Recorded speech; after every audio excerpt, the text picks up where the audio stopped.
The makers of Campbell's Soups present the Campbell Playhouse. Orson Welles, producer.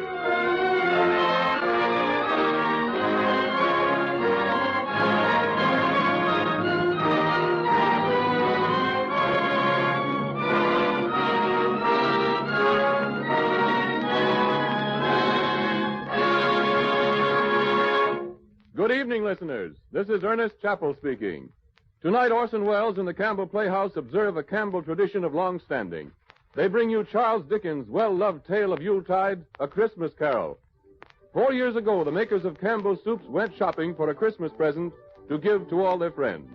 They found it in this story, Charles Dickens' embodiment of the very spirit of Christmas. And they chose well, because throughout the country today, in thousands of homes, it has become an important and beloved Christmas custom to listen to this story. Tonight, this fourth annual presentation is brought to you with the sincere wish that your Christmas may be a happy one, and with the hope that the retelling of A Christmas Carol may help to make it so.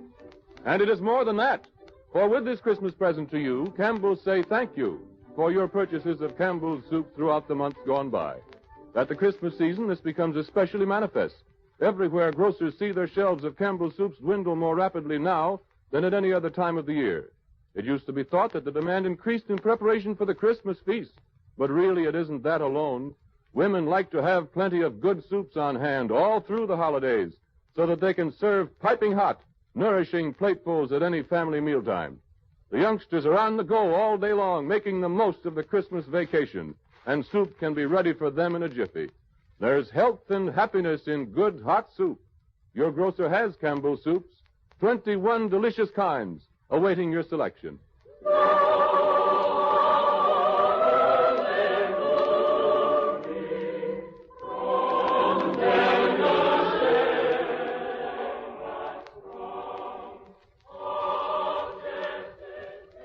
And it came to pass in those days that there went out a decree from Caesar Augustus that all the world should be taxed. And all went to be taxed, every one into his own city. And Joseph also went up from Galilee, out of the city of Nazareth into Judea, unto the city of David, which is called Bethlehem, because he was one of the house of the lineage of David, to be taxed with Mary, his espoused wife, being great with child. And so it was, that while they were there, the days were accomplished that she should be delivered. And she brought forth her firstborn son, and wrapped him in swaddling clothes, and laid him in a manger, because there was no room for them in the inn. And there were in the same country shepherds abiding in the field, keeping watch over their flock by night. And lo, the angel of the Lord came upon them, and the glory of the Lord shone round about them, and they were sore afraid. And the angel said unto them, Fear not, for behold, I bring you good tidings of great joy, which will be to all people. For unto you is born this day in the city of David a Savior, which is Christ the Lord. And this shall be a sign unto you. You shall find the babe wrapped in swaddling clothes, lying in a manger. And suddenly there was with the angel a multitude of the heavenly host, praising God and saying, Glory to God in the highest, and on earth peace, goodwill toward men. Since the days of Caesar Augustus, all people have celebrated by joy the great joy which shall be to all people. For unto us was born this day in the city of David a Savior, which is Christ the Lord. And on this day, at least in the calendar of our year, we affirm the glory of our God by the laughter of our children. Every nation, according to its character and its taste, by some gift of gaiety, has enriched the tradition of this our solemnest festival. And because America is what it is, we are the fortunate heirs of the accumulated customs of almost 2,000 years of keeping Christmas. The best songs that have been sung are sung by us. The best games that have been played, we play, and the best stories ever told are ours to tell. For storytelling has persisted as a Christmas ritual in spite of the printing press, A ceremony as hilarious and as serious as hanging the stocking, dressing the tree, and kissing under the mistletoe. And because Christmas is first of all for children, Christmas stories are fairy stories first of all. It is mildly surprising that the best of them all, which we're telling again for you tonight, is for everybody and turns out to be a ghost story. I have endeavored, writes its author on its title page, I have endeavored in this ghostly little story to raise the ghost of an idea which shall not put my readers out of humor with themselves, with each other, with the season, or with me. May it haunt their houses pleasantly, and no one wish to lay it. It is signed, your faithful friend and servant, Charles Dickens.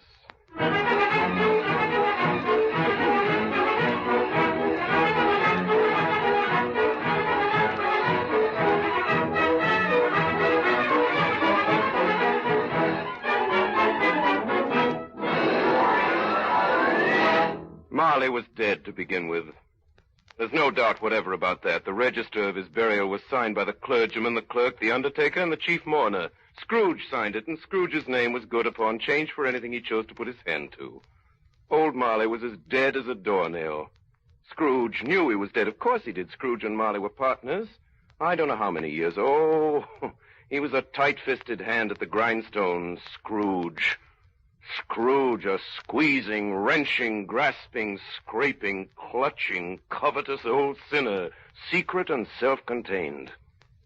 Once upon a time, of all the good days in the year, on Christmas Eve, old Scrooge sat busy in his counting house. It was a cold, bleak, biting evening, foggy withal, and he could hear the people in the court outside go wheezing up and down, beating their hands upon their breasts and stamping their feet upon the pavement to warm them. The door of Scrooge's counting house was open, but he might keep his eyes upon the clerk, Bob Cratchit, who in a cold and dismal little cell beyond worked at his ledgers. 29, 9 and carry 2, 13, 17, 7 and carry 1, and... Close the door, Cratchit. Shut out that infernal noise. Yes, Mr. Scrooge. Confound their impudence. Cratchit. Yes, Mr. Scrooge. You ought to stop at Fothergill's on your way home tonight and collect that 17 shillings and sixpence he owed me since Michaelmas, and tell him I shall have the constable over here if he doesn't pay it once. Well, sir, Mr. Fothergill's wife is... What do I care about his wife? Well, I want my 17 and 6. I just thought it being Christmas... Christmas. Merry Christmas. Merry Christmas, Bob. Oh, Mr. Fred. Well, Merry Christmas. Merry Christmas to you, Uncle. Merry Christmas, Uncle. Huh? Bah. Humbug. Humbug? Christmas a humbug, Uncle? I'm sure you don't mean that. I do. Merry Christmas. What right have you to be merry? What season have you to be merry? You're poor enough. Well, come then, Uncle. What right have you to be dismal? You're rich enough. Ah, humbug. Don't be cross, Uncle. What else can I be? I live in such a world of fools. What's Christmas to you but a time for paying bills without money? Merry Christmas. A time for finding yourself a year older and not an hour richer. If I could work my will, every idiot who goes about with Merry Christmas on his lips should be boiled with his own pudding and buried with a stake of his own holly through his heart. But, Uncle. nephew, keep Christmas in your own way. Let me keep it in mine. Keep it.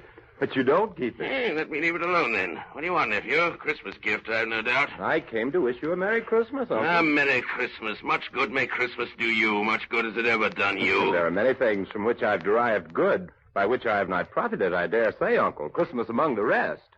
But I have always thought of Christmas time as a good time, a kind, forgiving, charitable, pleasant time.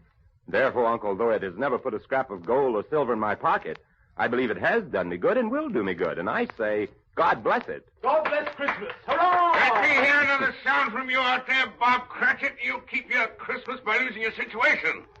That's just you, nephew. I wonder you don't go into Parliament. Talking up nonsense. Don't be angry, Uncle. I want nothing from you. I ask nothing of you. Why can't we be friends? Good afternoon. I'm sorry you feel that way. Well, I've tried. Merry Christmas to you, Uncle. Good afternoon. And Happy New Year, too. Humbug. Merry Christmas to you, Bob, and the missus. And to Tiny Tim. Thank you, Mr. Fred. Same to you, sir. Good day, sir. Good day, Bob.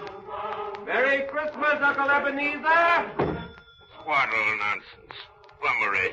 Talking of Christmas. Not a Not a sixpence to jingle against another in his trousers pocket. You there, Bob Cratchit? Yes, You there? sir.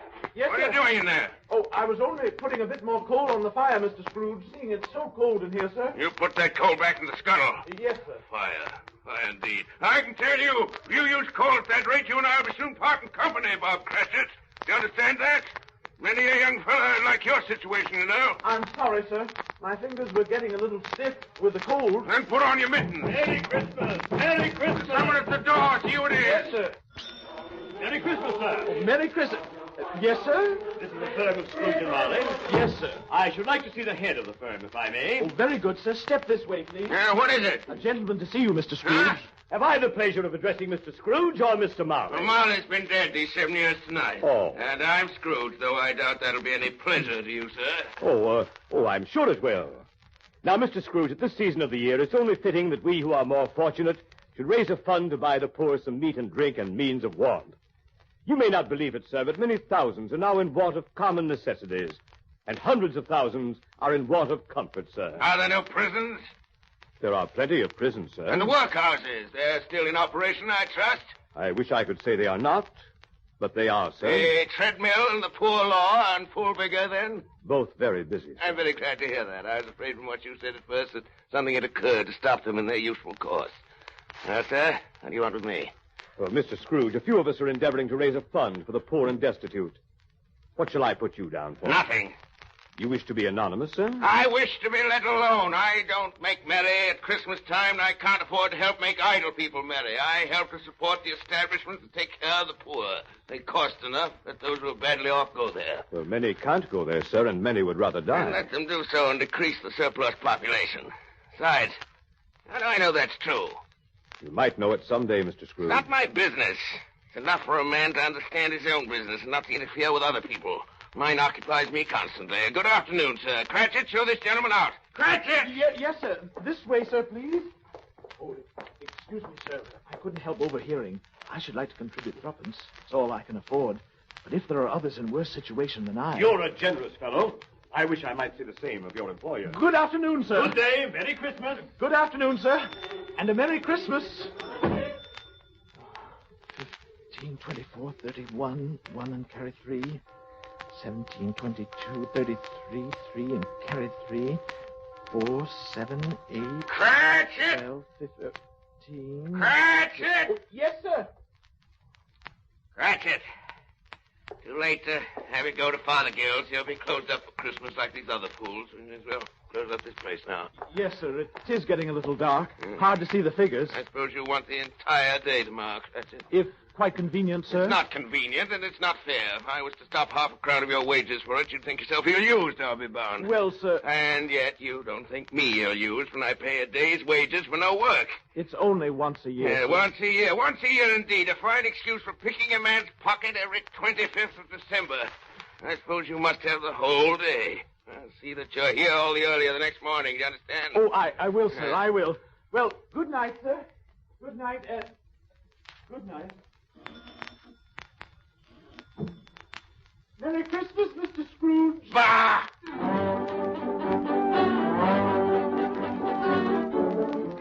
The office was closed in a twinkling, and Bob Cratchit, with the long ends of his white comforter dangling below his waist, for he boasted no greatcoat, went down a slide on Cornhill 20 times in honor of its being Christmas Eve, and then ran home to Camden Town as hard as he could pelt to play with his family at Blind Man's Buff.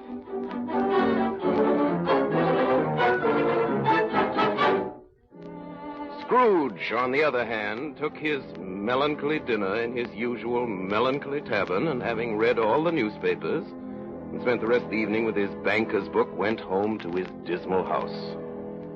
The yard was so dark that even Scrooge, who knew its every stone, had to grope with his hands. The fog and frost hung about the black old gateway of the house. Darkness is cheap, and Scrooge liked it. Before he shut his heavy door, he walked through his rooms to see that all was right. Sitting room, bedroom, lumber room, all as they should be. Nobody under the table, nobody under the sofa. Small fire in the grate of his bedroom, spoon and basin ready, and a little saucepan of gruel upon the hob. Nobody under the bed, nobody in the closet. Closed his door and locked himself in. Double locked himself in. then took off his cravat, put on his dressing gown and slippers and his nightcap, and sat down before the fire to take his gruel. It was a very low fire indeed, nothing on such a bitter night, not even enough to kindle a glow of light in the cheerless room. Scrooge stretched his numb fingers over the wretched fire.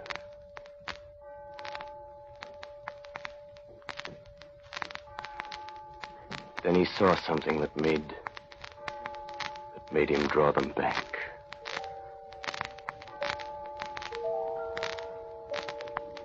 Slowly the meager embers dissolved before his astonished eyes, dissolved into a face, a ghostly face, but one that Scrooge recognized as the face of Marley. Marley, his partner, dead these 7 years. It was not angry or ferocious, but looked at Scrooge as Marley used to look, with ghostly spectacles turned up on its ghostly forehead. The hairs were curiously stirred, like flames blown from a chimney draft. And through the death-cold eyes, Scrooge saw the buttons on the back of his coat. Humbug. Humbug. Humbug. Scrooge got up and walked away from the fire. As he turned, his glance happened to rest upon a bell, a disused bell that hung in the corner of the room. It was with great astonishment and with a strange, inexplicable dread that as he looked, he saw this bell begin to swing. Slowly at first.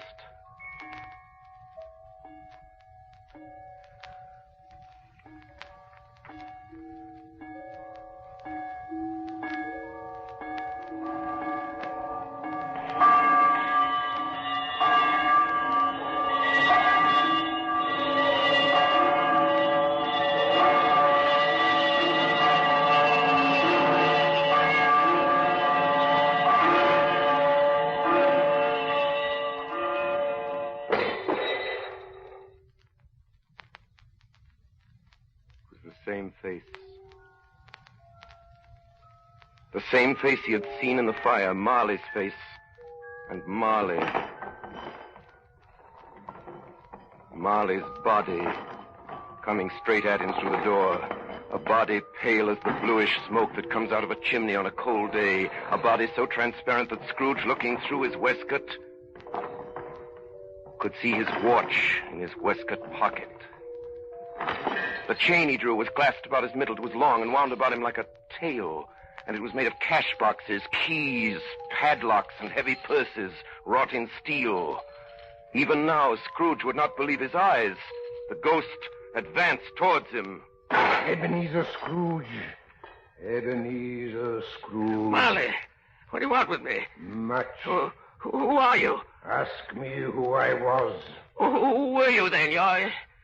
You're particular for a ghost. In life, I was your partner, Jacob Marley. Jacob Marley, but you're dead. You died 7 years ago this very night. You do not believe in me, then? I do not. Why do you doubt your senses? Because a little thing affects them. A slight disorder of the stomach makes them cheats. You may be an undigested bit of beef, a blot of mustard, a crumb of cheese, a fragment of an underdone potato. There may be more gravy than grave about you, whatever you are. Humbug, I tell you. Humbug! At this, the spirit, taking the bandage off from it round its head, as if it were too warm to wear indoors, its lower jaw dropped upon its breast. Man of the worldly mind, do you believe in me now? I do, Jacob, I do. Why do you walk the earth? Why do you come to me, Jacob? It is required of every man that the spirit within him should walk abroad among his fellow men and travel far and wide to witness what it cannot share but might have share on earth and turn to happiness. Tell me, Jacob, well, what is that chain you wear around you? I wear the chain I forged in life. Cash boxes, keys, padlocks, ledgers, purses. I made it link by my own free will. Is its pattern strange to you, Ebenezer? Yours was as heavy and as long as this 7 years ago. And you've labored on it since, Ebenezer Jacob, Scrooge. old Jacob Marley, tell me more. Speak comfort to me, Jacob. I have none to give, Ebenezer. No rest, no peace, incessant torture of remorse. But you were always a good man of business, Jacob. Business. Mankind was my business. Charity, mercy, benevolence, they were all my business. The dealings of my trade were but a drop of water in the comprehensive ocean of my business. Jacob. Hear me, Ebenezer Scrooge. My time is nearly gone. I will, Jacob, but don't be hard on me. Speak to me, Jacob, but please don't be flowery. I'm here tonight to warn you that you have yet a chance and hope of escaping my fate. You were always a good friend to me, Jacob, thank you. And go on, Jacob. Listen to me, Ebenezer. You will be haunted by 3 spirits. I think I'd rather not. Without their visits, Ebenezer Scrooge, you cannot hope to shun the path I tread. Expect the first tomorrow when the bell tolls 1. Expect the second on the next night at the same hour. The third upon the next night. Look to see me no more. And look that for your own sake you remember what has passed between us. Marley! Jacob Marley!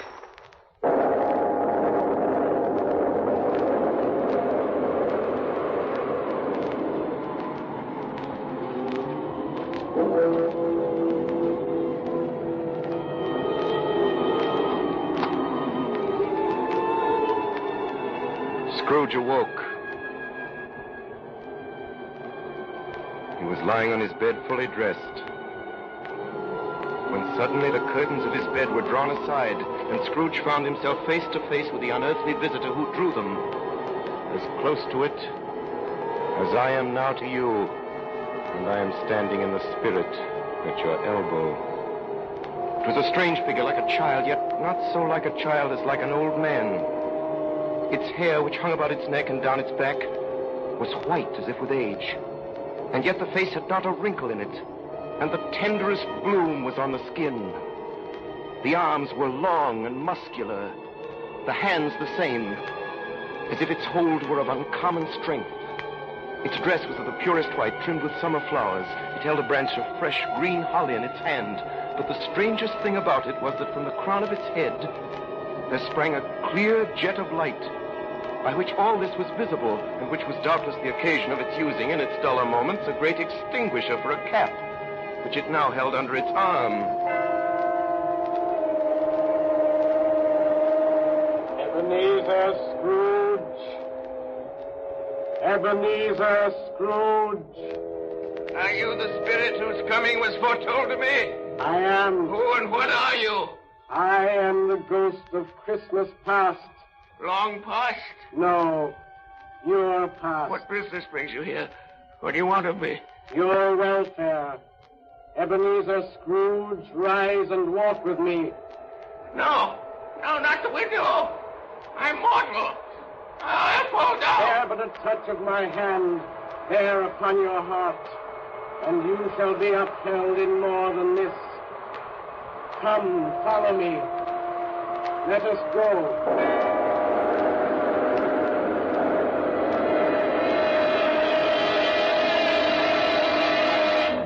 They stood upon an open country road, with fields on either hand. The city had entirely vanished. The darkness and the mist had vanished with it, for it was a clear, cold winter day with snow upon the ground. They walked along the road. Scrooge began to recognize every gate, every post, every tree, until a little market town appeared in the distance with its bridge, its church, and winding river. Some shaggy ponies now were seen trotting towards them with boys upon their backs or in sleighs. And all these boys were in great spirits and showed to each other that they were happy, shouting through the broad fields until they were so full of music that the crisp air laughed to hear it.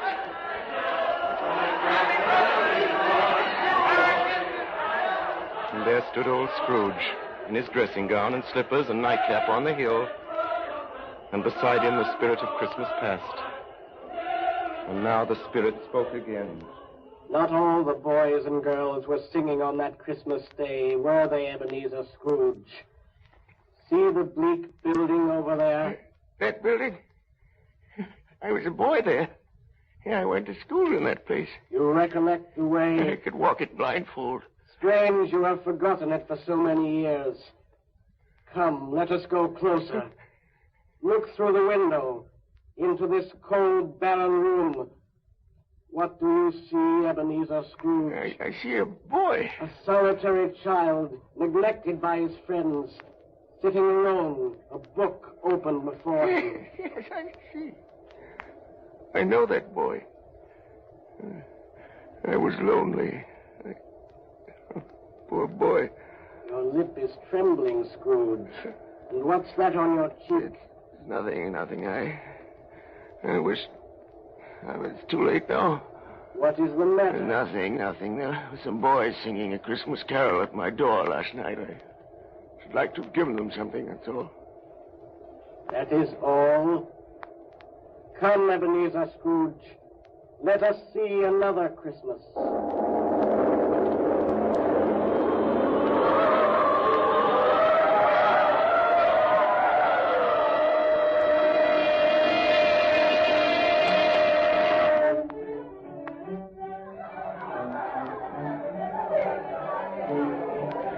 You know this, Ebenezer? Know it? This is the counting house where I was apprenticed. Listen. Come now! Choose your partner! And it's my old master, bless his heart, my old master alive again. and we, his clerks, so full of joy on Christmas Eve. Hold hands, your partner! Now and Preston! Hold through!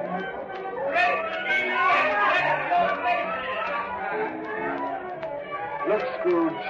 Look at that carefree young man with the light heart and the gay smile. Do you recognize him, Ebenezer? What is the matter, Ebenezer? Nothing particular. Something, I think. No. Only I should like to be able to say a word or two. To my clerk, Bob Cratchit. That's all.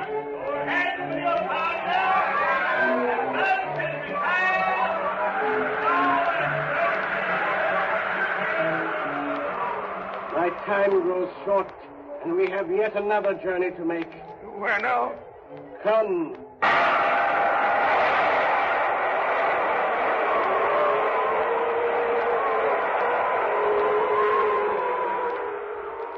Again, Scrooge saw himself in a room that was vaguely familiar.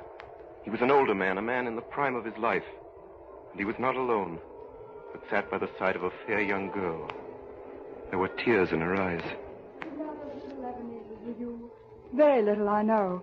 Another idol has displaced me. And if it can cheer and comfort you in time to come, as I would have tried to do, I have no just cause to grieve. What idol has displaced you? A golden one. Belle, listen to me. There's nothing the world so hard on as poverty, and yet nothing it pretends to condemn so much as the pursuit of wealth. The world again. You fear the world too much, Ebenezer. Belle, have I changed toward you? When we were engaged, we were both poor. Was it better then? No, was it better to be poor? Better at least to be happy. You're changed. You were another man then. I was a boy. Do you blame me because I've grown wiser? Have I ever tried to break our engagement, Belle? In words, no. Never. In what then? In a changed nature. In an altered spirit. In everything that made my love of any value in your sight. So, I release you from your promise. Belle, I love you still. Oh, at first it may cause you pain to lose me. A very brief pain. But soon it will be dim, like a half-remembered dream. An unprofitable dream. And you will be glad to be awake from such a dream. May you be happy in the life you have chosen, Ebenezer. For the love of him you once were.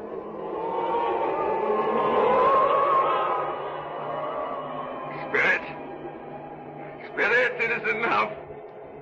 Show me no more. These were shadows of the things that have been. That they are what they are. Do not blame me. No more. One shadow more. Come.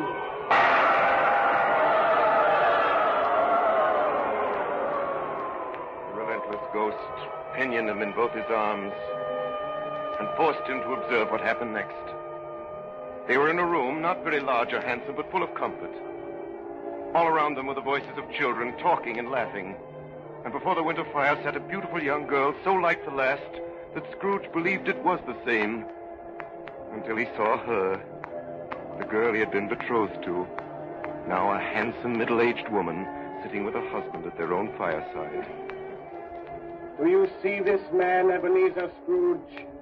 This man might have been you. And that girl might have been your daughter, Ebenezer Scrooge. She might have called you father. She might have been a springtime in the haggard winter of your life. Spirit, let me go. Show me no more. Listen now while they speak, Ebenezer. Oh, I saw an old friend of yours today. Who was it? Yes. How can I? Oh, I know. Mr. Scrooge. Mr. Scrooge it was. I passed his office window. It wasn't shuttered, and there was a candle inside, so I couldn't help seeing him. His partner lies at the point of death, I hear. And there Scrooge sat, all alone. Quite alone in the world, I do believe. Spirit! Spirit, reward me! Haunt me no more! Leave me! Take me back! Take me back!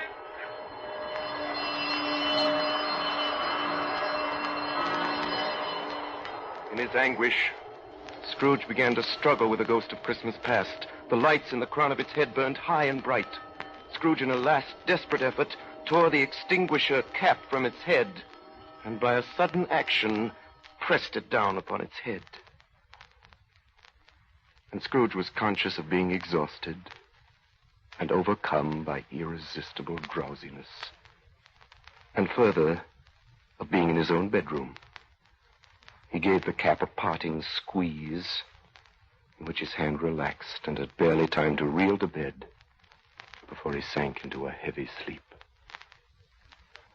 The stroke of one awakened him and sat him bolt upright in his bed.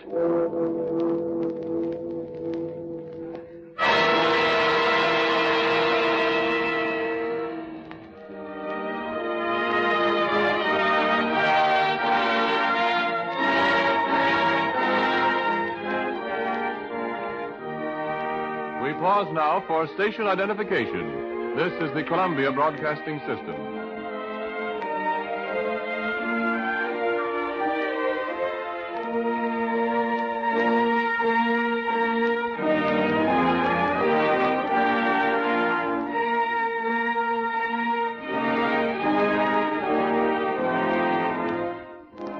You are listening to the 4th annual presentation of Charles Dickens' A Christmas Carol, brought to you by the makers of Campbell's Soups. We return you now to the Campbell Playhouse and Orson Welles.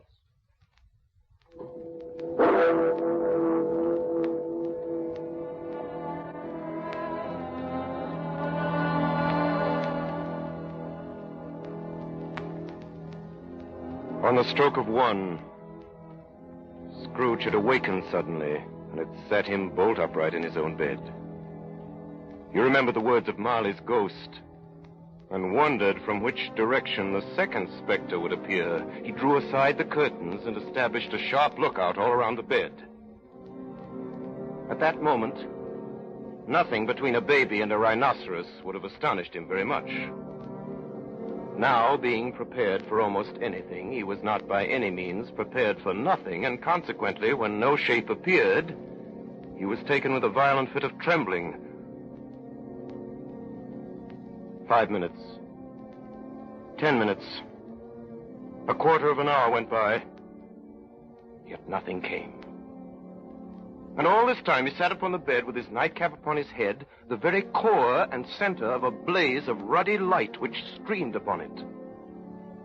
Being only light, this was more alarming than a dozen ghosts. As he was powerless to make out what it meant, he began to think that the source of this ghostly light might be in the adjoining room, from whence, on further tracing, it seemed to shine. He got up softly and shuffled in his slippers to the door. It was his own sitting room, there was no doubt about that. But it had undergone a surprising transformation.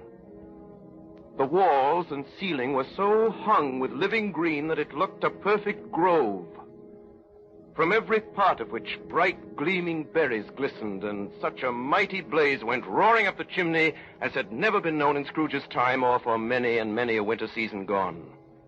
Heaped upon the floor to form a kind of throne were turkeys, geese, game, poultry, great joints of meat, sucking pigs, long wreaths of sausages, mince pies, plum puddings, barrels of oysters, red-hot chestnuts, and seething bowls of punch that made the chamber dim with their delicious steam.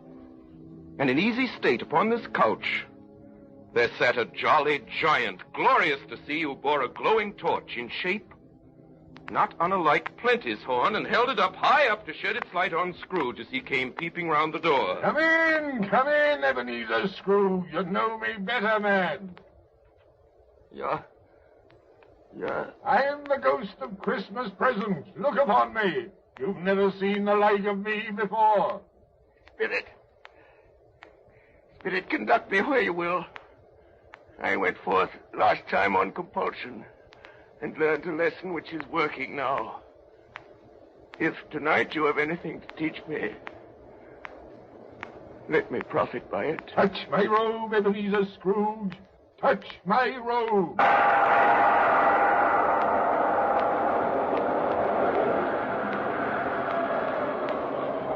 The room vanished, so did the fire. The ruddy glow, the hour of night, vanished. Sunlight brushed them as they streamed through the clear morning air. The second specter flew at a more leisurely speed, and Scrooge had time to observe people below him shoveling snow on the city roofs, calling out to one another from the parapets, and now and then pelting each other with snowballs.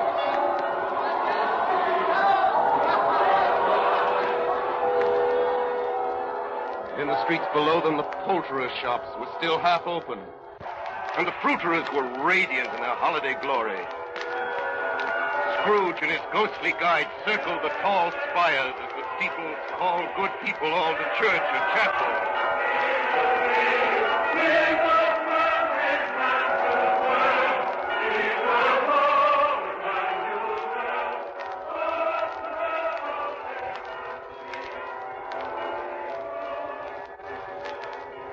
And there below them lay Camden Town with its squalid streets of ugly frame houses. Of all these dwellings, the ghosts selected the humblest for their visit. Scrooge, by now past all surprise, recognized Bob Cratchit's wife, dressed in a twice-turned gown but brave in ribbons, busily laying the table. Assisting her was Belinda Cratchit, second of her daughters, also brave in ribbons, while Master Peter Cratchit plunged a fork into the saucepan of potatoes. And now two smaller Cratchits, boy and girl, came tearing in, screaming that outside the baker's they had smelled a goose and known it for their own, and now basking in luxurious thoughts of sage and onions. And three more young Cratchits danced about the table. Then once more the door opened.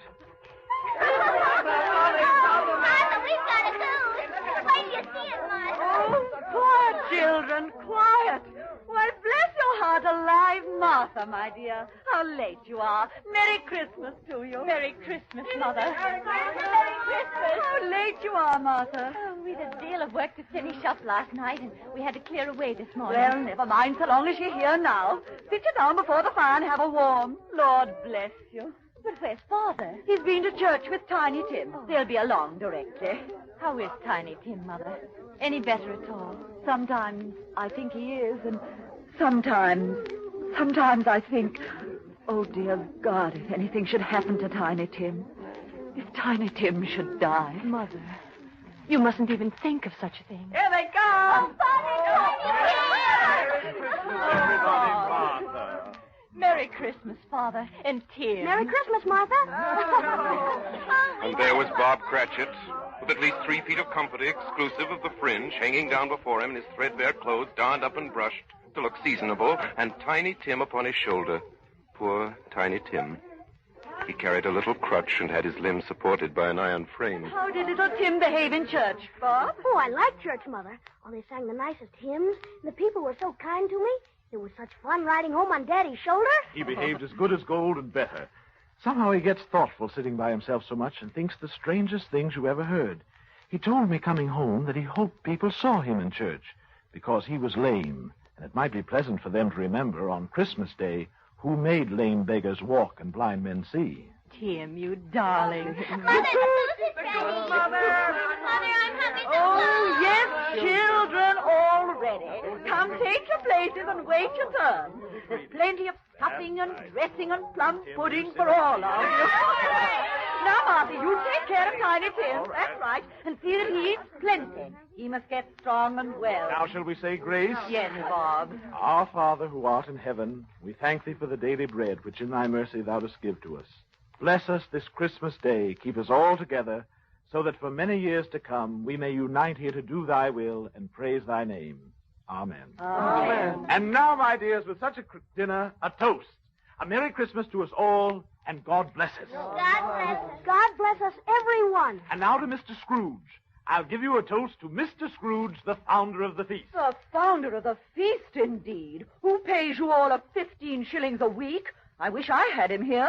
I'd give him a piece of my mind to feast on, and I hope he'd have a good appetite for My it. dear, the children, Christmas Day. Well, it should be Christmas Day, I'm sure, on which one drinks the health of such an odious, stingy, unfeeling man as Mr. Scrooge. You know he is, Bob. Nobody knows it better than you, poor fellow. My dear, Christmas Day. Well, I'll drink his health for your sake and the day's, not for his. Long life to him, a Merry Christmas and a Happy New Year. He'll be very merry and very happy, I have no doubt. And I say God bless him too, Mother. And everyone. There was nothing of high mark in all this. They were not a handsome family, these Cratchits. They were not well dressed. Their shoes were far from being waterproof. Their clothes were scanty and had known, very likely, the inside of a pawnbroker's. But they were happy, grateful, pleased with one another, and contented with the time. And when at last they faded, Scrooge had his eye upon them, and especially on Tiny Tim, until the last. Spirit! Spirit! Tell me if Tiny Tim will live. I see a vacant seat in the poor chimney corner, and a crutch without an owner, carefully preserved. No, kind spirit. Say he will be spared. Say he will live. If these shadows remain unaltered by the future, the child will die.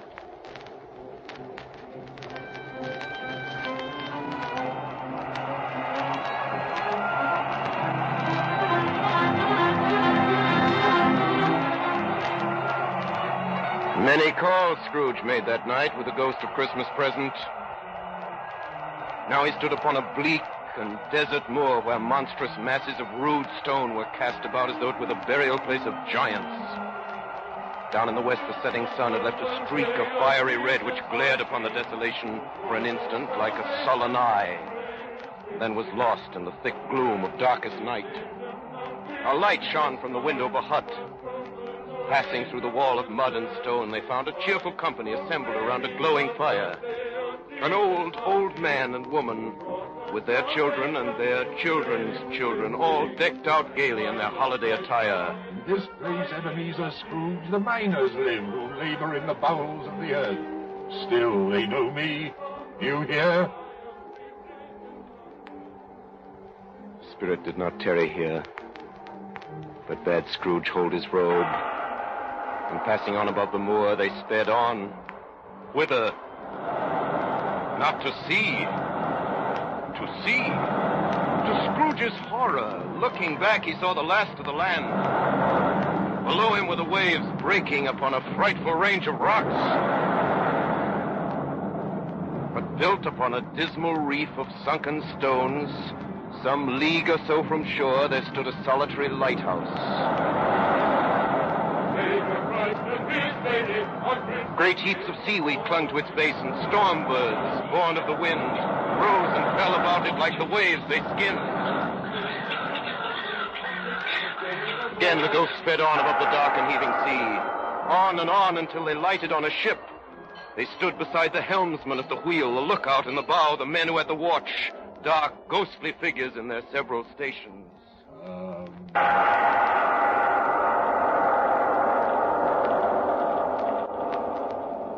Much they saw, and far they went. And many places they visited, but always with a happy end. The spirits stood beside sick beds, and they were cheerful. On foreign lands, and they were close at home. By poverty, and it was rich. In almshouse, hospital, and jail, where vain man in his little brief authority had not made fast the door and barred the spirit out, he left his blessing. It was a long night, if it were only a night. And it was strange, too, that while Scrooge remained unaltered, in his outward form, the ghost grew older, clearly older. My life upon this globe is very brief, Ebenezer.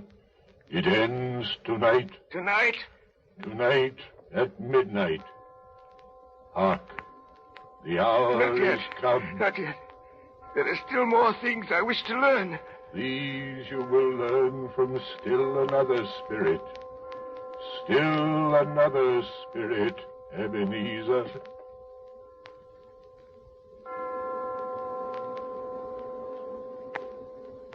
Scrooge looked about him for the ghost.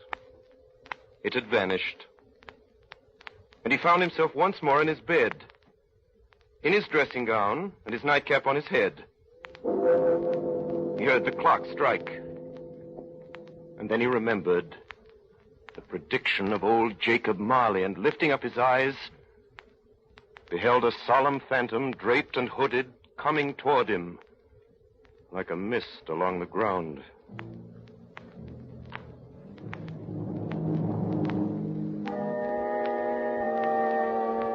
The spirit slowly, gravely, silently approached. In the very air through which it moved, it seemed to scatter gloom and mystery. I am the ghost of Christmas yet to come. Ebenezer Scrooge, I am about to show you the shadows of the things that have not happened, but will happen in the time before us. Ghost of the future! I fear you more than any specter I've seen. Lead on! Lead on!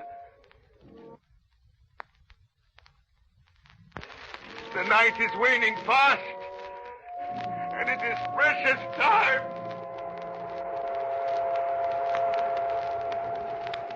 Scrooge followed in the shadow of its dress, which bore him up, he thought, and carried him along. And suddenly, they were in a room which Scrooge seemed to remember having seen before, where a woman and a child were. Oh, my son, my little son, Tiny Tim. I loved him so. Mother, dear, you mustn't. It's almost time for Father to be home. Don't let him see you crying. Yes, Mother. He's late tonight. He walks slower than he used to. And yet, I've known him to walk very fast indeed, with Tiny Tim on his shoulder. So have I, Mother. But he was light to carry, and his father loved him so that it was no trouble. No trouble at all. Bob. Good evening, my dear. You're late, Bob. I'm sorry, my dear. I went to the churchyard today. I wish you could have gone with me. It would have done your heart good to see how sweet and green a place it is. But you'll see it often. I promised Tiny Tim we'd walk there on a Sunday. Oh, Bob, Bob. It's God's will, my dear. Oh, my son, my little son. Tiny Tim. I loved him so.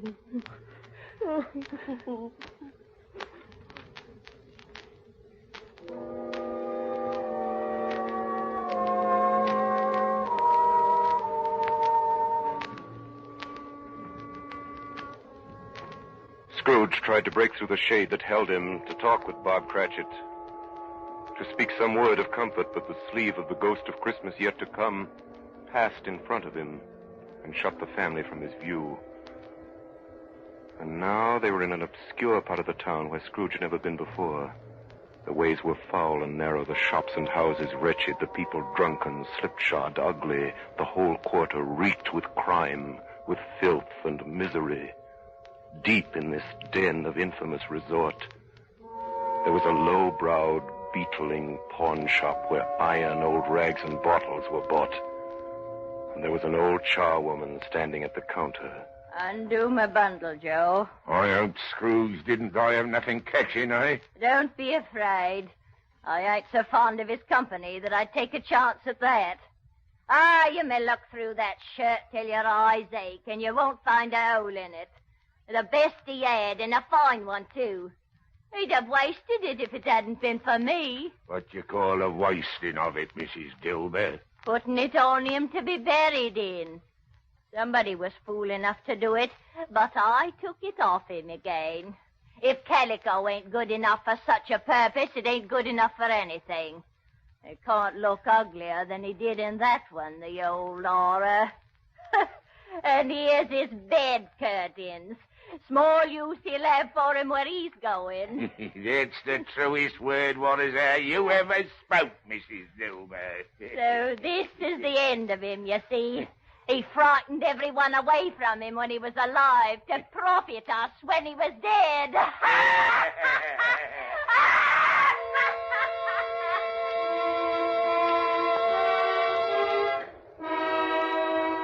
The phantom spread its dark robe before him for a moment like a wing, and withdrawing it revealed another place, a churchyard walled in by houses, overrun by grass and weeds, choked up with too much burying, fat with repleted appetite. A worthy place. The spirit stood among the graves and pointed down toward it, and following the finger, read upon the stone of the neglected grave his own name. Ebenezer Scrooge. Spirit, am I the man who lay dead upon that bed? The spirit pointed from the grave to him and back again, and the upper portion of its deep black garment was contracted for an instant in its folds, as if it had inclined its head. Ebenezer Scrooge. And then Scrooge saw an alteration in the phantom's hood and dress. It shrank, collapsed, and dwindled into a bedpost. Yes, and the bedpost was his own, the bed was his own, the room was his own, best and happiest of all. The time before him was his own to make amends in. Running to the window, he opened it. He put out his head. No fog, no mist, clear, bright, jovial, stirring cold. Cold, piping for the blood to dance in. Golden sunlight, heavenly air, sweet fresh air, merry bells. Oh, glorious, glorious. Oi! What's the day? Hey, what's that, sir? What day is it, my fine fella? Today? Why, it's Christmas Day. Christmas Day? Christmas Day! That I haven't missed it. The spirits have done it all in one night. All in one night. I don't know what to do. I'm as light as a feather. I'm as happy as an angel. I'm as merry as a schoolboy. Merry Christmas to everybody. Happy New Year. Happy New Year to all the world.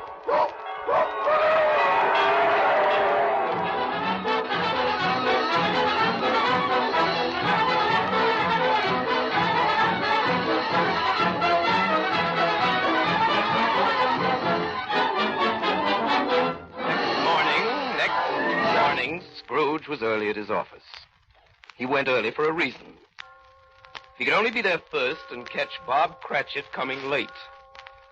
That was the thing he'd set his heart upon, and he did it. Yes, he did. The clock struck 9.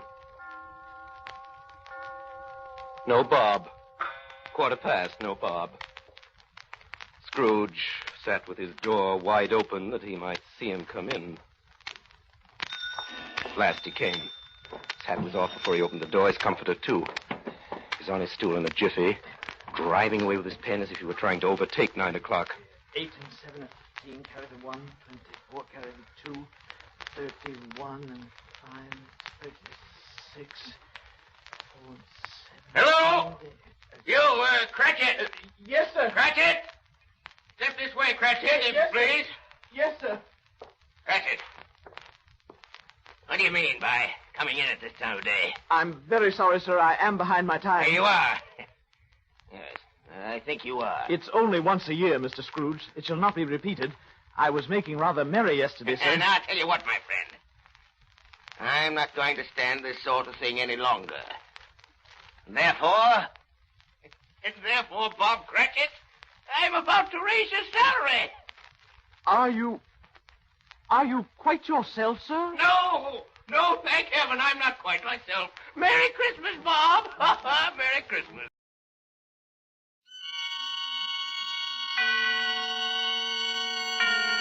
Autolite and its 96,000 dealers present Suspense.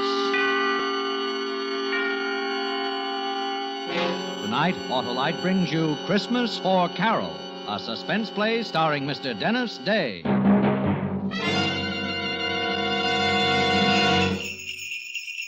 Hey, Hap. Well, hello, Santa. Why, it's Wilcox. Now, what are you doing in that costume, Harlow? Going to a Christmas party, Hap. Oh, what's in the sack? Why, a load of merry motoring. In this box, I've got smoother performance, you see? Ignition-engineered Autolite spark plugs. Sure, and when you replace worn-out spark plugs with these new Bantam beauties, your car will perform smoother than Santa skidding down a slippery chimney. And what's in this box, Harlow? Fast starts, Hap. Well, these are ignition-engineered Autolite spark plugs, too. You bet. And they're unmatched for quick starts because they're designed by the same Autolite engineers who designed the coil, distributor, and all the other important parts of the complete ignition system for many leading makes of our finest cars. That's why ignition-engineered Autolite spark plugs work as a team with your car's ignition system. And that's why they're world-famous for quality and dependability. And I suppose you're giving gas savings in the third box, eh, Harlow? You guessed it, Hap. So, friends, have your Autolite spark plug dealer replace worn-out spark plugs with ignition-engineered Autolite spark plugs. Choose either the standard or resistor type. And remember, you're always right with Autolite. And now, with Christmas for Carol and the performance of Dennis Day, Autolite hopes once again to keep you in suspense.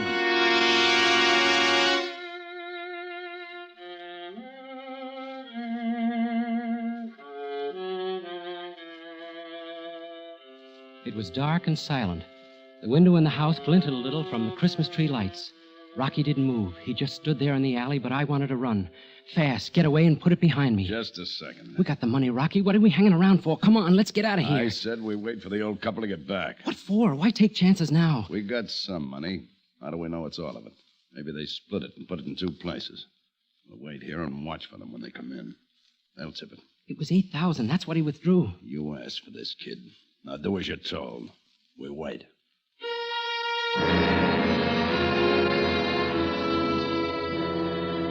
I couldn't help being scared. This was my first job, my first and last. I just wanted that money. I wanted it fast and short, and I wanted to run away from it and forget it. A one shot. That's why I got hold of Rocky Perea. Lucky.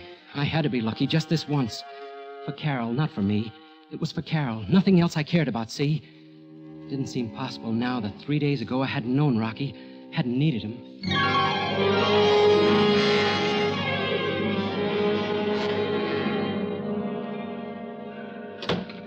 What is it, Doctor? How about the baby?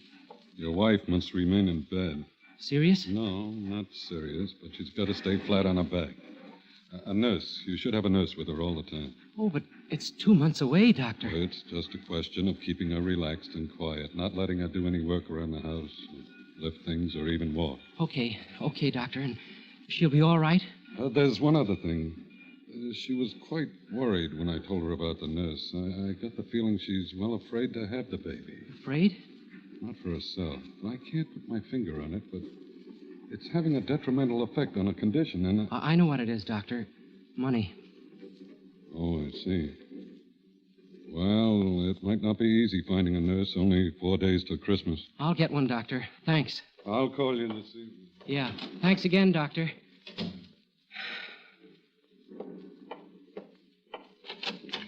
Pa? Sweetheart, it'll be all right. I'm going to get the nurse to take care of you. I'll be able to get up and around in a day or two. Not if you want that son. The doc said everything will be all right if you take it easy, and you're going to take it easy. But a nurse... Look, I've got to get back to the bank. I'm only on my lunch hour, sweetheart. I'll make a few calls from there, and tonight we'll pick out the nurse. How much do they charge? What's the difference? How much, Paul? It's a lot of money, I know. 50, 60 a week. We'll make out all right now. There's nothing to worry about. Oh, Paul. This was going to be a happy Christmas. Now... Yeah, a happy Christmas in this dump. It's funny, Paul. $50 a week for a nurse. For another 2 months. It's funny. You make $48.50 at the bank. We'll have to pay the nurse more money than you earn.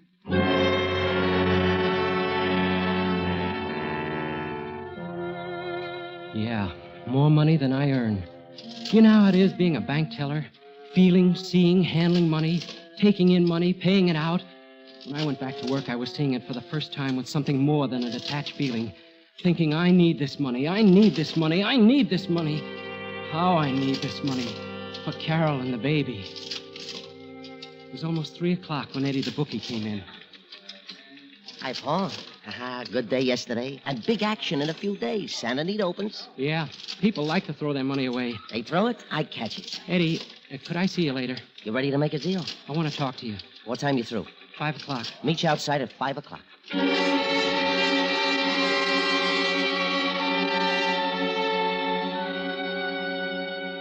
Eddie Garth, bookie. He quit school in the 7th grade. I held out and went through college. And all these years he's tried to get me to go in with him. To run his office, do the bookwork. He was waiting for me when I finished work. We went to a coffee shop and sat down. And all around us the loudspeakers reminding me what a happy Christmas it was. How's Carol, Paul? Not so good, Eddie. That's what I want to talk to you about. Nah, no more loans, Paul. You need money? Come with me. Don't you ever give up. What's so good at the bank? $25 for a Christmas bonus? Look, Eddie... Come in with me, now. With Santa Anita opening. I could work the outside, get new accounts. Eddie... And I'll give you 10% of those accounts, Paul. But I won't lend you the money. I'd be a sucker to lend it to you. I'll give it to you if you come in, but I won't lend you anymore. Okay, Eddie. Forget it. I'll get it some other way. I don't get it. What's wrong with my deal? Look, Eddie, how many times have you been rousted by the Vice Squad? Plenty. Well, and every time they book you and they fingerprint you and take your picture. So what? They never have anything on me. It's on your record, Eddie, as long as you live. Ah. Sure, I need money. Maybe I'm getting close to the time when I'm not too choosy about the way I get it. But it won't be your way. What are you talking about? If I ever break the law, it's going to be with the right guy and it's going to be the right job. Now, you're dreaming, Paul. You'll still be in that cage 10 years from now. I'd hit and run. One job with enough out of it to make it worthwhile. That's the way to be, Eddie. A one shot. There is no such thing, Paul. You do something like that, you're stuck in it. And you're worse off than if you came with me. Think about it, Paul.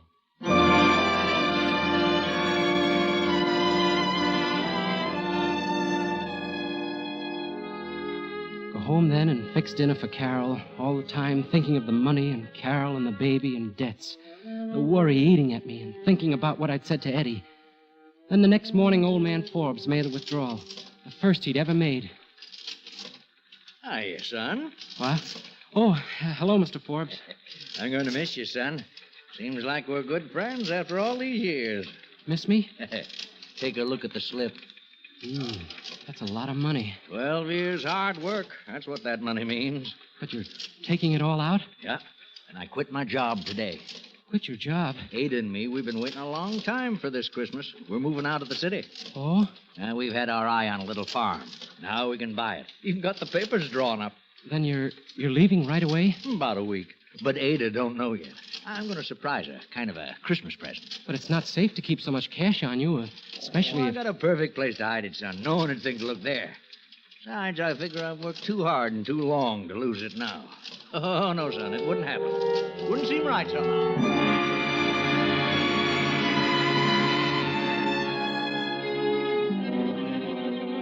It stayed with me and it grew. Like a wheel spinning, gaining momentum. This could be the right job. $8,000, enough for that single shot. It stayed with me, all the time growing.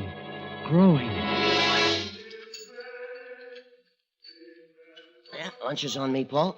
If you change your mind. No, I called you, Eddie, because I need your help. What kind of help? Well, you can arrange for me to talk to someone. Maybe. Who is it? Rocky Perea. Rocky Perea? Are you kidding? You picked yourself the right guy, all right. The cops don't even know what he looks like. They never mugged him or printed him. Yes, Eddie, that's right. You're crazy, I tell you. 1 million people want to talk to Rocky Perea, including the cops. No, Paul, I can't touch it. You can, Eddie, if you wanted to bad enough. Please, Eddie. All right. I'll see what I can do. Maybe I do know someone. And, Eddie, it's got to be soon. You know you'll be taking a chance. It better be good. It is, Eddie. Good enough to take the chance for.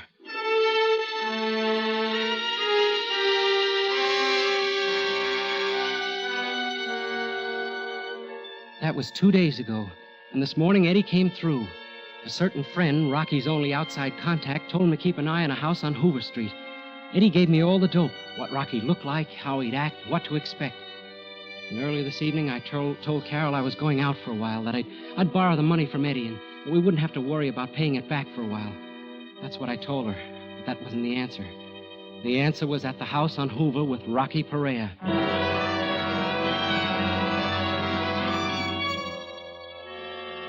I waited there, hidden in the dark corner behind the incinerator. I kept thinking, making excuses. It wasn't up to me anymore. There wasn't any other choice. I needed money desperately. I needed help to get the money. I waited more than an hour, and then I heard footsteps come up the alley. He stopped before the open patch of light, just like Eddie told me. He was careful, very careful, making sure no one was staking him. I took a deep breath and hitched my weight forward. He was going to cut across the open for the back door. I remember thinking, now, do it for Carol, for the rotten, miserable Christmas. Do it now. Rocky! He froze for a split second, and almost faster than I could see, he ducked into a shadow and spun around. The street light didn't touch him. It glinted on something metallic in his hand, and even from where I was standing, I could see he had a gun pointed at me.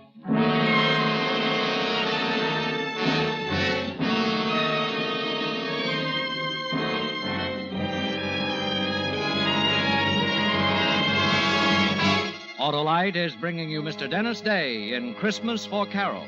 Tonight's production in radio's outstanding theater of thrills, Suspense.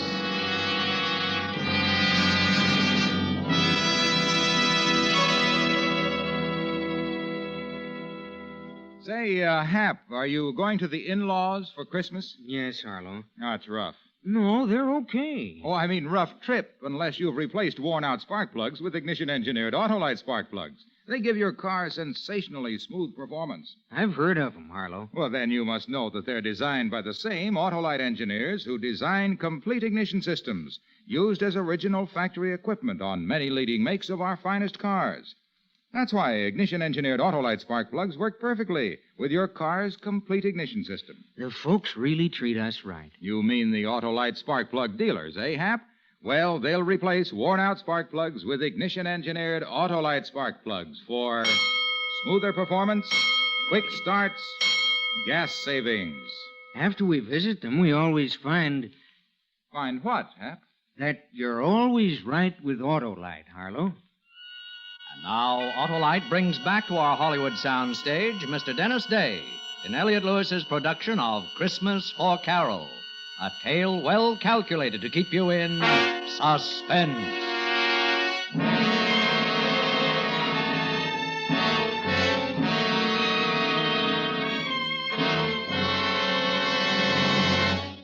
Rocky, don't shoot. It was a good thing I'd said it. His gun was aiming front and center. He crouched there looking at me, his eyes flat and hard, then his voice deep and tight and deadly. Who are you? I'm not a cop, Rocky. Come close so I can see you better. Sure, Rocky. I just want to talk to you. You call me Rocky. You been talking to anyone? I've been watching you. I know you're Rocky Perea. You've been watching me? What for? You're wanted, Rocky, and you need money. Who are you? Where'd you come from? Well, that doesn't matter, Rocky. This is a business deal. I figured it out very carefully. You need money, well, so do I. And I got a way to get it. Just like that, eh? And, Rocky, I'm not staying. This is a one-shot deal. A one-shot? There's no such thing. That's the way it's got to be. We do this job together and we're through. We never see each other again. I I sure ain't gonna go looking for you. But you won't quit. Not if it comes off easy. I'll quit, Rocky. What's in this for me? Half. $4,000. Huh. Well, kid, you ain't dumb by any means, staking me out like this. Almost smart enough to be a copper. You got guts, too. Tell me, you got a family? There's no one to stop me. I have a job that doesn't pay enough. This'll raise my salary. You want this one haul, then it's back to your job, huh? Yeah. Is it a deal? What's the job? I have a car. I'll tell you on the way. If you go for it, okay. If not, we forget the whole thing. Okay, kid. I'll listen to it. Let's go driving.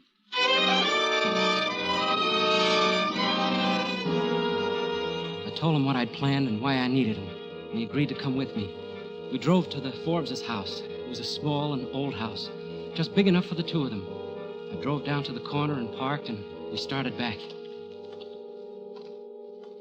Lucky there's no one on the street. Let's go up the alley. Yeah, Rocky. There's the back door. Look, no lights. They're not home. That makes it a cinch. Okay, go on, take it. It's your baby. Rocky, I'll have to break a window. Yeah. You want me to hold your hand? I'll wrap my jacket around my fist. That'll keep the noise down. Why don't you write me a book? Okay, I'm going.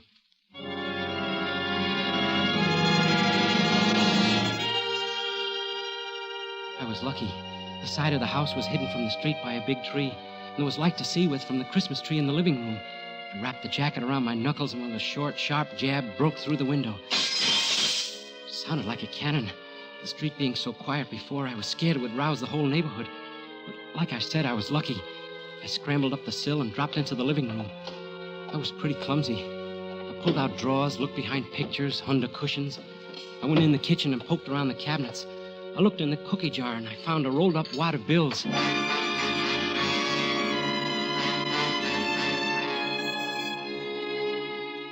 It was money, all right, but only $40. The old lady's secret treasure. I put it back and went into the living room again. Looking around, nervous, I stumbled on the Christmas tree and knocked it over. And then I remembered what the old man had said. A Christmas present for his wife. And I knew it was somewhere on that tree. There were Christmas stockings and favors and little red boots in and around the tinsel and the lighted bulbs. And I found the $8,000 hidden deep in one of the stockings. Got it, Rocky. Let me see it. It's there, Rocky. It's all there. Yeah, $8,000. I guess I'll hold it. Come on, let's go. Take it easy. We're going to stick around for a while. Stick around? What for? Well, we got some money. How do we know it's all of it? Maybe they split it and put it in two places. We'll wait here and watch when they come in. They'll tip it. It was $8,000. That's what he withdrew. You asked for this, kid. Now do as you're told. We'll wait. I couldn't help being scared. My first job. My first and last. A one-shot. I wanted to get away fast, run, and put it behind me. But Rocky just stood there, like he didn't have a worry in the world. Listen, kid. They're ringing for us. They're wishing us a Merry Christmas. Wait. There they are. They're unlocking the door. You know, Harvey, the Christmas services were so beautiful. Sure were. This year in particular. Harvey, Huh? look, the tree. Someone's been in here. A burglar. Burglar? Oh, my cookie jar. I've got my house money hidden there.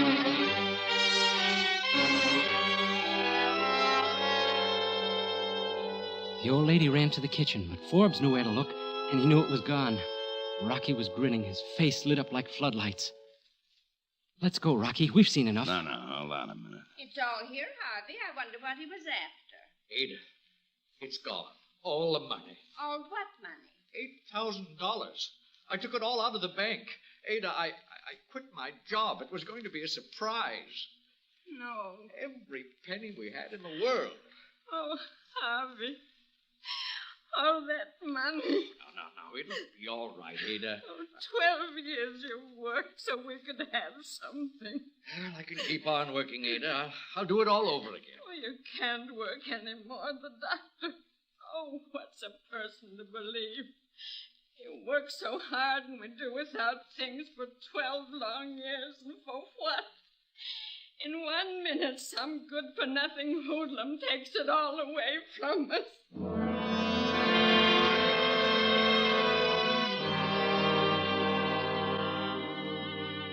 I I looked at Rocky standing there next to me, his face split by that grin. It was funny to him, something to laugh about, to gloat over. That's why he'd stayed. Suddenly I knew I couldn't go through with it. Me, the guy who needed the money so bad, the guy with the bright one-shot idea. Quite a show, eh, kid? Come on, let's go. He moved off a few steps, but I just stood there, knowing what I was going to do. Come on, I said, let's go. Knowing what I was going to do. No, Rocky, we're not going. Huh? I said we're not going, and neither is the money. What's that? Don't, Rocky. I've got a gun, too. What's got into you? I'm going to give that money back, Rocky. I can't stomach this. Give it back. You're crazy. No, Rocky, I just didn't see deep enough. Old people like this. This was your idea. I ain't responsible for it. I know, Rocky, but I can make it right. Suppose I don't give you the money. Then I'll kill you, Rocky. Okay, kid. You got the gun.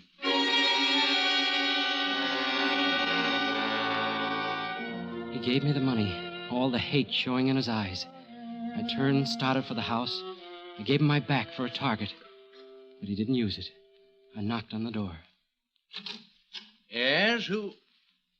Paul, from the bank. I just had a fight with a guy, Mr. Forbes. Saw him jump from your window. I chased after him. Our window?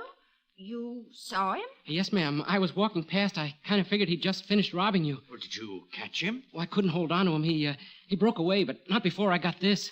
Why, Harvey, the money. Yes. Oh, Paul, bless you. Oh, forget it. I'm only sorry I couldn't hold him. You say you fought with this burglar? Yes, he broke away before... We want to thank you, Paul. Forget it. I'll be going now. Oh, wait, Paul. We want to give you a reward. Oh, no. No, I don't want a reward. I'll have to be going.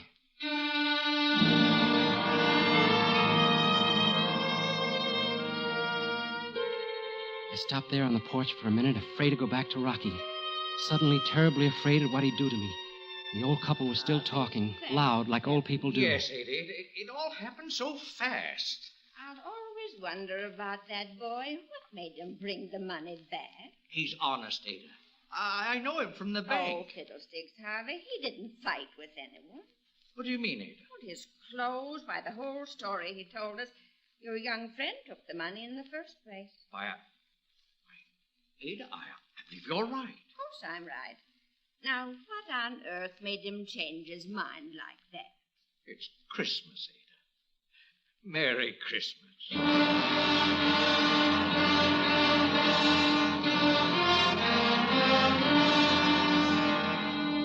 She'd known. The old lady had known all along. And it didn't make any difference. Why, she'd even offered to give me a reward. Suddenly I felt something strange, like being clean inside.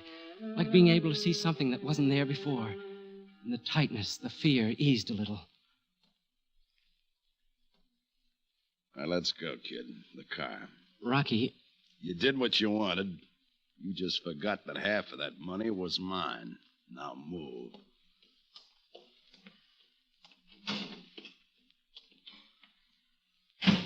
Get it moving.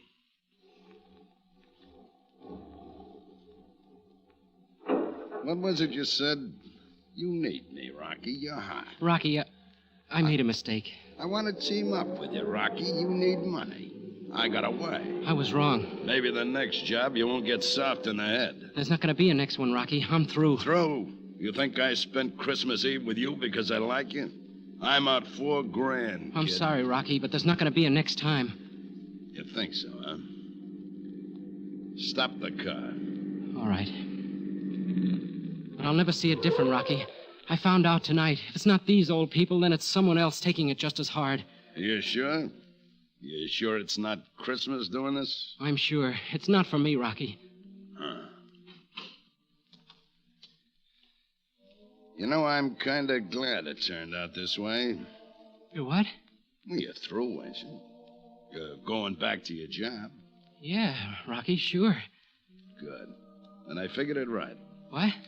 I didn't think you'd go through with it. Say, wait a minute. Yeah? You're not Rocky Perea. I said you were a smart kid. But the way you acted, so careful, sneaking in the alley and... Say, who are you? Weissman's the name.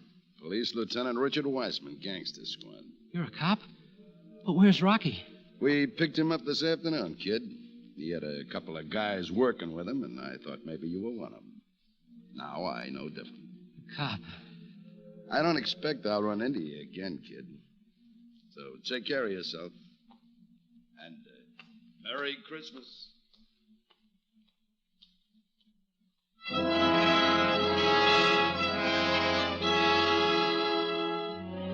Lucky. All the breaks. But I was no better off than this morning. There was still money, 2 months paying the nurse. There was still the worry for Carol. Oh, Mr. Shane, we've been expecting you. Congratulations. Doctor, what's the matter? Why? Nothing's wrong, quite the contrary. Your wife just had a baby. Baby? Carol? Oh, she's perfectly all right. So's your daughter. Carol. Oh, Carol, darling. Are you all right? Hello, sweetheart. I'm fine. Carol, is... We won't have to borrow the money now, Paul. It's turned out for the best after all. Oh, darling. And it always will, my dear. We have so much, you and I. We have each other. And now we've got a daughter. A fine, healthy little girl. The rest will come, Paul. Let's live the day we have. Your little girl's over there, Paul. Tell her we're very, very happy she's in the family. And wish her a Merry Christmas.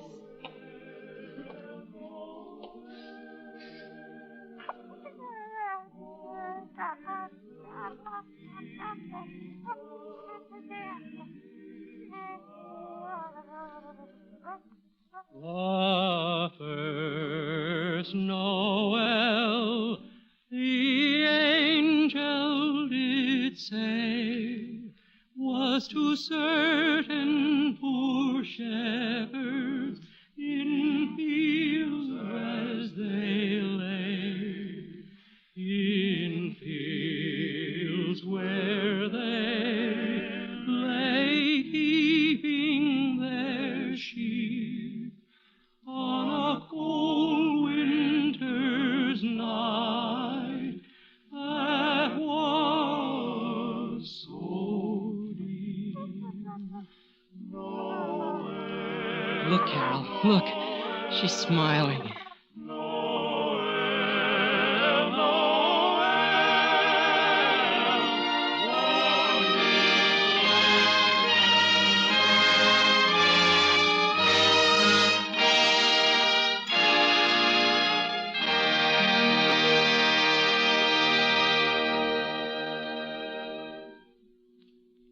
Suspense, presented by Autolite.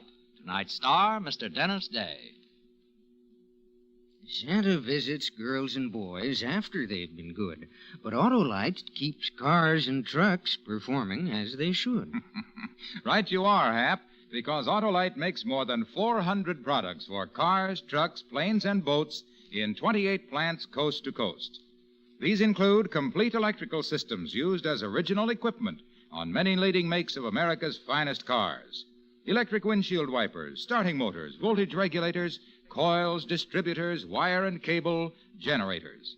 All engineered to fit together perfectly, work together perfectly because they're a perfect team. So, friends, don't accept electrical parts supposed to be as good. Ask for and insist on original factory parts at your neighborhood service station, car dealer, garage, or repair shop.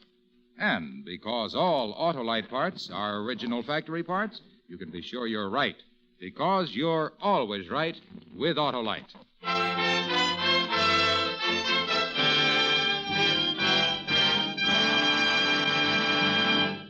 Next week on Suspense, Mr. Cornell Wilde, a star of A Ring for Maria. And in weeks to come, you will hear such famous stars as Mickey Rooney, Ginger Rogers, Eve Arden, and Ezio Pinza, all appearing in tales well calculated to keep you in suspense.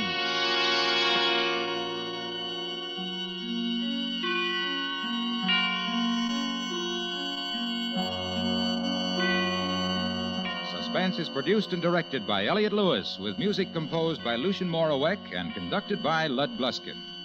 Christmas for Carol was written for Suspense by David Friedman. Dennis Day appears through arrangement with Colgate-Palmolive Peat Company and may be heard on his own program, A Day in the Life of Dennis Day. And remember, next week on Suspense, Mr. Cornell Wilde in A Ring for Maria.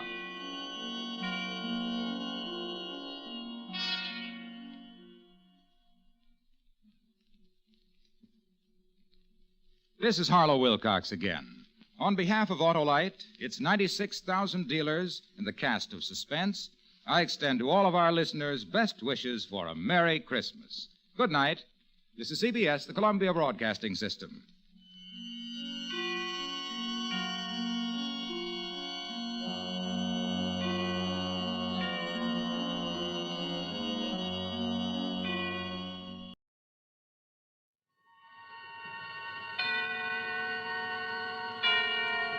Suspense. And the producer of radio's outstanding theater of thrills, the master of mystery and adventure, William N. Robeson. We who are in the business of keeping you in suspense find ourselves in a quandary at this time of the year. The elements of suspense, murder, mayhem, and macabre mischief are awkwardly out of place at this festival of peace and love. Yet that first Christmas was full of suspense. There was the problem of lodgings for the delicate mother that chill evening when there was no room at the inn. And there was great mystery when suddenly the star appeared in the east. Finally, there was the magnificent climax and happy ending when the three kings of the Orient arrived at last bearing gifts of gold and frankincense and myrrh. We feel that we cannot improve upon this tale, so we will bring you another, along with our best wishes for a most Merry Christmas. Listen then as Mr. Raymond Burr stars in Out for Christmas, which begins in just a moment. Here's actress Joan Bennett. It's terrible to try to act with a dreadful cold. To feel better quickly, I take 4-way cold tablets, the fast way to relieve nasty cold distress. Yes, tests of 4 leading cold tablets proved 4-way fastest acting of all.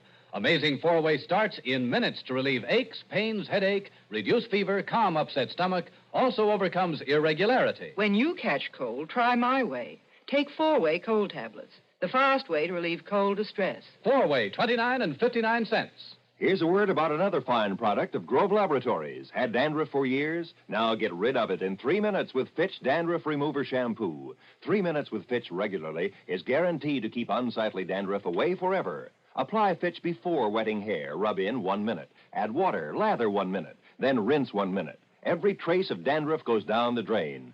3 minutes with Fitch. Embarrassing dandruff's gone. Fitch can also leave hair up to 35% brighter. Get Fitch Dandruff Remover Shampoo today. And now, Out for Christmas, starring Mr. Raymond Burr. A tale well calculated to keep you in suspense.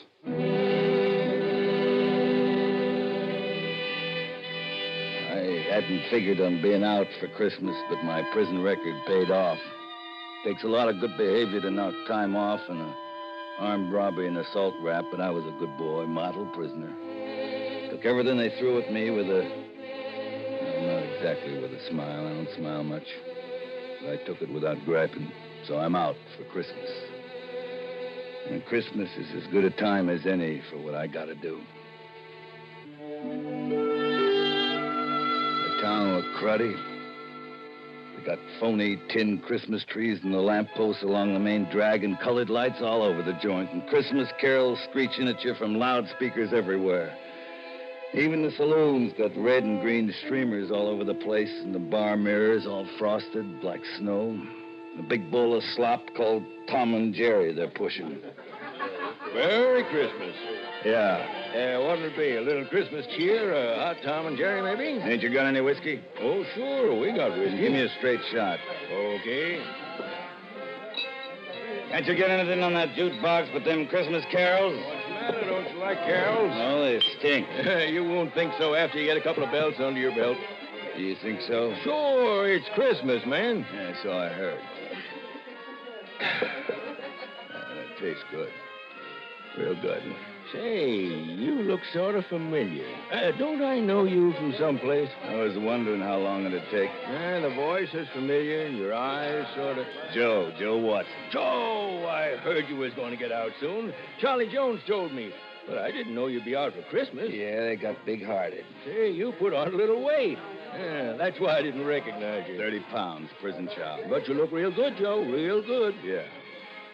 Hey, where is Charlie? He been in tonight? Not yet, but he'll be around probably. Gotta see him. You know where he's living at?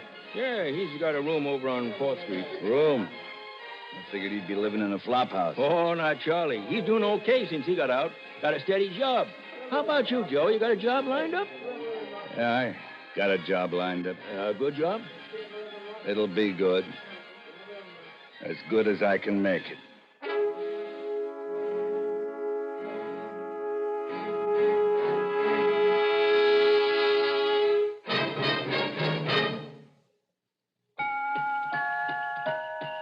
Has the last-minute shopping really got you down? Are you dashing and prancing all over the town?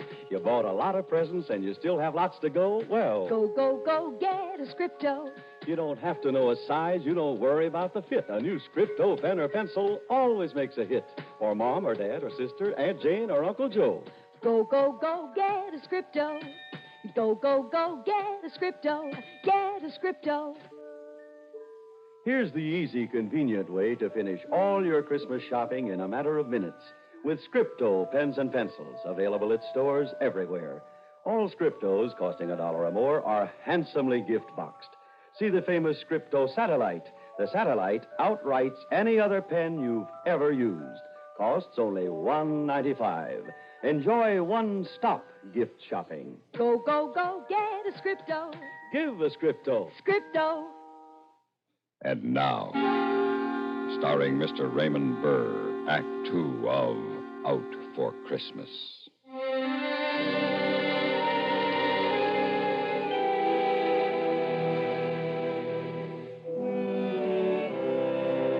They even had this rooming house where Charlie was staying, loused up for Christmas. There was a moth-eating poinsettia wreath in the door and red and green lights in the landlady's window. Charlie's room was on the 4th floor at the back. Joe! Yeah, Oh, so they let you out for Christmas. yeah. Well, come on in. Gee, it's good to see you, Joe. Good to see you, Charlie. Say, what you got there? Oh, that's an electric train. Just a minute, I'll turn it off. Electric train, what for? Oh, my sister's kid. That's all he talks about for Christmas, an electric train. So I got him one at a discount at the place where I work, but I wanted to see if it works okay. You know how it is. Yeah. So what's the idea of the Christmas tree? Well, living by myself and all, I thought I'd have my own tree. It's just a little one. You lost your marbles? Well, it's Christmas, Joe. Guys in cell block 4 ought to see you now playing with electric trains into your own Christmas tree. And I bet they'd like to be doing the same thing. Not me. Did you check up on Malloy like I asked you to? Yeah? Yes, he's still on the police force. Good. You got a gun? No, I don't have no use for guns anymore. Know where I can get one? Well, sure, I guess I could locate one. Well, I told you to. In my last letter, I told you. Get a gun for me, I said. Yes, I know, Joe, but look, pal, I thought that... Well, I hope maybe you'd change your mind. Charlie, from the day he testified against me, I swore I'd get him. His testimony did it, you know. That's what convicted me. He sent me up. He had to testify the way he did. He didn't have to be so convincing. But, Joe, what good'll it do? You'll only get the chair. I'm not afraid of the chair. I've seen enough of life. It stinks. I ain't in love with it. I'd just as soon leave it so long as I take that rat with me. But it ain't only him, Joe. What do you mean? He's married now. You kidding? What kind of a dizzy broad would want him? You ain't gonna like this, Joe. Ain't gonna like what? The dizzy broad that married him is Lucille. Lucille? My Lucille. That's right. I'm sorry, Joe. Funny.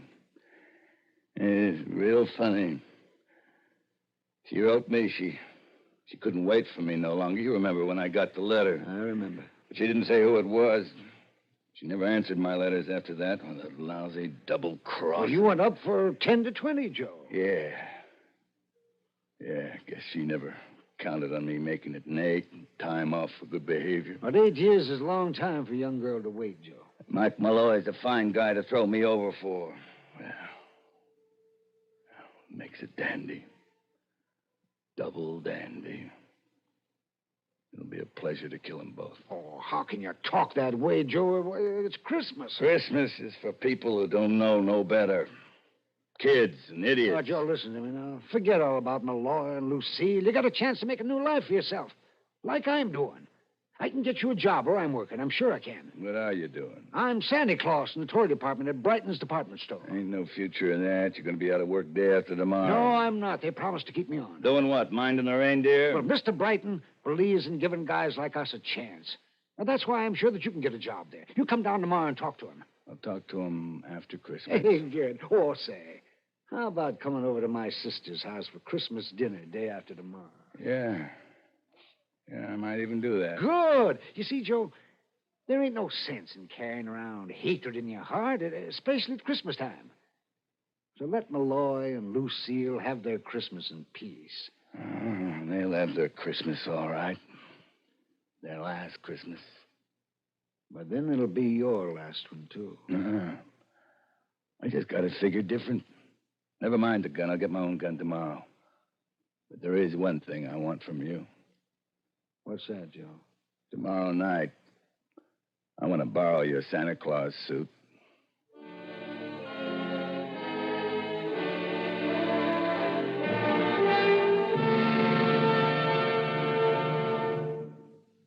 Holiday hustle make you queasy, stomach nervous and uneasy? Then Doodle you know about the little white chablets in the little green pocket roll?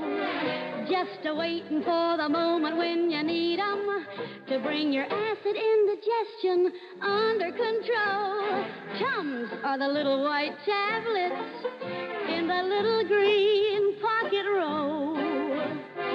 Tums for the tummy, T-U-M-S. Bring relief quicker than you'd ever guess. Best for any kind of acid distress. Keep 'em handy in the pocket roll. Keep your tummy under Tums control. yes, during the busy, bustling season, get quick relief from annoying acid indigestion. Always carry Tums, 10 cents. 3-roll pack, a quarter. Or get the new 6-roll pack with free metal carrier, 49 cents. And now, starring Mr. Raymond Burr, Act 3 of Out for Christmas.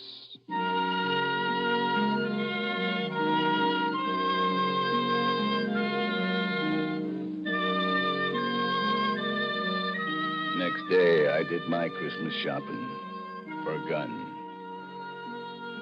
That night, I wrapped Charlie's Santa Claus suit into a bundle, took a bus out to the subdivision where Malloy and Lucille had a house. I ducked into an alley behind the supermarket and pulled on the red suit, whiskers and all. It was going to be so easy I had to laugh.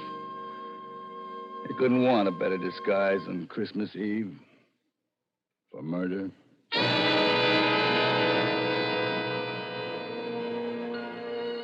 I didn't have any trouble finding the house, little box of a house like all the others in the street and decorated with colored lights like all the others. Nobody saw me, even if they had. Who has a better right than Santa Claus to be on the streets Christmas Eve? The gun felt cold in my pocket as I closed my fist around it, pushed the bell. Even it was wired for Christmas. Yes? Merry Christmas. Why, it's Santa Claus. Aren't you going to ask me in? Well, my husband isn't home yet. That's all right. I'll come in and wait for him. I don't understand. You don't believe in Santa Claus anymore, Lucille? You ought to. Who are you? Don't you recognize my voice?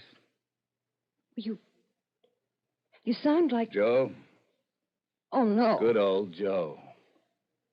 He was going to wait for me, no matter how long it took. Joe, I thought you were... In the cooler for keeps? I told you I'd come back for you. Here I am. Well, you're too late, Joe. Yeah, so I hear. How come you didn't wait, Lucille? I fell in love. With the guy who sent me to prison? With a no-good cop? He didn't send you to prison, Joe. You were guilty. I'd have beat the rap if he hadn't testified the way he did. He had to testify that way. He was only telling the truth. Yeah, so you could get me out of the way and steal my girl. Joe, you've got things all twisted. It all happened afterwards. I only met him at your trial. We fell in love afterwards. When I couldn't protect myself. Oh, Joe, I'm sorry. It just happened. You're telling me. Where's the fuzz? Who? The copper, your old man. He's still on duty. Working overtime to put the arm on some stiff on Christmas Eve. When will he be home? I expect him any time now. Good. I'm going to be glad to see him. Why, when you hate him so? You see, I promised him something. Didn't he ever tell you? No. I promised to kill him when I got out. Joe. Tonight's the night, see? Well, you mean it? You've got a gun. Sure, I got a gun. And I'm going to use it. On both of you. Both of us? You both double-crossed me. I could kill you first, but I think I'll wait till your old man comes home. Ought to be interesting to see how he acts. I wouldn't be the least bit surprised if he tried to make a deal with me. A deal? Yeah, like shoot my wife, but let me go free. What a terrible thing to say. You'll see what kind of a creep you married. Joe, do it then. But do it because I ask you. Kill me and let him go. I come to get you both. And I'm going to get you both. Together. How about some music while we're waiting? Turn on the radio. Go on, turn it on. He made you happy, Lucy? Yeah, Joe. Very. You made him happy? I hope so. That's nice. Because tonight you're both going to make me happy. By becoming very dead. It's too loud. What's that? Oh, little Lucy, the radio woke her. You got kids? Yeah. Where you going? I had to look in on her and quiet her. Don't try nothing funny. I'll be right behind you. Oh, there now, honey. There. It's all right. Mommy just turned the radio on too loud. I'm scared, Mommy. Mommy, look behind you. It's Santa Claus. Yes, dear, Santa Claus. Oh, Mikey. Mikey, wake up. Mikey, look, it's Santa Claus. Santa Claus? Santa Claus? I want to see Santa Claus.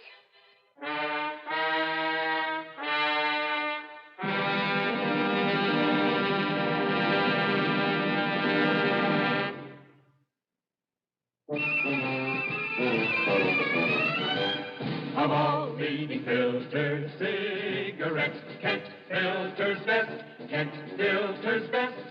It makes good sense when you smoke Kent, Kent filters best. Of all of the brands of cigarettes, Kent tastes the best, Kent tastes the best. A richer taste than all the rest, Kent filters best.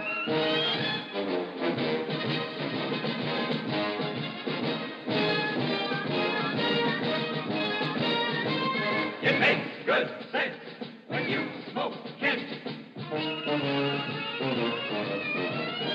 Of all leading filter cigarettes, Kent filters best.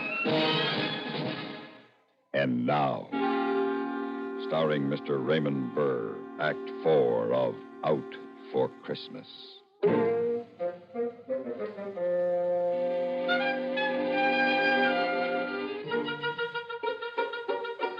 Just had time to jam the gun back into my pocket before those two kids were wide awake and all over me, grabbing at my red suit, pulling at my phony whiskers, pushing me into a chair. Did you bring me a present, Santa Claus, did you? Where are your reindeer, Santa? Sit down, Mikey. I want to sit on his lap. You'll get rid of these chicks. Where's my present, Santa? Well, What did you do with the reindeers? What did you do with the reindeers? Well, they're parked outside, Mikey, on the roof. Did you come down the chimney? Oh, yeah, sure. Why aren't you close to me? Didn't the fire burn you? Well, no, you see, it's an asbestos suit. Now, listen, you kids ought to go back to bed. Oh, no, Santa, please, we want our presents. I want to see the reindeer. See, you got to get them off me. They're so excited, Joe. They've never entertained Santa Claus before. I ain't no Santa Claus. To them you are. Yeah. Santa Claus, Well, what? I want to kiss you.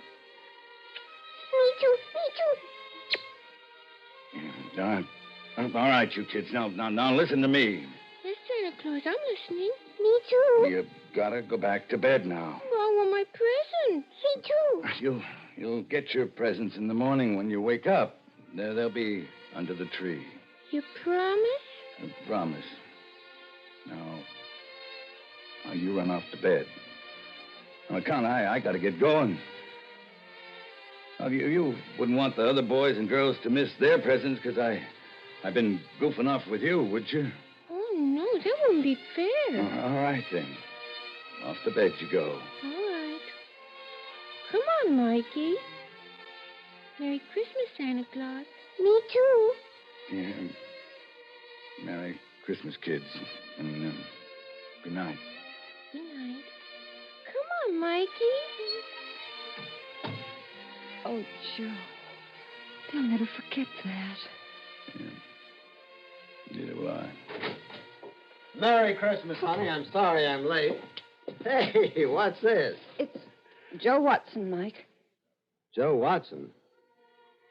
What the devil are you doing here? He came to kill us. What? Take it easy, Mike. Here's my gun. You changed your mind? Your kids changed my mind. They thought he was really Santa Claus, darling. They were so excited. Well, Mike, you can send me up again. Better to go back for parole violation, I guess, than for murder. Well, wait a minute. We gotta have a complaining witness. You want to make a complaint, Lucille? No, Mike. I want to thank Joe for giving the kids the best Christmas of their lives. Well, I haven't any complaint then. Merry Christmas, Joe. I still say Christmas is for people who don't know no better.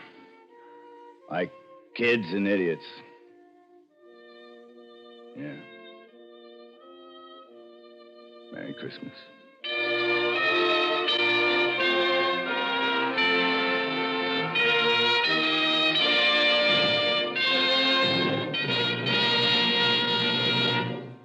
Suspense, in which Raymond Burr starred in Out for Christmas, written, produced, and directed by William N. Robeson.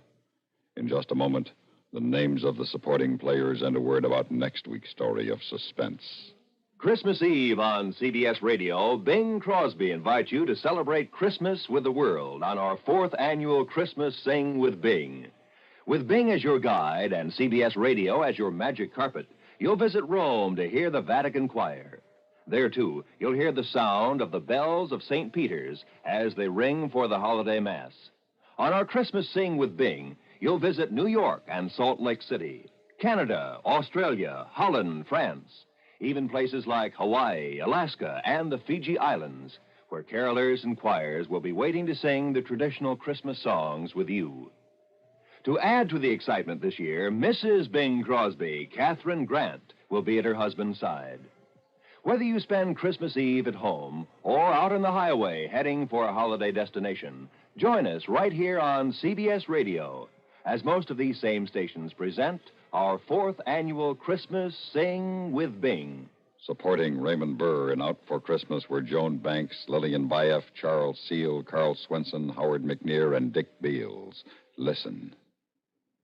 Listen again next week when we return with Mr. Frank Lovejoy, starring in The 32nd of December. Another tale well calculated to keep you in suspense. This is the CBS Radio Network.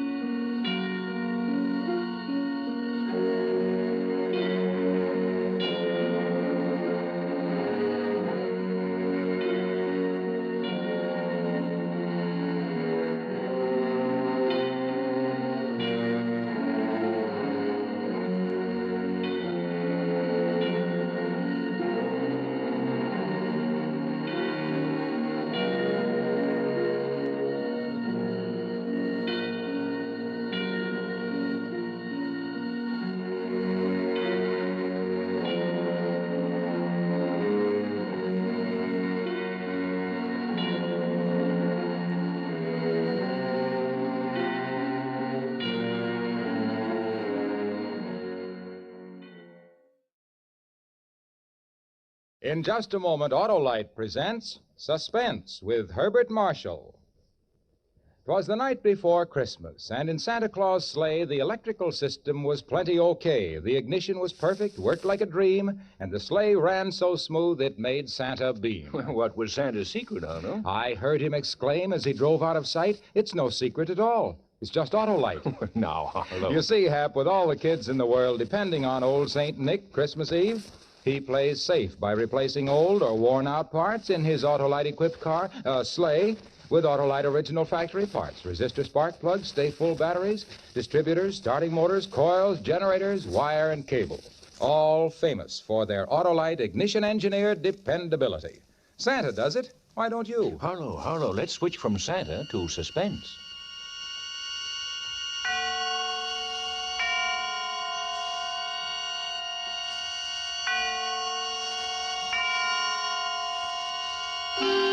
Suspense.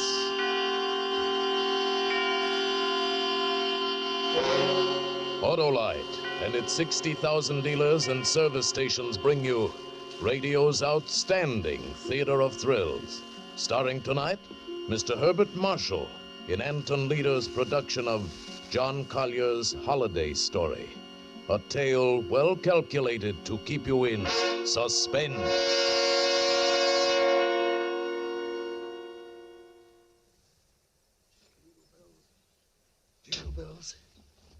Jingle all the way.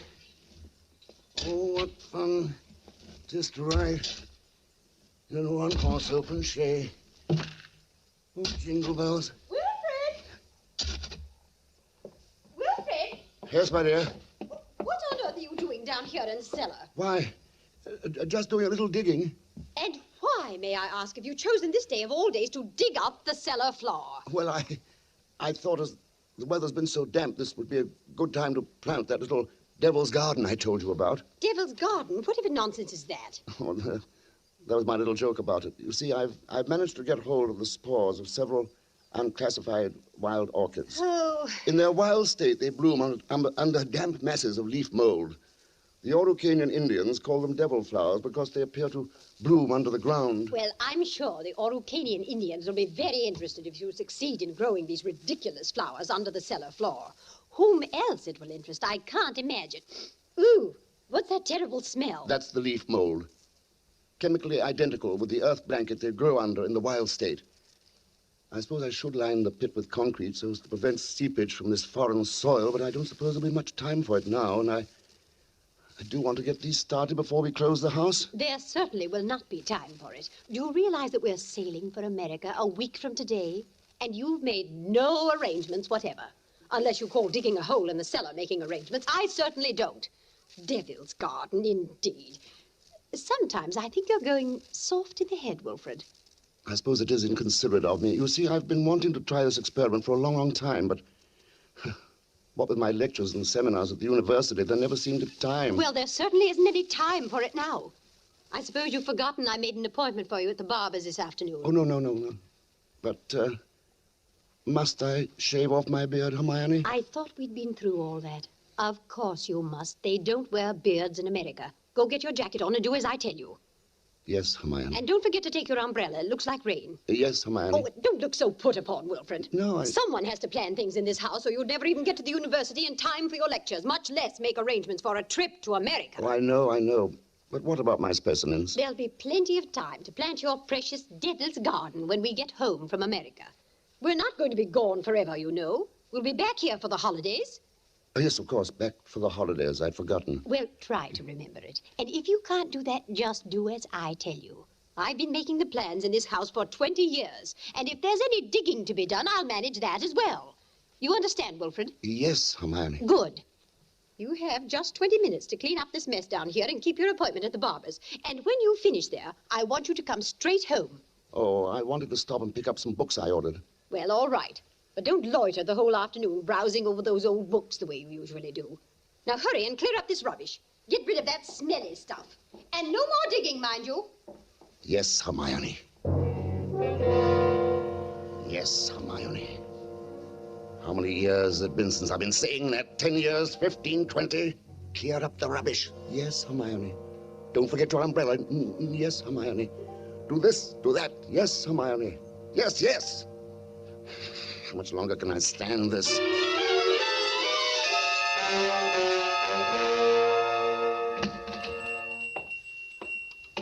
Good evening, sir. Good evening, Miss Markham. Why, it is Professor Carpenter, isn't it? Oh, you like me better this way? Oh, you look ever so much younger without the beard. 20 years at least. 20 years. You'll be glad to know those books you ordered have finally arrived. Books?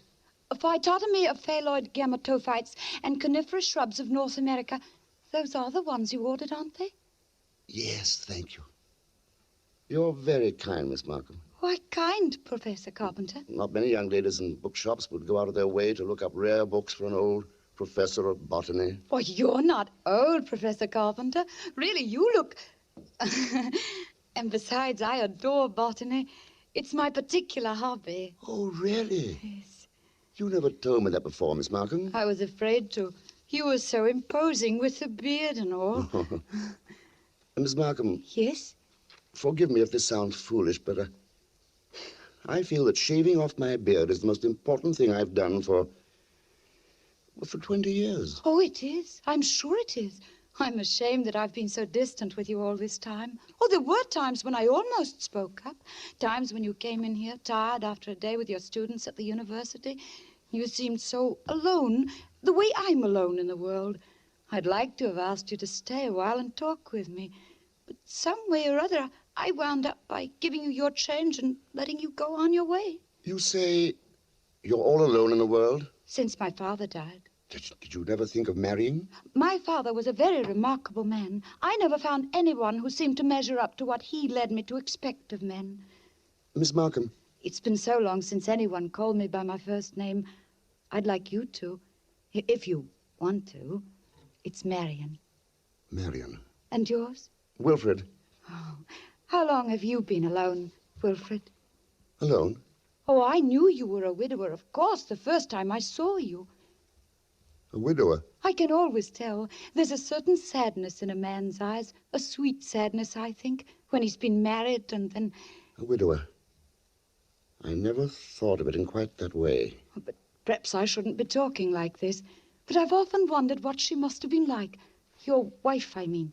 Hermione? Was that her name? Yes, Hermione. Not an easy woman to forget. Very strong, always managing things. The house, my wardrobe, my friends. When we dined at a restaurant, she even ordered my food. She was always managing things. You might say she... Yes, she managed herself to death. Poor woman. She must have loved you very much. But she needn't have put herself out so. It's plain to see you don't need things managed for you. Is that so? You need companionship, I think. Someone sympathetic with your work. But the last thing on earth you need is a manager. How well you put it. The last thing on earth.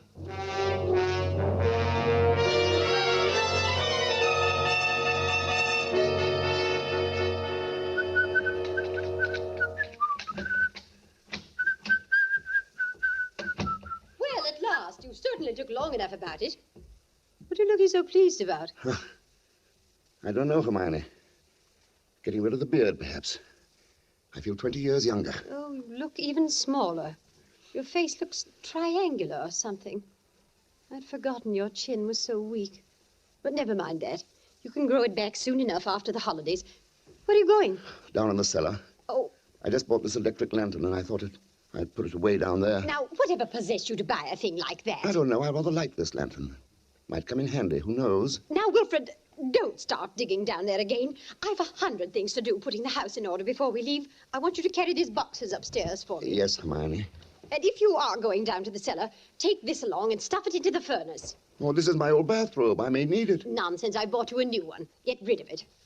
And don't start pottering down there with that devil's garden or whatever you call it. I'm through digging, my dear. I think the pit is quite deep enough now for my devil's garden.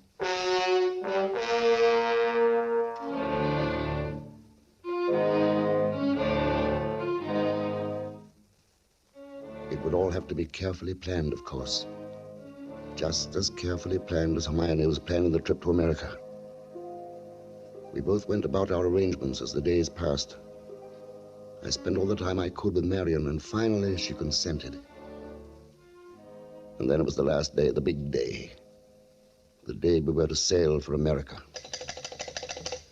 Operator? Operator, are you there? I'm still waiting on that call to Salisbury. Well, put them on quickly. Hello. Is this Paul Holt and Sons? It's Mrs. Wilfred Carpenter. Did you receive my letter? Good. Now remember, we'll be back for the holidays, and I want the job done without fail. What's that? Oh, no, I'm sure he doesn't suspect anything. Send the bill to me in New York as I instructed you, addressed in my name, of course. Oh, yes, I've already put them in the mail. You'll get them tomorrow. Thank you. Thank you so much. Oh, here you are, Wilfred. Where have you been? Backstairs. I dismissed the servants. Dismissed the servants? But I've asked some friends of mine into a farewell tea. Go and tell them it's a mistake. I'm afraid it's too late now. They've packed and gone. You have messed things up properly. How many times have I told you to leave things to me? I make the plans around here. Yes, Hermione. You'll have to do better than this when I plan the trip home, or we'll never in the world be back here for the holidays. Back here for the holidays, back here for the holidays. Must you keep saying that? Why not? We are coming back for the holidays, aren't we? Supposing I were offered a professorship in one of those wealthy American universities. Nonsense. Americans care nothing for botany. Luther Burbank was an American. That's different. What have you ever done except muck around in the dirt with a lot of roots and tubers? They asked me to lecture. That means something. Of course they ask you to lecture. Americans will pay to hear any foreigner deliver a lecture. Once. Now, there's no use getting yourself in a state about this, Wilfred. No doubt this extra money will come in very handy when we arrive back for the holidays. Precisely. And it's no good you're making a joke of it. Heaven knows where you'd be today if I hadn't got a sense of time. Yes, my dear Hermione. And as you've been so foolish as to dismiss the servants, you may empty the ashtrays and straighten up this room while we're waiting for the guests to arrive. I'm going upstairs to change. Call me when they get here. Yes, Hermione.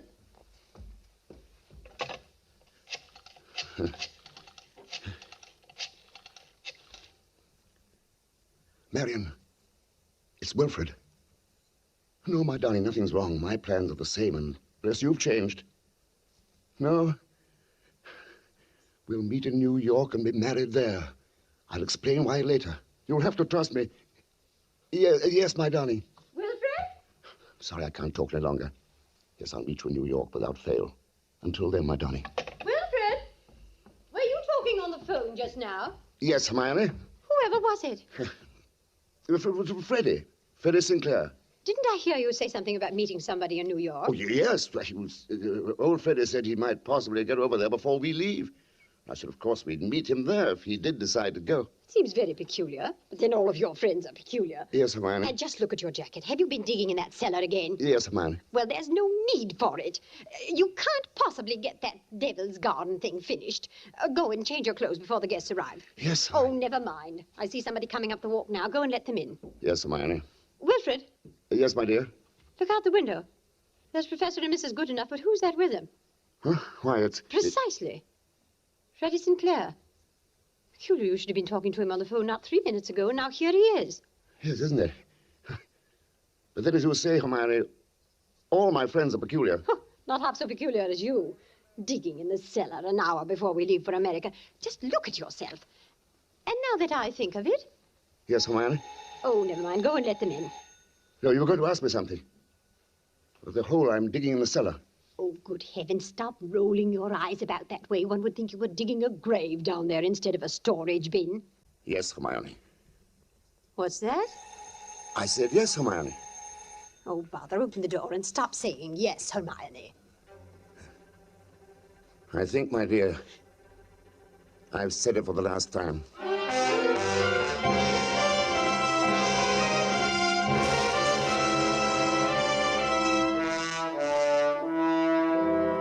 For Suspense, Autolite is bringing you Mr. Herbert Marshall in radio's outstanding theater of thrills, Suspense.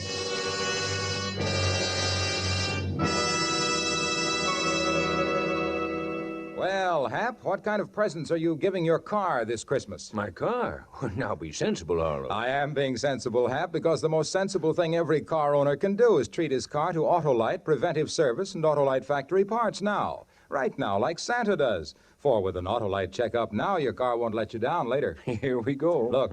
Look, Hap, Autolite parts are original factory parts on many makes of our finest cars. The same as those put in the car the day it was made. Resistor spark plugs, stay-full batteries, generators, distributors, starting motors, coils, wire, and cable. Your car uses them all. Autolite makes them all. You know, Autolite parts and your Autolite-equipped car go together, like Damon and Pythias, like Duncan and Fife, like Chip and Dale. What's one without the other? Chip and Dale. So don't accept parts that are supposed to be as good. Get Autolite parts, for Autolite parts are built for your car, Santa's car, everybody's car. Harlow, you're wonderful. Why, you've got Santa and everybody switching to Autolite. So, friends, follow the footsteps of Dasher, Dancer, Dunder, and Blitzen, and whip on down to your nearest Autolite service station or the dealer who sells your make of car, and ask for original factory parts and service. Oh, okay, Harlow. Right now, here's Suspense. And now, Autolite brings back to our Hollywood soundstage Mr. Herbert Marshall, starring in a gripping tale well calculated to keep you in suspense.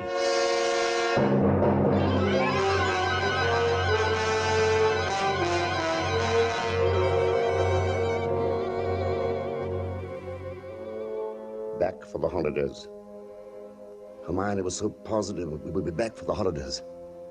That last afternoon, pouring tea for a few friends who had come in to say last-minute farewells, she kept reiterating it. Now, mind you, Hermione, don't let those Americans lure your husband with one of their fat university jobs. We absolutely must have you with us for the holidays. He will be back, I promise. Good. It's not absolutely certain, of course. Wilfred, what do you mean it's not certain? Of course it's certain. After all, Wilfred, old boy, you've contracted to lecture for only 2 months. That's right. But then, of course, anything may happen. Oh, Wilfred adores being unpredictable. Now, what other man would decide the very day, mind you, before leaving for America, to dig a great hole in the floor of the cellar? In the cellar? Yes, he's going to put some unclassified wild orchids down there. A devil's garden, if you please. Oh, my dear. Sounds so mysterious. Oh, my dear. That's Wilfred, though. It's really quite simple, once you find out what he's up to. Now, take that telephone call he put through to you a few minutes before you arrived, Freddie. To me? Of course. Wilfred wanted to surprise me about your plan to meet us in New York next month. Wasn't that why he called? To ask you not to mention it? But, my dear Hermione, Wilfred couldn't possibly have telephoned me within the past hour. I've been walking in the park since 3. He didn't telephone you? How could he? And as for my going to America... No, come, Freddie. You may as well own up. Hermione has found me out again. But, Wilfred, old chap, I really don't. You see what a poor liar Wilfred makes. He's as red as a beetroot. Aren't you ashamed of yourself, Professor, stringing poor Hermione along like that? And as for you, Freddie, I'm furious. You said nothing to us about going to America. But look here, old girl. I've been trying to tell everyone here Oh, stuff and nonsense. The game's gone on long enough. Besides, we must start getting ready. It was marvelous of all of you to come in to say goodbye. And don't worry about Wilfred's little jokes. I will bring him back for the holidays. You may rely on it. They all believed her. For years, she'd been promising me for dinner parties, garden parties, committees. And the promises had always been kept. This time they wouldn't be. I'd seen to that. The servants were gone for good, the farewells all said. I had time to the minute how long it would take to fill in the hole in the cellar, my devil's garden. Upstairs in the bedroom, I undressed, folded my clothes over a chair, put on my old bathrobe. Then I opened the door into Hermione's room. Hermione, have you a moment to spare? Of course, dear. I'm just finished. Then come in here for a moment. There's something rather extraordinary here. Oh, good heavens, Wilfred. What are you lounging about in that filthy old bathrobe for? I told you to put it into the furnace. I'll do it today. Yes, I really will, I promise. Well, high time. Now, what is it you want to show me? It is in the bathroom here. Just look. Who in the world do you suppose dropped a gold chain down the bathtub drain? Nobody has, of course. Nobody wears such a thing. Then what's it doing there? Well, I don't see anything. Here. I'll hold this flashlight for you. If you lean right over, you can see it shining deep down. Such a lot of nonsense, just as we're... Well, I don't see it, Wilfred. Go on looking, Hermione. In just a moment... Wilfred, I absolutely refuse... Wilfred, what are you doing? Take your hands off my neck. I will, Hermione, just as soon as I've finished the arrangements for my trip to America. What are you talking about? You thought you were the only one who could plan things, didn't you, Hermione? Well, I've been making some plans of my own this past week. In exactly 1 minute and 45 seconds, you'll be dead. You see, I've planned it very accurately. You'll never get away with it. I thought you'd say that, Hermione, but I will get away with it. You won't mind the smell of the leaf mold down in the cellar when I take you down there today. Yes, that's where you're going, Hermione. Into my devil's garden that annoyed you so much. My friends, they all expect me back for the holidays. And if I don't come back, they'll start asking questions. No, they won't. No, because you'll write them letters, Hermione, on the typewriter, as you always do. They'll be signed H, in that neat, cryptic way you always sign your notes to your friends. Oh, let me up now. No. It won't work, Wilfred. You were never any good at planning things. Ah, but I've changed.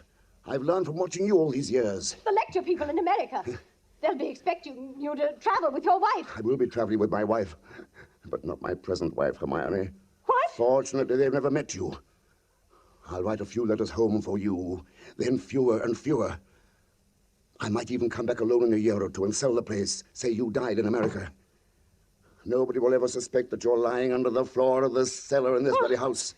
Wilfred, it won't work, I tell you. That pit you dug in the cellar. I can assure you, my dear Hermione, it will serve its purpose well. Wilfred, you must... Sorry, my dear, I've got to get this done according to plan.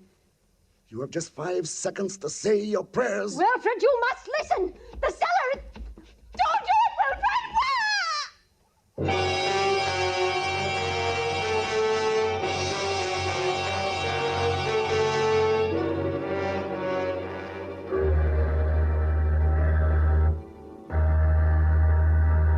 Oh, Stewart.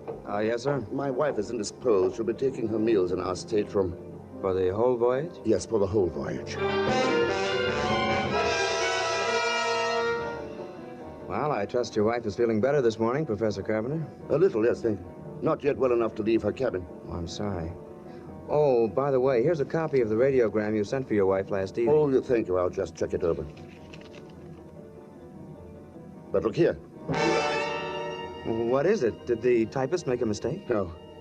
No, nothing important. She can correct it later.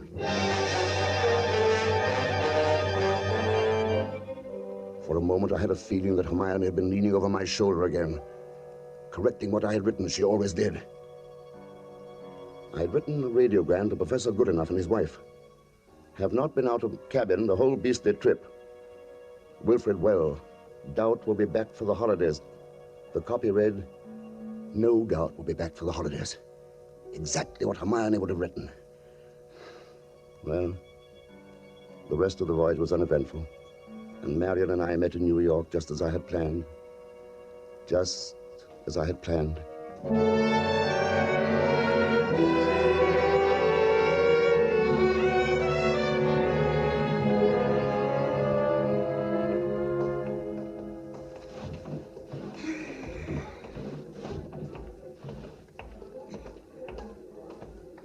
Professor and Mrs. Carpenter, we have reservations, I believe. Oh, yes. We've been expecting you, sir.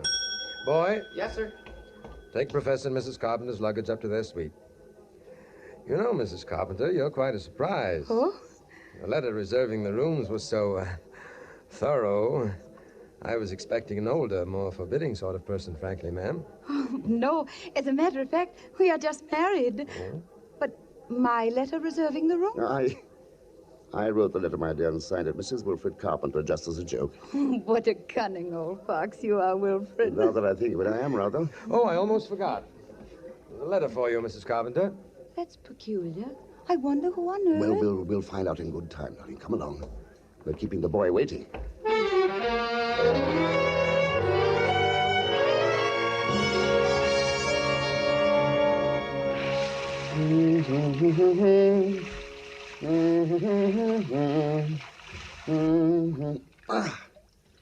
Nothing like a cold, brisk shower to put a man to rights. Wilfred,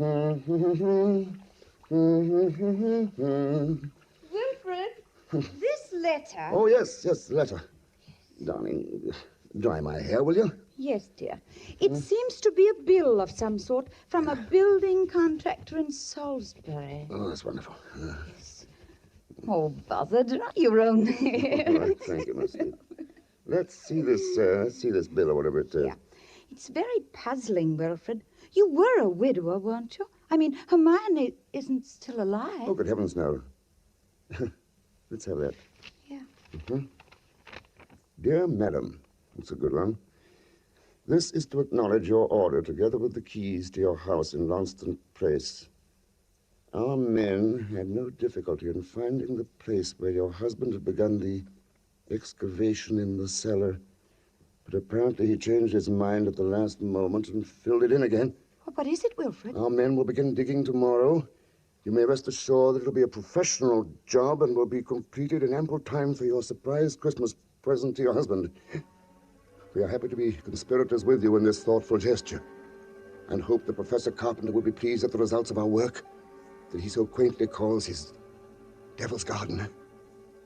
Very truly yours, Paul Holt and Sons, Contractors. Well, what does it mean, Wilfred? It means that Hermione was right. I will be back for the holidays. Back for the holidays. Back for the holidays! Back for the holidays! Back for the holidays!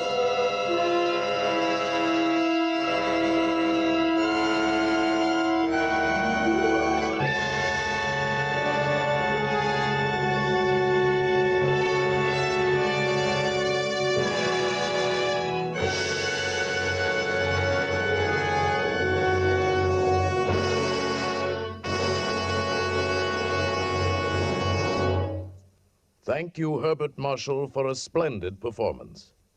Mr. Marshall will return in just a moment.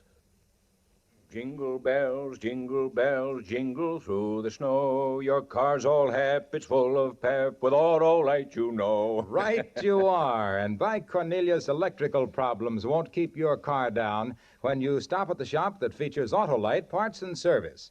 Sure as Kris Kringle means Christmas, Autolite original factory parts and service top the town. So, friends, stop in tomorrow at your friendly Autolite service station or the dealer who sells your make of car and ask for original factory parts and service. Autolite? You'll find Autolite service stations listed in your classified telephone directory under Automotive Electrical Equipment. And remember, your Autolite ignition system is the lifeline of your car. Yes, friends, and remember, too, Autolite means spark plugs. Ignition-engineered resistor spark plug. Autolite means batteries. Stay full batteries. Autolite means ignition systems. The lifeline of your car.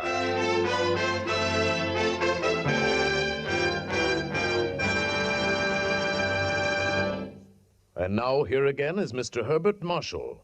It has been a pleasure to appear tonight on Suspense, and it is my pleasure to extend to all of you, for Autolite, Tony Leader and his Suspense cast and crew, and myself, best wishes for the holiday season.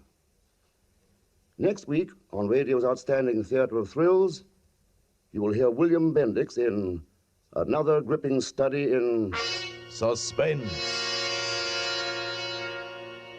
Herbert Marshall will soon be seen with Margaret O'Brien in the Metro-Goldwyn-Mayer production of The Secret Garden. Tonight's suspense play was dramatized by Robert Tallman from a story by John Collier. Music was composed by Lucien Morawek and conducted by Lud Gluskin. The entire production was under the direction of Anton M. Leader. In the coming weeks, Suspense will present such stars as Ethel Barrymore, Dana Andrews, Robert Montgomery, Danny Kaye, and many others. So make it a point to listen each Thursday to Suspense, radio's outstanding theater of thrills. And next Thursday, same time, hear William Bendix.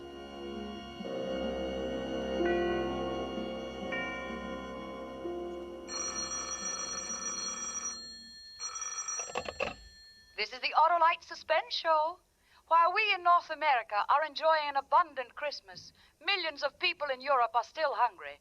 Your $10 sent to CARE, C-A-R-E, will go a long way toward putting some less fortunate European family back on the road to health, happiness, and freedom. Good night. Merry Christmas from Autolite. This is CBS, the Columbia Broadcasting System.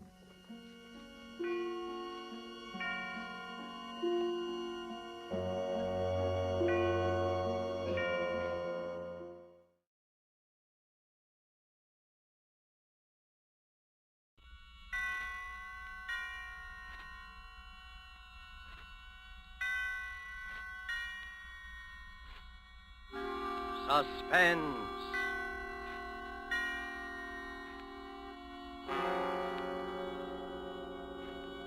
Presented by Roma Wines, made in California for enjoyment throughout the world. Salute. Your health, senor. Roma toasts the world. The wine for your table is Roma, made in California for enjoyment throughout the world. This is the man in black, here for the Roma Wine Company of Fresno, California, to introduce this weekly half hour of Suspense. Tonight in Hollywood, Roma brings you as star Mr. Peter Lorre. The suspense play which stars Mr. Lorre and which is produced and directed by William Spear is called Back for Christmas. In this series, Roma brings you tales calculated to intrigue you, to stir your nerves, to offer you a precarious situation and then withhold the solution until the last possible moment. And so with Back for Christmas and with the performance of Peter Lorre, we again hope to keep you in suspense.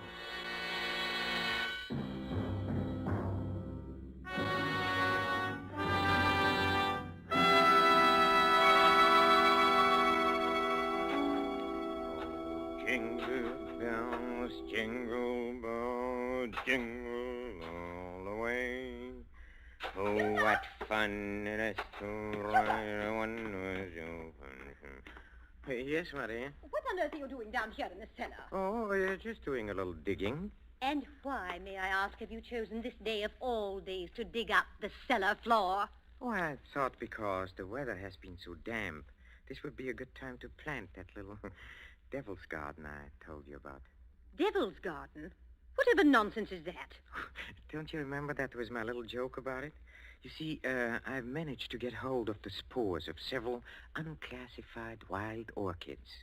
In our wild state, they bloom under damp masses of leaf mold.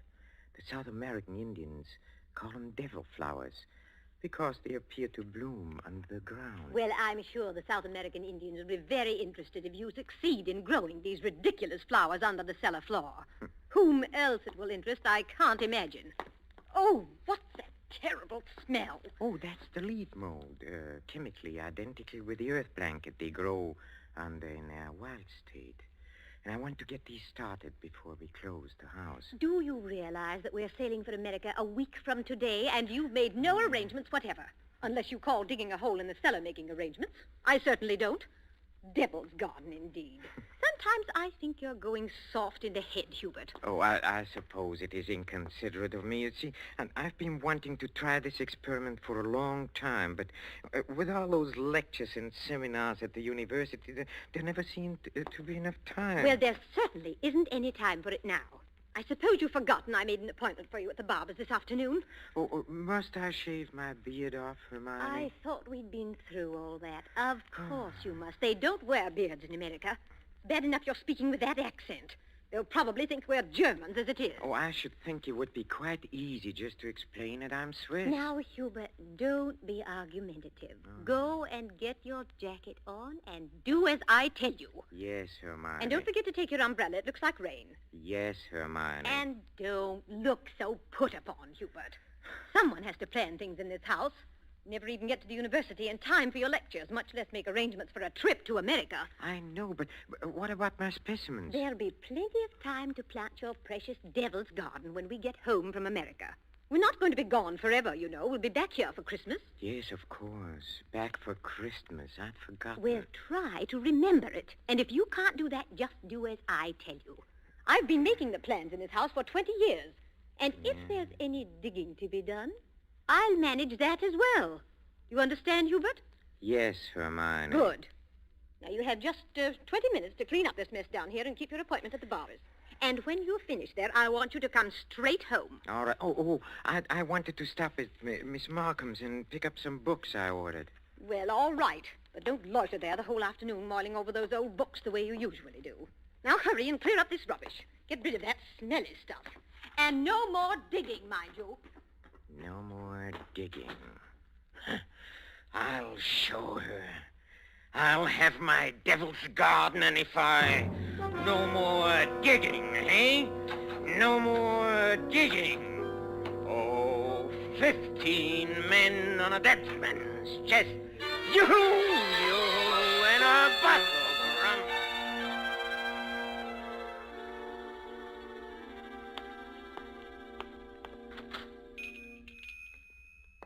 Good evening, sir. Oh, good evening, Miss Markham. Why, it is Professor Schumacher, isn't it? Do you like me better this way? You look ever so much younger without the beard. 20 years at least. 20 years. Oh, you'll be glad to know those books you ordered have finally arrived. Oh, yes, the books. Let me see. The Phytotomy of Phalloid Gametophytes and Coniferous Shrubs of North America. Those are the ones you ordered, aren't they? Yes, thank you. You're very kind, Miss Markham. Why kind, Professor Schumacher? Well, not many young ladies in bookshops would go out of their way to look up rare books for an old professor of botany. Why, you're not old, Professor Schumacher. Really, you look... What do I look like? And besides, I adore botany. It's my particular hobby. Oh, really? You've never told me that before, Miss Markham. Well, I was afraid to. You looked so imposing with the beard and all. Miss Markham, forgive me if this sounds foolish, but since talking with you today, I feel that shaving off my beard is the most important thing I've done for 20 years. Oh, it is. I'm sure it is. For 20 I'm so sorry that I've been so distant with you all this time. Oh, there were times when I almost spoke up. Oh, really? Times when you came in here, tired after a day with your students at the university. You seemed so alone. The way I'm alone in the world. Alone? I'd like to have asked you to stay a while and talk with me, but some way or other, I always wound up giving you your change and letting you go on your way. Say, you're alone in the world? Since my father died. Oh, Miss Markham, did you never think of marrying? My father was a very remarkable man. I never found anyone who seemed to measure up to what he led me to expect of men. Miss Markham... Oh, it's been so long since anyone called me by my first name. I'd like you to, if you want to. It's Marion. Marion? Oh, how nice. And yours? Well, Hubertus. but in English, Hubert sounds better, huh? How long have you been alone, Hubert? Alone? I knew you were a widower, of course. The first time I saw you. A widower? I can always tell. There's a certain sadness in a man's eyes. A sweet sadness, I think, when he's been married and then A widower. I never thought of it in quite that way. Oh, I'm sorry. I shouldn't have been talking like this, I suppose, but I've often wondered what she must have been like. Your wife, I mean. Hermione? Not an easy woman to forget. Very strong. Always managing things. The house, my wardrobe, my friends. Even when we dined at a restaurant, she even then ordered my food. She was always managing things. Her whole life. Managed herself to death. Poor woman. She must have loved you very much. But she needn't have put herself out so. It's plain to see you don't need things managed for you. No. You need companionship, I think. Someone sympathetic with your work. But the last thing on earth you need is a manager. How well you put it. The last thing on earth.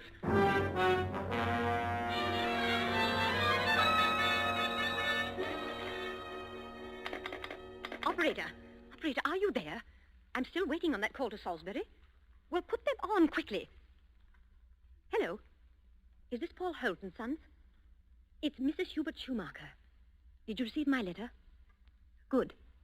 Now remember, we'll be back for Christmas and I want the job done without fail. What's that? No, I'm sure he doesn't suspect anything. Send it to me in New York as I instructed you, addressed in my name, of course. Yes. I've already put them in the mail. You'll get them tomorrow. Thank you. Thank you so much. Oh, here you are, Hubert. Where have you been? Oh, backstairs. I dismissed the servants. Dismissed the servants? Mm-hmm. But I've asked some friends of mine into a farewell luncheon. Go and tell them it's a mistake. Well, I'm afraid it's too late now. They've packed and gone.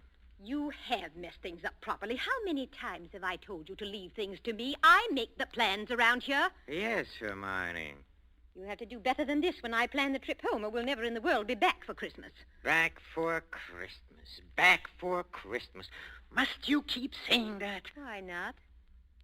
We are coming back for Christmas, aren't we? Well, supposing I I were offered a professorship in one of those wealthy American universities. Nonsense. Americans care nothing for botany. Well, Luther Burbank was an American, wasn't he? That's different. What have you ever done except muck around in the dirt with a lot of roots and tubers? Well, they asked me to lecture, didn't they? All right. Now, there's no use getting yourself in a state about this, Hubert. No doubt this extra money will come in very handy when we arrive back for Christmas. I know. Precisely. No good to make a joke of it. Heaven knows where you'd be today if I hadn't got a sense of time. Yes, Hermione. And as you've been so foolish as to dismiss the servants, you may empty the ashtrays and straighten up this room while we're waiting for the guests to arrive. I'm going in to have my bath. Call me when they get here.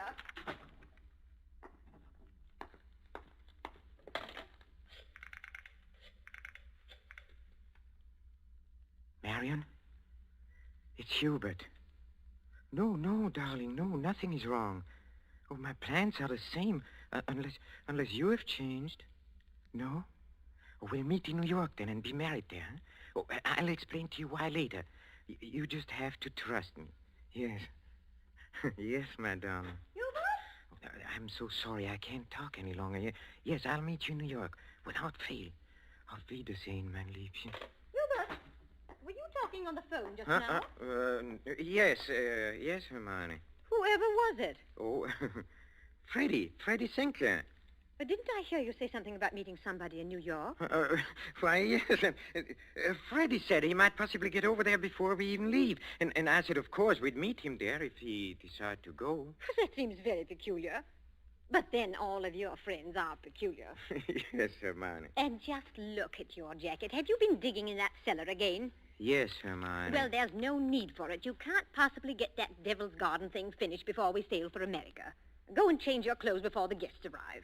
Oh, never mind. I see somebody coming up the walk now. Go and let them in. Yes. Hubert. Yes? Look out the window. There's Professor and Mrs. Goodenough, but who's that with them? Well, who... Precisely. Freddie Sinclair. Peculiar you should have been talking to him on the phone not 3 minutes ago, and now here he is. Yes, isn't it? But then, as you say, Hermione, all of my friends are peculiar. Not half so peculiar as you. Digging in the cellar the very day we leave for America. Just look at yourself. And now that I think of it... Yes? Oh, never mind. Go and let them in. Oh, you were going to ask me something, Hermione, about the hole I'm digging in a cellar. Good heavens, stop rolling your eyes about that way. One would think you were digging a grave down there instead of a storage bin. Yes, Hermione. What's that? I said yes, Hermione. Father, open the door and please stop saying yes, Hermione. I think, my dear, I have said it for the last time.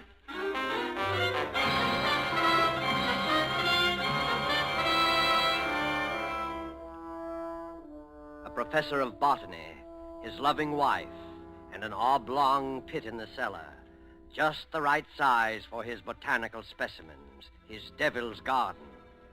With these ingredients for a story of a perfect crime, Back for Christmas by John Collier and starring Peter Lorre, the Roma Wine Company closes the curtain for a moment on another breathless study in suspense.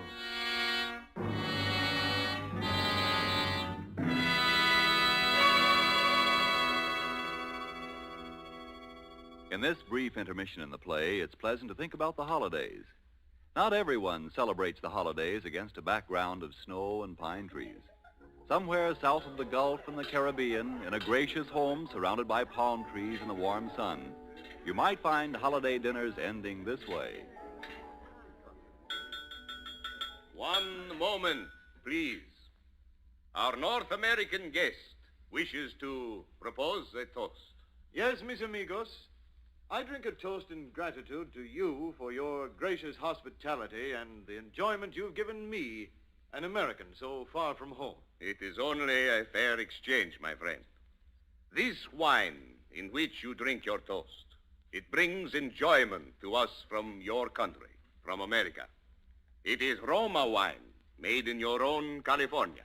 Yes, and when you choose the wine for your holiday table, remember this. Only a few wines are so fine that many countries of the world import them. And among these greatly enjoyable wines are the wines of Roma. Roma, made in California for enjoyment throughout the world.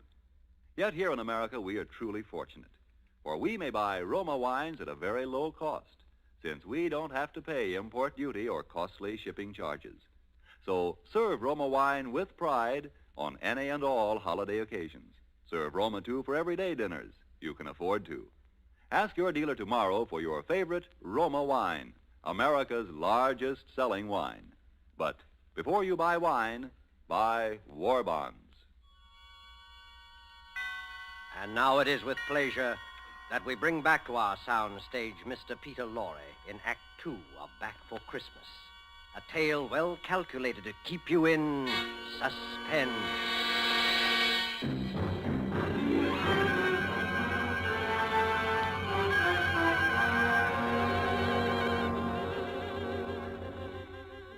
Back for Christmas.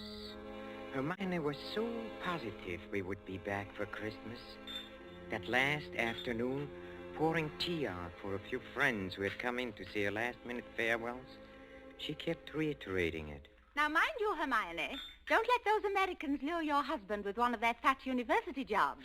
We absolutely must have you with us for Christmas. He shall be back, I promise you. Well, it's not absolutely certain, of course. Hubert, now what do you mean it's not certain? Of course it's certain. After all, Hubert, old boy, you've contracted to lecture for only 3 months. Oh, that's quite right, but then, of course, anything may happen. Hubert adores being unpredictable. Now, what other man would decide the very day, mind you, before leaving for America, to dig a great hole in the floor of the cellar? In the cellar? Yes.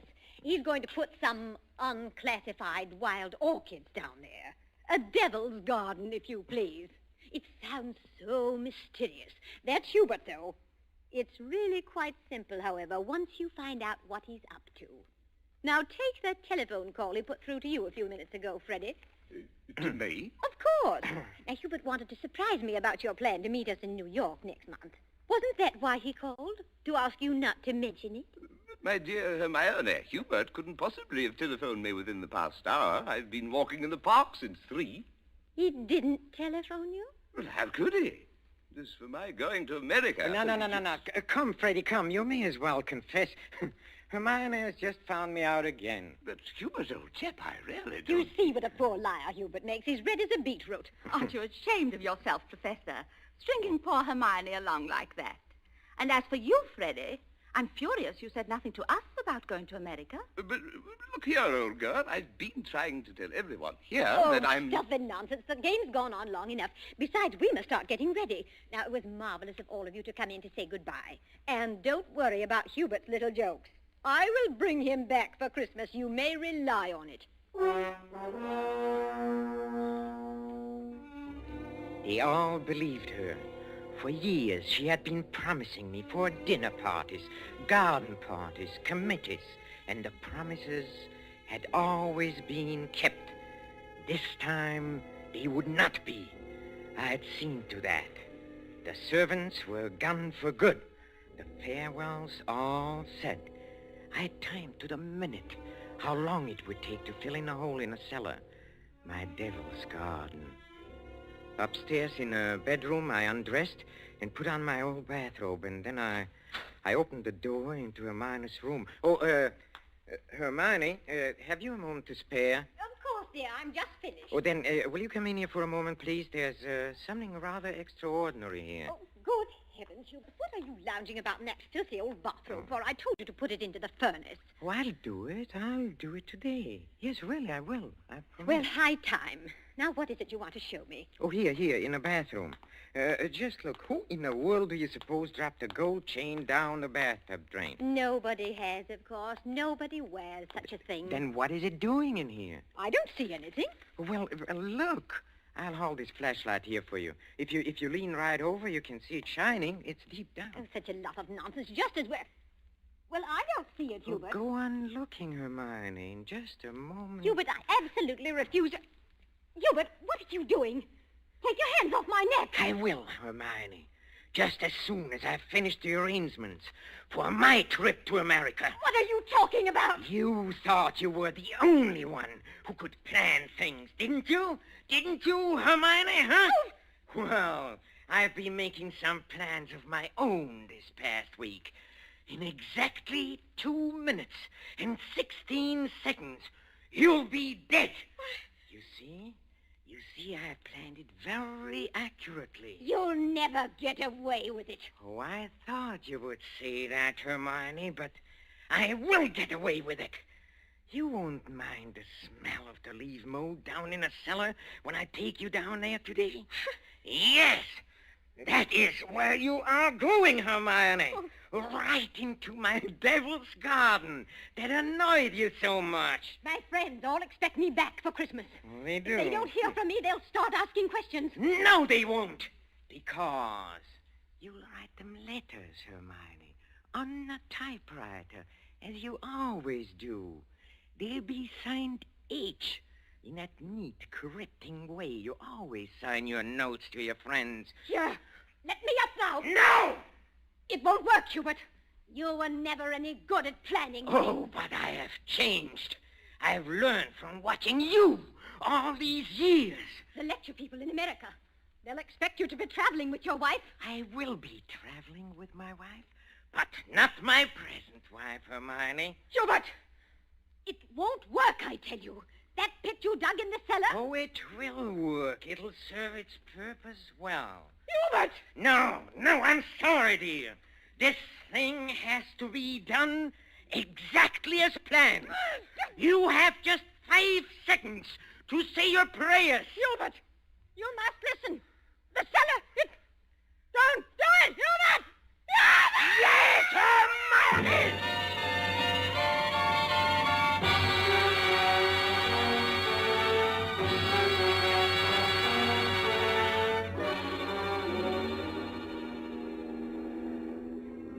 Oh, Steward?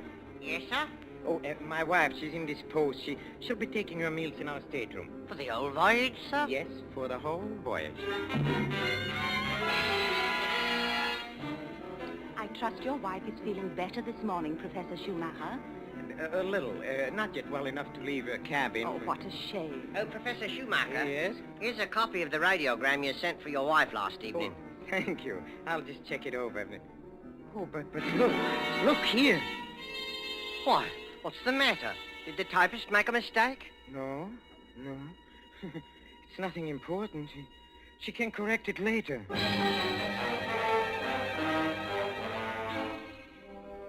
For a moment, I had a feeling that Hermione had been leaning over my shoulder again, correcting what I had written as she always did.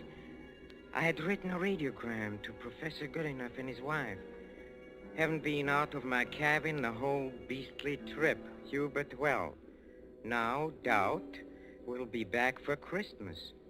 But the operator had left out the W and it read, "No doubt we'll be back for Christmas." Exactly what Hermione would have written. Well, the rest of the trip was uneventful. Marion and I met in New York just as we had planned. Just as we had planned.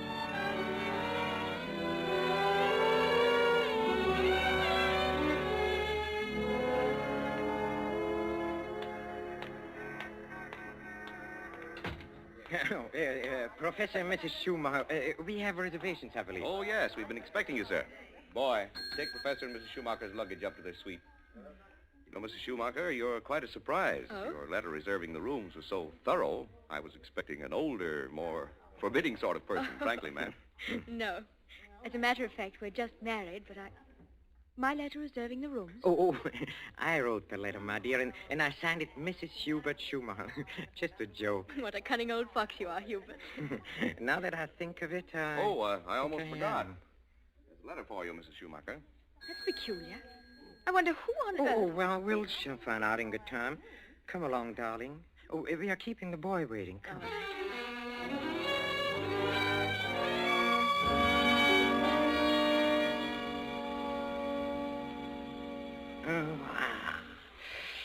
Nothing like a cold, brisk shower to put a man to rights. Hubert, this letter. Oh, yes, the letter. Oh, dry my hair, will you, darling? Please. It seems to be a bill of some sort from a building contractor in Salisbury. Oh, really? Oh, bother, dry your own hair. Thank you, darling. Let's see this bill or whatever it is. It's very puzzling. Hubert, you were a widower, weren't you? I mean, Hermione isn't still alive. Good heavens, no. Well, let me read that. Dear Madame, this is to acknowledge your order together with the keys to your house in Launceston Place. Our man had no difficulty in finding the place where your husband had begun the excavation in a cellar, but apparently he changed his mind at the last moment and filled it in again. What is it, Hubert? Our man will begin digging tomorrow, and the job will be completed in ample time for your surprise Christmas present to your husband. We are happy to be conspirators with you in this thoughtful gesture and hope that Professor Schumacher will be pleased at the results of our work on his Devil's Garden. Very truly yours, Paul Holt Sons, Contractors. What does it mean, Hubert? Means that Hermione was right. I will be back for Christmas. I will be back for Christmas. I will back for Christmas. Back for Christmas. Yes, Hermione.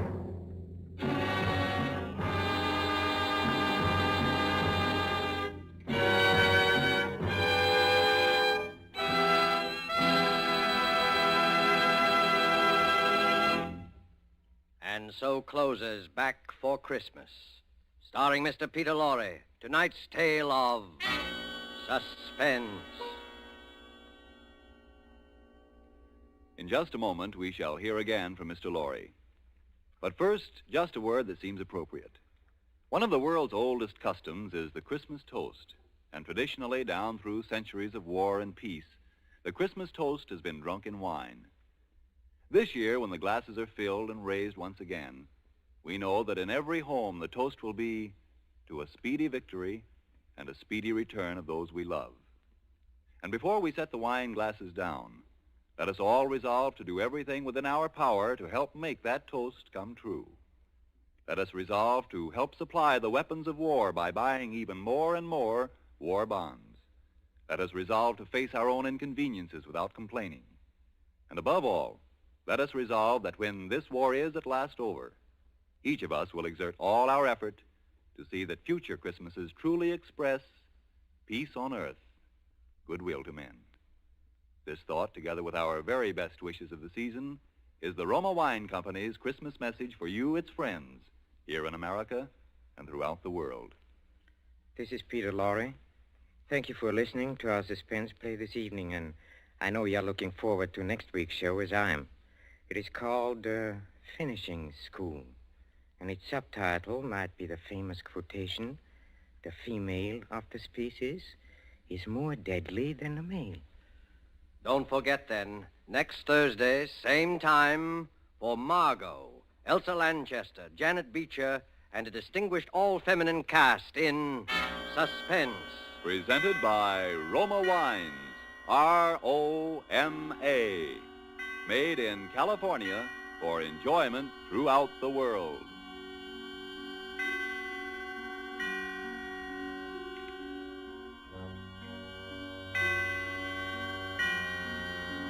This is the Columbia Broadcasting System.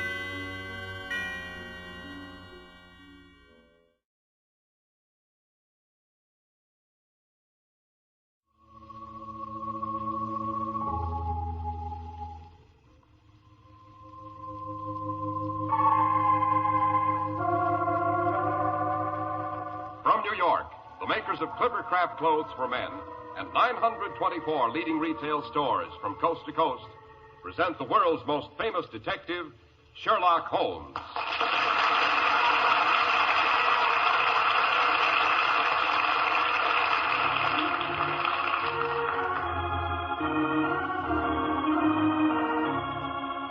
Our story stories are based upon the character of Sherlock Holmes, created by Sir Arthur Conan Doyle.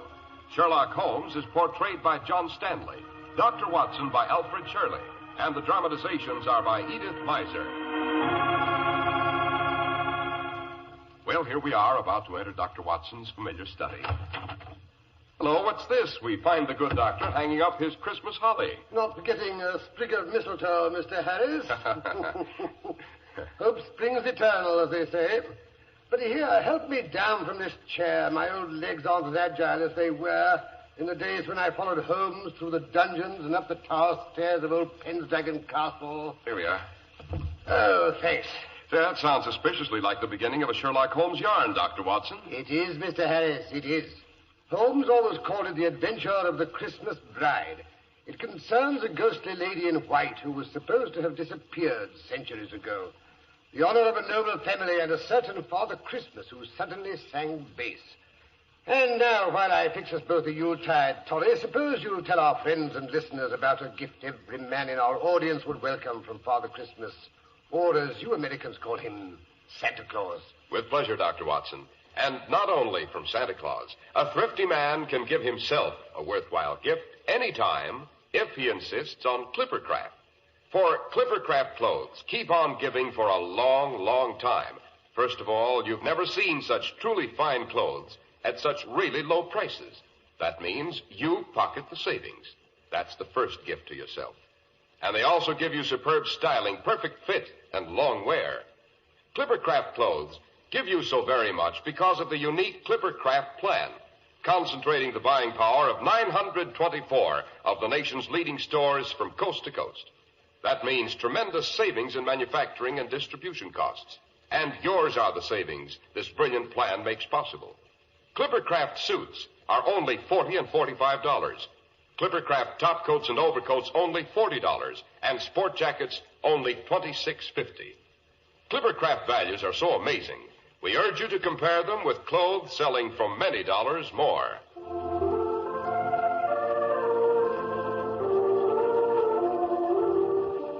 And now, how about that Christmas bride, Dr. Watson? Her name was Ginevra, and she was the heir and only child of Lord Robert Neville, 10th Earl and 54th Baron Pendragon of Pendragon Castle. Yes, I shall never forget my first glimpse of that ancient and somewhat forbidding edifice. The walls grey and bleak, without their summer covering of ivy. The towers square and defiant, with the red or rouge dragon pennant angrily defying the winter gales. Well, as I was saying, a rather urgent message from Lord Neville on elegant embossed stationery had arrived at 221B Baker Street. Would Mr. Holmes and Dr. Watson do him the honor of a visit to Pendragon over the Christmas holidays?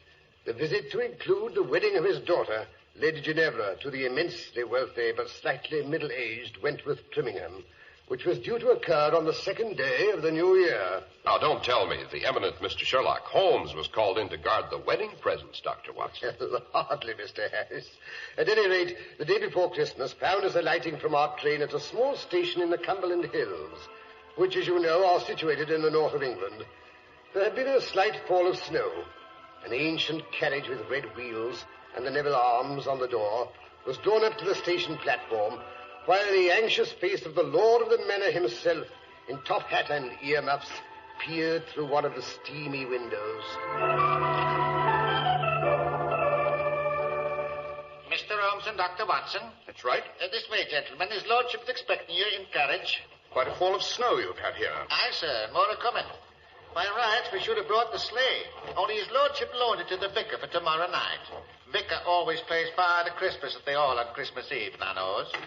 Mr. Holmes and Dr. Watson, sir. Good afternoon, gentlemen. Good afternoon. I'll hop in before you freeze to death. Thank you. Are you here, Mr. Holmes? Your friend opposite. Ah. And now then, Dennis, back to Pendragon as fast as you can. Aye, my lord. Mr. Holmes, you are doubtless curious as to why I've invited you and Dr. Watson to share our Yuletide celebrations at Pendragon. To be quite honest, Lord Neville, I didn't think it was entirely for the pleasure of our society, although Watson is quite an asset when it comes to carol singing. Oh?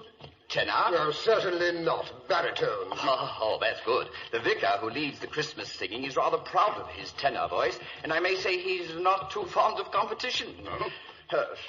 Mr. Holmes, I have invited you to Pendragon to make sure that nothing occurs to prevent the marriage of my daughter to Mr. Wentworth Trimmingham.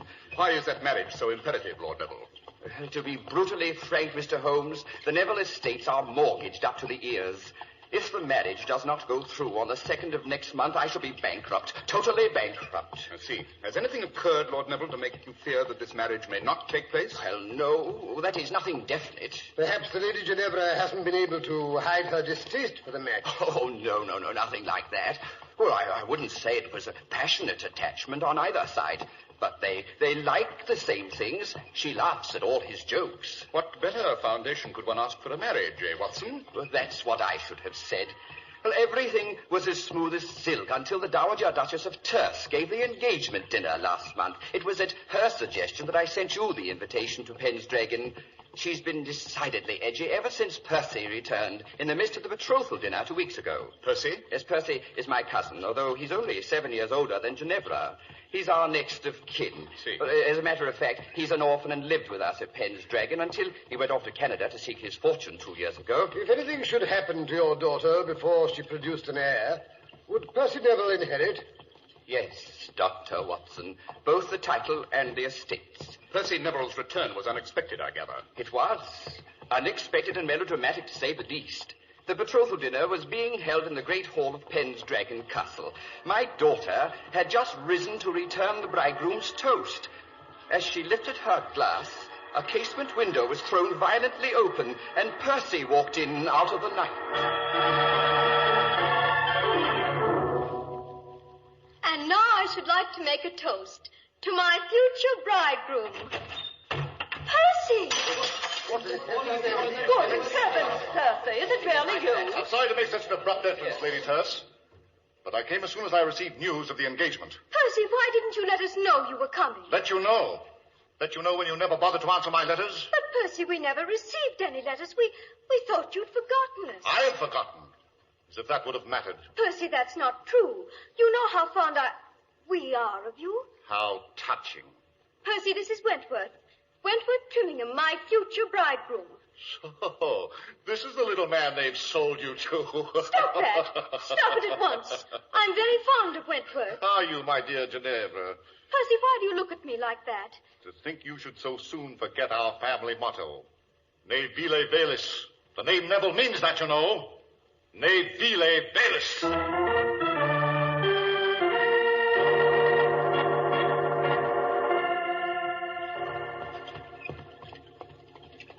Ne vile velis. Latin, I take it, Holmes? Quite. It means stoop to nothing base, in case you've forgotten your Ovid, Watson. Oh, teach your grandmother to suck eggs. Tell me, Lord Neville, what happened after Percy quoted the family motto to your daughter? He stamped off to his old rooms in the tower and hasn't been out of them since. How does the Lady Ginevra react to this unfriendly behavior? Oh, she says let him sulk. It's no concern of hers. Lady Terce, on the other hand, is thoroughly unnerved by Percy's return. Oh? As she feels sure he'll do something outrageous the day of the wedding. Poor Wentworth is as edgy as a hen on a hot griddle. Well, of course, that may be due to his encounter with the White Lady. White Lady? Who's she? The ghost of the first Ginevra, you know, the bride who played hide-and-seek on her wedding night and was never seen alive again. Years later, her skeleton was found in her great dower chest, still dressed in her wedding gown. She'd hidden in there, and somehow the hasp must have fallen down, and she was locked in and smothered to death. Seems to me I remember a rather famous poem on the subject. Oh, yes. So all the Ginevras in the Neville family have been named after her. She's supposed to walk through the halls of the castle whenever a misfortune is due to occur. Oh, cheerful damsel, Holmes? When and how did Wentworth Trimmingham meet the lady? Well, Mr. Holmes, it seems it's his habit to knock on my daughter's door on his way to bed to wish her good night. Last night, the wind was rather high, and he couldn't seem to make my daughter hear. Suddenly, he heard a strange creaking noise down the corridor behind him. Looking round, he saw the lid of the dower chest rise, slowly.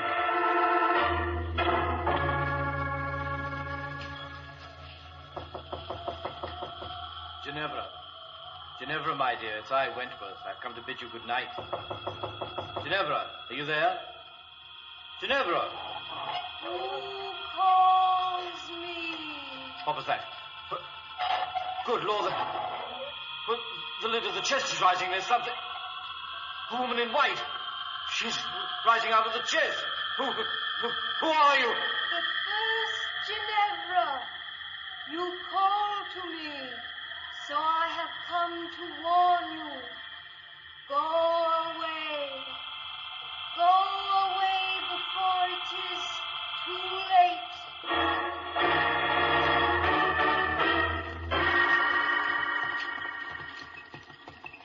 Then what happened, Lord Neville? Nothing, Mr. Holmes. Apparently, the white figure glided past my daughter's fiancé and disappeared up the tower stairs. What did the lady look like? Blonde, brunette? Wentworth says her features were hidden by the bridal veil. Yes, interesting. I suppose anyone in the house would have access to that tower chest. On the contrary, Mr. Holmes, too many people are possessed of insatiable curiosity. I keep the silly thing safely padlocked, I promise you. How many keys are there to that padlock? One, which I keep by me, here, on my key ring. A very wise precaution.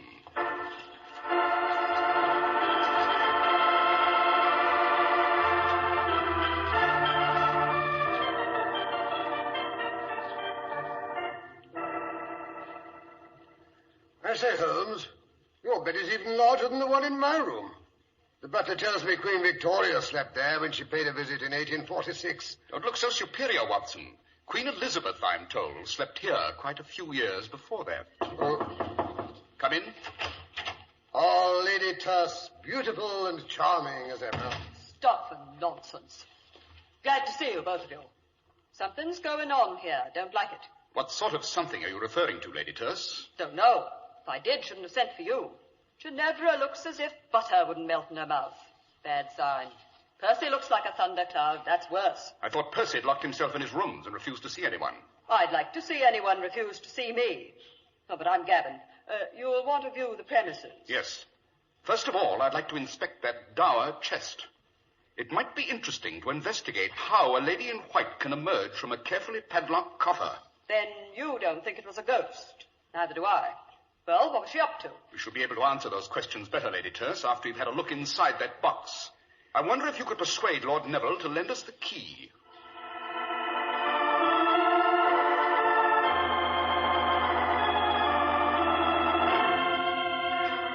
Here's the key, Mr. Holmes. Lord Neville insists I bring it back the moment you've finished with it. Suspicious old boy, eh, Holmes? Not suspicious, Dr. Watson. Fussy.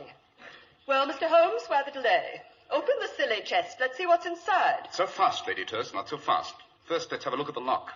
Heavy old bit of machinery. Yes, almost impossible to pick it without showing signs. There are no signs. Then whoever opened it used that key. Not necessarily, Watson. But there's only one key. Lord Neville told us so. And if Robert says a thing, it's gospel. Yes.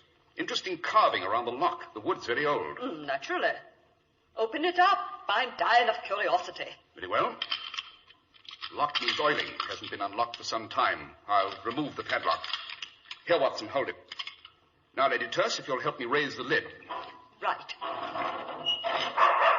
Good Lord, what's that? Oh, it's Thor, Ginevra's spaniel. Goes everywhere with her. Regular shadow. Oh, yes, here she comes. Hello there. I'm Ginevra. Why, you must be Sherlock Holmes and Dr. Watson. Delighted. Don't let me stop you, Mr. Holmes. You won't. Father told me what you're up to. I'm dying to see what's in the chest, too. Go ahead, open it up. Down, sword, down, boy. You see, it's a biggish box, isn't it? Yes, a woman could easily hide in there.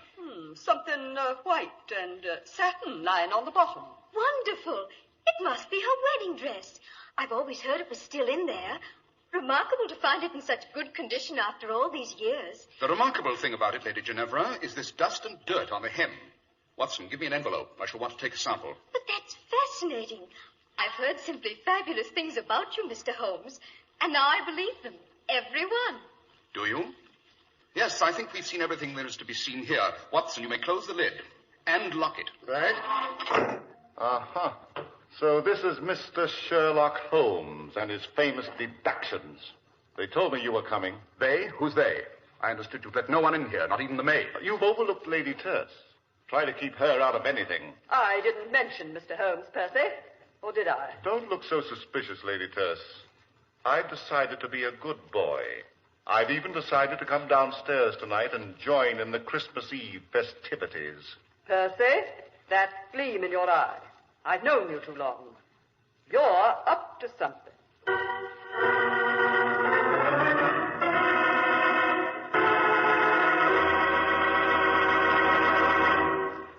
If you want to know what satisfying people really means, ask any man who wears Clippercraft clothes.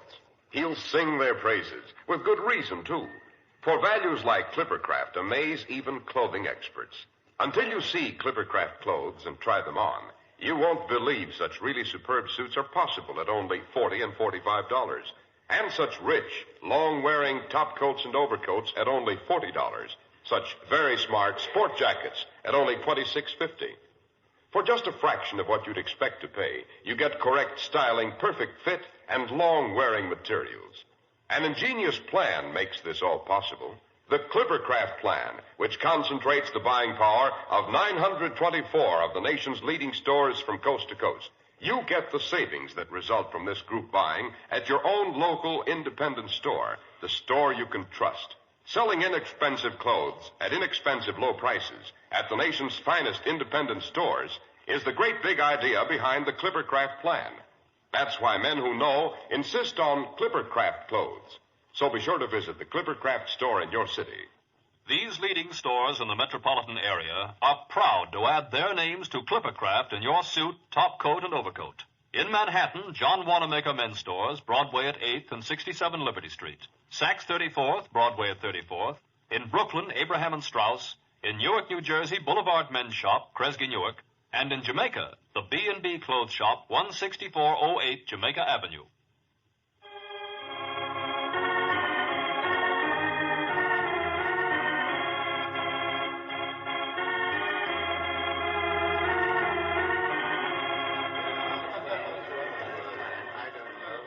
Dear, the vicar's late.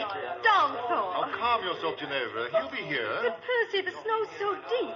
What if he can't get through? Now, don't worry. The sleigh is light, and he has Vixen, the best horse in the county. Nothing can pass her, you know. Oh, dear, I hope so. No, throw down. What ails the dog? He may prove to be a bit of a problem, don't you think? Goodness, I hope not. Oh, Mr. Holmes, I didn't see you behind that chair. An ancient wing chair often provides a good listening post, my dear. Now, look here, you meddling busybody. Percy, please, you promised. Suppose you allow me to solve the problem of the dog, Lady Ginevra. Would you? I mean... Listen, sleigh bells. The vicar's driving up. He's here. Father Christmas has arrived. Open the door, Paddleford. Now then, everyone.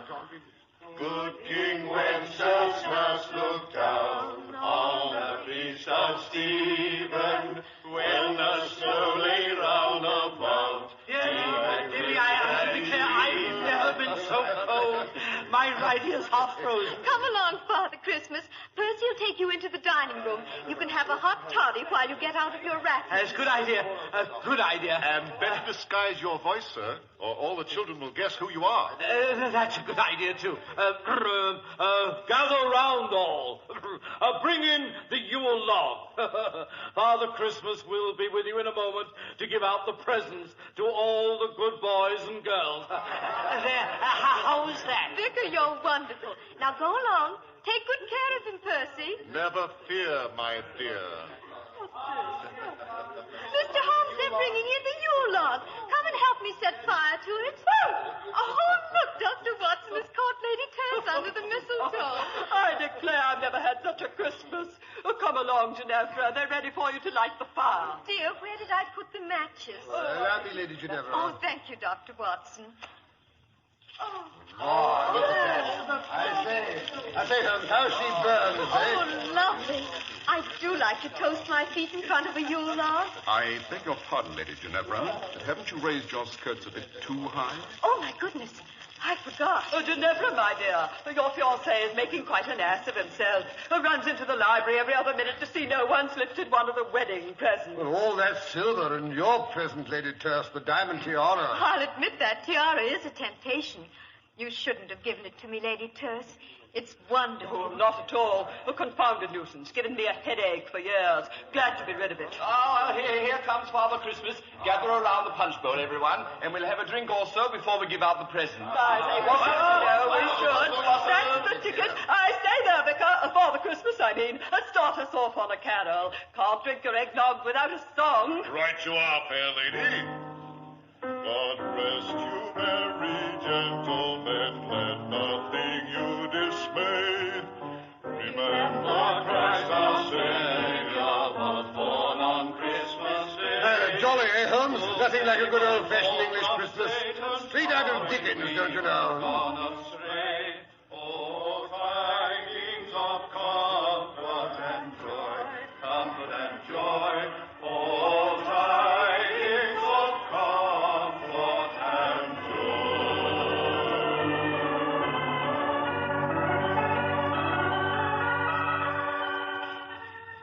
Hello there, Father Christmas. Not leaving us so soon. Well, that is a long ride home. Must get going. Don't tell the others. Wouldn't want to disturb the party. Quite. How about a hot toddy before you leave? Stirrup cup, you know. No, haven't time. I thought you might say that, so I prepared this jug full of grog. Keep it well wrapped. It'll keep you warm. It's a long, cold drive to Gretna Green, but... What, Mr. Holmes? No time to waste. On your way, Father Christmas. Think of me when you drink the grog. We will. Wassail! Wassail! Merry Christmas. And a Happy New Year. Hello, what's this? The vicar off so soon? Yes, Lord Neville. He seemed in a hurry to get home. Oh, can't blame him. It's a cold night. Let us get inside before we freeze to death. Good idea. Oh, I say, they're ready to start the dancing. Wentworth's trying to find Ginevra so they can lead the lancers. Help! Who's that calling? Oh, good heavens, what's that? Get me out! I'm locked. Why, someone's got himself locked in the dungeon. This way. The entrance is through the dining room. I was hoping for more of a head start. What's that? Nothing at all. Ah, this is the door to the dungeon. Let me out! Let me out, I say! Dear, the door is bolted. Just a moment. Get me out of here! Good Lord. It's the vicar down there in his underwear and trussed up like a New Year's goose. This is an outrage! Get me out of here! But if the vicar is here, who drove off in the sleigh? Presumably an impostor who stole the vicar's clothes. I thought it might be, you know, when I heard Father Christmas sing bass. Say, Holmes, where are you? Lady Ginevra, her fiancé can't find her anywhere. She's disappeared, vanished into thin air. Great Scott! Someone get the vicar out of the dungeon. I've got to find my daughter. Oh, Mr. Holmes, come quickly. Ginevra's disappeared. Her dog is crouched in front of the dower chest, howling. Oh, hurry, gentlemen. The same scoundrel that locked the vicar in the dungeon has undoubtedly put Ginevra in the dower chest. I only hope we're not too late, eh, Holmes? Wentworth's tried to break the chest open, but the dog won't let him near. There, you see? Easy, thoughtful boy. Yes, I know what you're trying to say. We'll get her out. Oh, confound it, the key. Lady Terce, what did you do with the key? But I gave it back to you. No, you didn't. Oh, yes, you did, too. Quite all right, you know. No key needed. The wood's so old and the staples so loose, it's quite possible to lift the lock right out, like this. That's it. I'll raise the lid. Great Scott, there's nothing in there but a roast of beef. Yes. Thor's made off with it, I'm afraid. That explains his interest in the chest. But if Ginevra isn't here, where is she? With Father Christmas, I imagine. They're heading for the Scottish border in the sleigh. You'll never catch them, I'm afraid. Oh, of course. She's eloped with Percy. So she did talk him round. Good for her. So that's why she trailed off up the tower steps in that old bridal gown. I suspected as much when I discovered some of Percy's ashes on its hem. But this is dreadful. I should be ruined. We'll have to return all the wedding presents. Fiddle-dee-dee. Personally, I'll make mine a much handsomer contribution. Ginevra shall have the tiara and my emeralds as well. They're worth a king's ransom. Lady Terce, you are an astounding female. All women are. Oh, but we're keeping the dancers waiting. You shall lead the lancers with me, Robert. Come along. Say, Holmes, you old fraud. I believe you knew what was going on all the time. I suspected, Watson. I suspected. But when I saw the Lady Ginevra raise her ball gown and display a pair of traveling boots, I was sure. But come along, Watson. We shall have to go down to the kitchen and make peace with the cook. Oh, why that? For making off with Sunday's roast of beef. Something had to be done to keep the dog interested, or he'd have given the show away.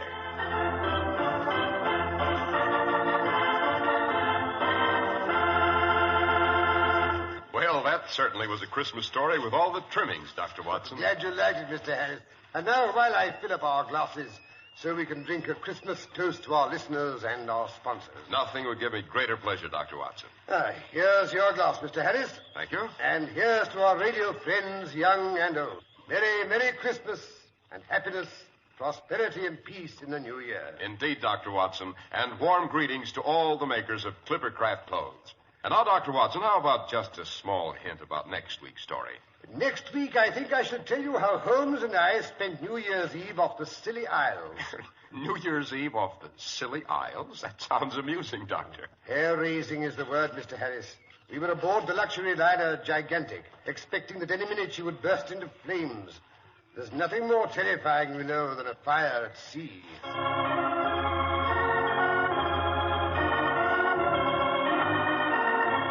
The makers of Clippercraft clothes and 924 leading stores from coast to coast have brought you another in the new series of broadcasts featuring the world's most famous detective, Sherlock Holmes. Sherlock Holmes is produced and directed by Basil Lochran with special music by Albert Berman. If you don't know your Clippercraft dealer, write Clippercraft, 200 Fifth Avenue, New York City. Christmas seals support the fight to prevent the spread of tuberculosis in this community. Buy and use Christmas seals on all your holiday mail, and be sure to mail your packages now. Be sure to listen next week to Sherlock Holmes in New Year's Eve off the Scilly Isles. If you'd like to attend the Sherlock Holmes broadcasts in New York, see your local Clippercraft dealer, and he'll tell you how to obtain your tickets.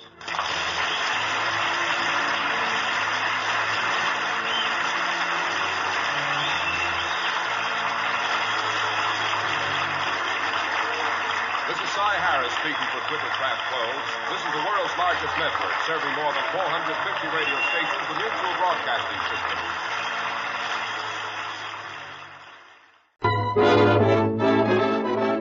The makers of Camel Cigarettes present Dick Powell as Richard Diamond, Private Detective.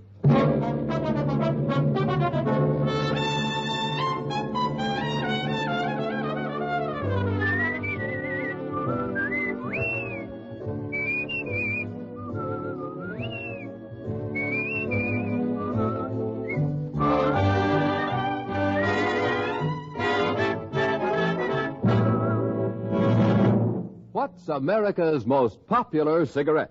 Camel. Buy billions of cigarettes per year. Two of the important reasons why Camel is so popular are flavor and mildness.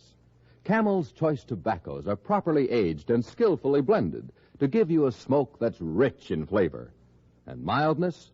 Here's conclusive proof. In a coast-to-coast test, hundreds of men and women smoked only Camels for 30 days. Leading throat specialists made careful weekly examinations of the throats of those smokers and reported not one single case of throat irritation due to smoking Camels. Here's a suggestion. Make your own Camel 30-day test. Smoke only Camels for the next 30 days. You'll enjoy Camel's rich, full flavor, and your throat will tell you how mild Camels are.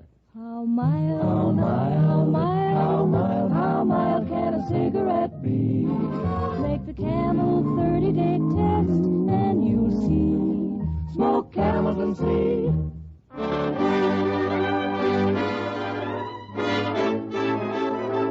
Here transcribed is Richard Diamond, Private Detective, starring Dick Powell.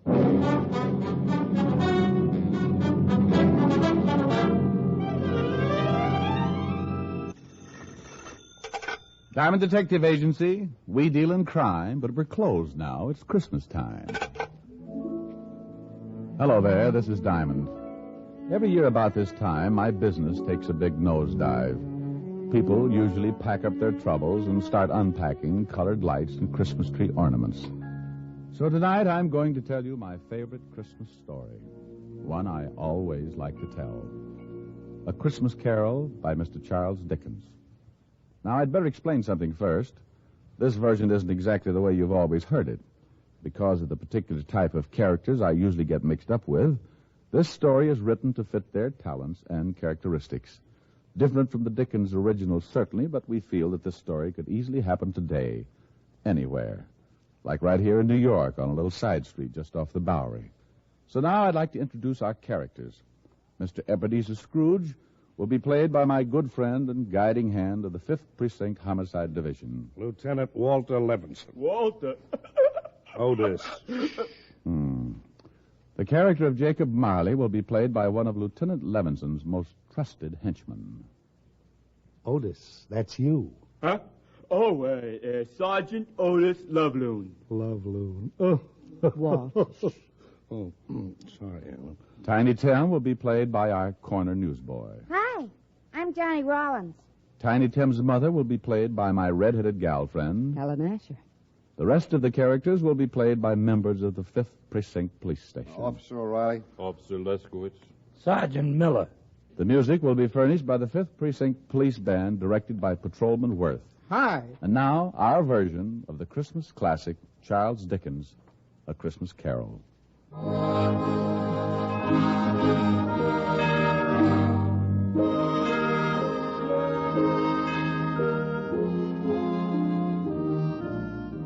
Once upon a time, there was a nasty old guy named Ebenezer Scrooge. He was nasty, all right. He didn't like anything, except maybe all the dough he could get his hands on. Scrooge had a little business that he started with his partner, Jacob Marley. The outfit was known as Scrooge and Marley Loan Company. But one day, poor old Marley just up and keeled over. So the boys along the big street gave him a nice funeral, and old man Scrooge took over the business. Well, Marley had been dead for 7 years, and Scrooge lived alone in his little room over the office, and for a hobby, he hated everybody. He had a young guy working for him named Bob Cratchit. Bob had a wife and 4 kids and made just enough to make ends meet. Scrooge used to ride him all the time. When it got so cold the polar bears complained, Cratchit would turn on the little heater, and Scrooge would say, Cratchit, what do you think you're doing? Turning on the heat, that's what I'm doing. My fingers look like popsicles. I don't care if they come in 6 delicious flavors. Every time you turn on that heater, it costs me money. Business is not good, so get back to your work. And turn off the heat. Oh, now look, Mr. Scrooge, I'm freezing. This pen ain't guaranteed to write under ice. I'm telling you once more, get back to your work. Okay, but I don't know why you worry about business. Why not just put up a sign and turn the joint into a skating rink? Merry Christmas, Mr. Scrooge.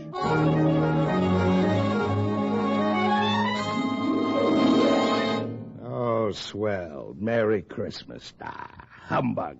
Humbug? Yes, humbug. My old man didn't like Christmas, and that's what he used to say. Humbug. Okay, humbug. It's still Christmas, and I don't see where you get off not liking it. This is supposed to be the time everybody gets with it. Everything stops. It ain't much good, and you put your arm around the next guy and you tell him Merry Christmas. I'm going to put my arm around you with a hammer on the end of it if you don't lay off this goodwill stuff. Look, what's with you? What have you got against Christmas? You show me a way to make $100 every Christmas, and I'll fall in love with it. You want me to be merry? Well, sure. Then go get some of those joyous clients of mine to pay off their loans. Merry Christmas. Humbug! Okay, then, humbug. But it's still cold in here. Have some icicles, but give them back after the holidays. They're my fingers.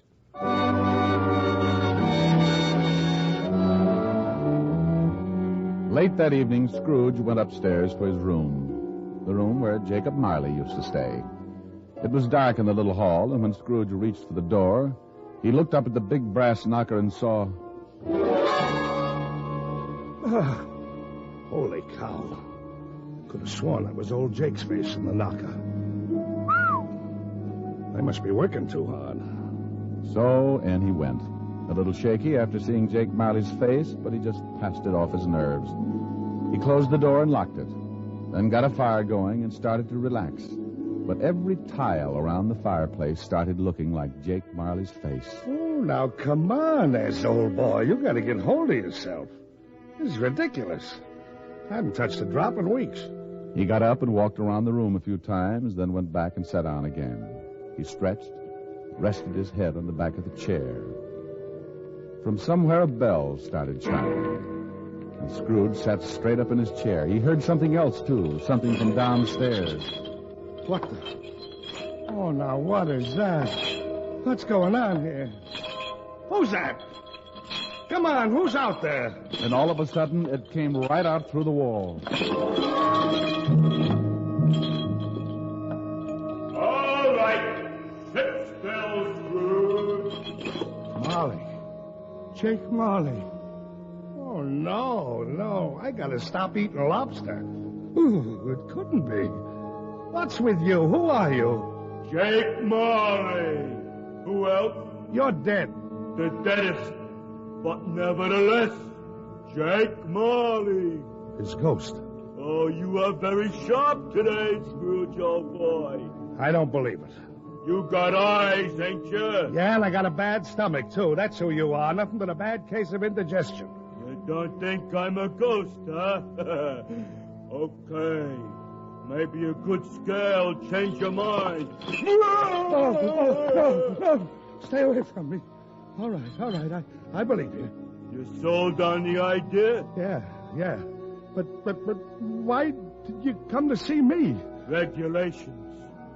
Every man's supposed to live his life and help his buddies. If he don't do it while he's alive, then he gotta do it after he kicks off. Oh, cut it out! Why come to me? Because you're gonna end up just like me, unless we do something in a hurry. Now, I haven't got much time, so you better listen. Oh, I don't want to be like you. I'll listen. Okay. You are gonna have 3 visitors. You are going to be haunted by 3 spirits. Oh, no. It is the only way you can keep from being like me. When you hear the bell strike 1, the first one will be here. Well, I gotta be going. You won't see me again, but you remember what I told you. So long, Scrooge, old boy. Your goosebumps can relax now. Cut it out!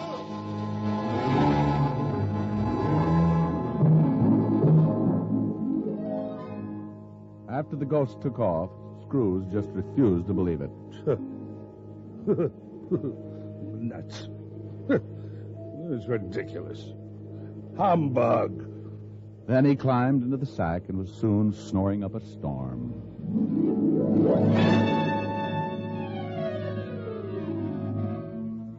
When Scrooge awoke, it was still dark, and the bell from the church on 53rd Street was striking 12. He lay awake listening and thinking to himself. Just a dream. Ghosts. Finally, he dropped off again and slept for about an hour. Then the bell struck 1. 1 o'clock. I don't see no ghost. I knew it was something I ate. All of a sudden, a big light flashed in the room, and the first of the spirits stood before him.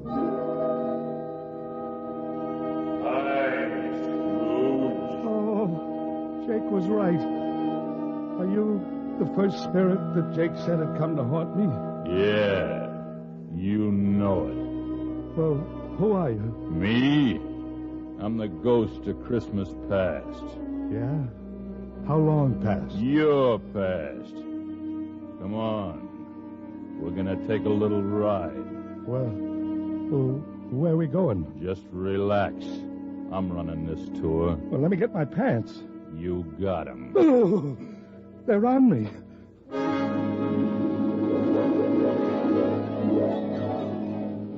With that, the ghost of Christmas past grabbed Scrooge by the hand, and they both flew out of the window. Scrooge nearly lost his upper plate, but before he could yell for help, he was standing in front of a dirty, ramshackle old tenement building. You know where you are? Sure I know where I am. This is where I was brought up. Even the garbage cans are the same. You had a pretty tough time when you were a kid, didn't you? The toughest? I wasn't very big. The rest of the kids in the neighborhood were. I had more black eyes than a crow. You want to go in? What for? To see your folks. My folks died a long, long time ago. They're there now. Come on.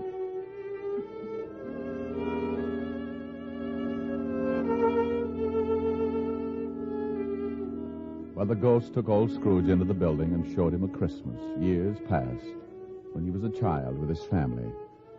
Sure, it was tough living in 2 little rooms like that, but Scrooge remembered how wonderful it really was. What's the matter, Scrooge? Huh? Oh, I've got something in my eye. You were pretty lonely when your folks... When they, Yeah. You know, there was a young kid that came around earlier this evening and sang some carols. Gee, I wish... Yeah? What do you wish?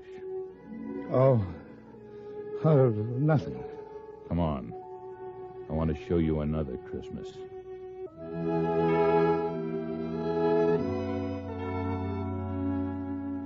The spirit showed him another Christmas and still another. And you know, no matter how tough Scrooge remembered his childhood had been, it always seemed that Christmas was wonderful. And then before he knew it, Scrooge was back in his little room and the spirit was gone. Scrooge was pretty beat. He climbed into bed and dropped into a heavy sleep.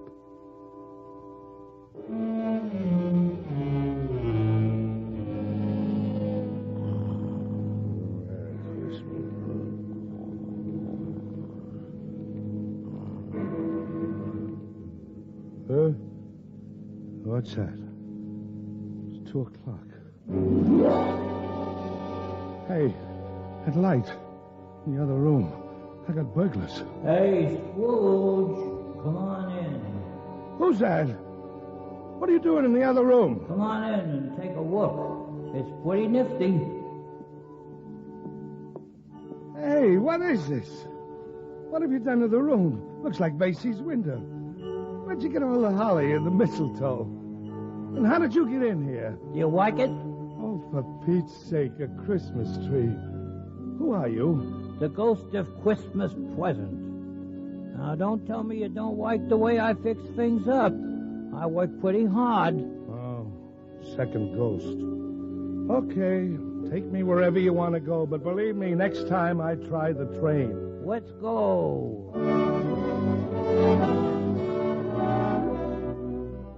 Now what do you see? I see bright colored lights, people having a lot of fun, kids on sleighs. See that building over there? The one with the big reef on the front door? Yeah, that's where Bob Cratchit lives. He works for me. Hey, look, there's Bob now. They're going into the house. Up all those stairs to the 5th floor. He's got his little boy on his back. Tiny Tim. Yeah. He got polio last summer. Pretty sick little boy. I know. Bob said he'd need a lot of care if he was ever going to walk again. Come on. Let's take a peek. Hi. Hello, honey.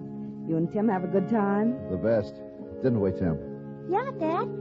We watched all the kids in the block on their sleds. Mom, will I ever be able to ride a sled? Of course, Tim. Won't he, dear? Well, sure thing, Roughneck. Next Christmas, you'll be out there doing belly whoppers with the rest of them. Dad, what's the matter? Your eyes are all wet. Nothing, Tim. I just got some snow in them. You want some chicken, Tim? No turkey? No, but lots of cranberries. Okay. Can I sit next to you, Dad? You just bet. Bob, will you say grace, dear? Can I say something first, Mom? Oh, of course, Tim. What would you like to say? God bless us, everyone. What's the matter, Scrooge, old boy? Got some snow in your eyes, too? Tell me something. Sure, if I can. What about Tiny Tim? Well, can't say for sure. If his old man makes enough money next year to get the white doctor, little Tim will get along just fine. But times are tough, aren't they, Scrooge? Yeah. Now the spirit of Christmas present took Scrooge to many places and showed him a lot of happiness and a lot of misery. And finally back to his little room, and the spirit was gone. Oh, I don't know whether I can take much more of this.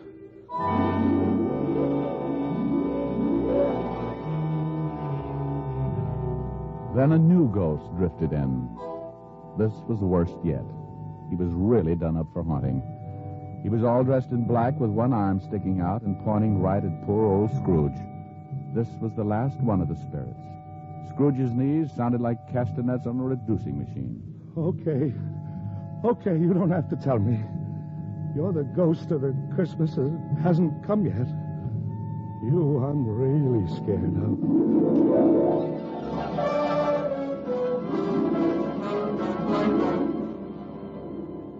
The ghost took off with Scrooge right after him. The city disappeared, and Scrooge found himself on the outskirts of town, standing in the graveyard. The night was howling like it was mad, and as Scrooge looked down, he saw... Hey, what's this? What's this stone? The black spirit stood still and pointed, so Scrooge leaned down, pulled away the bushes, and saw it was a tombstone. There's a name here. Ebenezer Scrooge. Oh, no. No. Look at this. Believe me, I don't want this. I know I've done wrong, but I'm not kidding. I really know what Christmas means. It doesn't mean just today or tomorrow. It's every day of your life. I swear I'll do better. Only take me away from this. Let me try. Let me try to make Christmas right for me and for everybody else. Please, please, don't let this happen. Give me another chance. Well, don't just stand there. Put your arm back in. You'll catch cold. Well, say something. Suddenly, Scrooge dropped to his knees and reached out for the spirit. But something happened.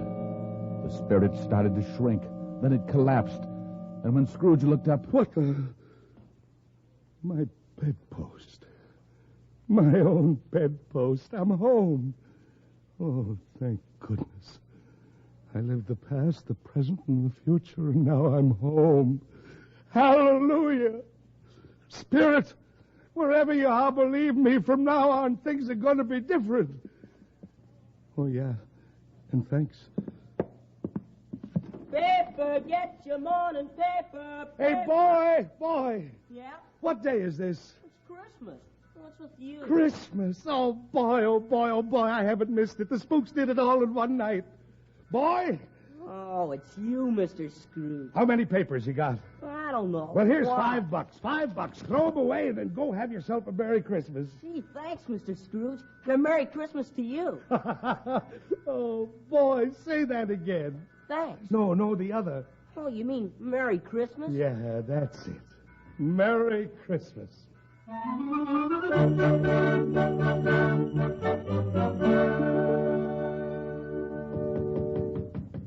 Okay, I'm coming. What's the matter with you? Can't you see the store's closed? Look, mister, the store's... Ebenezer Scrooge. Merry Christmas, Barney. You've been drinking? Not a drop. Well, what's the matter? Aren't you going to wish me a Merry Christmas? Oh, sure, Sure. Come on in.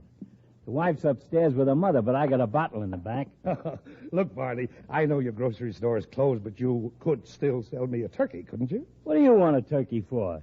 You've been eating at the automat every Christmas for the last 7 years. It's not for me. Oh, then who's the bird for? Bobby Cratchit. You know, the young guy that works for me. Oh, yeah? How much you gonna charge him? Yeah, here's $20, huh? Here's the address. And listen, don't tell Cratchit who sent the thing, okay? Yeah, okay. Merry Christmas, Marty. Yeah. Merry Christmas.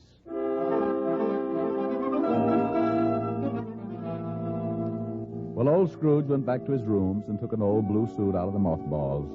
He shook it out, put a few creases in it, and went out on the street. The old boy was really with it.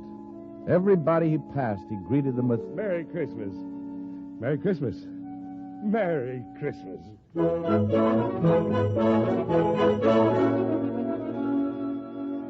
He went to church and gave a large donation, and Father McCarthy nearly forgot his sermon.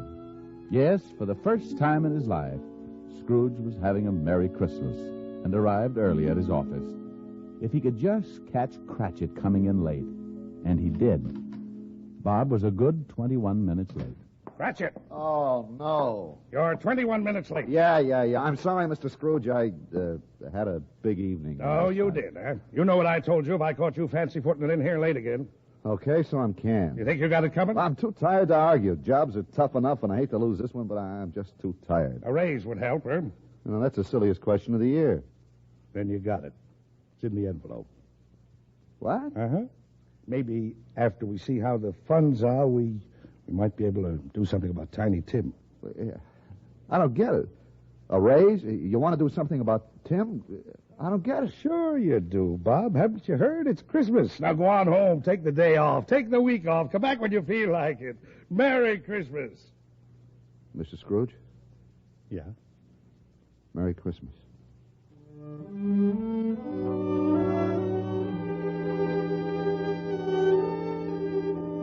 And Scrooge really did it.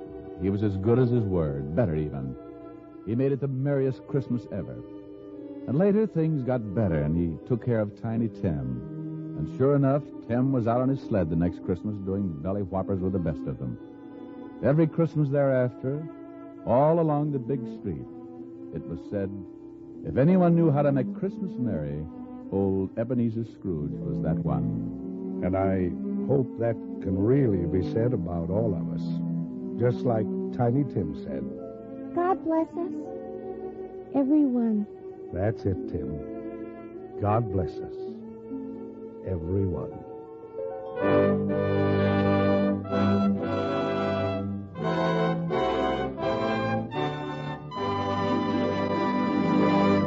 Oh, Rick, that was a wonderful story.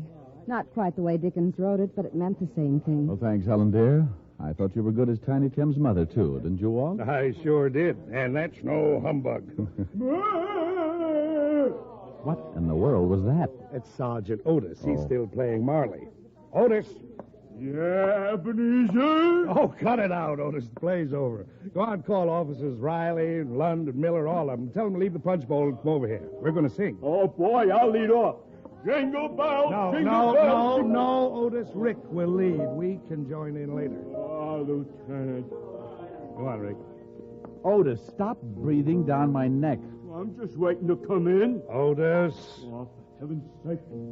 Snow falling down from heaven, making a mantle of white. Sleigh bells are ringing, wonderful Christmas night. Jingle bells, jingle bells. Not yet, Otis. Voices that sing Hosanna, bathed in a heavenly light. Everyone happy, wonderful Christmas night. Otis. Peace on earth, goodwill toward men. Otis, stop crying. Life on earth begins again. Joy in the hearts of children, there in the trees candlelight, all making merry, wonderful Christmas night. Now, Lieutenant? No, Otis. Oh, let him sing, Walt. Come on, everybody. Oh, boy. Jingle bells, jingle all the way. Oh, what fun it is to ride in a one-horse open sleigh. Jingle bells, jingle all the way. Oh, what fun it is to ride in a one-horse open sleigh. Merry Christmas, everybody.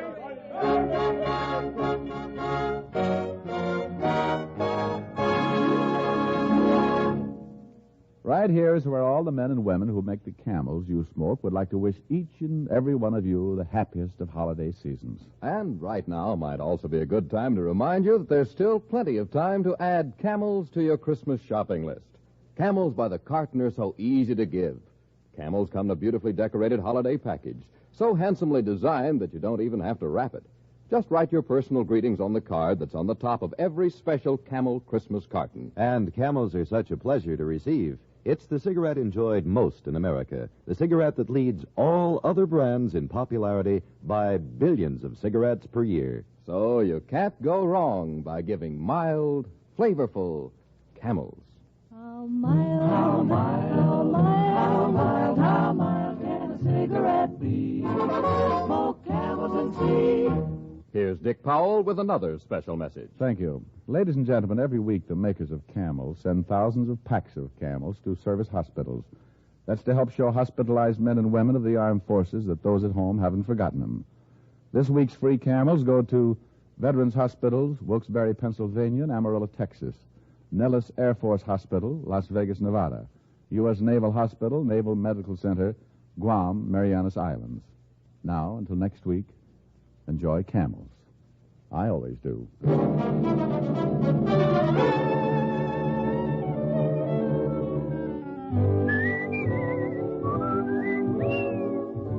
Dick Powell can now be seen starring in the Universal International film You Never Can Tell. Tonight's transcribed adventure of Richard Diamond was written by Blake Edwards with music by Frank Worth. Our director was Nat Wolfe. Virginia Gregg played the part of Helen Asher, and Alan Reed was Lieutenant Levinson. Others in the cast were Barney Phillips, Arthur Q. Bryan, Jack Crucian, Joel Samuels, and Jeffrey Silver. Are there pipe smokers on your Christmas list? There's still time to make them a present of pipeful after pipeful of the National Joy Smoke, Prince Albert. The Prince Albert 1-pound tin comes in a special Christmas box ready to give. There's a space right on it for your personal greeting. Give Prince Albert. The bite is out and the pleasure's in when you smoke Prince Albert. It's specially treated not to bite your tongue. The bite is out and the pleasure's in. Listen next week for another exciting adventure of Richard Diamond, starring Dick Powell. This is Your FBI. The official broadcast from the files of the FBI follows immediately. Stay tuned. This program came to you from Hollywood. This is the American Broadcasting Company. From Hollywood, the NBC Theater presents...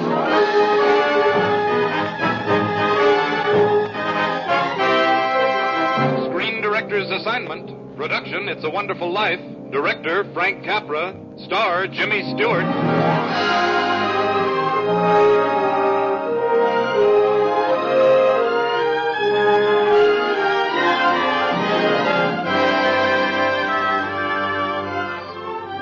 The Hollywood Screen Directors present a flight of fancy into time that never was. It's a Wonderful Life, starring Jimmy Stewart, and introducing the director of the film, Frank Capra.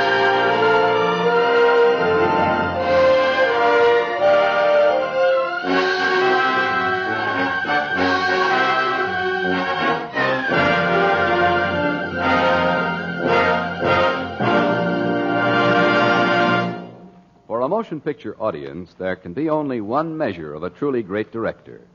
His name by itself must be a badge of excellence upon the screen.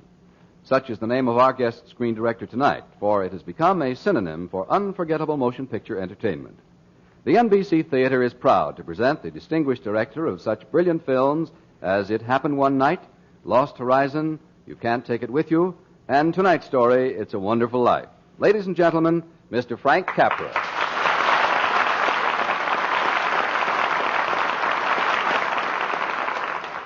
Thank you. The story of It's a Wonderful Life became a motion picture by a rather roundabout way. It started out as a simple message of goodwill, a brief fantasy printed on Christmas cards to be exchanged between friends. It was a fine story, warm and human and exciting in a very unusual way. We felt that it had something that perhaps could be shared by everyone. That's why we made the picture. And now tonight we hope to share it with you again as a radio play. It's a Wonderful Life, starring Jimmy Stewart in his original role of George Bailey.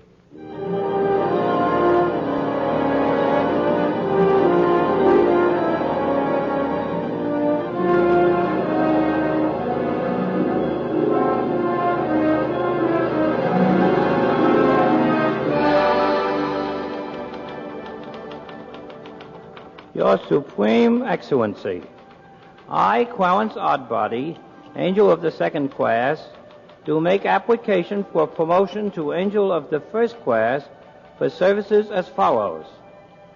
On Christmas Eve of 1948, one George Bailey of Bedford Falls was on the point of committing suicide, an act abhorrent both to his maker and to the Hemisphere Federation Mutual Life Insurance Company.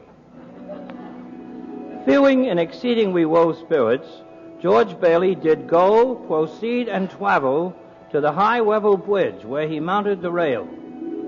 Before George Bailey could leap into the icy current, I, Clarence Oddbody, did hurl, project, and fling myself past the great Magellanic Cloud, through the constellation Lyra, into the Earth's atmosphere and the Bedford River, executing, if I do say so myself, a perfect swan dive. Help! Save me! I can't swim! Help! Relax, now don't struggle. Help! I'm coming in after you. Help! Here I come.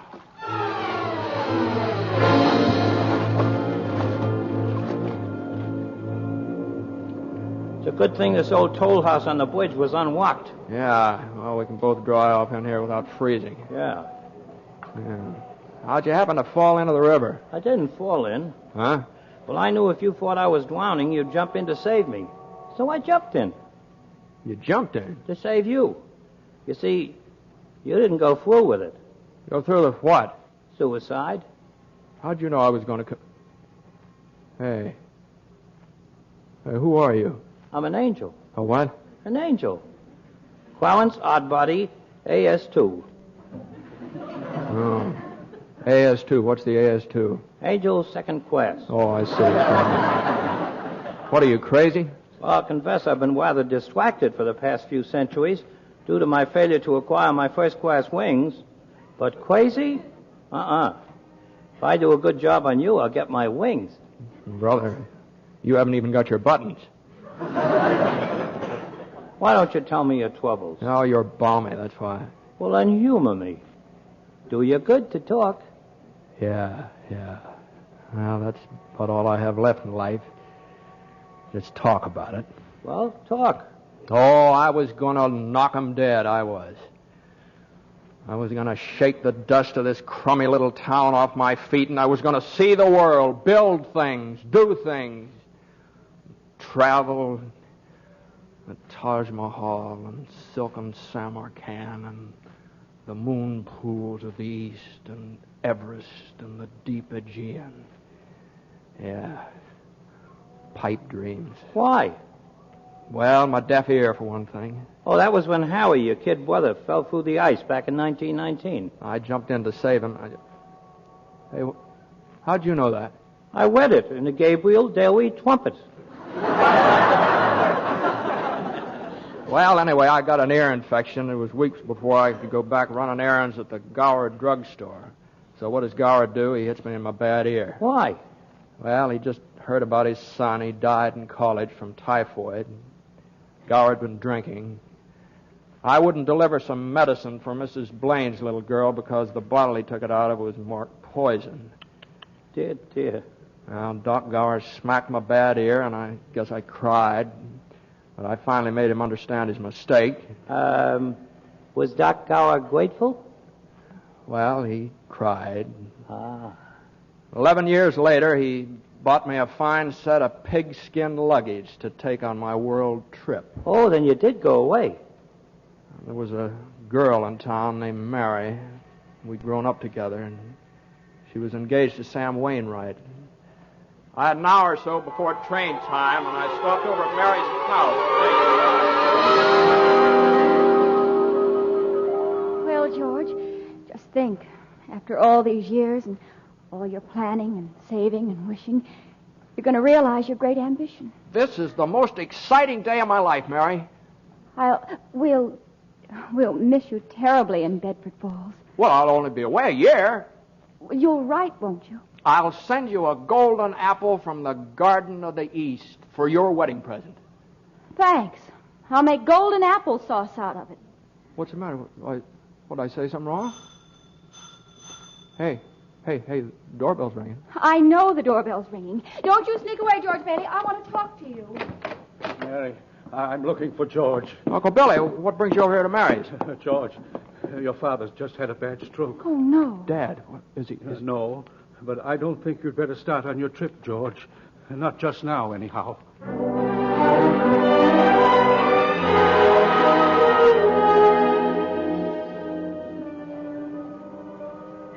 Well, go on, George.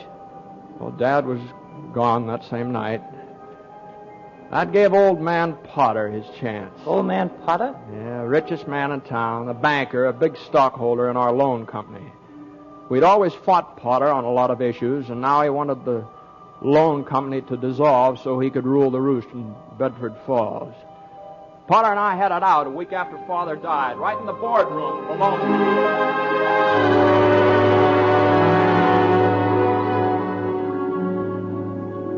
Now, just a minute there, Potter. Now, just hold on here just a minute. I admit that in the 25 years since Father and Uncle Billy here started this loan company, we didn't make any money. I admit that. But who gave the low-income people in this town decent homes to live in, huh? You did? Yes, Mr. Potter, we did. Who built Bailey Park of model dwellings where you wanted to put Poor Cemetery? You did. That's right, we did. We gave this town those things. We gave Bedford Falls and its That's citizens... the trouble with you, Baileys. You gave everything. No wonder you never made any money. What's galling you, Potter, is... Mr. Potter to you, Bailey. My nephew is Mr. Bailey to you, Potter. Your nephew is wet behind the ears, you mindless fool. Say that again. Say that again. Just keep out of this, Uncle Billy. I'll handle Potter. Mr. Potter, the stripling. What's eating you is that you can't gain control of this loan company, Mr. Potter. It's up to this board to decide what to do about the company now that Father's gone. But if I can do anything to help keep Bailey Park a reality and to keep Potter from making people crawl to him when they need help, just count me in, gentlemen. Count me in.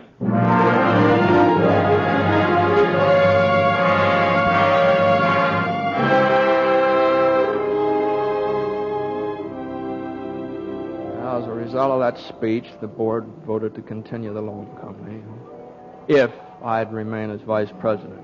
Goodbye, trip around the world, huh? Yeah. At least until Brother Harry came home from college to take over for me. Only Harry came home with a wife. Well, that's co-education for you. Yeah. But did his wife's father have to give Harry a big job out of town? Oh, I see. Leaving you holding the bag with the loan company. Yeah. Hey, what's that music? That's a church hymn. Old 100. Seems to me Mary sang it that day long ago. Remember? In the church choir. After church, you walk Mary home. Remember, George? Remember? Come in for a minute, George. Well, just for a minute, Mary. Here, let me take your hat and coat. Mary? Who's that down there with you? It's George Bailey, Mother. What do you want? Well, I don't know. What do you want, George? Me? Well, not a thing. I just came in to get warm. He's making violent love to me, Mother. Well, tell him to stop. It's Sunday.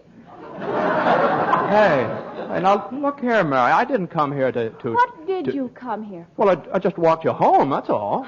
Lots of girls ogling you at church. Why pick on me? Well, now, listen, Mary, Why don't you go home? Well, I will. Thanks. Where's my hat? You got it on. Thanks. You're entirely welcome. Goodbye. Deaf in one ear and blind in both eyes. That's you, George Bailey. Now what's the matter? You ought to see a specialist. You can't even tell when the girl you've walked to school with all your life. Oh, go see a big eye, ear, nose, and throat man. Why, Mary. Hey, Mary. Hey, let's go and see a specialist together. Reverend McAllister, big hymn, sermon, and wedding ceremony man, huh?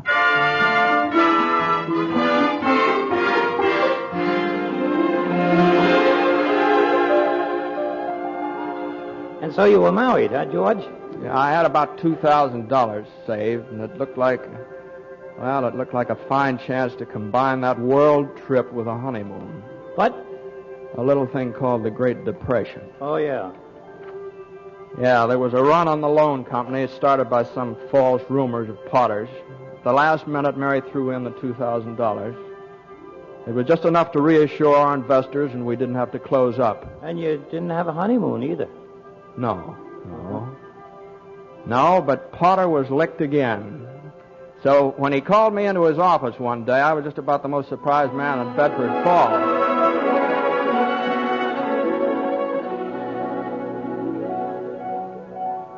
I want to tell you, George, my lad, that during the Depression, you and I have been about the only ones kept our heads in this town. Thanks, Mr. Potter. Yeah. All that talent, and where does it get you?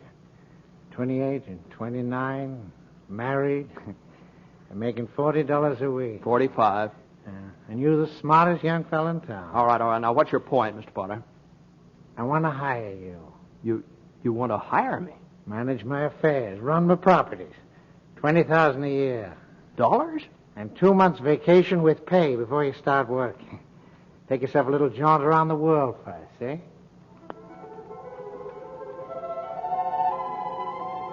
Oh, Everest, the Vale of Kashmir, and the moon pools of the east, and the deep Aegean, and the whispering Aurora.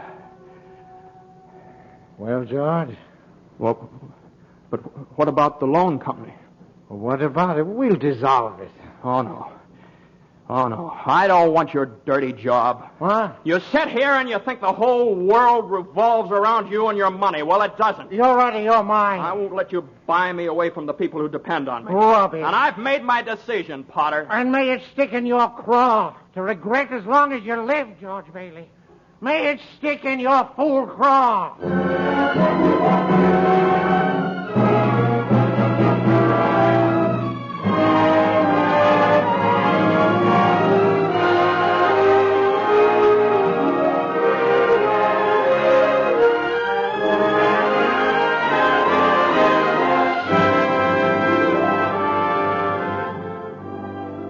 You are listening to the Hollywood Screen Directors presentation of It's a Wonderful Life, starring Jimmy Stewart with Arthur Q. Bryan as the angel and introducing the director of the film, Frank Capra.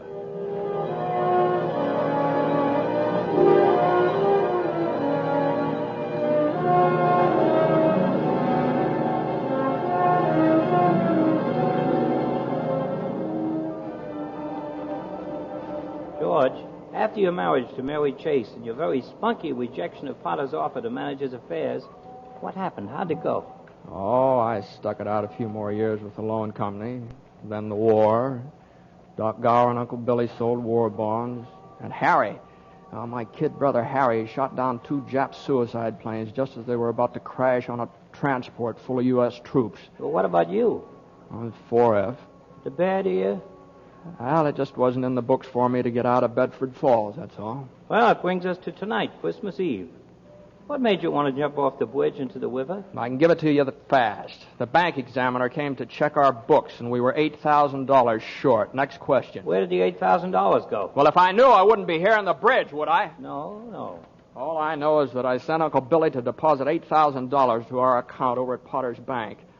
Uncle Billy talked to Potter for a while in Potter's office, and then he went over to the teller's window to deposit the money, only it was gone. Well, where? How do I know where?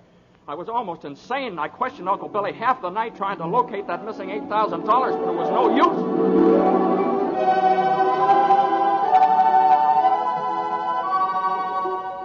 Please, George, please don't ask me any more questions. I can't think anymore. You've got to think anymore, you stupid, fumbling fool.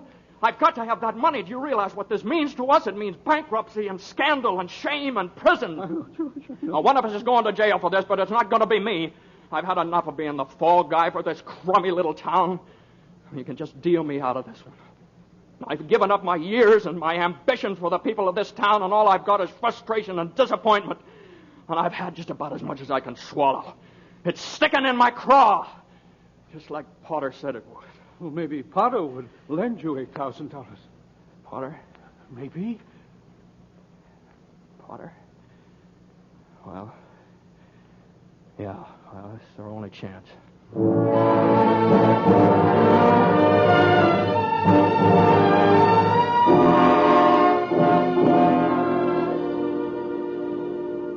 Well, what about all your fine friends you've done so much for, George? Why don't they lend you the money, Well, they don't have that kind of money, Mr. Potter. You know that. Now, please help me. Yeah. Well, what kind of security do you have? Any stocks? No, sir. Bonds? No, sir. Real estate collateral of any kind? Well, I've got a $15,000 life insurance policy. What's its loan value? $500. $500. Look at you. You were going out and lick the world once. What are you now? You're a miserable clerk crawling in here on your hands and knees and begging for help. $500. You're worth more dead than alive. Oh, that's very true. So you want me to help you, huh? Well, I'll tell you what I'm going to do. I'm going to swear out a warrant for your arrest. Arrest? Misappropriation of funds. Arrest, but Mr. Potter... Merry Christmas, George.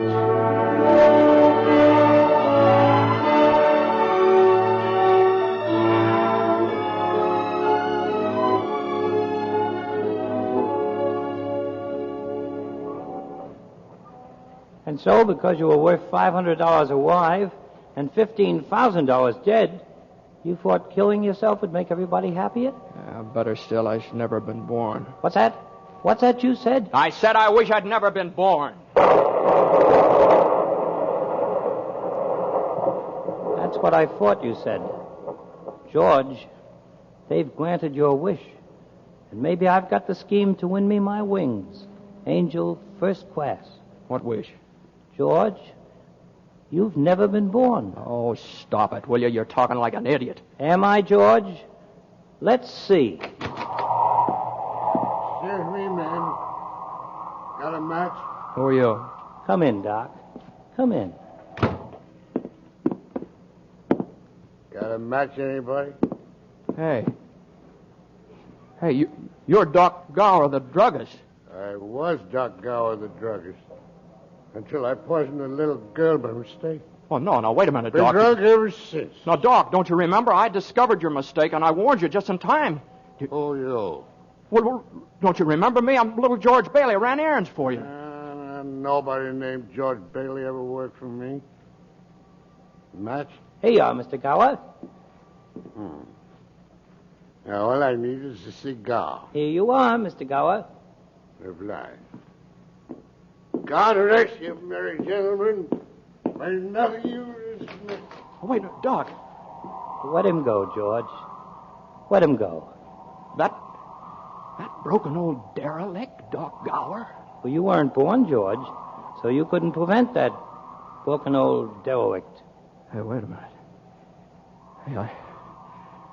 Hey, I'm going home. Home? What home? You never lived. Oh, shut up now. Cut it out. You're crazy. Let's see if I am. We'll go to your home. Ride the bleak wind, George Bailey. Let's see where you live. Let's see.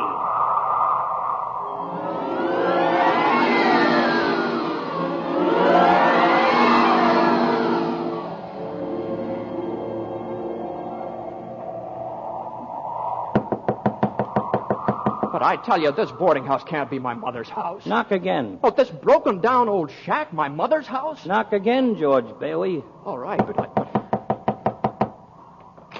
There's no vacancy. Mother. What are you talking about? Mother, please help me. There's something terrible's happened to me. Just keep me here until I get over it, please. I never saw you before in my life. Don't take in strangers unless somebody I know sent them. Uncle Billy sent me, your brother. You knew him. Well, of course I know him. I saw him just today. That's a lie.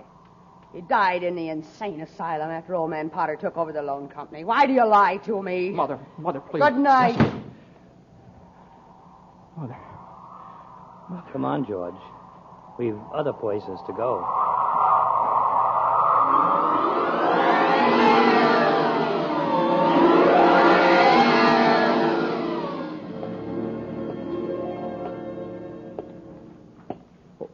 Why are we in the public library on Christmas Eve? Some people work late if they're lonely and have no Christmas to go home to. Like that pinched-looking woman at that desk there. Mary. Yes? Mary. The library's closed, you know. Mary, you're my wife. You must be quite out of your senses. Now, look at me. Look at me, Mary. I'm George. I'm your husband. We're married. I never married. Man I'd marry never was born, if you must know. I hate them. Mary, now look at me. I'm George Bailey. You're Mrs. George Bailey. I'll call the police. Mary, you must listen to me. Hello. Please, Mary. Hello. Mary, listen to me. Give me the police and hurry.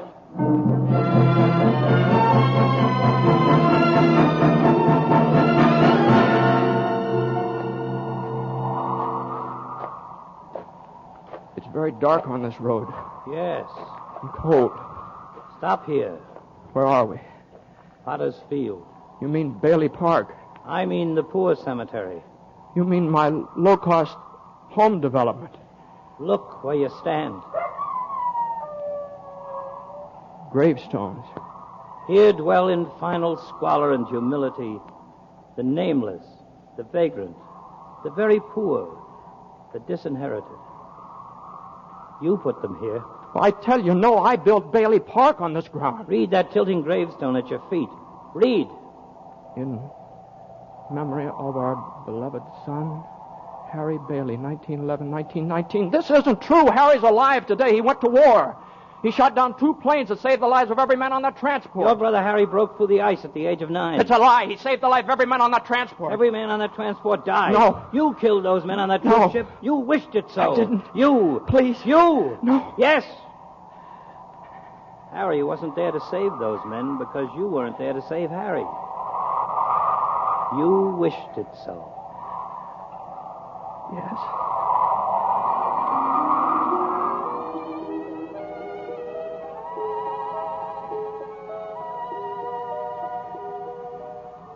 Forgive me, Clarence. You see, George, you'd have lived a pretty wonderful life if you'd only been born a strong and useful life. I know now. I know that no man is an island unto himself. I know now that our lives are woven inseparably one to another. I know that life bestowed by the Almighty is for no man to reject. Then my work is done. Wait, Clarence. Help me. Help me get back. I want to live again. I'm glad I was born. I want to live again. When you hear the musical chimes, I will have won my wings. Guardian angel, first class. Send me back, Clarence. Send me back to life again. Live, George Bailey. Send me back. Live. Thank you, God. Live. Thank you. Live. George! Live. George! What? Mary. Oh, George, darling. Mary, how'd you know I was here? Oh, I was so afraid for you. I thought of the bridge, too.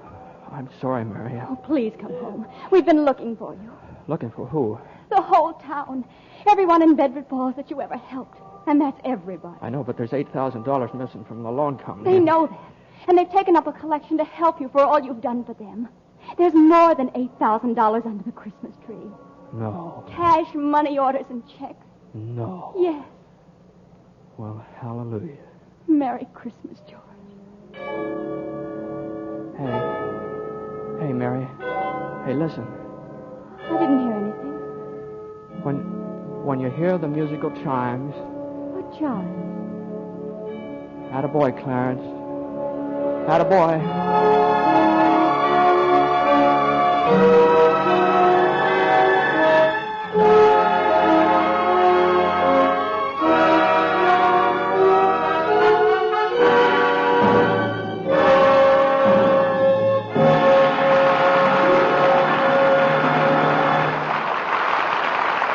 Our guests will return in just a moment. Next week, the NBC Theater brings you another outstanding motion picture story to the microphone as we present the romantic drama, Hold Back the Dawn, and our star will be Charles Boyer. And now, here again is tonight's star, Jimmy Stewart, and screen director, Frank Capra.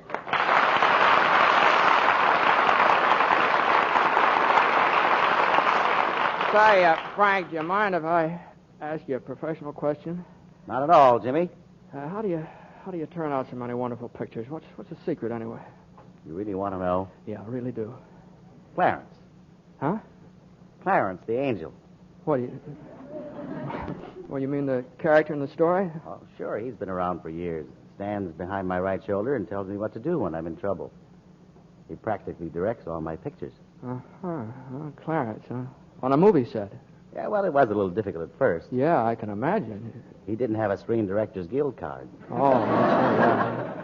Well, tell me, Frank, if Clarence was so smart, how come we had to shoot the last scene of It's a Wonderful Life 5 times? Oh, that. Well, you see, Jimmy, that... Hey, Capra, better quit while you're even. Say goodnight. Let's get out of here. Okay, Clarence.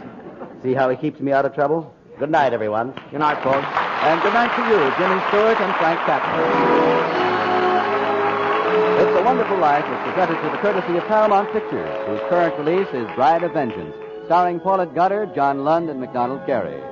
Jimmy Stewart can currently be seen in the Metro-Goldwyn-Mayer production, The Stratton Story. Frank Capra is currently producing and directing the Paramount picture Riding High, starring Bing Crosby. Included in tonight's cast were Arthur Q. Bryan, Joseph Granby, Hans Conried, Irene Tedrow, Georgia Backus, Herb Butterfield, and Barbara Eiler. It's a Wonderful Life was adapted for radio by Milton Geiger, and original music was composed and conducted by Henry Russell. Production was under the supervision of Howard Wiley, associate producer Bill Karn. Your announcer has been Frank Barton. Listen again next week when the NBC Theater presents Screen Director's Assignment. Production, Hold Back the Dawn. Director, Mitchell Lyson. Star, Charles Boyer.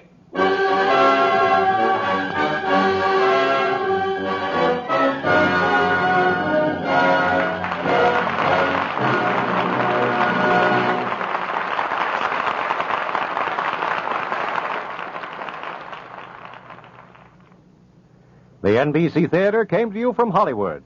This is NBC, the National Broadcasting Company.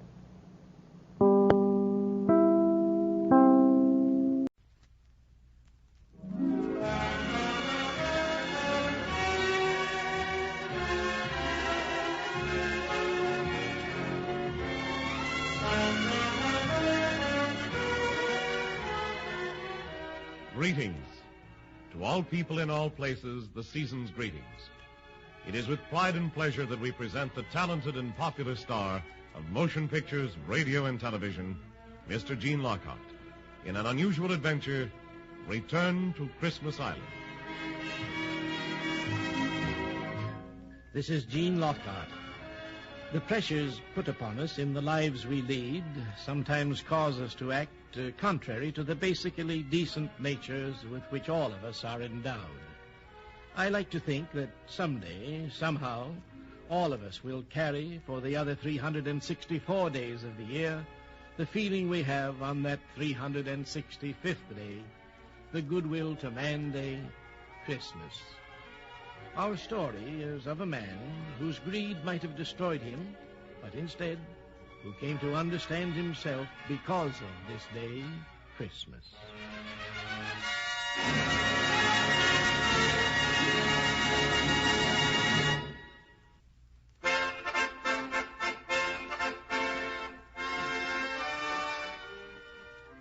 And here is Gene Lockhart, starring in our dramatic holiday adventure, Return to Christmas Island. Padre, Plius, Experitus Sanctus. Now then, what in the name of Hebrides are you muttering about, Pablo? I am doing what you and the others should be doing during this storm, Captain Harkness. Praying. Praying, is it? Why, you mealy-mouthed hypocrite. Your lack of faith will cause the sinking of this ship. The powers of darkness... Hold on, Pablo, hold on. Spike and me, we got a right to tell you. We are as much boss on this voyage as you are. That's right, Caleb. It's my money that's paying for this trip, and it's my map that's leading us to them pearling grounds. It will be my diving that will bring up those pearls once we get there. I side with Pablo, Caleb Harkness. Change your course, I say, before this black night in the sea swallows us all. You rumscullions, what do you two know about charting a course? If I knock your heads together, maybe you'll remember who's skipper aboard this scow. Madre de Dios! That lightning almost struck us this time. Wait, belay there. Off the starboard bow. Did you see it? You ain't fooling nobody, Caleb. You wooden-headed idiot. That streak of lightning showed up a bit of wreckage yonder. Greasy, hurry. Can you make out what kind of craft it is? There it is! Cut the engine, Captain Harkness! Ah, you two lily-livered land crabs. Come on here. Give us a hand. This Spanish cloud. She'll wallow around like a cork in a duff. Look, another big lippet like the last one, and we'll all be in the drink. We'll drown. Pipe down, blast you. Well, by the hitch of a Dutchman's cape, it's an outrigger canoe. It's a miracle it's still afloat from the look of that battered sail. There's a native and his woman in the canoe. They're both dead. Even as we will soon be unless we get away from here. This is an evil omen. Look yonder. The woman, she moved. They're not dead. They're out, cold. Bring them aboard and secure the outrigger to our ship. Steady, Greasy. Gentlemen, them two in the canoe. Yeah. Without lots of care, they'll die. And instead of wasting time without outrigger, let's get underway, or we'll all die. Aye, that could come to pass, Spike Billings. Pablo, you'd better say them prayers to me. If you live to see the light of morning, it'll be because of my hand on the wheel. Because of me, do you hear? Me!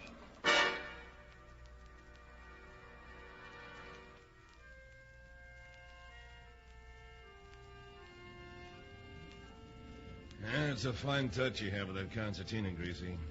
Now, if you could only cook as good as you play. I didn't think I'd ever do either of them again during that storm last night, Turk. Hey, the captain's by himself at the wheel. This is as good a time as any to ask him. Greasy, stow that blasted whaling. Speak of the devil. He might just be concerned about waking them two natives. Come on, let's talk to him. It's 4 bells now. The man and his woman. Are they all right? Aye, Captain Harkness. They're sleeping like babes. They were too tired to eat anything but the broth I fetched them, Captain. And I must find out where they came from. Let me know when the man's awake. Captain Harkness, sir. Aye, what is it? About tomorrow, sir. It's Christmas. Greasy and me would like to make a little party. A party? There'll be no partying aboard this boat. The Spanish Cloud has a mission and a destination.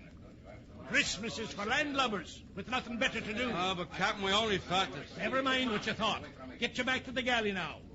Where's that argument coming from? The chart room. No, Pablo and Spike out of the game.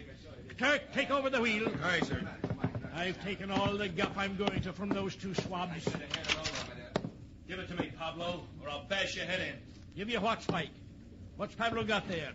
He's got a pouch. He took it from the native when we helped lift him aboard. You thought I didn't see it, did you? Well, I'll have that pouch now, Pablo. Are you going to give it to me, or do I take it from you? Here it is. Now, we'll have a look at what's inside. On the table, Caleb. Dump it out here on the table. Oh, Well, I'll be blasted. Would you have a look at them, would you? We'll divide them and anything else we get from the sea when the voyage is over. You haven't had to dive yet, Pablo, huh? And already you've made a start towards being a rich man. I will be more than just a rich man when our journey is finished. I will be a king. I will go back to Argentina and live in my valley like a king. You have the right idea, Bucko. I'll be doing the same. Only it's not to the Argentine I'll be going. It's to the biggest house on the highest hill in San Francisco. I'll become one of them swells you read about in the paper. A king of society. And you, Captain Harkness, what will you do when you are the possessor of great wealth, eh? Well, I'll not put myself in dry dock. I'll have me a ship 10 times the size of the Spanish Cloud. And if we sail the course we're set on, we'll all be kings. You, Pablo, you'll be king of the lowlands. And you, Spike, you'll be king of the mountains. And you'll be king of the sea, Caleb. Yeah. We will all be kings, unless one of us should try to double-cross the others. And that one will die. You, Pablo, remember that. Captain Harkness, native and his woman. Here they are. I figured you'd want to talk to them. All right, Greasy. Go back about your duties. Aye, Captain. You are the captain? I'm Captain Caleb Harkness.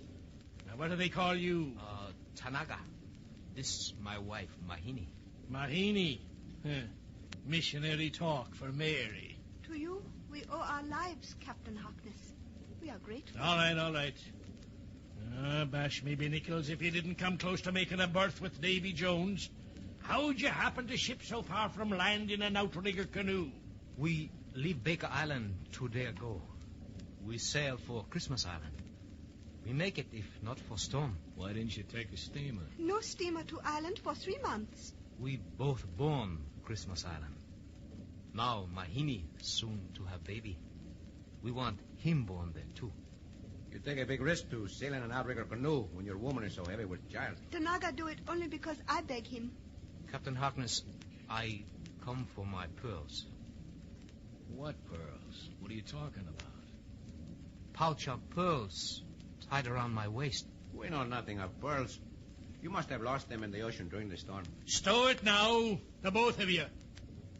Tanaga, we found the pearls. Where did you get them? I dived for them. I learned to be best diver while I worked for pearl seekers. And you stole them pearls from the skippers you worked for. No, Tanaga speak truth. We work together. I in boat, he in water. I work hard for pearls. You give them back. Well, now, they're no longer yours, my boy. They're salvage. I salvaged a bit of wreckage from the sea, and anything aboard that wreck belongs to me by right of salvage. No, I worked too hard. I not let you steal from me. Pablo, give me a hand. Grab him. Pull him, Spike. You're a fortunate lad, Tanaga, me boy. Yeah, that you are, Bucko. If Pablo and I hadn't grabbed you, you'd be stretched out cold on the deck. Si, senor. It is gospel truth. If you don't blow from Captain Harkness, and you would be a most unhappy one.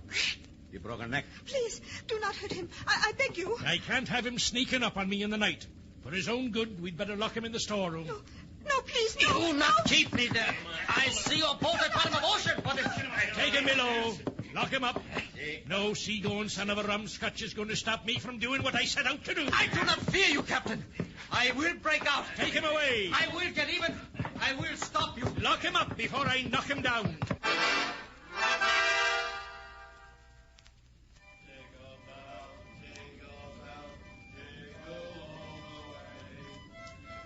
They sing of Christmas out there in mess room while they keep us prisoners behind a locked door. Do not rage against that which you cannot change, Tanaga. You should not have insisted they lock you in here with me, Mahini. Where else should I be but with you, my husband? Cock up there.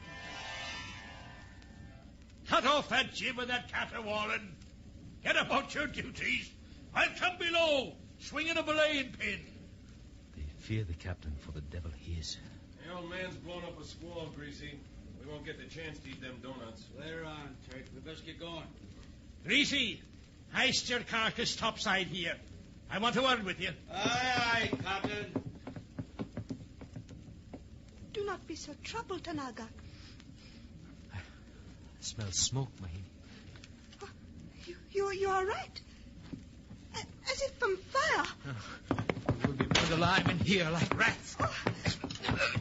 Surely they will smell smoke. They will let us out. I will not take chance. I must break door from hinges. Go, Mahini, this way.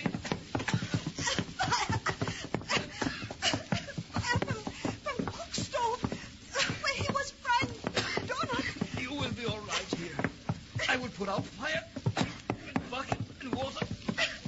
Smoke from below. Spike, cut the engine. Break out the fire extinguishers. Give one to me, Pablo. What in thunder's going on down here?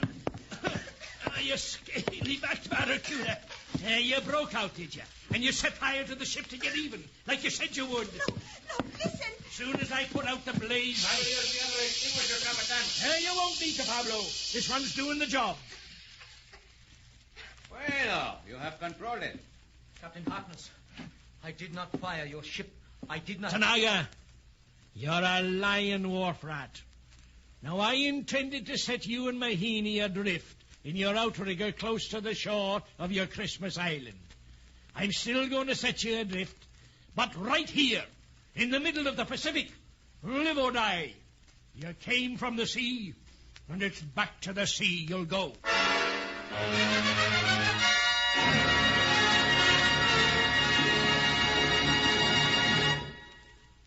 In just a moment, we'll return to Gene Lockhart and our Yuletide tale, Return to Christmas Island. Now, a special holiday message. And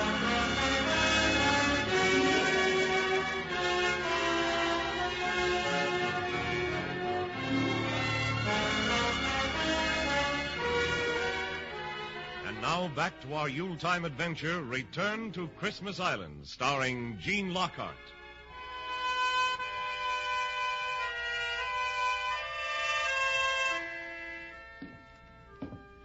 You done right to set them adrift, Caleb. The man and his woman got what they asked for. See, they could have killed us all with that fire, Spike. Why do you pace back and forth like a jungle cat in a cage, Captain Harkness? I've been backing and filling, thinking about whether to tell you or not. And, what is it that you can't decide to tell us about? The pearls. What about the pearls, senor? I don't have them anymore. What? What did you say? Caleb, well, he must have some explanation. Let's hear him out. The explanation is clear and simple. We cast Tanaga and Mahini back into the sea that brought them. And rightly so. Be that as it may. I dropped the pouch of pearls into the outrigger with the provisions I gave them. Since I didn't salvage them, I have no right of salvage to the pearls. He lies. He has the pearls. He means to keep them for himself. We'll heel over and follow the wind back after them, too, in the canoe. If they got the pearls, we'll hook onto them again. And what if I refuse to order the ship around? Captain, the gun I've been carrying in my pocket for just such an emergency ought to convince you that I'm giving the orders. Muy bien, Spike. I want to take the wheel myself. Go to it, bucko. You know, this is Christmas Day. The day all men are supposed to be given another chance at living. Caleb, those pearls better be where you said, or you'll get your last chance at dying.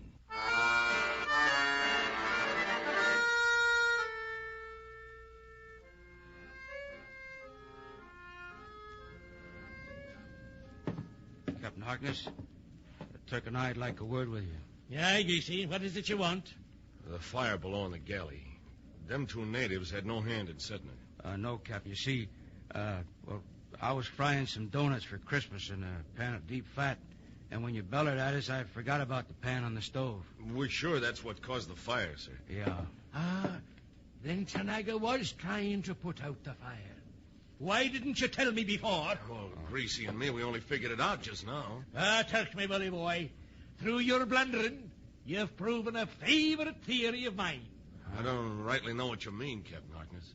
I've always maintained the heart is divided into 4 sections, and for more than a medical reason. In my mind, I've numbered them. 1, avarice and greed. 2, hatred and anger.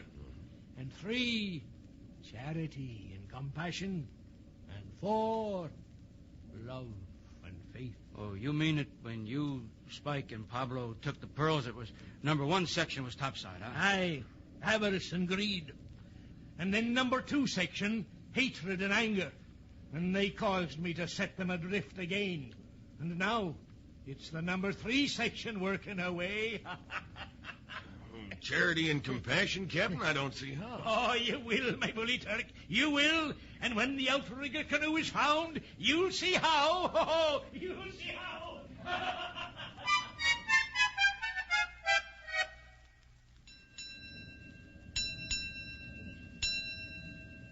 You are a fortunate man, Captain Harkness.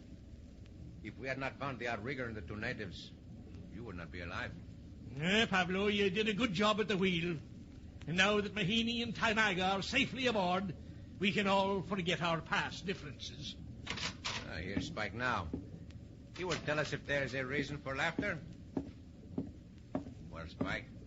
How's the girl? How is Mahini? You know the answer to that, Caleb. You made her comfortable in your cabin. Aye.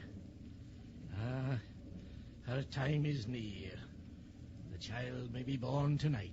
Your time is near, Caleb. You may die tonight. I may. No man knows his time. You did not find the pearl, Spike? I combed that outrigger from stem to stern. I found nothing but this driftwood.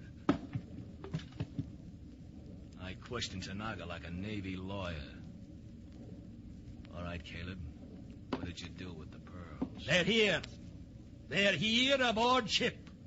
They've been here all the time. But you said that you were... Would you have agreed to go back after Tanaga and Mahini if I hadn't lied? You set them adrift in the first place. That was when the number 2 section had the upper hand. The number 2 section? Yes. It must have been bad blood in the lower left ventricle.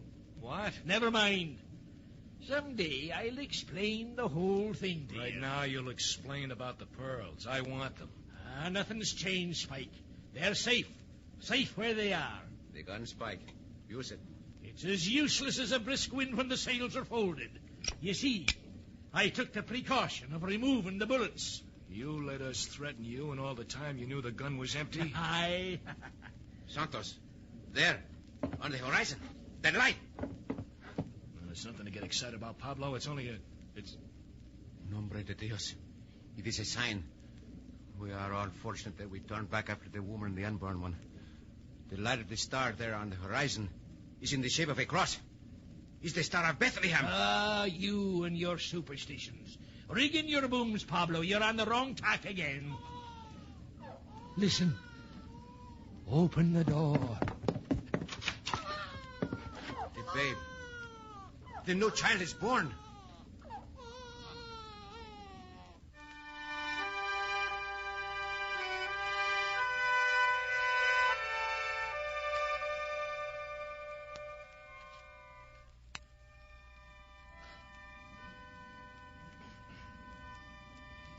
Congratulations to you, Tanaga. Same for me, and best wishes. Thank you both. And for your good music, Greasy. Oh, well, now, congratulations to you, Tanaga, my boy. Is your new child a son or a daughter? Oh, Mahini give birth to boy. A boy, is it, Bucko? Good. Good for you. Turk, relieve Pablo at the wheel. Maintain the same course. Now, according to my calculations, we should be nearing Christmas Island. Aye, Captain. You are right, Captain Harkness. There on horizon is Christmas Island. You mean that light's coming from the island? Yes, yes. Turk tells me you have a niño, a son, Tanyanya. Oh, my congratulations to you. Thank you. Thank you all. Yeah, Pablo, the light on the horizon. Tanaga says it comes from Christmas Island. Yes, it is custom of my people. For the whole of Christmas week, we keep huge fires burning day and night in celebration of him who was born on Christmas Day. What the sign? Is the sign of the cross. Aye, Pablo. And in your mind's eye, that's the way you want to see it. Mahini and I, we be very proud for you to come see our son. That's great. That's wonderful. Not so much of it, then, mates. The little one is too young for such a noisy launching, huh? I will look into Captain's cabin, see if Mahini is ready to receive us. Listen to that. Ain't it wonderful? Tanaga, come in, husband. Bring others. Ah, my little one. You welcome your father, huh? Good. I want to thank all of you. Thank you, Captain Harkness. Caleb, where is he? Come to think of it, he did not come into the cabin with us. Hey, the pearls. Why, if he took those... Here he is, Spike.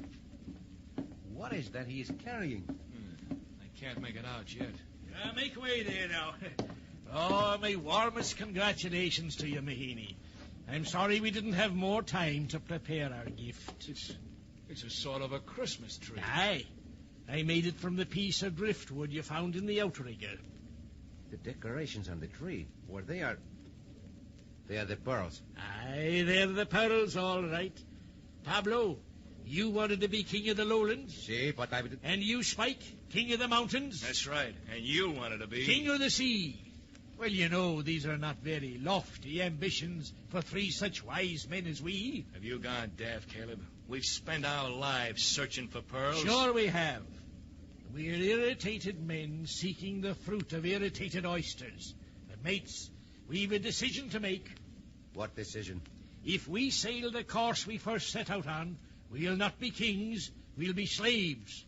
Slaves to our own greeds and our lusts, our hatreds. And if we navigate the new course you're charting? Then we'll stop putting value on things and put it instead on people. Spike, you hear that? What's the price of a new life? Pablo, how much value do you put on it? Now, if we act like three wise men, we will be kings. Only we three kings will have come from the west instead of the east. There, little one. There. Too bad the little one could not have been born yesterday. Aye, it's too bad, Pablo. Our present to him would have been more fitting had he been born on Christmas Day. The babe is born on Christmas Day, and he'll return to Christmas Island on this very day. You're wrong, Caleb. Today's the 26th of December. Oh, you're forgetting, Spike. We passed the international date line last night, and this now is the 25th of December. Here, Greasy, set the tree here alongside the little babe and her mother, Mahini, Mary. Aye, Captain, yes, sir. Oh, Greasy, I guess it's the last ventricle working now. Yeah, I know what you mean, Captain. That fourth section of the heart, huh? Love and faith. What? What's he blubbering about? You've no need for an explanation on how it works. Yeah, you're seeing it in action. Aye, with this return to Christmas Island. And I guess we've all been given a second chance. We are forever in your debt, Captain. Thank you, Captain. Merry Christmas, little one. Merry Christmas, everyone. Merry Christmas, Captain.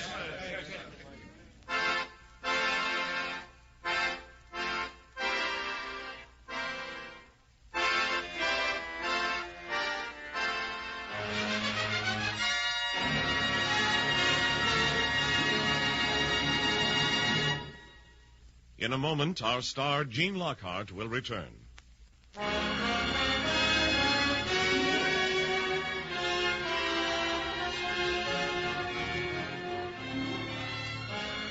This is Gene Lockhart. It makes me happy to be with you this Yuletide season. And may I thank the cast of Return to Christmas Island for a splendid performance. And may I thank you for allowing us to share your holiday. All of us extend to all of you our warmest good wishes that you enjoy the best of everything during this and every other season of the new year.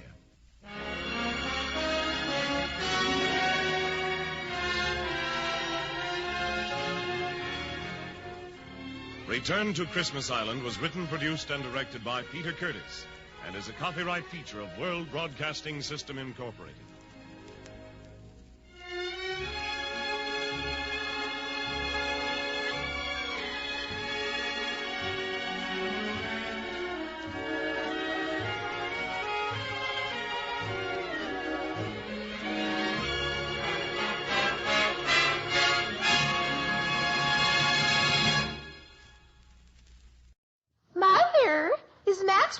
The best coffee in the whole world?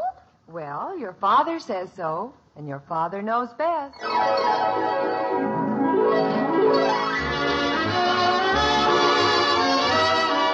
Yes, it's Father Knows Best, transcribed in Hollywood, starring Robert Young as father.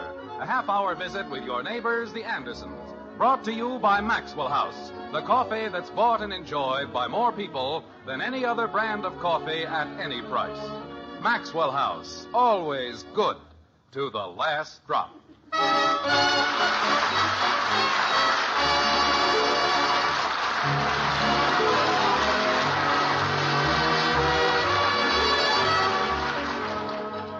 In the year 1867, a man named Christopher Scholl sat down at a typewriter in Milwaukee and pecked out that immortal sentence, "Now is the time for all good men to come to the aid of the party." Naturally, he wasn't thinking of Springfield at the time, but if ever a party needed being come to the aid of, it's the Christmas Brannigan being arranged for the country club by the Andersons and their friends. And if you've never heard a welkin ring, you ought to hear what's going on in the living room of the white frame house on Maple Street. As a matter of fact, you can. Like this. She's only a bird in a gilded cage. A beautiful sight to see. You may think she's happy and free from care. Hey, Bud. Wait a minute, fellas. Now what's the matter? Well, how come you get to sing all the words? Well, that's the way you're supposed to do it. Who said so? My father said so. You mean all we're ever going to get to sing is... Let him sing it, Joe. What's the difference? Yeah, we don't have to remember so much. I want to sing more than It's monotonous. But that's how they do it on the Jack Benny program. Look, Joe, it's going to be a gay 90s party, isn't it? Oh, I know, but... And you want the singing to sound like the gay 90s, don't you? Well, sure, but... Then why don't you stop arguing? You weren't even living when they had the gay 90s. Well, so what? Neither were you. My father was. He was? What a dope. You didn't think he was born yesterday, did you? Oh, no, but... Gosh, I didn't know that. Boy, are you knave. I'm what? Knave. That means stupid. Oh. Well, now that we got that settled... Look, Bud, my father told me... Hey, wait a minute. What does your father know about the gay 90s? Yeah, where was he born? My father? Yeah. In Philadelphia. Okay, then shut up. Let's go, Bud. Right. Where were we? Let's start over. Okay. Well?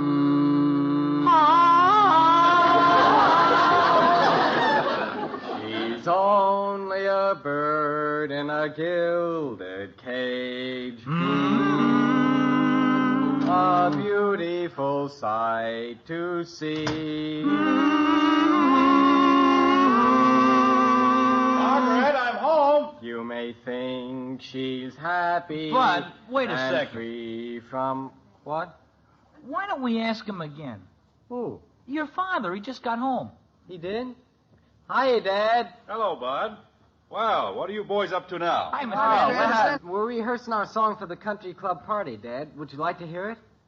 Well, It won't be any trouble, Mr. Anderson. We're getting real good. Yeah, we're real humdingers.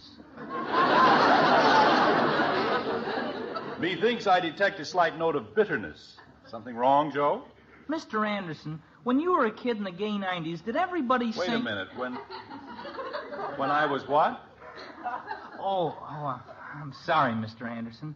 When you were a child in the gay 90s. That's more like it. What about when I was a child in the gay 90s? Everybody sang didn't they, Dad? No, I'd say it was more, boo-boop-a-doop. In the gay 90s? Well, we call them the gay 20s. And they sang boo-boop-a-doop? Oh, yes, practically all day long. Wouldn't be a lot easier? I mean, Mom said boop-boop-a-doop. I'm sorry, Bud. I didn't mean to get you all confused. Oh, we aren't confused. Are we, Freddie? Who isn't? We aren't. She's only a bird in a gilded cage. Boop-boop-a-doop. Does that sound like the gay 90s? It doesn't sound like the gay anything. Boys, I wouldn't count too heavily on the Christmas party if I were you. You wouldn't? Holy cow, Dad. I know you've been looking forward to it, but you see, certain things have come up, and we may have to call the whole thing off. Call it off? Oh, but you can't, Mr. Anderson. We've been practicing all afternoon. Well, there isn't anything definite about it. I mean, where's your mother, Bud? She's in the den with Betty. Gosh, Mr. Anderson, you can't call off the Christmas party. Can you? Well, I don't want to, Joe, but you go ahead with your practicing, and we'll see what happens. Do you think he means it about calling it off? I don't know. He certainly sounded like he meant it. Didn't he, Freddie? Who? When I was a child in the gay 90s. Diamond Jim Anderson, that's me. Betty, your father won't stand for it, and please let's not have any arguments. But, Mother... What won't I stand for? Oh, hello, dear. We didn't hear you come in. Hi, Father. Hello, Betty. Hello, Daddy. Margaret, if you'll take those pins out of your mouth. I'm sorry, dear. Is that better? Much. Well, Lillian Russell, as I live and breathe. Isn't it beautiful, Father? Yes, sir. Bustle and all. That's quite a dress. Betty wants Mommy to take the shoulder straps off. All right, Kathy. Well, that's what you said, isn't it? Just you wait. Margaret? We're not going to touch the shoulder straps, Jim. Jumping creepers. Ha, ha. But you've got to do something about Kathy. She's been impossible all day. Mommy. I'm sorry, Kathy, but you have. She's a disgrace to the entire family. I am not. You certainly are. What has she done now? I haven't done anything, Daddy. Honest, I haven't. Besides, he pushed me first. Honey, don't you think this is something for you to, well... I've got to get this hem pinned up, Jim, or it'll never be done. I know, but... Betty, if you keep slouching like that, I'll never get it even. Pardon me. Margaret, I've had a very trying day, and... Kathy, tell your father what you did. I didn't do anything. Anything much. Betty, please. I wasn't slouching. They were playing with boats at Jimmy Woody's, and Kathy pushed the poor child right into the bathtub. With his clothes on. Well, I should hope so. And she refuses, mind you, to apologize. But he pushed me first. He pushed you into the bathtub? No, but he pushed me. Kathy. And why should I apologize when he pushed me first? Kitten, it isn't a question of who did it first. You want to be his friend, don't you? Well, sure, Then think how simple it is. You say, I'm sorry, and it's all over. But why shouldn't he say he's sorry first? Because he isn't as big as you are. He's bigger than I am. I don't mean that kind of big. I mean big in a sense of character and integrity. You're bigger that way. I am? You can be. You see, Kitten, if you've made a mistake and you acknowledge it, that's being big. If you have a very good friend and you've had some little misunderstanding, it doesn't matter whose fault it is. The big thing to do is to say, I'm sorry, pal. Let's forget the whole thing. Right, honey? Oh, dear, it's still higher on this side. See? That means your mother agrees with me. Daddy? Yes, Kitten? If I go over to apologize, will you go with me? I'll be glad to. As a matter of fact, we'll do it right now. And then I'll be bigger than he is. You certainly will be. Margaret. Go ahead, dear. I'm listening. Kathy and I are going over to apologize. We're going to be big. That's fine, dear. And, Jim, tell Lucille if Kathy ruined anything, we'll be glad to pay for it. Lucille? Hathaway? Of course. What has she got to do with Jimmy Woody? Kathy, didn't you say... It was Jimmy Woody's bathtub, Daddy, but I pushed Brad Hathaway. Now, just a minute. You said... Jim, no matter what she said, it was Brad Hathaway who landed in the tub. Head first. The little monster seems proud of it. Betty, please. I'm going to apologize because I'm big. Aren't I, Daddy? You certainly are. But, tell you what, Kitten. Right after dinner, I'll drop you off at the Hathaways on my way to the club. But I want to apologize now. We won't have the time, baby. After all, dinner is almost ready and... Dinner won't be ready for another hour, Jim. He might get the idea, and then he'll come over here to apologize, and then he'll be big. Well, what's wrong with that? I want to be big. Oh, Kathy, for the love of Pete. Margaret. Dear, I've got my hands full as it is. Kitten, look, why don't you write a nice long letter to Brad? Honey, please. Oh, dear. Kathy. Kathleen. Yes, Mommy? Stop that.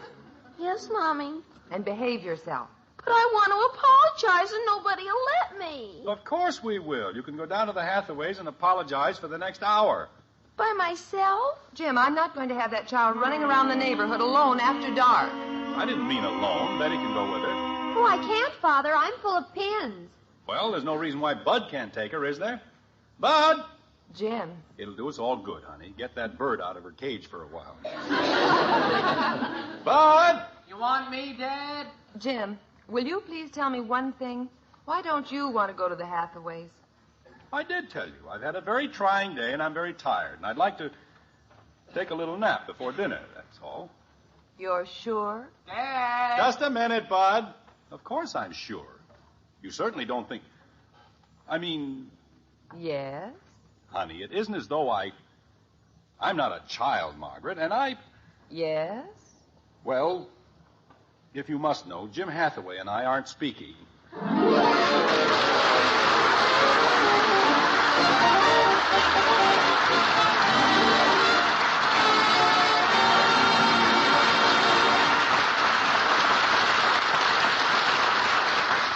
Of course, Father isn't acting like a child. Oh, no. He's just enjoying a difference of opinion.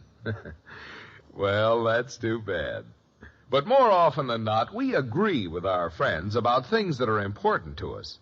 For example, when it comes to coffee, truly good coffee with a flavor you enjoy, cup after cup, most families throughout America agree that means Maxwell House coffee. Indeed, more families buy and enjoy Maxwell House coffee than any other brand at any price. The reason, of course, is that wonderful good to the last drop flavor, a flavor that belongs to Maxwell House alone. And here's why that's true. You see, coffee grows in many parts of the world, and there are all kinds of grades and varieties. But the Maxwell House people insist on the very choicest extra flavor coffees. For example, Fancy Manizales coffees are selected for fragrant mellowness. Superb Medellins for extra richness. Choice Bucaramangas coffees for fine, full body. In fact, Maxwell House buys more of these superb premium coffees than anyone else. Then these wonderful extra flavor coffees are blended with traditional Maxwell House skill in just the right proportions to create that one and only good to the last drop flavor. And believe me, that flavor is so good, so downright enjoyable cup after cup, that once you've tried Maxwell House, you'll never again be satisfied with any coffee but Maxwell House. The one coffee that's always good to the last drop.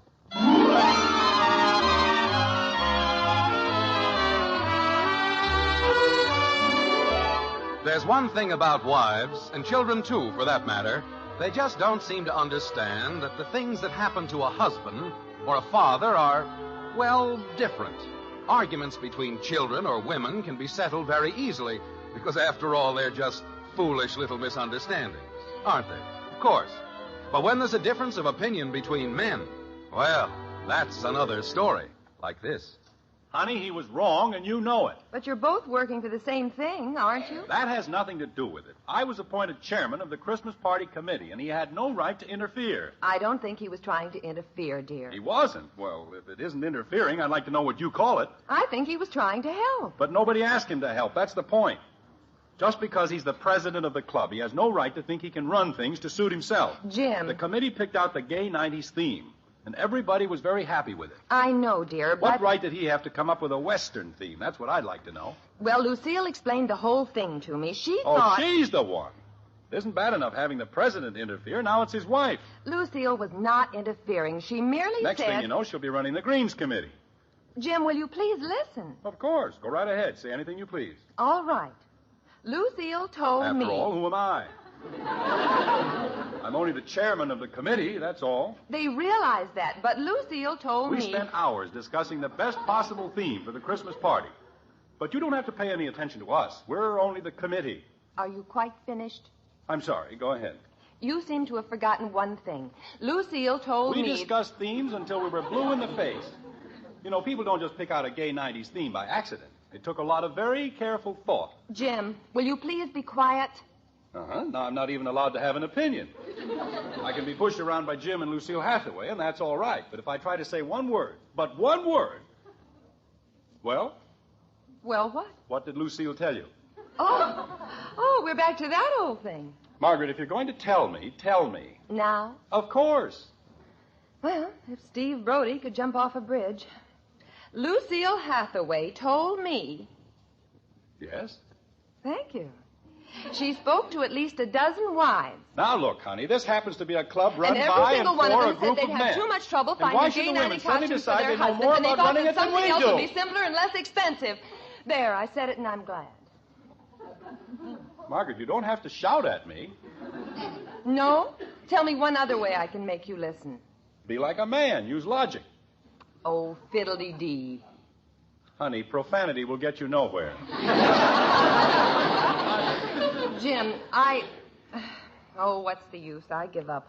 Look, I don't want you to think I'm being stubborn. Of course But what not. right did Jim Hathaway have to go over our heads and ask that the theme of the party be changed? He thought he was acting for the good of the club. This happens to be a republic, not a dictatorship. And when one man takes it upon himself to defy the very principles of American democracy, then it's high time that the people... Oh, stop it. What? Ever since they made you chairman of that silly committee, you've done nothing but make speeches. Why, Margaret... The issue is perfectly simple and clear, but you won't face it. The issue is that Jim Hathaway had no right... Gay 90 costumes are very elaborate and very expensive, and no one is going to bother making them. Jim Hathaway had With no the right... Western theme, you just throw on some old clothes and make a face like Hopalong Cassidy. That's all there is to it. May I please say something? Pray do. Thank you. Jim Hathaway had no right... Jim Hathaway had nothing to do with it. Margaret, I was there when he came in. And if you must know, the Western idea was mine. Honey, how could you do a thing like that to me? I'm sorry, Angel. But do you realize how much work is involved in making gay 90 costumes for 5 people? You made one for Betty, and it looked beautiful. That happens to be her new evening gown, and I was merely shortening it. Oh, I thought you bought her a new evening gown? With a bustle? Bustles are back. Well, that's the logical place for them. Last week you said she didn't need a new evening gown. And this week I decided she did. Any questions? I'm all mixed up. The committee decided that... Jim, a Western theme is so much more informal and practical. Everyone agrees that it's a much more sensible idea. They do? Yes, dear. They didn't like the gay 90s idea, huh? They liked it, sweetheart, but it just isn't worth all the effort. But the committee decided that the gay 90s... Dad. The committee would have decided something else if you'd asked a few women. Besides, we've ordered $50 worth of decorations. Say, Dad, would you like to hear something? Come on in, fellas. But we're very busy right now. This'll only take a minute, Dad. Won't it, fellas? Just a minute. Bud.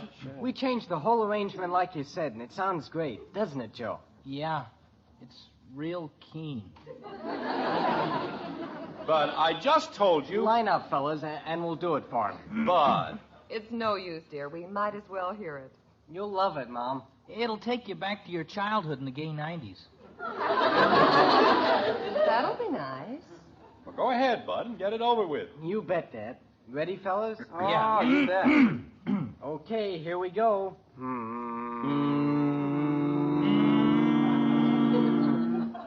She's only a bird in a gilded cage. Boop. A beautiful sight to see. Boop-a-doo. What? You may think she's happy and free from care. Boop. She's not, though she seems to be. Boop-a-doo.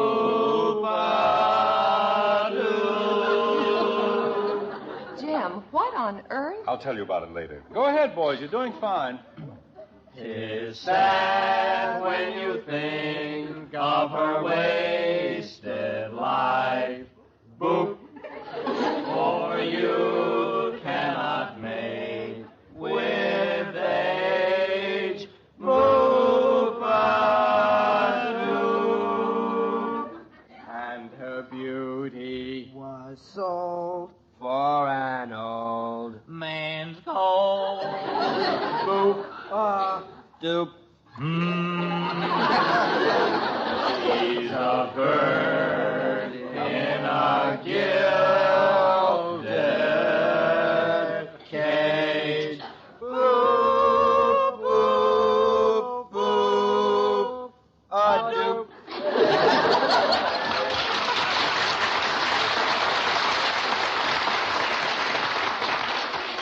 Oh, that was very nice, boys. Thank you. It was very unusual, wasn't it, Jim? You know, honey, the more I think about that Western idea... Mother, is everything all right in there? Yes, dear, everything's fine. I heard the strangest noises. The boys were singing. Oh, pardon me. What's the matter with her? Bud, what would you and the other boys think of a Western theme for the Christmas party? Western? That's right. You know, cowboys, Indians, that sort of thing. Did they sing about a bird in a gilded cage? They did not. Well, then how could we sing... Oh. Yes, sir, I think the Western theme is a very good idea. Fellas, let's go back to the living room. What for? I've got an idea about how we can do Home on the Range. With or without boobs? Yeah, that's a well, good that's idea. We'll see you later. Take your time, boys. There's no hurry. Never mind, Bud. I'm right here. Okay. Jim, don't you think you're being a little mean to the boys? I was only kidding them. You know that. And what was that boop-boop-a-doop business? Oh, I didn't know they were going to take me seriously. They asked me how we used to sing in the good old gay 90s. Daddy! Kathy, what is it? Daddy, it's Mr. Hathaway and Brad. Well, why get all excited? But Brad's going to apologize, and then he'll be big. Margaret. I'll take care of it, dear. Come along, Kathy. Mommy, don't let him apologize to me. I have to apologize first. Oh, I don't know. Jim? All right, fella. Hi. I'm not interrupting anything, am I? Of course not. Come on in. Thanks. Sit down. Thank you. Oh, nice night, isn't it? Yes. It's, where's Brad? He went into the kitchen for a drink. Oh. Nice night, isn't it? Yes. Say, Jim. Well, I guess we ought to take turns. Yeah, huh? it certainly looks that way. Jim. This is getting to be a habit. Look, I just want you to know that I'm sorry about, our little misunderstanding. So am I, and it was pretty silly, wasn't it? It sure was. But I've notified the committee that we'll follow your gay 90s plan. Wait a minute. You had no right to do that. Well, why not? I've decided you were right, and we ought to have the Western theme. But we can't. Why not? I've already told the committee. You had no right to tell the committee. I'm the chairman. Now, look, Jim, Lucille went out and bought a whole gay 90s outfit, and if you think I don't that care if she bought 12 of them. You had no right going over my head. But the gay 90s was your idea. And the Western was yours. I'm the president, and I say we'll have the gay 90s. We'll have the Western.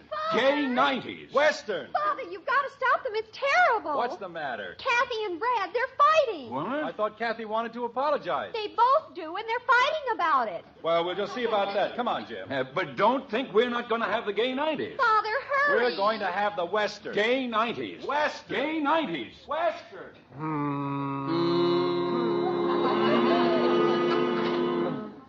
Home, home on the range,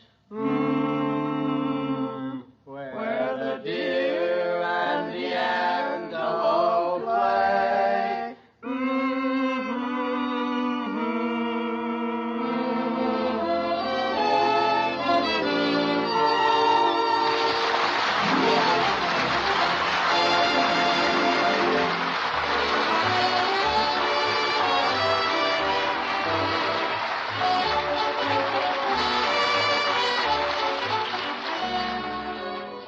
Let's have another cup of coffee. You know, that phrase has become a traditional part of American family life. And in most families throughout America, the coffee that fills the cups is Maxwell House coffee, chosen above all others for its superb, good to the last drop flavor. That's why I say, start serving our coffee to your family. There's such hearty good cheer in every fragrant cup of Maxwell House coffee, you'll say it has the best flavor you've ever tasted. Then just count all the truly good cups you get from each pound. You'll agree that Maxwell House is today's coffee buy. And remember, Maxwell House coffee comes in 3 grinds, regular, drip, and pulverized, one exactly suited to the way you make coffee. So look for the sign of good coffee, the big white cup and drop on the familiar blue tin. Take home Maxwell House, the one coffee that's always good to the last drop.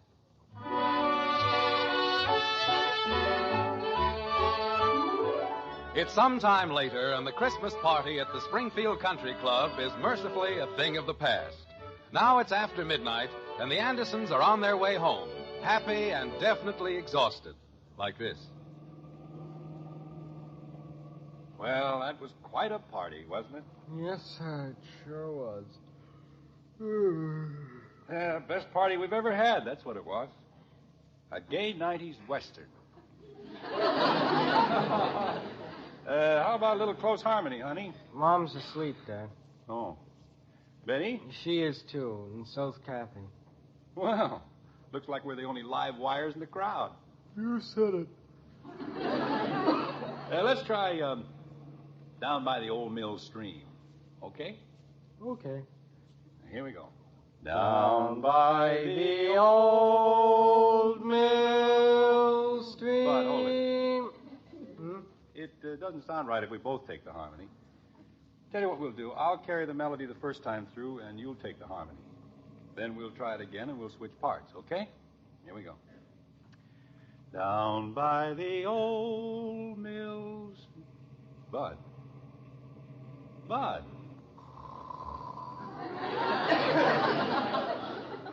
Well, if that isn't... Oh, well. Down by the old mill stream, where I first met you, with your eyes so.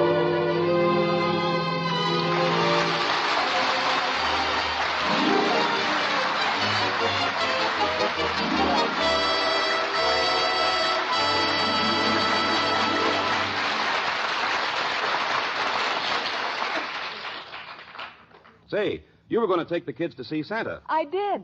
Well, then how'd you find time to make this gorgeous dessert? Jello's easy to make. Sure is delicious. So fruit-rich. Mighty easy on the grocery bill, too. That's a help with Christmas gifts to buy. Let's have it often. Sure, 6 delicious flavors to choose from and lots of easy, thrifty ways to fix them up. That's Jello for Red Letter Desserts.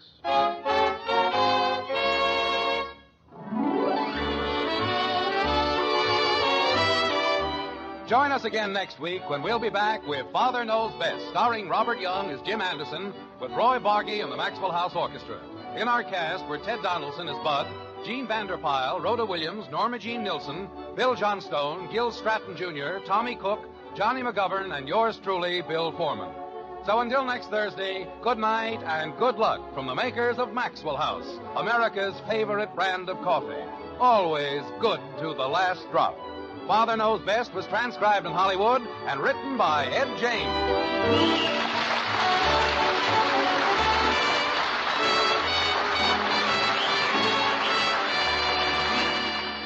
Mr. Keene, Tracer of Lost Persons, brings you Mystery tonight on NBC.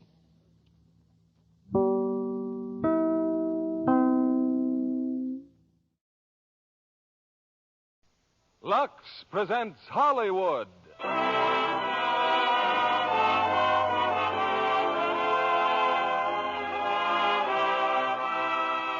Lever Brothers Company, the makers of Lux Toilet Soap, bring you the Lux Radio Theater, starring James Stewart, Donna Reed, and Victor Moore in It's a Wonderful Life.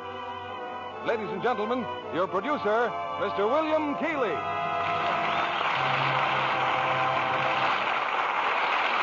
Greetings from Hollywood, ladies and gentlemen.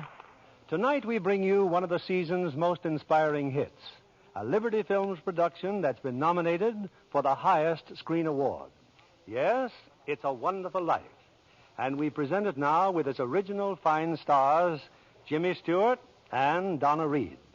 Jimmy in the role which won him a nomination for the best performance of the year. Also in our cast is starred that fine comedian, Victor Moore. It's a Wonderful Life is the drama of a typical American. Might be you, it might be me. He dreams of glory, he lives in hope, he loves and doubts, and only Providence puts a final value on his service to humanity. Our story starts before the war, when life was normal. Shortages were generally unknown, and simple luxuries like Lux soap were abundant. I won't say that's the only reason people said it's a wonderful life, but I do know from the thousands of letters in our files that most of them said it's a wonderful soap. And they keep right on saying it day after day. In fact, the popularity of Lux soap is what makes it possible to present such entertainment as Frank Capra's great production, It's a Wonderful Life, starring Jimmy Stewart as George, Donna Reed as Mary Hatch, and Victor Moore as Clarence.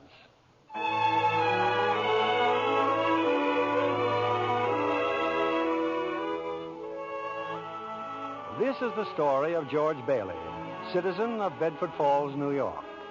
George Bailey, who more than anything under the sun wanted to see the world, the wonderful, exciting world that lay somewhere beyond the limits of his hometown. Oddly enough, this story does not begin in Bedford Falls. In fact, it doesn't begin anywhere in the world. It begins in heaven, where the superintendent of angels has just summoned an apprentice angel named Clarence. Oh, I'm really going down to Earth, sir? Oh, how splendid. Yes. There's a very discouraged man down there, Clarence. George Bailey.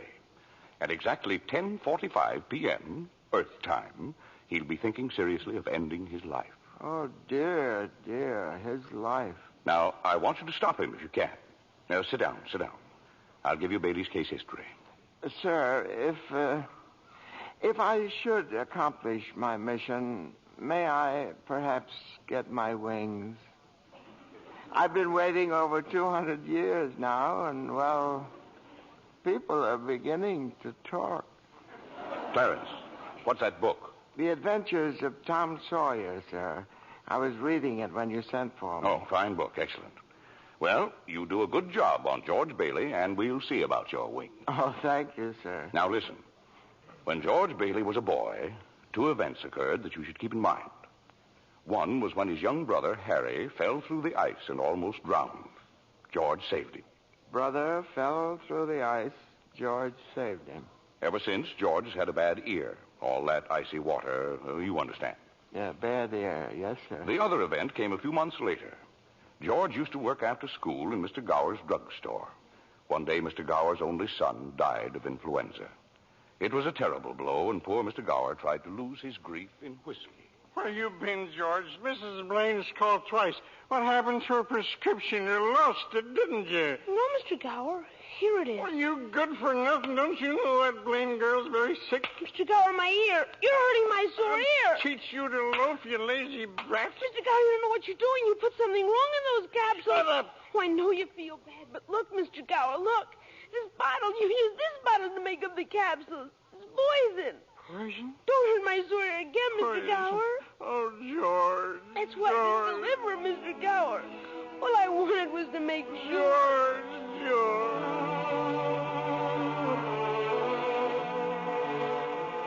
Well, Clarence, that was George Bailey as a boy. When he grew up, he wanted to go to college, but there just wasn't the money. So he worked 4 years in the Building and Loan Association. Building and Loan Association? Oh, I forgot to tell you. George's father was in the building and loan business. He and George's uncle, Billy. High ideals and low bank account. Anyway, George worked for his father and saved enough to see him through the university. That summer, though, he was going to Europe. Got a job on a cattle boat. Do a little traveling before college. Boy, oh boy, it's hard to realize it. My last night in the Bailey boarding house. We're sure going to miss you, George. Oh, I'm going to miss you, too, Pop. Hey, what's the matter? You look tired. Oh, I had another tussle with old Henry Potter today. Well, I thought when you put him on the board of directors, he'd ease up. Oh, so did I. I just can't understand a man like Mr. Potter. He can't begin to spend all the money he I has. guess Potter owns about everything he wants in Bedford Falls except our building and loan. That's why he hates us. Hey, George, can I borrow your tuxedo studs? Yeah, help yourself, Harry. Well, where are they? In your suitcase? I'm not taking a tuxedo on a cattle boat, you know. Say, where'd you get that suitcase anyway? Oh, Mr. Gower, going away present. And one of these days you're going to see that bag all covered with travel labels. Italy and Baghdad, Samarkand. Gonna have a pretty full summer, eh? I'm going to have a pretty full life. Hey, why don't you come to the dance tonight? What? I'd be bored to death. Well, you couldn't want a better death. Lots of pretty girls. Hey, I got to hurry. I wish we could send Harry to college with you, George. Oh, we've got that all figured out now, Pop. He'll take over my job at the building and loan and work 4 years like I did, and then he'll go. Oh, he's pretty young for that job. Well, no younger than I was. Maybe you were born older, George. Huh? George, when you get out of college, I don't suppose you'd come back to the building and loan. Oh, no, Pop, I just couldn't. I couldn't face being cooped up the rest of my life in a shabby little office. I'm sorry, Pop. Now, I didn't mean that, but it's just this business of nickels and dimes. I'd go crazy. I want to do something big, something important. Well, in a small way, we are doing something important, George.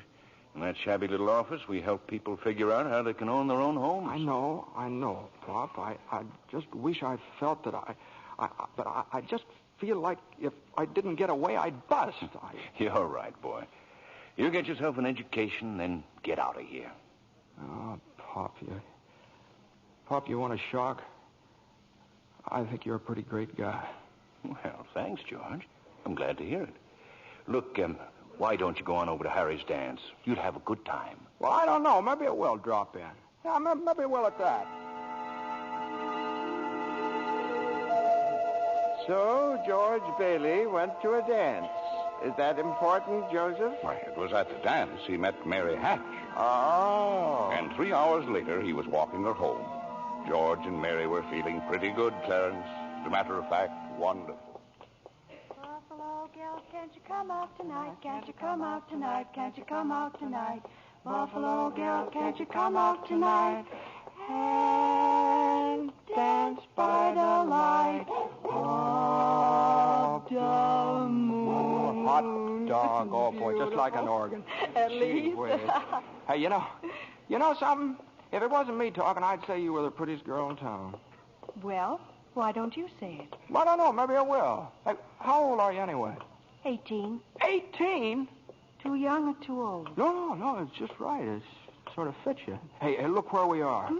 Oh, the old Granville house. Yeah, I got to throw a rock. Oh, no, don't. I love that old house. Well, no, don't you know about deserted houses? You make a wish and then throw a rock. George, but it was such a lovely old place.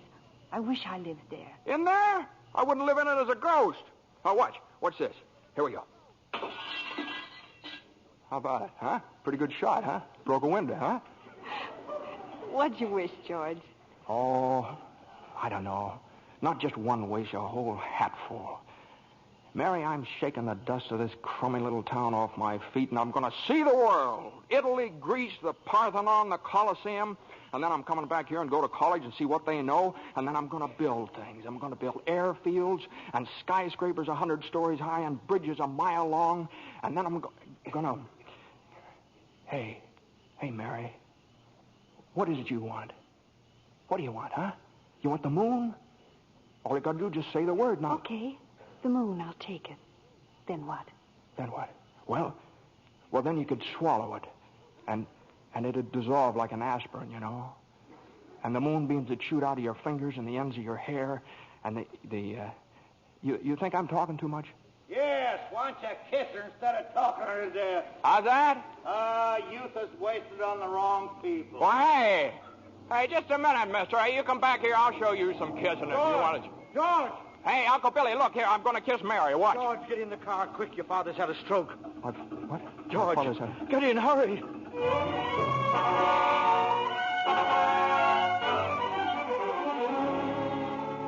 Well, George's father died that night, Clarence.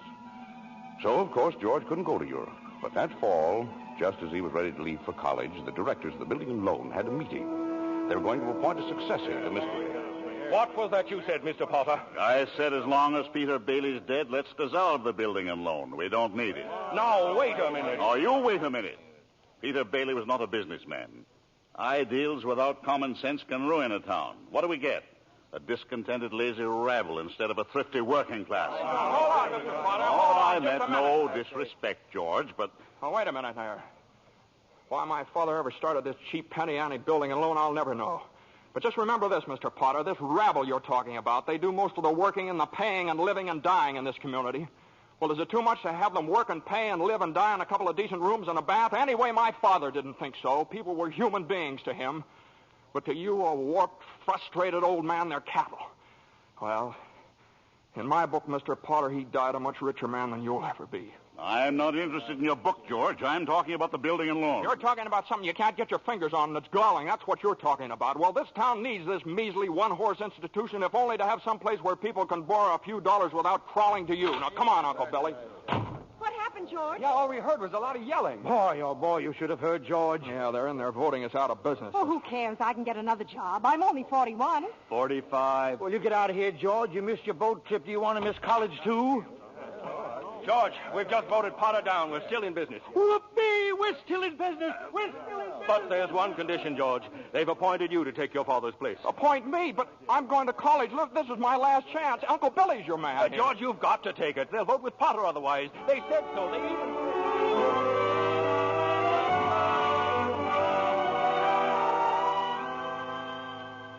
I know. George Bailey didn't go to college. That's right, Clarence.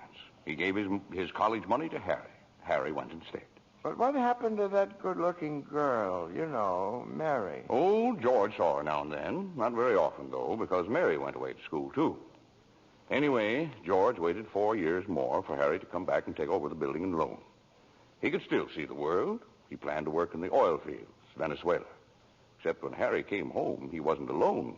There was a girl with him, his wife. George? Yeah, I'm out here on the porch, Mother. I just thought I'd get some air. Well, how do you like your new sister-in-law? Oh, she's swell. Looks like she can keep Harry on his toes. Yeah, I keep him out of Bedford Falls anyway. What do you mean? Well, Ruth's father, he's got a wonderful job for Harry up in Buffalo. Buffalo? Well, that means you... Yeah. You can't... Yeah. George, Did you know Mary Hatch is back from school? Hmm? Yeah. Nice girl, Mary. Mm-hmm. Oh, stop grunting. Give me one good reason why you shouldn't call on Mary. Well, Sam Wainwright. Sam's crazy about Mary. Well, she's not crazy about him. Well, now, how do you know that? Did she discuss it with you? Besides, Sam's away in New York. Oh, and all's fair in love and war. I see.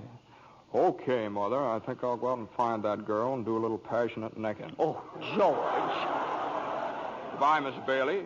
By the way, do you want any books at the library? Library? George! George, you go and see Mary. Do you hear?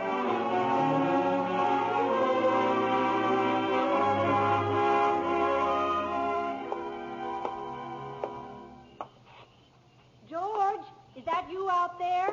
Oh, hello, Mary. Well, are you coming in? I just happened to be passing by here. Oh, I thought you were picketing. Have you made up your mind? How's that?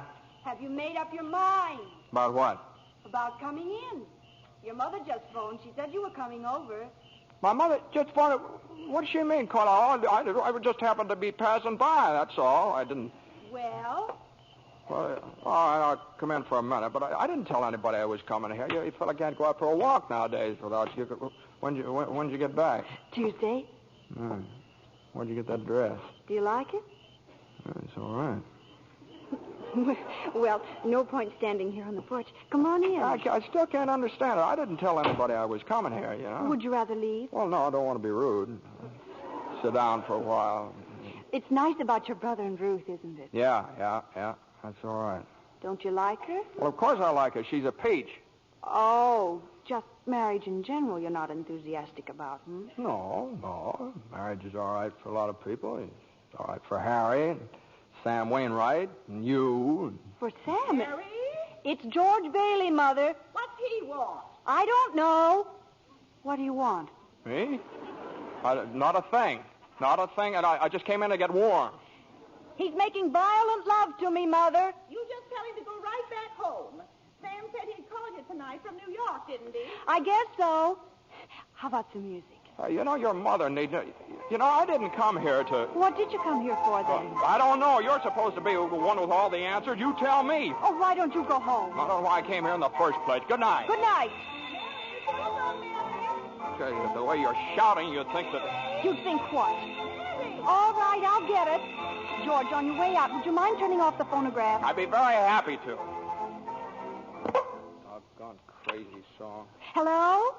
Sam? Mary, gee, it's good to hear your voice. How are you, Sam? I forgot my hat. Hee-haw. What? Oh, I was just talking to an old friend of yours, George Bailey. Oh, Mossback George? Oh, Mossback George. Well, put him on. I'll talk to him, too. Wait a second. George. He doesn't want to speak to George. He does so. He asked for him. Why'd you call me? Because if I'm in a hurry. Sam wants to talk to you. Oh.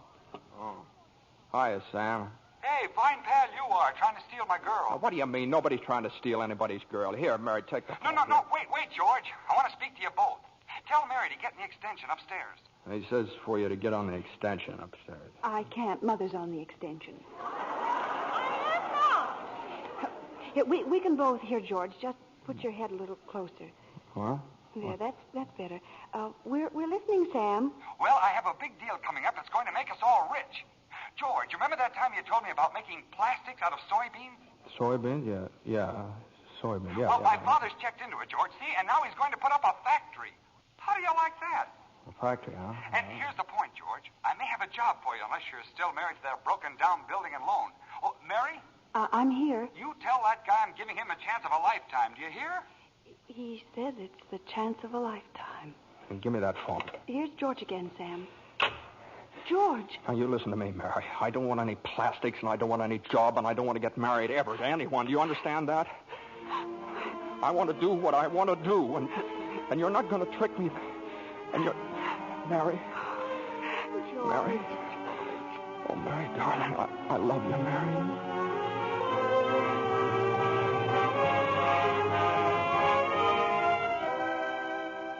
Well. So George Bailey and Mary Hatch were... Yes, George and Mary were married. And they started off on their honeymoon in Ernie Bishop's taxicab. Hey, where are you two going on this here now honeymoon? We're going to shoot the works, Ernie. A whole week in New York, a whole week in Bermuda, the highest hotel, the oldest champagne, the hottest music, and the prettiest wife. So you're finally getting out of Bedford Falls, huh? Then what? Then what, honey? After that, who cares? That does it. Hey, you know, Mrs. Bailey, I haven't kissed you. Hey, George, there's something funny going on over there. Look over there at the bank. It looks like a run. All right. Pull over a minute, will you, Ernie? George, let's not stop. Please, let's go straight to the No, wait a station. minute. I better see what it is. I'll be right back. George, please. George!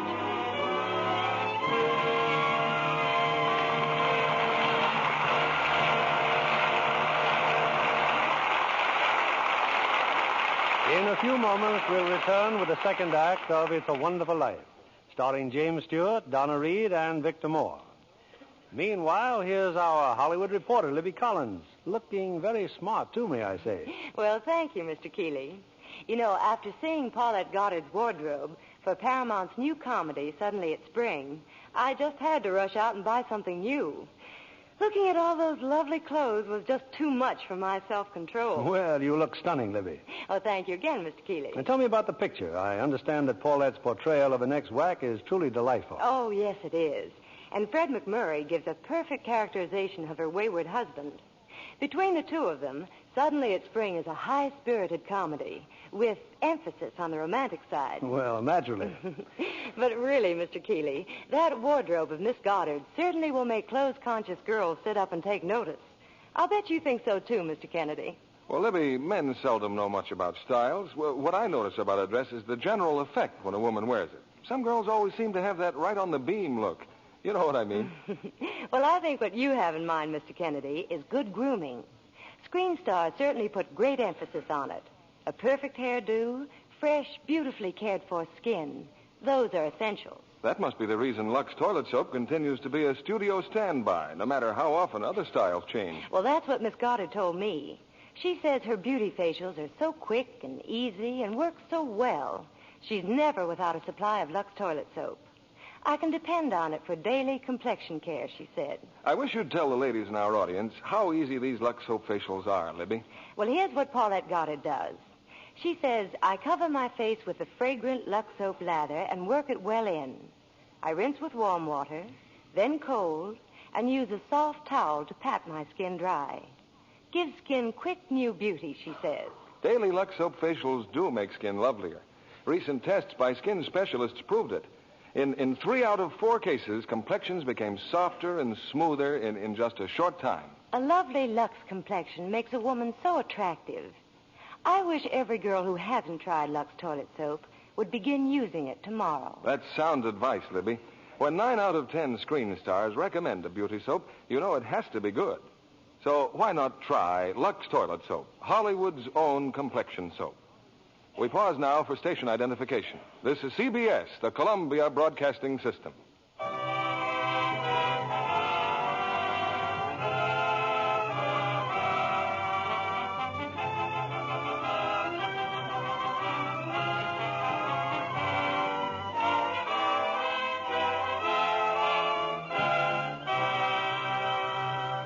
Act 2 of It's a Wonderful Life, starring Jimmy Stewart as George, Donna Reed as Mary, and Victor Moore as Clarence.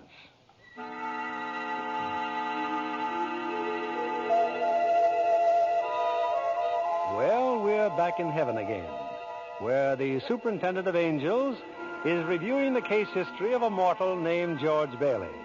Clarence, the apprentice angel, is very eager to depart on his mission to the earth. Poor George Bailey.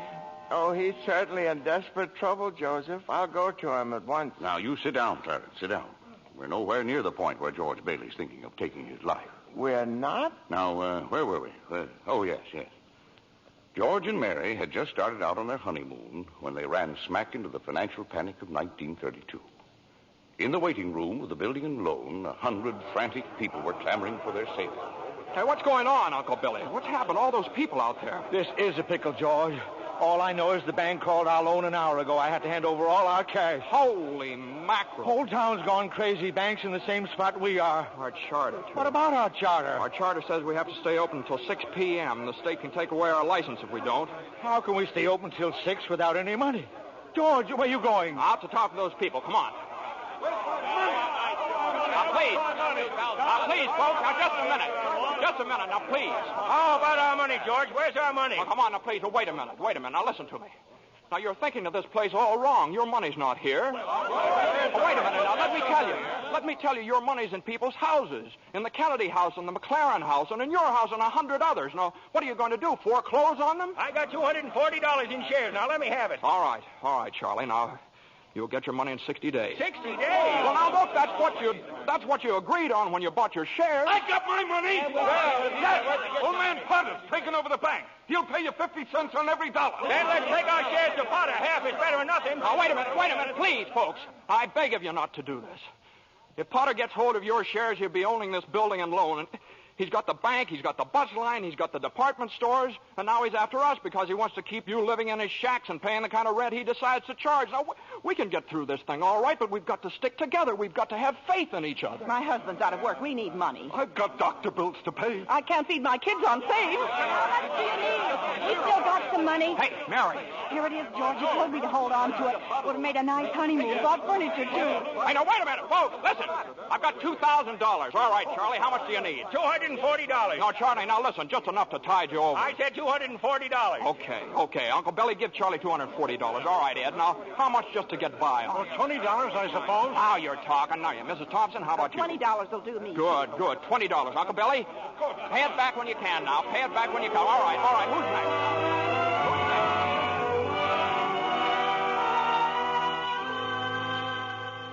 Look at the clock. Look. 5 seconds.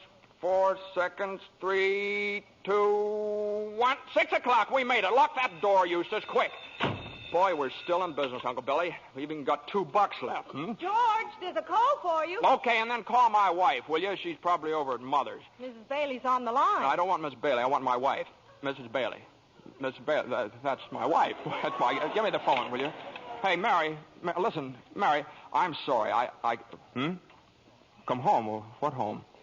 Well, 323 Sycamore. Well, whose home is that? What? Well, Mary, how can I... Well, sure, all right, sure, I'll be there. Clarence, guess what 323 Sycamore was? His mother-in-law's house, huh? Oh, no. Number 323 Sycamore was the old Granville house, the one George threw rocks at and made wishes. Yes, sir, that's where they spent their honeymoon. That's where they started housekeeping. They were still living there 2 years later when old man Potter asked George to stop over at his office. Sit down, George. Sit down, do. Have a cigar? Well, thank you, sir. George, you're a young man, married, making, say, $40 a week at the building and loan. 45. 45. Now, if you were some ordinary yokel, I'd say you were doing fine. But George Bailey is intelligent, ambitious. He hates the building and loan almost as much as I do. He's been dying to get out of town ever since he was born, but he's trapped. Trapped into frittering his life away playing nursemaid to a lot of garlic eaters. Do I paint a correct picture, George, or do I exaggerate? Well, what's your point, Mr. Potter? My point is that you're the only man in town who has licked me. George, I want to hire you. Manage my affairs. I'll start you off at $20,000 a year. $20,000 a year? Are you sure you're talking to me? I'm George Bailey. Don't you remember me? The building and loan, remember? Yes, George Bailey, whose ship has just come in, providing he has sense enough to climb aboard. Well, but what about the building and loan? Confound it, man. I'm offering you a 3-year contract at $20,000 a year. Is it a deal or isn't it? No. The answer's no, doggone it. If you offered me $1 million to stay around this town and play stooge to you, the answer'd still be no. Now, let me alone. Don't bother.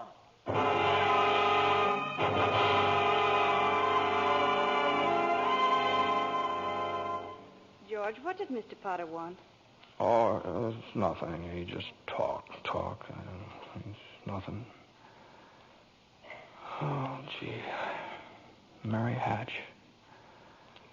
Mary, why in the world did you ever marry a guy like me anyway? To keep from being an old maid. I was going to see the world. I was going to build things. I was going to give you the moon. What have I given you? What have I given you? Not even a new dress, not for months. Gee whiz, I feel awful. So do I. Mornings especially. I could have married Sam Wainwright, anybody else in town. I didn't want to marry anybody else. I want my baby to look like you. No, you didn't even have a honeymoon, and I promised you that you what? My baby. Hey, Mary, you mean you're on the nest?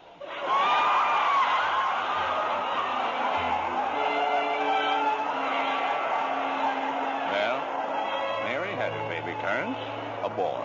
You don't say. Then she had another one, a girl. Well, what do you know? Night after night, George had come home late from the office.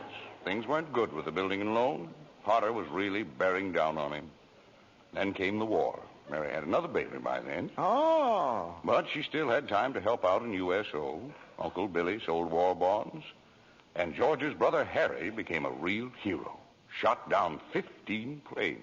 But George, what about George? Well, George was 4F his bad year. He was an air raid warden. On VE Day, he wept and prayed. On VJ Day, he wept and prayed again. We're getting pretty close to today, aren't we, sir? Yes, Clarence. You now know almost everything you have to know about George Bailey, except what happened that finds him down there at this moment, wanting to die. Well, sir, well? Well, today's the day before Christmas, Earth time. George is pretty excited. Hey, Tilly! Eustace! Hey, look at the newspaper. Commander Harry Bailey, decorated by the president. That's my kid brother. The Congressional Medal of Honor. Gosh, George, gosh. What do you think about the 15 Jap planes? And the last one he got was just about to dive into a transport loaded with soldiers. You know what that means? He saved lives, hundreds of lives. Hey, gee, where's Uncle Billy? Huh? We're going to the bank, George. He's depositing that $8,000. Good. Who's that in his office there? It's that man again, the bank examiner. Oh, yeah. Well, good afternoon, Mr. Carter. Hey, Tilly, get the books from Mr. Carter. Will you? You know, that's my brother's picture there, Mr. Carter. He shot down 15 planes, and one of them was just about... Well, Mr. Henry, Potter come to the bank to deposit some more loot, eh? Sure, you old fool. How do you like the news in the paper, Mr. Potter? Just can't keep those Bailey boys down now, can you? Let me see that newspaper. Here, sorry I can't chat, you old thief. Got to make a deposit. Here you are, Horace. Deposit slip, bank book, and a very Merry Christmas to you. You too, Mr. Bailey. Say, you've forgotten something, haven't you? Horace, I've forgotten things all my life. Get a wiggle on, boy. But, Mr. Bailey, where's the money? What's that? You want to make a deposit? Well, certainly I want. Well, it's customary to bring the money with you. It's gone. Where'd I put it? Where'd I put that money? A terrible thing, Clarence, terrible. Uncle Billy couldn't find the money because the envelope with the $8,000 was folded up in that newspaper he gave to old man Potter. I just don't know what happened to it, George. I just don't know. $8,000. Uncle Billy, the bank examiner's here, and it's not our money. It belongs to the depositors. George, what are we going to do? We've traced every step I took. We can't stand here in the street. Are you sure you didn't put that envelope in your coat pocket? I think so. Maybe. Oh, I'm no good to you, George. I'm no good. Now listen to me. Think, will you? Now try and think. I can't think anymore. I can't. Where's that money, you silly old fool? You know what this means? It means bankruptcy and scandal and prison. One of us is going to jail. Well, it's not going to be me. Now get out of my way. I'm going home.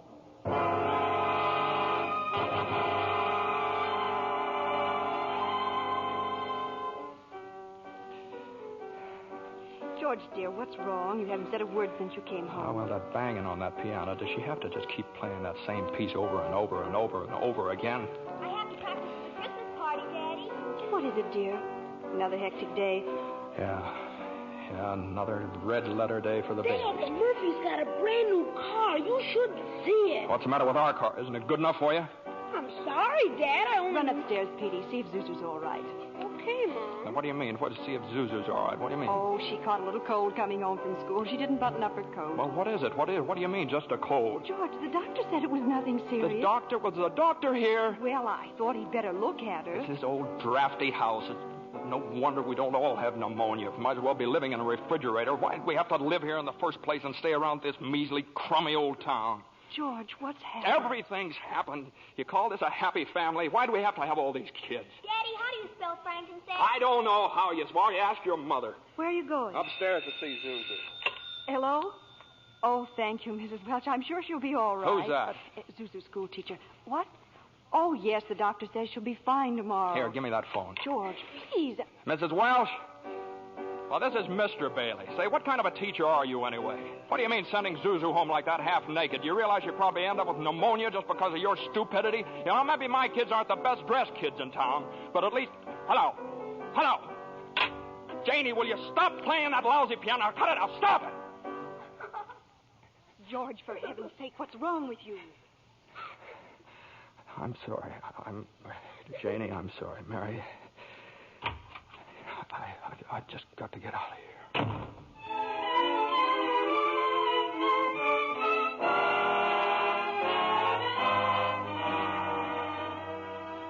So that's it, George. You're short $8,000 in your accounts, eh? Oh, please, Mr. Potter, I'll pay any sort of a bonus if you still want the building and loan. You say it was lost. Have you notified the police? No, sir, I haven't done that yet. Harry's home. Oh, I come to me. What about your good friend, Sam Wainwright? I can't get a hold of him. He's in Europe.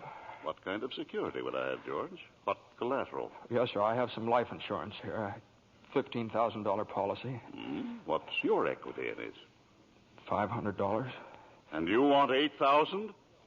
You once called me a warped, frustrated old man. Well, what are you but a warped, frustrated young man crawling on your hands and knees for help?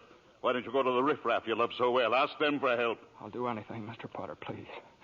Please help me, Miss. My wife and kids... I'm calling the district attorney. $500.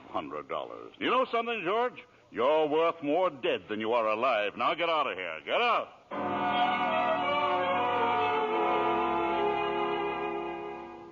And all the time, Potter had the $8,000 in his desk drawer. It's still there, Clarence. But where's George, sir? Where? Well, he went over to Martini's Cafe.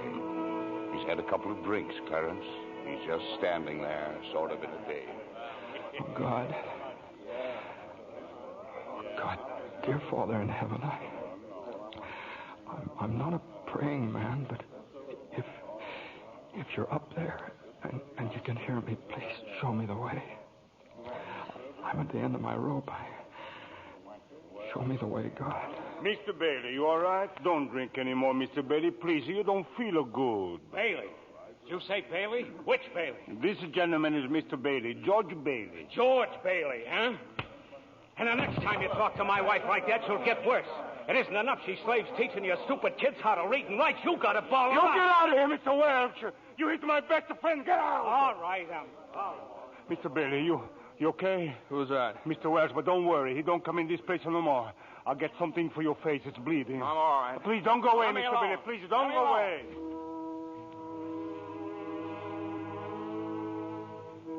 Well, George left Martini's Cafe 5 minutes ago, Clarence. He's at the river now, on the bridge, looking at the water. Are you ready, Clarence? All ready, sir. Very well. Save George Bailey's life, and you'll get your wings. My wings. Oh, thank you, Joseph. George! George Bailey! Get away from that bridge! You hear me? George! George!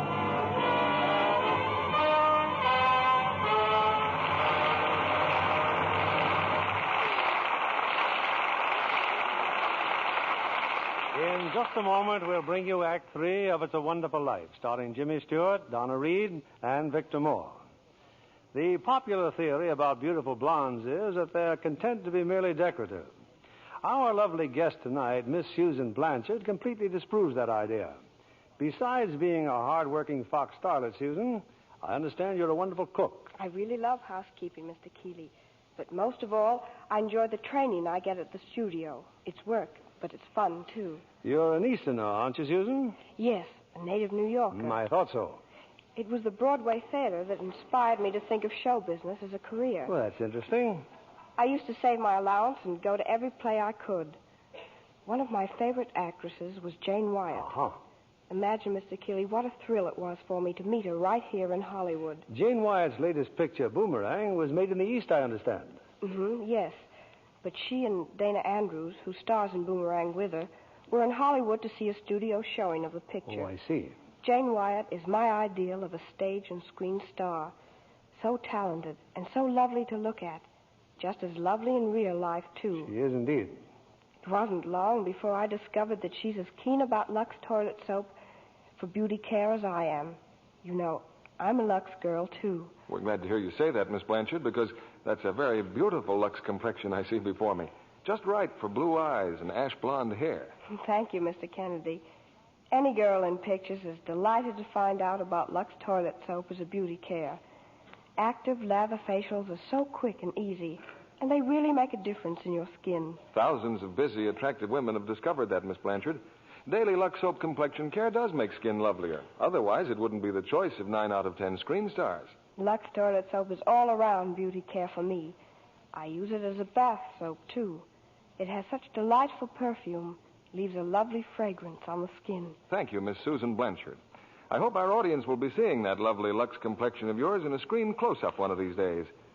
Now, back to our producer, William Keeley. Act 3 of It's a Wonderful Life, starring Jimmy Stewart, Donna Reed, and Victor Moore.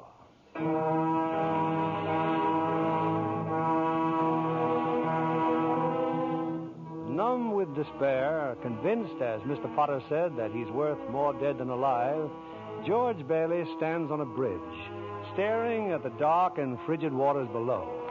Suddenly, there's a splash.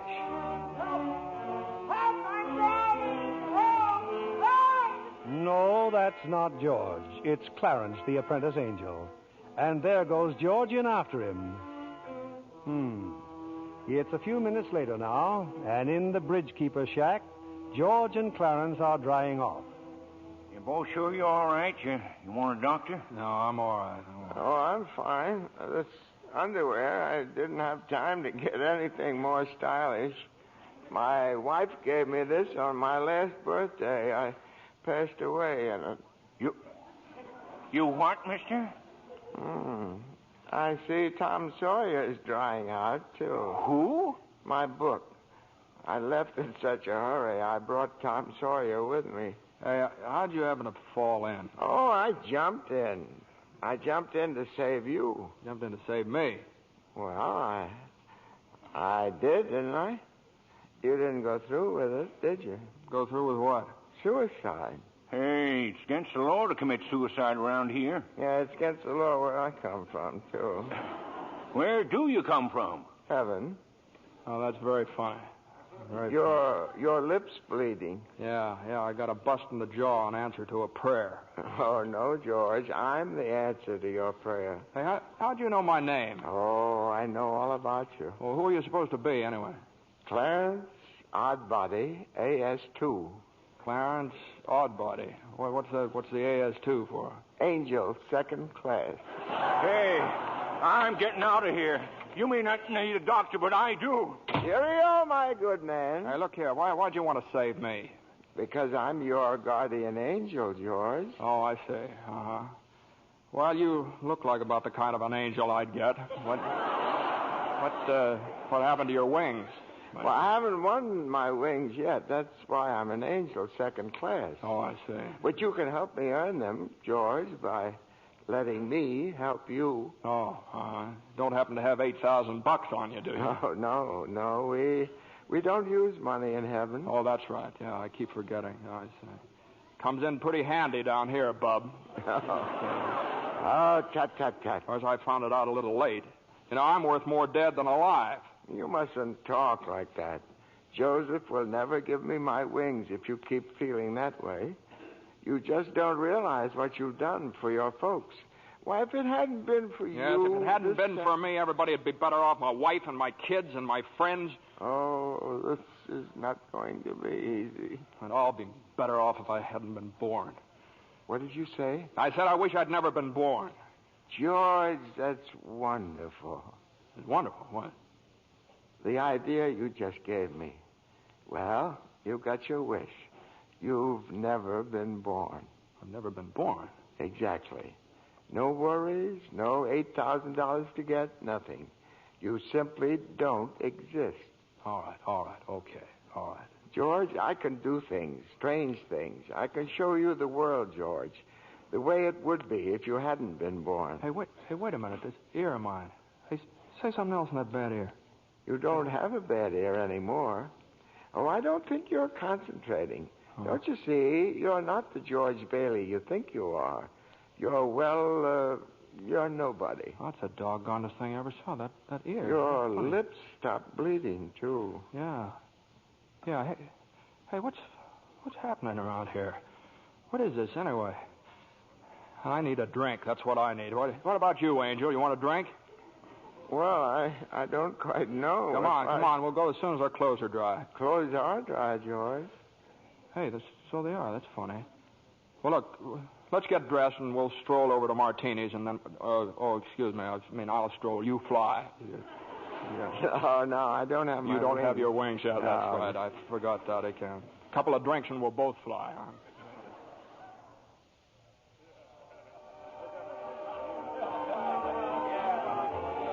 What'll you have, fellas? Hey, where's the boss? Where's Martini?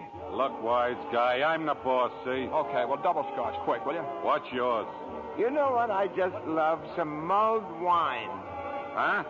Heavy on the cinnamon and light on the cloves. Off with you, my lad, and lively now. Now cut it out. Oh, come on, here. Just give him the same as I ordered. He's okay. 2 double scotch. What about this place? It's all changed. All of Bedford Falls has changed. You're having your wish, George. You've never been born. Oh, there'll be lots of things you've never seen before. Oh, good. Somebody just made it. Made what? Every time a bell rings, it means some angel's got his wings. What'd you say? Look, Clarence, I don't think you better talk about angels around here.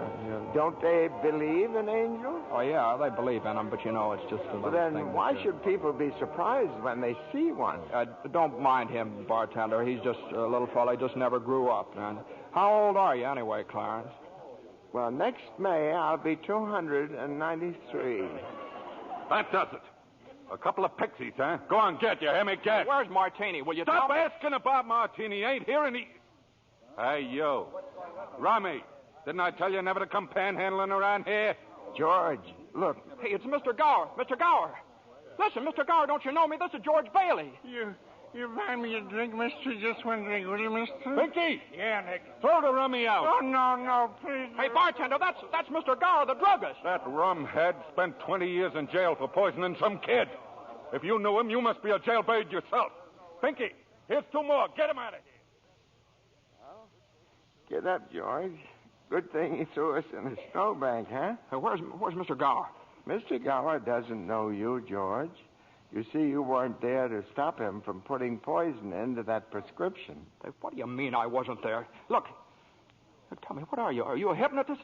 George. Look, why am I seeing all these strange things here? Don't you understand? It's because you were not born. Well, if I wasn't born, then who am I? Nobody. You have no identity. Oh, what do you mean I have no identity? No papers, no driver's license, no 4F card, no insurance policy. Zuzu's bell. What?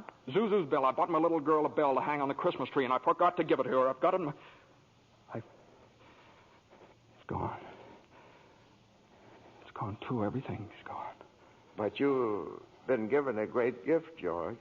A chance to see what the world would be like if you'd never been born. You're crazy.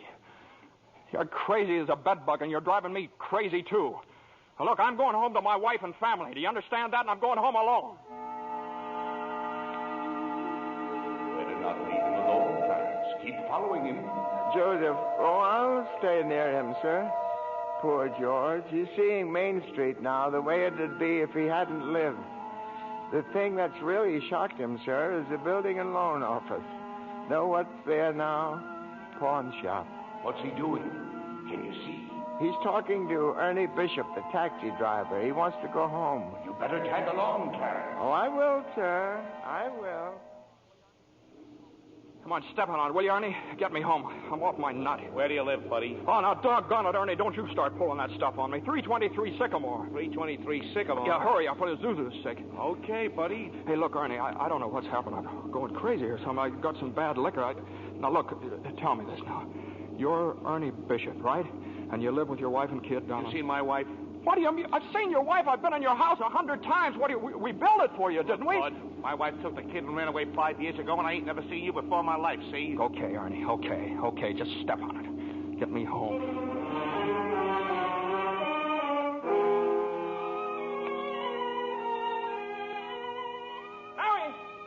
Mary, where are you?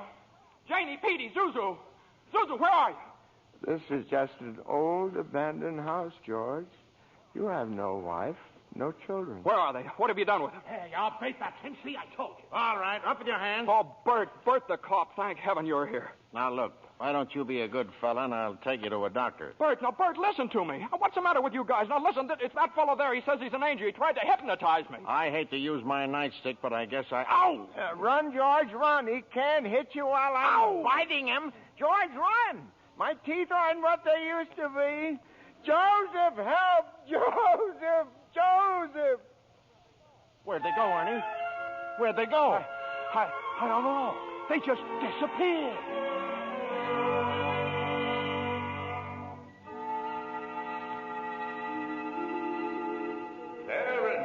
Oh, Joseph, I hope you don't mind my calling on you like I did. It was very irregular, Clarence. You're by yourself again. Where's George? He's at his mother's house, sir. Well, if George hasn't been born, he has no mother. Oh, he's being very stubborn, sir. He'll just have to find these things out for himself. But his mother, that's a terribly bitter blow to a man, his own mother not knowing him. You mean I shouldn't have let him... I mean you better find him right away. Oh, and stop fighting policemen, Clarence. I'm here again, George. My own mother didn't know me. If only Harry were here. My brother were only back from Washington. Your brother fell through the ice and was drowned at the age of 9. Well, that's a lie. He got the Congressional Medal of Honor. He saved the lives of every man on that transport. Every man on that transport died. Strange, isn't it? Each man's life touches so many other lives. Harry wasn't there to save them because you weren't there to save Harry. Don't you see, George? You really had a wonderful life. Don't you see what a mistake it would be to throw it away? Clarence? Yes? Where's Mary? Please, where's my wife? I'm not supposed to tell. Tell me where she is. You're not going to like it, George. Where is she? I'll choke it out of you if I have to. Where's my wife? The library. She works there. She's just about to lock up for the night. So George, come back. Oh, there must be some easier way for me to get my wings. Mary. I'm sorry, the library's closed. Mary, it's George. Don't you know me? No, I don't know you. Let me go. Mary, please, don't do this to me. Mary, please, help me. Help me. Where are our kids? Mary, I need you, Mary. Get please. away from me. Help! me. Help me, Mary. I'm George. Mary.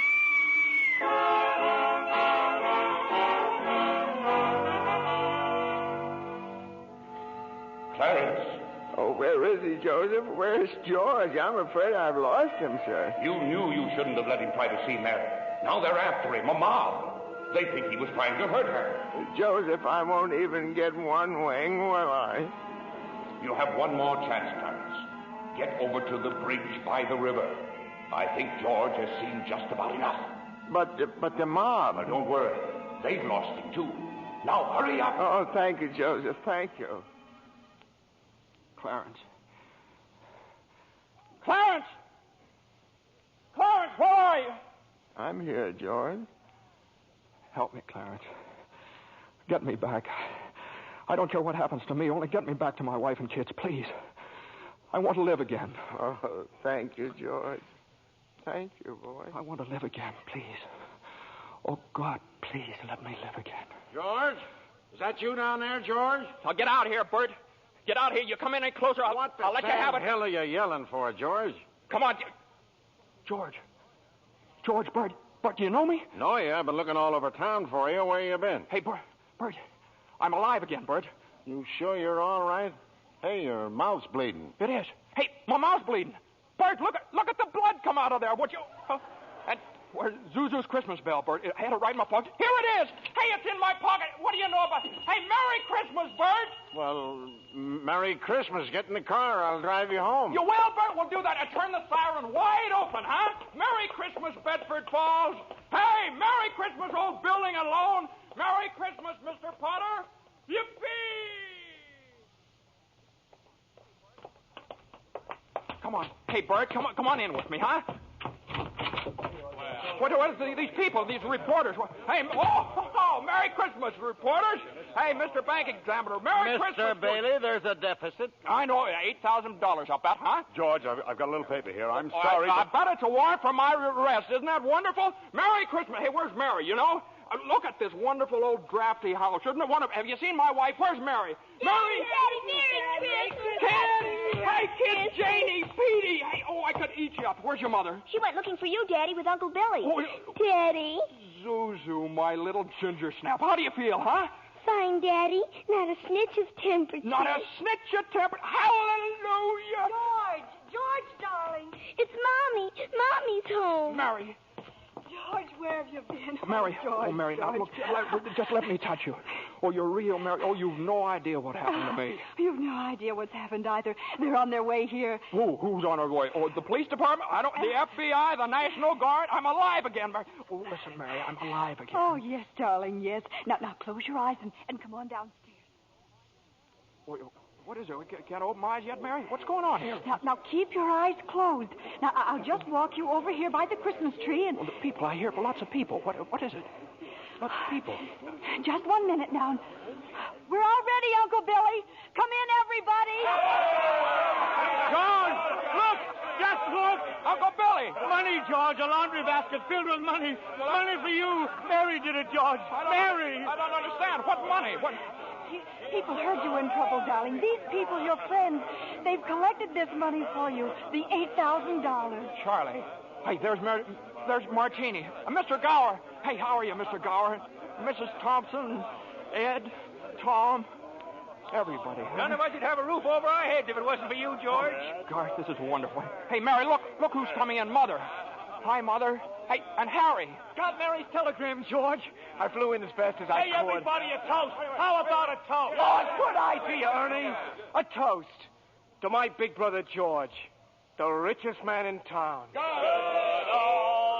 my Christmas bell. You didn't forget. Forget? Here, honey.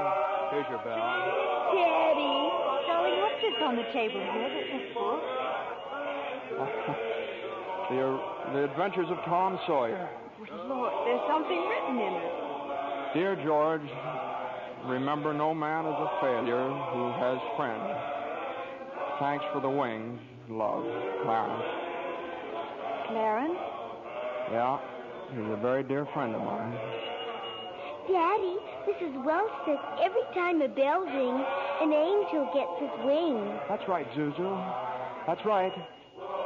That's right. Attaboy, Clarence. Attaboy, Clarence. Happy landing.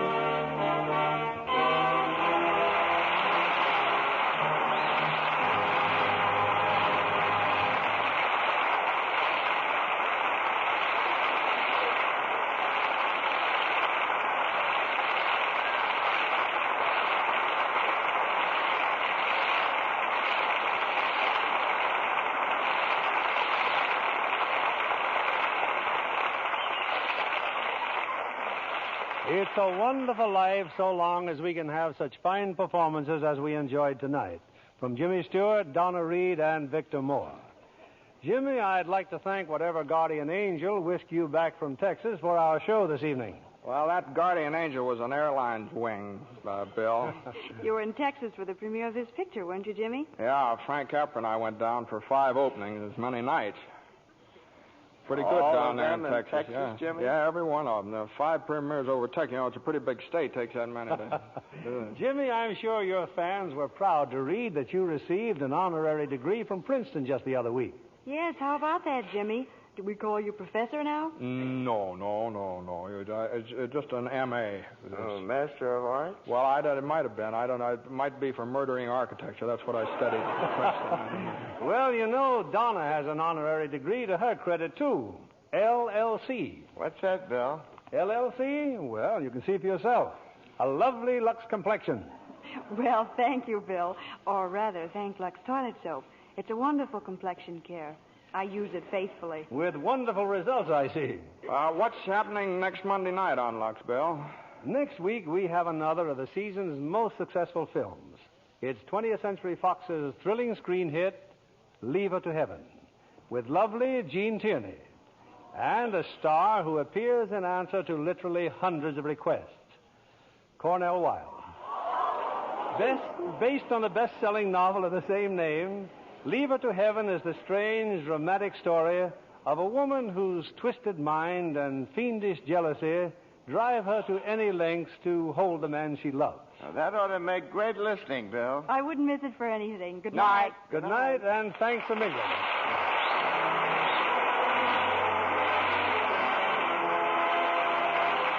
Lever Brothers Company, the makers of Lux Toilet Soap, join me in inviting you to be with us again next Monday evening when the Lux Radio Theater presents Jean Tierney and Cornell Wilde in Leave Her to Heaven.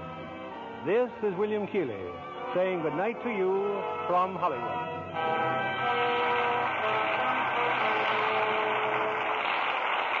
Here's a sure way to save on your meat and grocery bills. Turn in used kitchen fats to your butcher and receive a generous price for every pound. The worldwide supply of fats is still desperately short, and every drop you save helps in the making of soap, refrigerators, and other needed items. So save and turn in your used kitchen fats.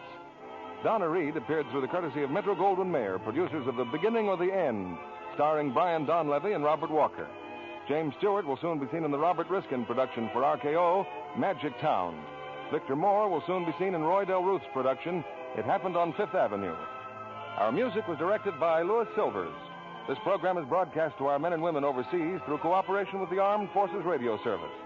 And this is your announcer, John Milton Kennedy, reminding you to tune in again next Monday night to hear Leave Her to Heaven with Jean Tierney and Cornell Wilde. Spry. When you bake and fry, for your cake and pie, it's your shortening by.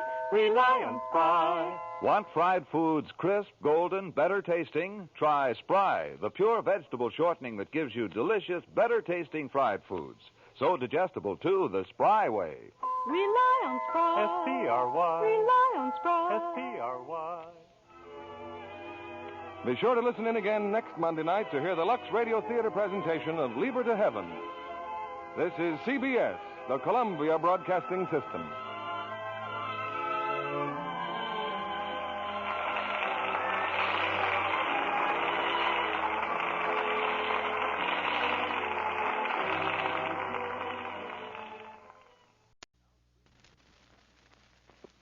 Now, screen actor Frank Lovejoy comes to the NBC microphone as reporter Randy Stone on Nightbeat.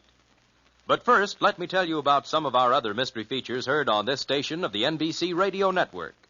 This Sunday, the Falcon brings you mystery, adventure, and intrigue as he investigates the case of the Helping Hand. Later Sunday, make a date to hear Lloyd Nolan as he brings you thrill-packed listening as Martin Kane, Private Eye. And every Monday evening, you're invited to tune to this NBC station for Dangerous Assignment, starring Brian Donlevy. Now there's Adventure with Frank Lovejoy, starring on Nightbeat on NBC. NBC presents transcribed Frank Lovejoy in Nightbeat.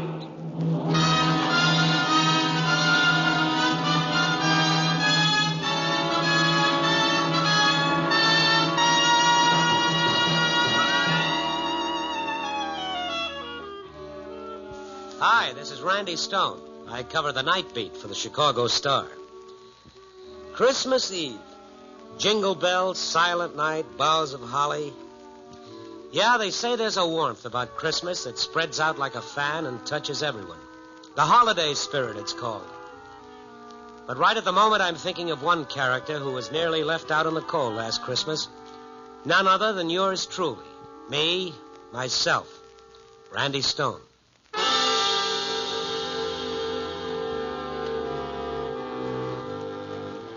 It started out like any other Christmas Eve, an exchange of gifts, a few drinks, some off-key caroling, Everybody killing time until the going home nod from the boss. Everybody, that is, but me. No, I wasn't going home, because as far back as I can remember, Christmas has been another work day for Stone.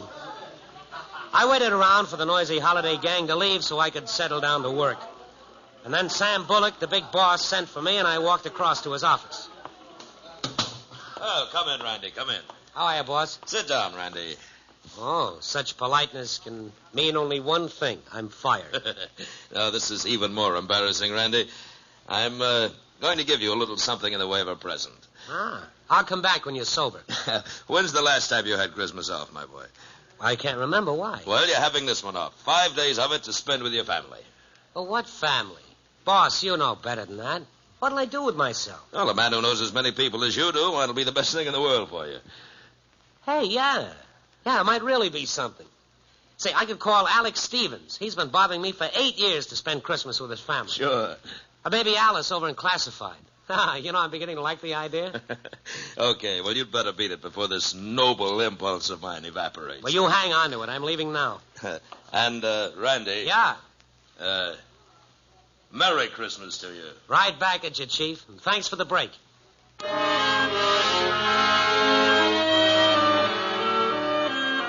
The revelers had gone now, and the office was empty except for one man. Old Ed Collins sat watching the teletype machines. He looked up when he saw me. Thought you'd gone, Randy. No. What are you looking so smug about? Oh, boss gave me 5 days off. Swell. What are you going to do, go home? Home is a bachelor apartment on 7th Avenue. No, Collins, I'm going to call my old pal Alex Stevens in Decatur and tell him to meet the morning train. Good idea.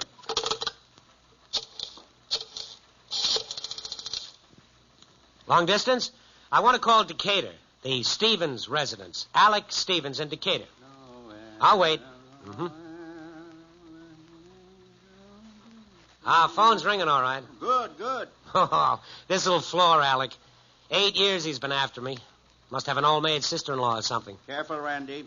Tried to marry me off once when I was younger. Should have answered by now. Oh, what's that, operator? Oh, no. No use ringing anymore. He must have gone out of town for the holidays. Gone out of town, eh? Yeah. I guess I'll have to settle for female company.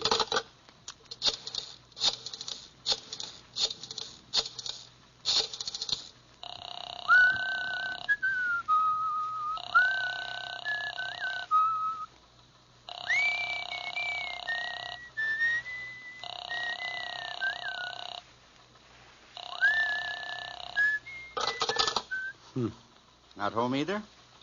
Well, that was a screwy idea. I don't know why I went for it. Phoning people at the last minute like this. Guy, with the friends you have... Oh, sure. The friends I have, millions of them till I go looking for one. Oh, there's a Christmas card for you on my desk. Keep forgetting to give it to you. I'll get it later. Hey, my folks only live 40 miles out. Boy, would they be glad to have you spend a few days with them. I could call them. No, Ed, forget it. What's a guy like me want with a holiday on Christmas? I'm shoving off, Ed.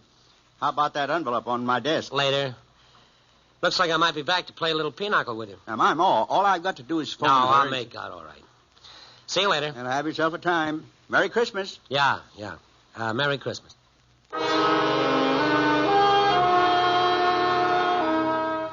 I didn't want to make any more calls in front of Collins, so I headed for the nearest phone booth. Well, I made another 3-4 calls. No dice. Randy Stone, a guy who couldn't walk a downtown block without saying hello to half a dozen people, couldn't find one lousy bum would be his friend tonight, Christmas Eve. I went back to the office hoping some big story had broken so that I could put myself to work.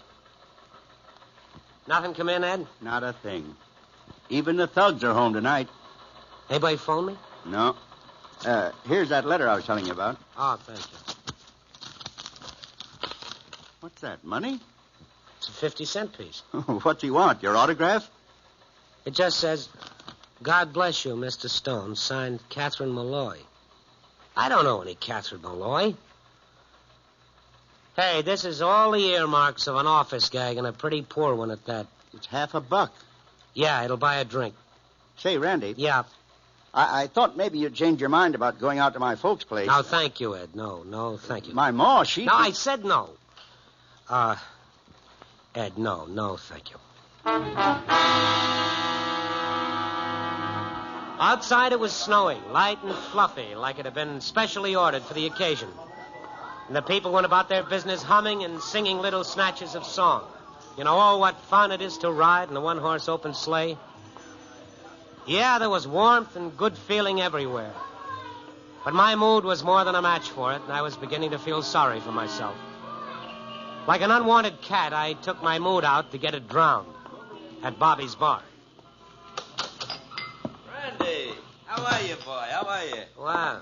What's with this place? It's like a morgue. Well, haven't you heard? It's Christmas. Yeah, I've heard. Will you put a dime in that thing, get something snappy? Okay.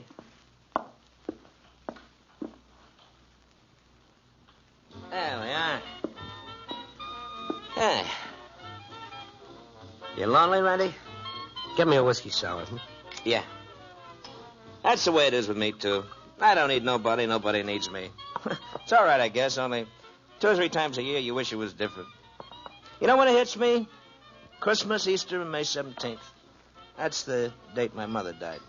But Christmas and Easter was a big time in our house. You know, we had 11 kids. Look, why don't you write a book? You act like this was something new to you. To me, it's like this every Christmas. You know, the important thing is don't be alone. How much do I owe you? 50 cents. Here. You know, when you try and fight it, you got to lose. Randy, are you going into a new business? What do you mean? Well, I thought maybe you might have gone into manufacturing. Manufacturing what? Coins. But, brother, if you are, you got a lot to learn. This is about the phoniest $50 I ever saw. Phony? Yeah. Give it to me. Yeah, That was somebody's idea of a gag. Some half-wit in the office. Ain't much of a joke, I'll tell you. Mrs. Malloy, huh? I'll fix those guys. You gone? Yeah. Hey, well, what's your hurry? You ain't going to leave me here alone, are you? Wait till somebody else comes in. So long, Bob. Well, you ought to stick around so we can talk, Randy. You're wasting it on me. Okay, Randy, but remember what I said. Don't be by yourself. Whatever you do, don't get to be alone.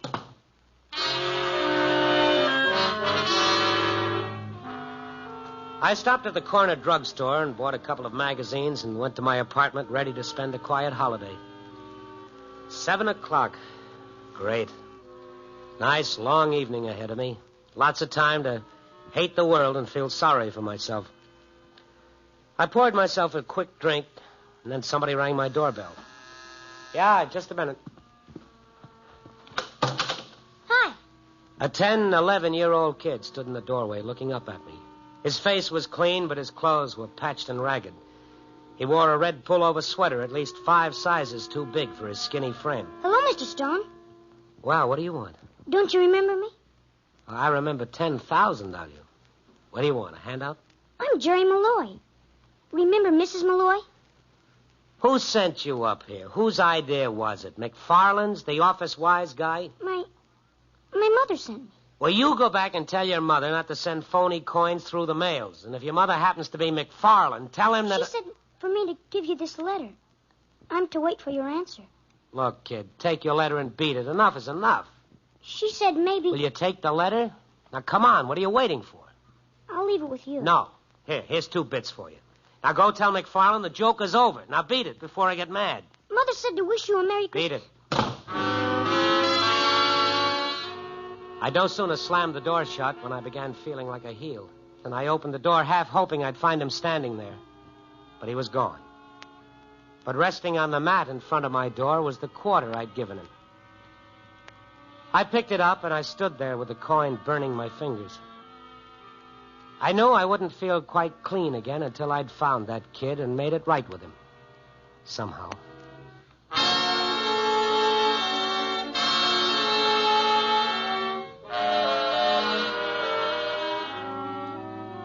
I had to get to the kid, but how? The logical starting point seemed to be the newspaper office. I put my coat on. I was about to leave when a sharp knock sounded on my door. I opened the door and a policeman came in. Mr. Stone? Oh, yeah, come in. Thanks. I'm Lieutenant Saunders. Know anything about this? Well, this envelope's addressed to me. Where did you get it? Do you recognize it? A kid came in here about 15 minutes ago and wanted to give it to me. You sure this is the same letter? Well, the writing's the same as another letter I got at the office. Why? What happened? The boy who brought you this letter.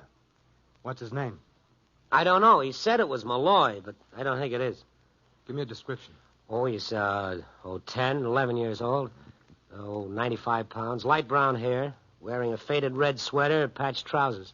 What's this all about? Hit by a car. Driver picked him up and took him away. Hit? How bad? Nobody knows. Woman who saw it from a window thinks the kid was dead. The car got away? Yeah. She didn't see the license number. When we got there, we found this letter on the street. And the kid may be dead? Yeah, it looks like it. Said his name was Malloy, huh? Yeah, that's what he said. Can I see that letter? Maybe there's something in it. Sure. What's it say? It's kind of hard to read. Looks like some kid wrote it. Dear Mr. Stone, we're hoping that you'll come out to have Christmas dinner with us. I've told Jerry not to leave till he brings back your answer saying yes. It's signed Mrs. Catherine Malloy. I don't know a Catherine Malloy. Well, maybe they mistook you for somebody else. I thought it was part of an office gag, and I still think so. Let me go back there and check. I'll call you later. Where do you work, Mr. Stone? Chicago Star. Oh, you're that Randy Stone. Well, look, if you get any information, phone it into the precinct.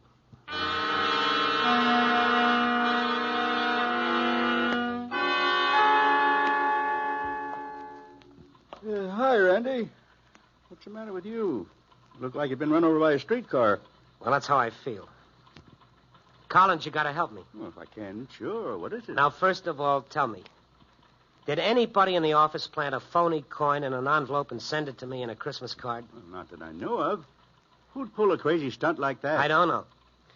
I gotta find out about that kid. What kid? Well, he came to my apartment with a message, and on his way home, he was hit by a car. Bad? A driver picked him up and took him away, and the cops think that he was dead. And you don't know the kid? No. He said his name was Jerry Malloy. He said it like it should have meant something to me. But it doesn't. I've never seen him before. Well, maybe it's someone you've forgotten. A guy meets a lot of people in this business. Yeah, that could be. I want you to do something for me, Ed. What? Check with as many of the boys you can reach at home. Find out if they know anything about the kid, and then phone the police and see if they've found him. If you want me, I'll be in the library. What are you going to do there? Well, something that makes me shudder, but I'm going to do it anyway. What's that? I'm going to dig back through all my stories for the past year and see if I can find a Mrs. Malloy. Maybe you didn't use her name. Well, I'll see what I can find. You get busy on that phone.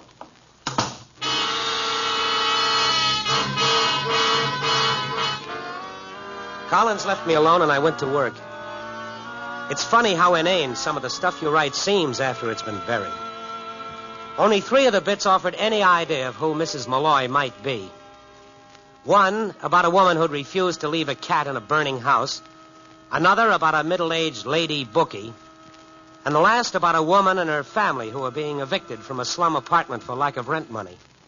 The story was about the bystanders and how they dug into their pockets and raised $40 so the woman could get back into her place. How you doing? Well, I'm not sure, but I think I've got something. Well, I called the boys. They don't know anything about the kid or the letter. You phoned the police? Yeah. Well? They want you down to headquarters. Me? What for? To identify the kid. They think they found him. Dead?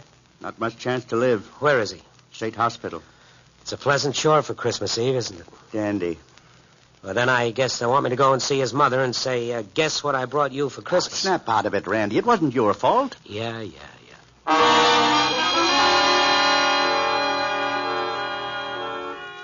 I phoned headquarters, and they sent a radio car to get me. From there, we went to State Hospital. Lieutenant Saunders was there waiting for me. A nurse led us down a long hallway. Severe concussions and possible internal injuries, the doc said. Doesn't think he'll live. In here. This is the boy. Go on, Stone. Take a look. All right. Well, is that him? No, that isn't Jerry Malloy.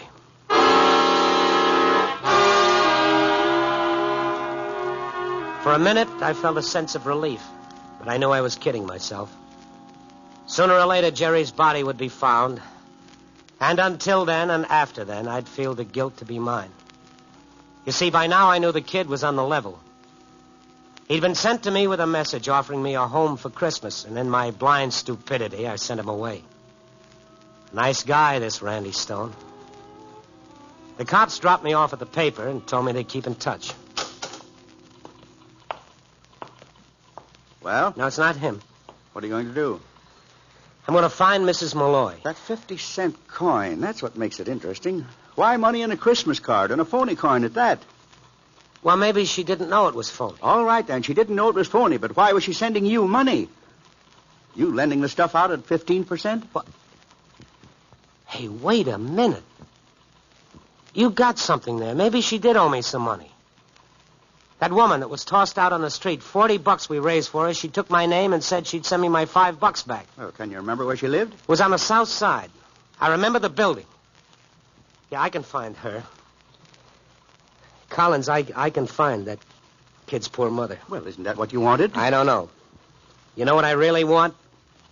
I'd like to start this whole evening over again. Think you could arrange it for me?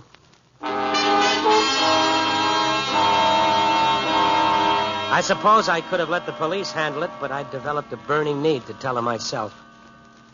I hopped into a cab and went scouting for the building she'd lived in. I hoped I wouldn't find it, and yet I knew I wouldn't stop until I did.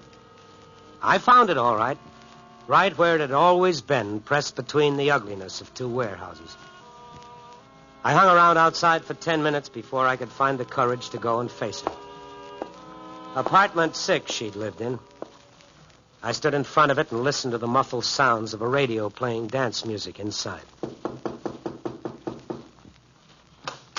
Well, hello. May I come in? I've got to talk to you. Oh, I'd like very much to have you come in, but my husband, he's a bouncer in the nightclub. Maybe some other time. Huh? Look, Mrs. Malloy, I've got to talk to you. What about Christmas Eve? Go away. Hey, what Mrs. did you say I was?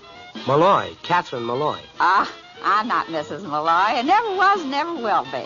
My name's Mrs. Manty, Carol Manty. You know, the more I look at you, the more I wish I was your Mrs. Malloy. But I'm not. I'm really not. How do you like that? Well, I like it a lot more than you'll ever know. You know where I can find her? She lived in this apartment 4 or 5 months ago. Never heard of her. Maybe if you ask the caretaker, he'll know. Thank you. Thank you. I'll do that.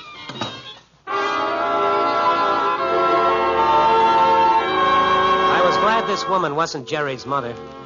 I'd built a picture of Mrs. Malloy that didn't jive with a slightly tipsy frump staring at me out of hazy eyes. I called him the caretaker. Yes, Mrs. Malloy lived here, but she'd moved a couple of months ago, and he didn't know where to.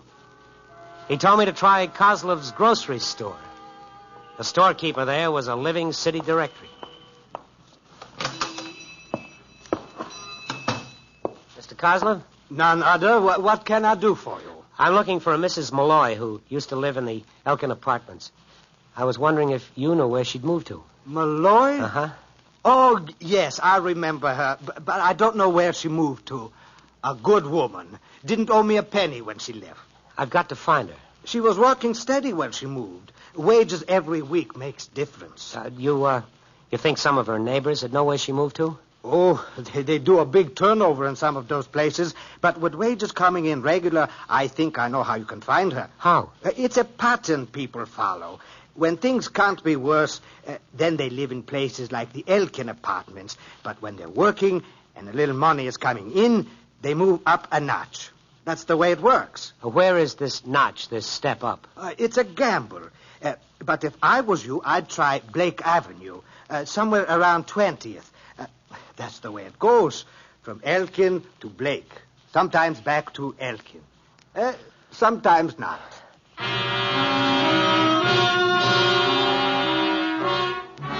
Sometimes 3 hours can be an eternity. It was 10 o'clock now. 3 hours since the kid had knocked on my door.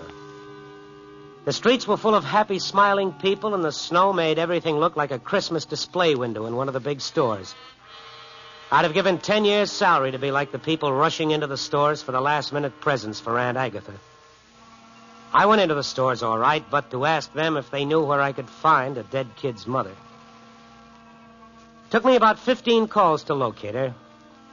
A druggist gave me her address, 1461 Burkell Street, apartment 9. Before going there, I called the office. Hello? Oh, Ed, anybody phone? Nope. I guess I haven't found him yet. Well, how about the mother, Mrs. Malloy? You think she'd have called the police by now? Yeah, you'd think so. Well, maybe she didn't phone because she thought the kid was in good hands. And it wasn't your fault, Randy. Well, I've located her. And now comes the pleasant part of the job, telling her about it. How will I start? Merry Christmas, Mrs. Malloy, and a Happy New Year. May the New Year bring you... Why are you going off the deep end like this, Randy? Yeah, I know. It wasn't my fault. I was just an innocent bystander. So long.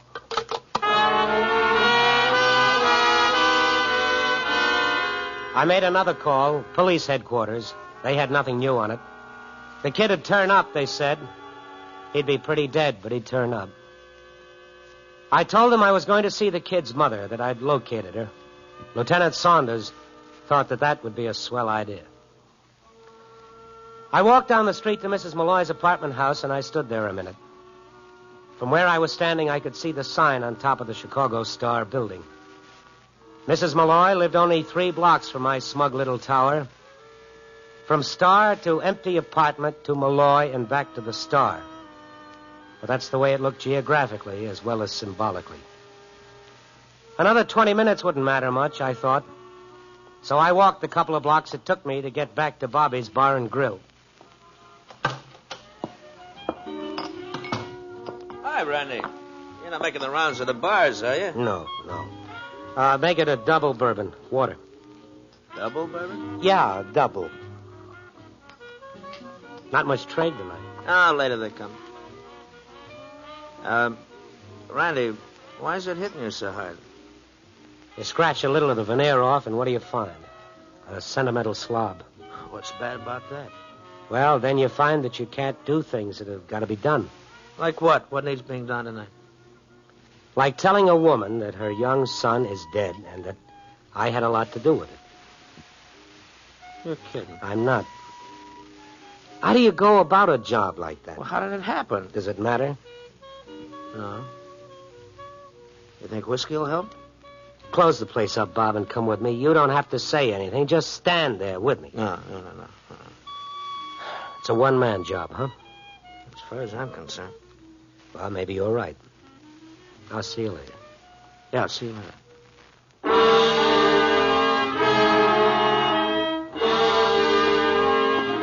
I climbed up the creaky old stairs. It was no better than a tenement house. Only one thing distinguished it from a slum, and that was a cool, clean smell. The walls were torn and the woodwork was scarred and marred, but it was clean. I know it's crazy, but I got a lot of courage out of that feeling of cleanliness. I stood in front of apartment 9, listening. And then I knocked on the door. Who is it?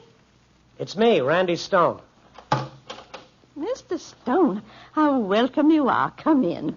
Thank you. I'll close the door to the children's room. They are only fallen asleep, and if they hear us, they'll be sure you're Sunday. She walked away to close the door, and I wondered how I'd ever come to forget Mrs. Malloy. Her face was overflowing with a deep spiritual beauty that lighted up the whole room. She came back and sat down near me. I'm so happy you hadn't forgotten me, Mr. Stone. I was afraid you might have. Then when I was able to make a small payment on that loan, I thought I would ask you to come to see us. God will never let me forget what you did for us that night, Mr. Stone. Mrs. Malloy, I don't mean to embarrass you, really, I don't. But I knew if you possibly could, you would share some part of Christmas with us. I knew that the old and shabby furniture would make no difference to you. This humble home... Well, Christmas began in a humble home. Yes, that's what I told Jerry. Mrs. Malloy, about Jerry, I don't know how to say it. Say what? What is it, Mr. Stone? Well, about Jerry not being home. I don't understand. The bedroom door opened and a boy walked out. I caught my breath and held it. It was Jerry. Jerry! Hello, Mr. Stone. Jerry Malloy, go back to bed this minute. Oh, no, please, let him stay. Jerry, I heard that you were hurt. Oh, that. I was just shook up a little. The man drove me home. Jerry, you didn't tell me about that. It was nothing. Jerry, when you knocked on my door... I told Ma all about it. About the way you made me come into your room and have some fruit and candy. And how glad you were when you read that letter. That's right. And he told me how you said you would get down to our house tomorrow night if it was the last thing you ever did. That's what you said, wasn't it, Mr. Stone? I tell you, Mr. Stone, this boy of mine is uncanny. Do you know what he told me? He said he shouldn't be surprised if you came down to visit us tonight. Did you say that, son? Didn't you, son? Yes. Tell him your exact words, Jerry. Go on. Mr. Stone is no stranger. Say it, Jerry. I said I wouldn't be surprised if he even comes to see us tonight. He needs us that bad for Christmas.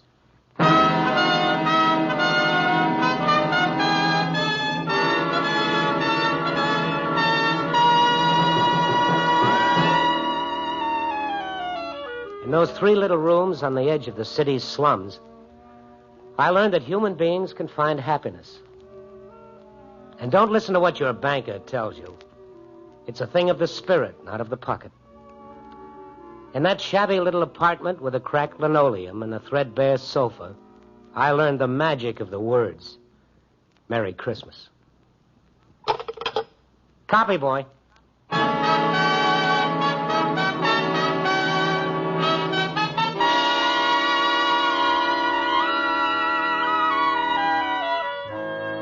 Nightbeat, starring Frank Lovejoy, is produced and directed by Warren Lewis, edited by Larry Marcus. Tonight's story was written by Warren Lewis and Lou Rusoff, with music by Robert Armbruster.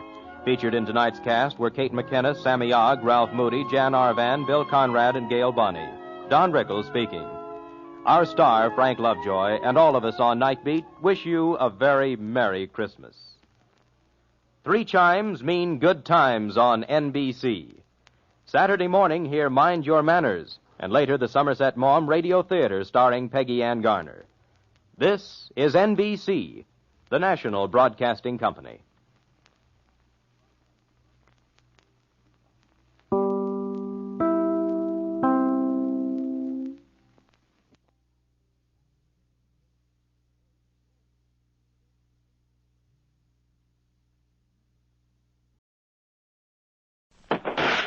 As gunshots echo across the wind-swept, snow-covered reaches of the wild Northwest, Quaker Puffed Wheat and Quaker Puffed Rice, the breakfast cereals shot from guns, present Sergeant Preston of the Yukon. It's Yukon King, swiftest and strongest lead dog of the Northwest, breaking the trail for Sergeant Preston of the Northwest Mounted Police in his relentless pursuit of lawbreakers. On King! On, you husky! Gold discovered in the Yukon. A stampede to the Klondike in the wild race for riches. Back to the days of the gold rush. With Quaker Puffed Wheat and Quaker Puffed Rice, bringing you the adventures of Sergeant Preston and his wonder dog, Yukon King, as they meet the challenge of the Yukon.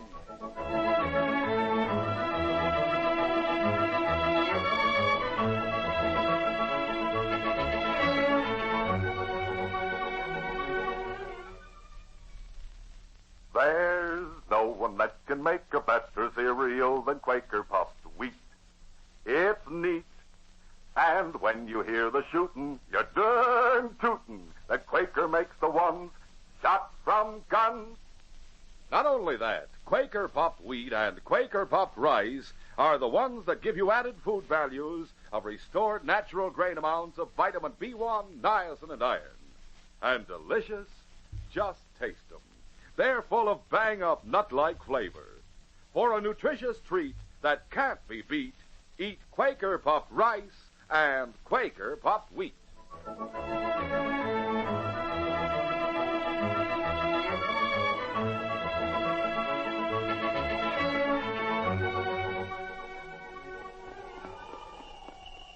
It was an hour before midnight on Christmas Eve. Large drifting flakes of snow fell softly and lay in shimmering whiteness on the trail as Sergeant Preston and a young Mountie recruit drove along the main road from Dawson toward Silverton, 10 miles south. Instead of the usual dog team and sled, the 2 Mounties drove a horse-drawn sleigh known as a cutter. The great dog King seemed to enjoy the unusual experience as he lay on the edge of the fur lap robe at their feet. The young Mountie was saying, I appreciate your invitation to go to Silverton with you tonight, Sergeant. I don't know what it's all about, but I don't think it'll change my opinion that once someone passes the Santa Claus stage, Christmas has little meaning. Tom, I invited you to come with me tonight because you expressed that opinion when I asked if you were going to the barracks Christmas party tomorrow. I think Santa Claus is a symbol of the spirit of Christmas. It represents kindness, generosity, and good fellowship. I'm hoping, Tom, you'll find out tonight the real spirit and meaning of Christmas. Why are we going to Silverton, Sergeant? What's this all about? I think I have just time enough to tell you a story, Tom, if you care to hear it. Of course. You've heard of Mr. Sawyer, who came to Silverton about 8 months ago and bought the mining company there, haven't you? Yes. Yes, Sergeant. I was in the general store there last summer when his boy, a young upstart about 10 or 12, was boasting about his father's wealth. That boy, Jerry Sawyer, is part of my story. About 3 weeks ago, Bill Hawkins, manager at the mine, went to Mr. Sawyer's office in Silverton to get the payroll and take it back to the mine headquarters.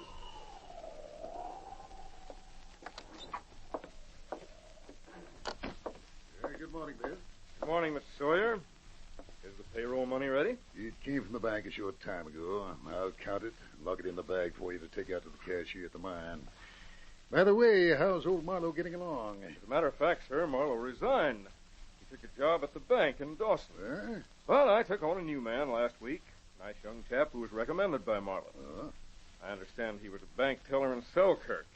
Came there about 6 months ago. Why did he leave the bank? Cashier's job at the mine pays more. And he needs money badly. He has an invalid wife and an 8-year-old girl. Oh, that's too bad. What happened to the wife to cause her condition? Thrown from a horse a few months ago. Hasn't been able to walk since. Bentley hopes to earn enough money someday to pay a good surgeon to examine her. Bentley? Is that the new man's name? That's right. David Bentley.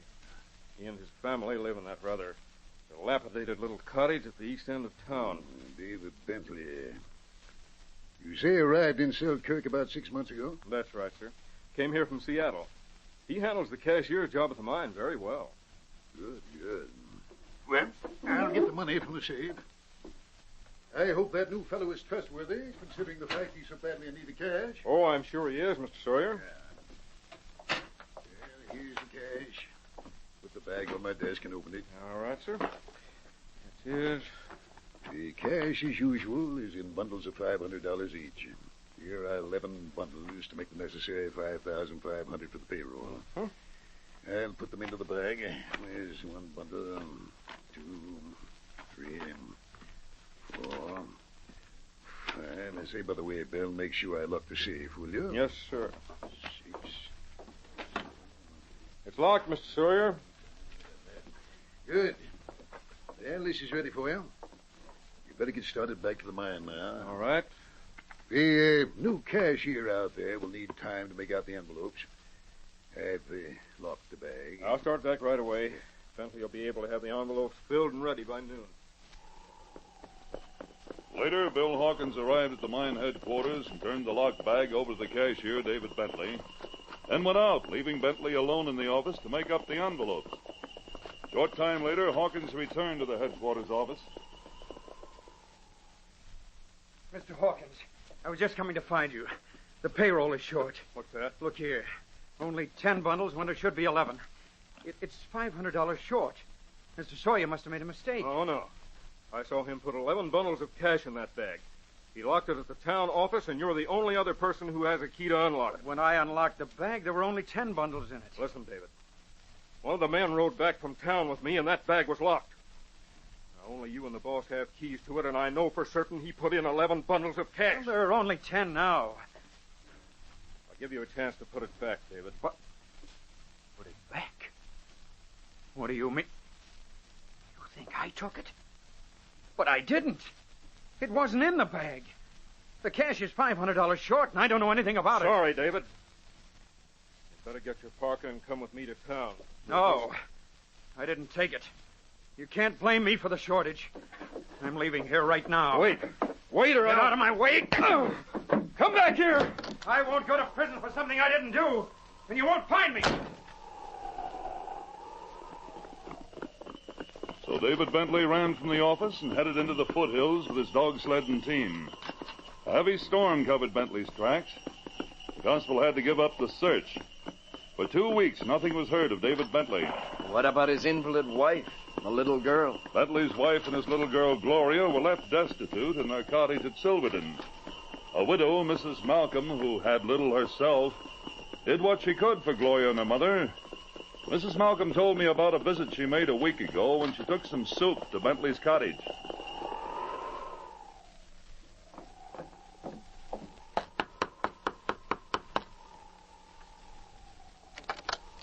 Good morning, Gloria. I brought a bit of soup for you and your mother.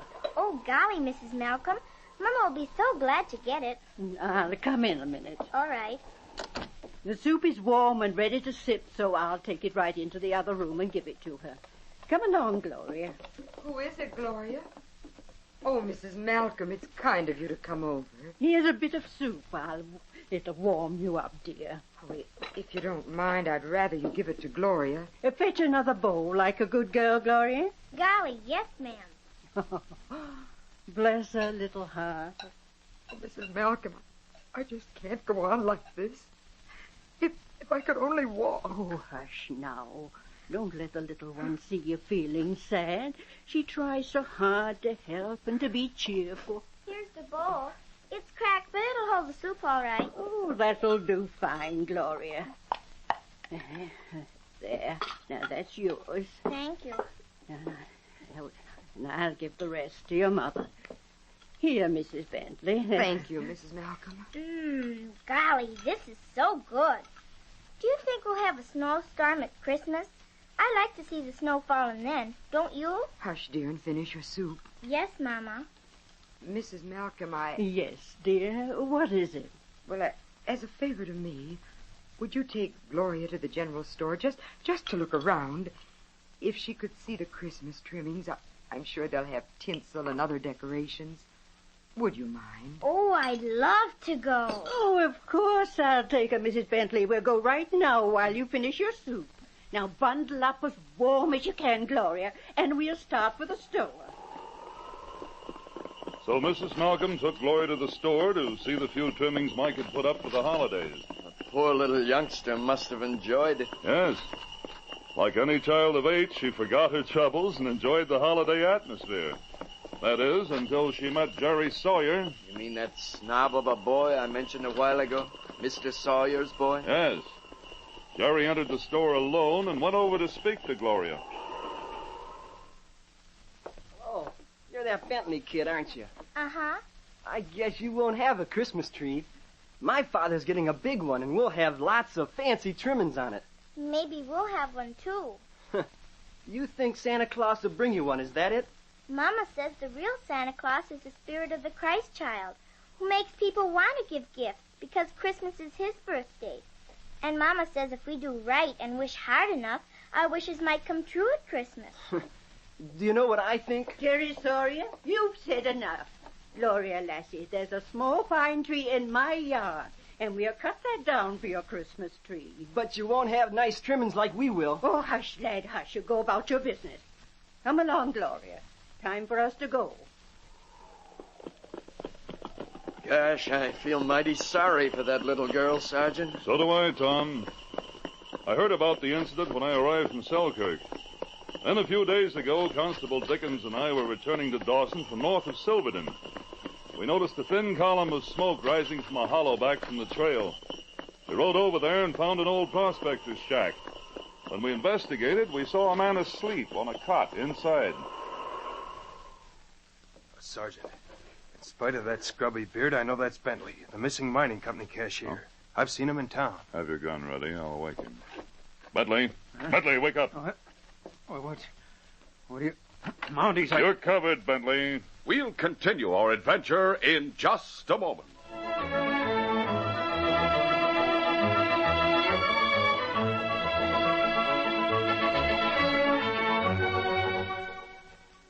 Boy, oh boy, tomorrow is Christmas. I wonder who that is. Why, it's our friend the postman. How are you? Fine, young fella. I bet you've been mighty busy delivering Christmas packages these days. Sure have. Have you got anything for me? Well, now, not exactly. Just this here. Why, of all things, it's a package of Quaker puffed wheat and a package of Quaker puffed rice. That's right. Well, what gives? I'll tell you. I used to eat a big bowl full of Quaker puffed wheat or Quaker puffed rice every morning. Uh-huh. Yep, and I used to pour on the old milk and top it off with fruit. Yes. Man, it tastes swell, too. But look, a moment ago you said you used to eat either Quaker puffed wheat or Quaker puffed rice every morning. Well, sir, now I got a better idea. Oh? I take a big bowl, pour some Quaker puffed rice into it until it's half full, then fill it up the rest of the way with Quaker puffed wheat. I get it. Sort of half and half, huh? Sure. That's the way I enjoy both kinds, together, right at the same time, every morning. Well, that's a fine idea. Fellas and girls, just try it tomorrow morning. And don't forget, Quaker puffed wheat and Quaker puffed rice are shot from guns to make them crisp and tender. Yes, these king-size premium grains are actually exploded up to 8 times normal size to make them bigger and better tasting. Ask Mom right now for delicious Quaker puffed wheat and Quaker puffed rice. Look for the picture of the big gun on the front of the package.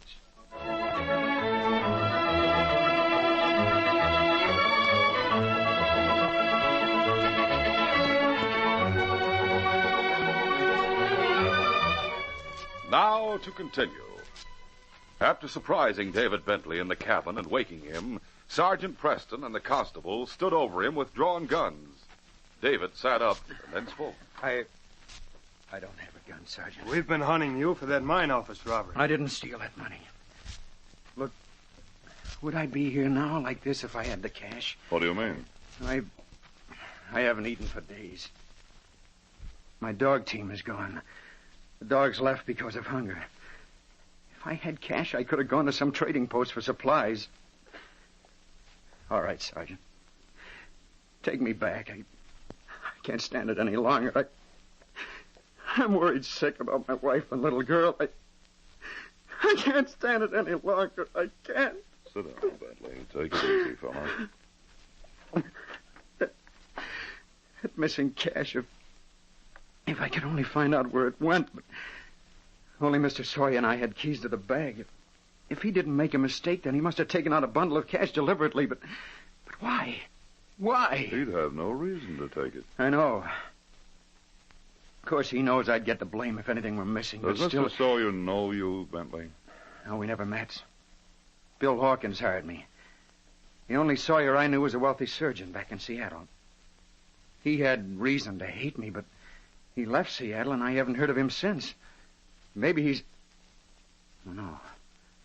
No, this couldn't be the same man. Anyway, Mr. Sawyer didn't even know I was working for the company. Tell me, did that doctor have reason to leave Seattle? Yes, he left to avoid arrest. Did he have a family? A wife and young son. What did the surgeon do to break the law, and why did he have reason to hate you? Well, my uncle used to be sheriff of Seattle. He's dead now. He appointed me a deputy, but I worked part-time in a bank, too. Go on. 8 months ago, the bank was held up and the crooks got away. We got a good look at them and knew one of them was wounded by the bank guard. What then? Well, my uncle was sick, so I led a posse and caught the 2 crooks in a hideout. We saw right away that the wounded man's shoulder had been treated by an expert. They both swore that the well-known surgeon, Dr. Sawyer, had treated the wound, but that he demanded $1,000 of the stolen money for doing it. Oh. Did you question the doctor? No, not right away. I wanted my uncle's advice first, but he was too ill to talk at that time, so I waited. Meantime, the newspaper demanded the doctor's arrest. When I finally went to his house, he'd left with his boy. Well, I'd say that proved the doctor was guilty. No. When the crooks went on trial, they tried to implicate the doctor.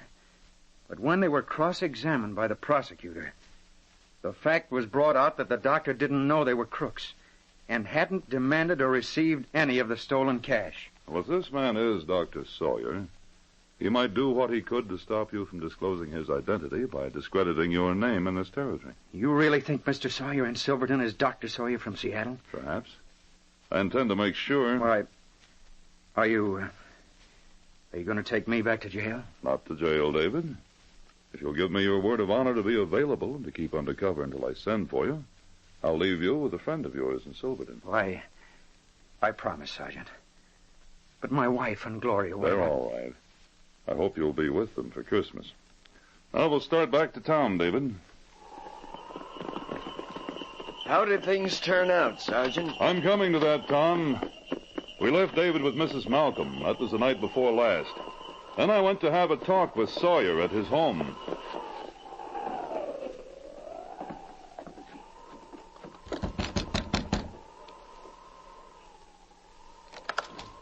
Well, Sergeant Preston, come in. Thank you, Mr. Sawyer. Did you bring news of the missing cashier? Yes, Dr. Sawyer. Dr. Sawyer, how did you find it? Well, me and you made a mistake. The slip you just made proves I'm right. I've talked to David Bentley, Doctor. I know all about the Seattle affair. I came here to get you to admit you framed Bentley. Hold on, Sergeant. You should know how it feels to be wrongly accused, Doctor. Wrongly accused? Does that mean you believe the accusations against me were false? Yes, and so does David. Your name was cleared back in Seattle. What? He tried to find you to let you know. Thank heaven. Now you must clear Bentley, Doctor. Yes. That's the first thing I want to do. I admit there were only 10 bundles of cash in the bag. I took one out without Hawkins' knowledge just before I locked the bag. I suggest you make a public statement that the missing bundle has been found, and that you apologize to Bentley. Yes, I'll do that, Sergeant. And I'll compensate him for what he's going through. Day after tomorrow is Christmas Eve. Make your public statement, Doctor, and I'll talk to you again before you see David. I'll do anything you say, Sergeant. Anything. Gosh, Sergeant, what happened then? This morning, the Silverton paper carried the doctor's statement clearing David Bentley. We're entering Silverton now. I've sent word for David and Mrs. Malcolm to meet us outside the Bentley's cabin. We'll stop at the Sawyers and have him and his boy go out there with us in the doctor's sleigh. You'll be a witness, Tom, to the climax of my story. Got there! Come on now. Later, followed by Dr. Sawyer and his son Jerry in another sleigh, Sergeant Preston and Tom stopped a short distance from the Bentley cottage. Oh, boys. Come on, King. Let's go, Tom. All right, Sergeant. Why are we stopping so far from the cottage, Sergeant? Well, I thought it would be a good idea to surprise Mrs. Bentley and the little girl. Yeah? Let's go. When they reached the cottage, Mrs. Malcolm and David were waiting outside. Sergeant, you're right on time. You remember Dr. Sawyer? Yes, I... David, I'm deeply sorry. Oh, it's all right now, Doctor. Shall we go in now? Yes, we'll go in quietly. Sergeant Preston quietly opened the door, and as the group tiptoed in, they saw Gloria's scraggly little pine tree near the window. Bows made of bits of ribbon and little balls of cotton were its only trimming. They stopped when they saw a small figure kneeling near the tree. Gloria, intent upon her bedtime prayers, didn't see them in the darkened room. They listened. Thank you, dear God, for my beautiful little Christmas tree. And please, for my Christmas wish, make Mama well again and bring Daddy back to us. Please, let the spirit of the Christ child hear my wish and make it come true. Thank you, God. Amen. As the small child finished her short, pathetic prayer, a moonbeam broke through the clouds and shone through the window like a silvery spotlight from the heavens, touching the little tree and sparkling in the ribbon bows. Then David spoke softly, brokenly. Gloria? Honey, I've come home. Daddy! Oh, Daddy, I knew you'd come. I knew my wish would come true. Bless her trusting little heart. That little tree, it seemed to be touched with the whole spirit of Christmas. A little touch of faith and hope went into every little bow on its branches, sir. Each one made by Gloria's own hand. These people with you, Daddy. All good friends, honey. Gloria? Who's out there? Gloria? I'm coming, Mama. We'll all go in. Turn up the lamp, dear, so I can see who's with you. I'll turn it up, Anne. David. Oh, David, you've come back to us. Yes, dear. I've come home to stay. Everything's all right now. I've been cleared. Thank heaven. But who are Sergeant Preston, Constable Lewis, Mrs. Malcolm, and Doctor and Jerry Sawyer. Mrs. Malcolm. You're Dr. Sawyer, the famous surgeon from Seattle? Yes, Mrs. Bentley. And perhaps the spirit of the Christ child Gloria has so much faith in will grant her wish and give me the power as a surgeon to make you walk again. I feel sure it will happen if you will permit an operation. Oh, golly, Mama. Then I'll get both my wishes. Jerry, now you see that what Mama told me about the spirit of Christmas is right. Gosh, I guess it is. Dad never told me anything like that. Well, I've just learned about it myself, son. I'm glad we found out together. Doctor, it's time to bring the sleighs to the cottage. Come on. Yes, sir. A short time later, Sergeant Preston and the doctor drove the two sleighs to the front door. Jerry, look out the window, quick! They're carrying in lots of packages. I helped wrap some of them. Oh, even King is excited. There you are, gifts for everybody. Yep, heaps of them. Oh, look, Mama, a big doll, a beautiful doll. For you, Gloria, from Jerry. Look, the snow is falling against the window again. And it's just midnight. Oh, we'll have a Merry Christmas after all. Oh, David. Now, everyone, before we open the gifts, let's stand around Gloria's beautiful little tree and sing a Christmas carol. It's a good idea. Wonderful idea. Gosh, Gloria, now I believe what you said at the store. I'll always believe it. All right, folks. We'll sing Come All Ye Faithful. Ready? Oh, come, all ye faithful, joyful and triumphant. Oh, come ye to Bethlehem.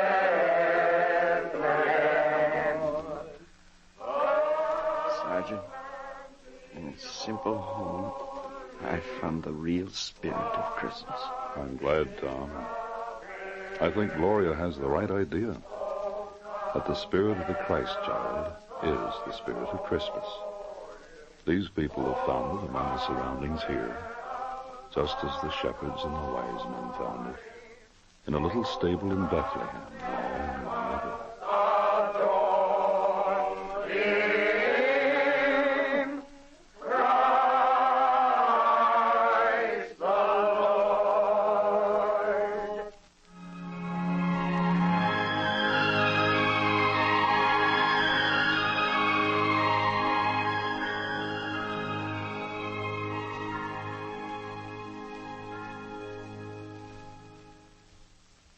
We'll return in just a moment with a word about our next exciting adventure. Well, sir, fellas and girls, tomorrow is the day you look forward to for so long. Yes, and right here is someone who wants to say something to each and every one of you. Here is Sergeant Preston himself. And naturally, I don't have to tell you that King is here, too, right beside him. Fellows and girls, King and I just want to say this. We hope that you and all your family and friends have the most wonderful Christmas ever. How about it, King?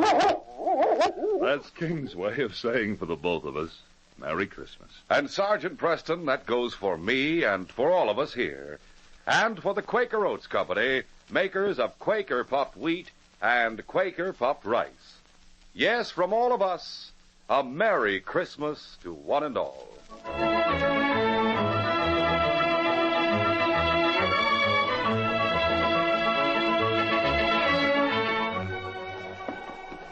A killer named Ham Minden hurried to the Sawdust Cafe in the town of Prince Albert to meet his partner, Lima. Lima, I just found out Bill Dismal struck it rich. What's that to us? I have a foolproof plan to steal his gold. Forget it, Ham.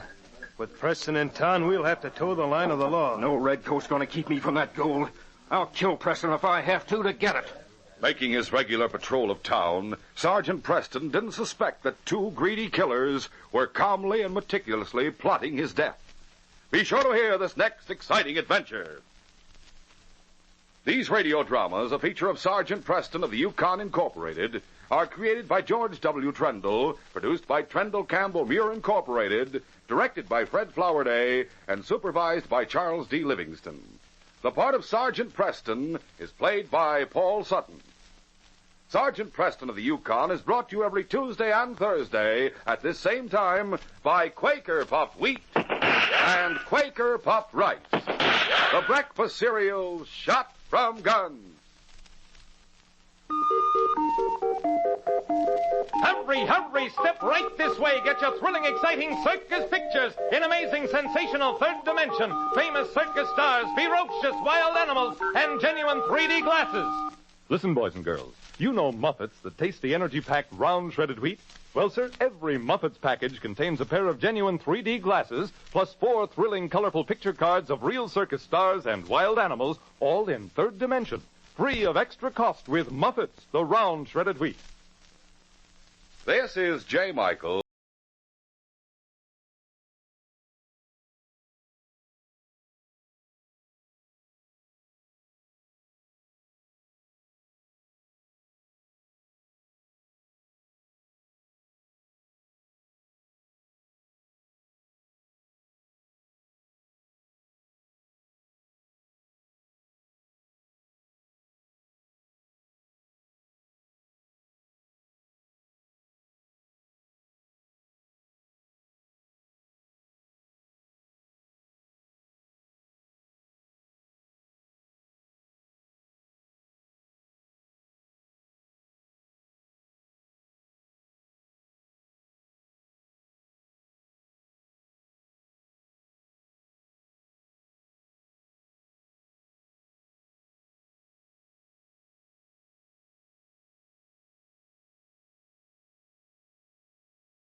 The Great Gildersleeve.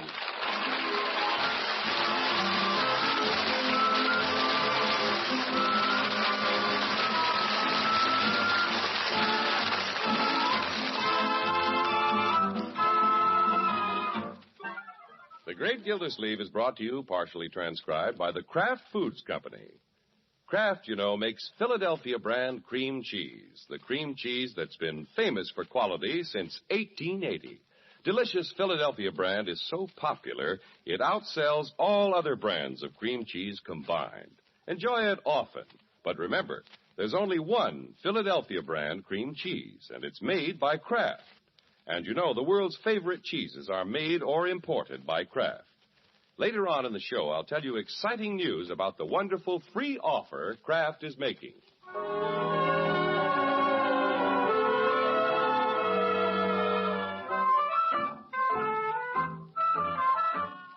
Well, there's no time like Christmas. Yesterday, everybody enjoyed the thrill of opening gaily wrapped packages and emptying stockings by the fireplace.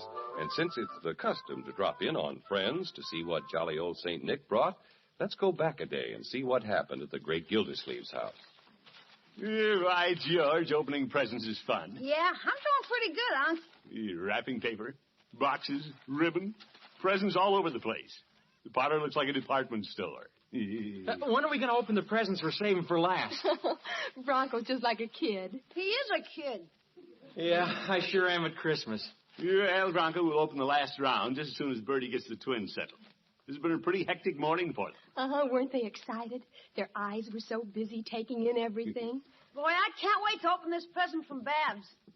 Well, the twins are asleep. Let's open that last present. We're just waiting for you, Bertie. You first, Uncle Morris. Me? Yeah, all right. Well, hey, wait a minute. How about me? But, Leroy, you always wanted to open yours last. That was before he had a girl. Well? Say, look what I have. A desk set from the family. Just what I need. Yeah, try the pen, Unc. Yeah, I think I will. Red ink. That's to use after Christmas. Bertie, you open yours next. I was hoping I'd be next. I saved the one from the family, too. Well, we hope you like it, Bertie. Yes, sir. I wonder what this can be. Uh-oh. No. It can't be. But it is. Bertie got a genuine dyed-in-the-wool cashmere sweater. Neat. Not bad, huh, Bertie? No, sir. Bertie never thought she'd see the happy day she'd own a genuine cashmere sweater. Now, where's the card? Here it is. Thank you. To Bertie with all our best wishes for a very Merry Christmas. Ain't that nice? We hope you like the color, Bertie. Yes, ma'am. I like everything about it. Excuse me, I gotta go try this on. Now, Bronco, open your present. Well, I should insist that you open yours first, Marge, but I'm too anxious to see what's in this tall, round package. You'll see. If it was from Uncle Mort, I'd say it's a bottle of water. Why don't you kick it and see if it leaks? Leroy. Gosh, it must be important. It's well wrapped. Well, all I'll tell you is that it's something for our new house. Yeah, Marge and I decided we'd be practical this year. We're giving each other something for the house. Fine. You're a very sensible couple. Well, look what my sweet wife gave me. A keg of nails. Nails? Oh, for corn's sake. Hey, nice. Oh, thanks, Marge. Just think, Bronco, when we're in our new home, we'll know it's held together with the nails I gave you for Christmas. Yeah, the roof over our heads will be held together with nails of love. This is sickening. Let's get on with the presents. You, Marjorie? Shall I bring it out from behind the tree? Will you, Unky? You bet. And you. It's bigger than I am. Heavier, too. Let me give you a hand. Yeah. Oh. Yeah. What do you think it is, Marge? Well, it must be something for the house. I can't imagine. Maybe it's the whole house. Oh, Leroy. Yeah. There we are. Take the wrapping off, Marge. Well, here goes. Oh, Bronco, you darling. What did he give you, Marge? What is it? A door.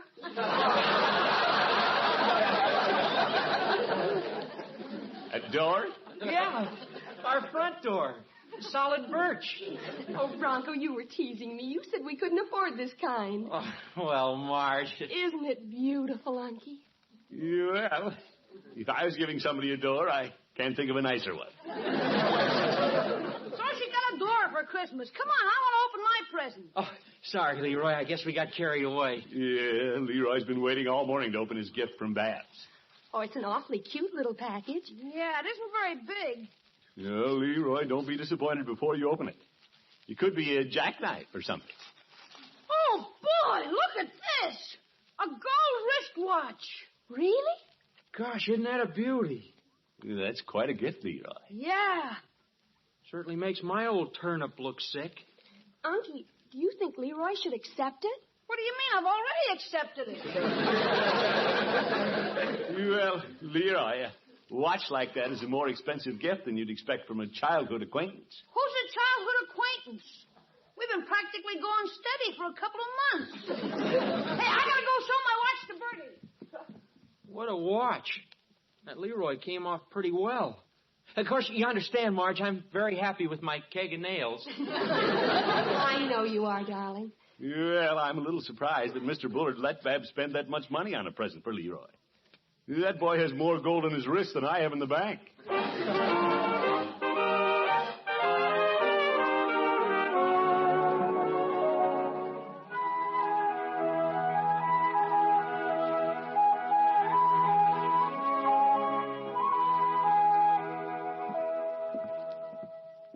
Good morning, Bertie. Morning, Miss Gildersleeve.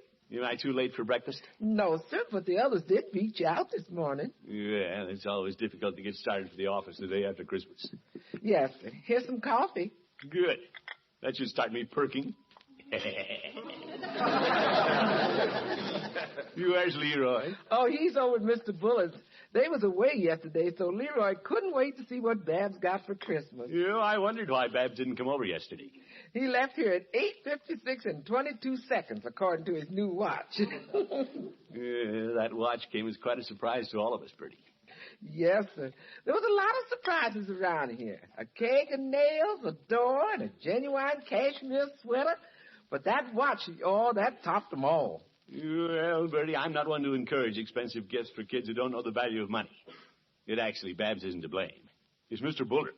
It is? You shouldn't have let Babs buy Leroy anything so expensive in the first place. No, sir. After all, it isn't a good idea for the kiddies to set their sights too high. No, sir. That Bullard overindulges little Babs. Yes, sir. And I think of how much that gold watch must have cost. Why, it's ridiculous. Yes, sir. Of course, it's not my problem. No, sir. The watch does fit Leroy's wrist.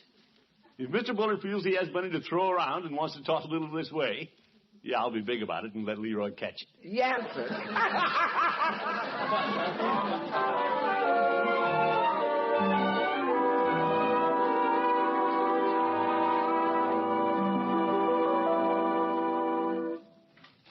Is the water commissioner in his office? Come in, Judge.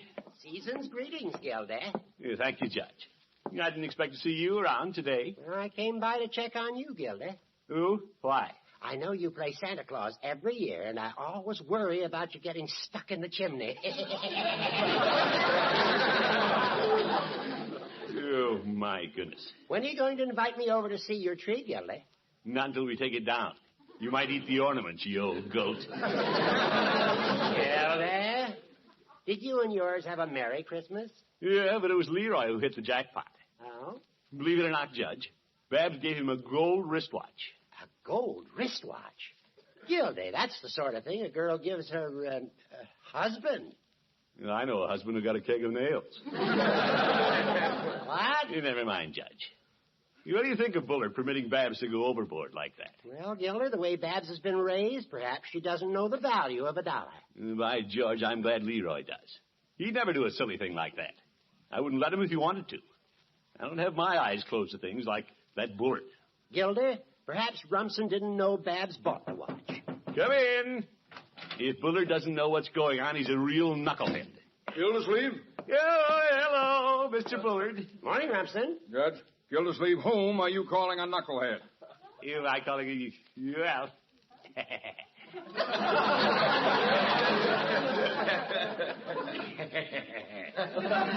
Speak up, laughing boy. No, Mr. Bullard. Speak up. Don't be mealy-mouthed. I heard you. Well, you heard me anyway. I was just telling the judge it was silly of you to let Babs give Leroy such an expensive present. Oh? Rumson, I suggested that perhaps you didn't know Babs had bought Leroy the watch. Yeah, that's why you're a knucklehead. Yeah, I mean... Gildersleeve, I have news for you. You do? Your Leroy gave my Babs this 3-foot string of pearls. A 3-foot string of pearls? I didn't know that. Knucklehead. Leroy must have spent all the money he made selling Christmas trees. Mr. Bullard, Babs has to return those pearls. And Leroy has to return the watch. Now, gentlemen, if you ask me... Nobody asked you. But if Quiet, you old goat. Well, I see my advice is unwanted. This is a conversation for knuckleheads.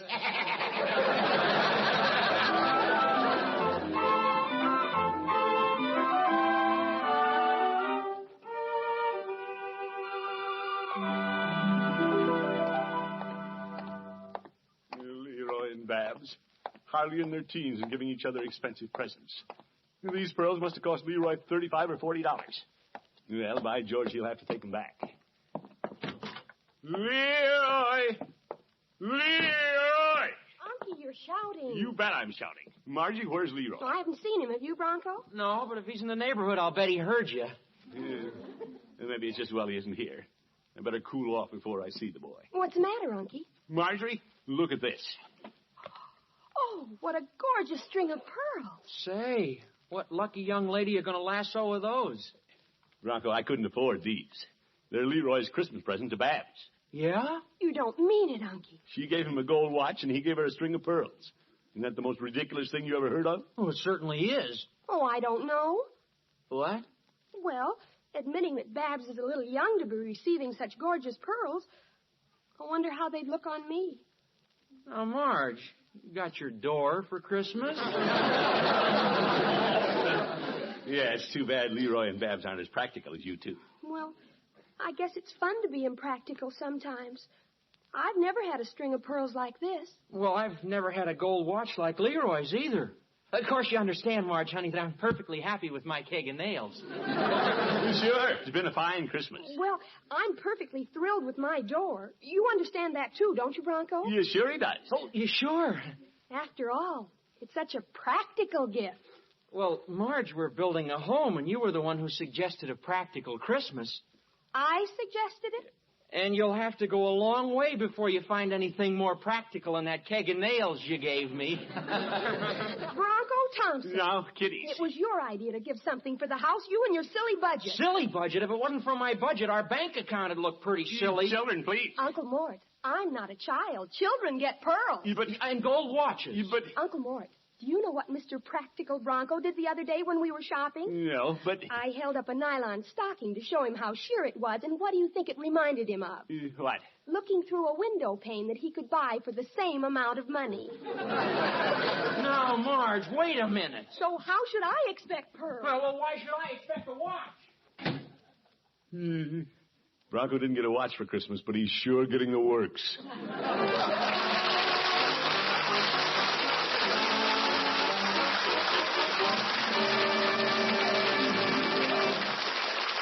The great Gildersleeve will be back in just a minute. Now is your chance, ladies, to get a free, yes, free copy of one of the most exciting recipe pamphlets Kraft has ever offered. This handy file-type pamphlet has more than 20 easy-to-follow recipes for making delectable, melt-in-your-mouth fudge and creamy smooth frostings a brand new way, a simply amazing way with Philadelphia brand cream cheese. Just imagine, with Philadelphia brand cream cheese, you can make fudge and frostings that are perfect every time. Never grainy, never too hard, never too soft, but always delightfully creamy smooth. And making wonderful fudge and frostings with Philadelphia brand cream cheese is easy because there's no cooking, no testing, no beating to worry about. Just follow the simple instructions in the recipe pamphlet. You'll have luscious fudge and frosting with perfect, delicate richness, because Philadelphia brand is made with lots of fine milk and thick cream. Just be sure you use genuine Philadelphia brand cream cheese. When you buy, look for the red Kraft K that's on every silvery package to help you pick the real thing at a glance. Remember, genuine Philadelphia brand cream cheese is made only by Kraft, and it's guaranteed fresh. Now, to get your free copy of this wonderful recipe pamphlet, just drop a postcard to Kraft Kitchen, Box 6567, Department G, Chicago 77, Illinois. That address again, Kraft Kitchen, Box 6567, Department G, Chicago 77, Illinois. Hurry, write tonight.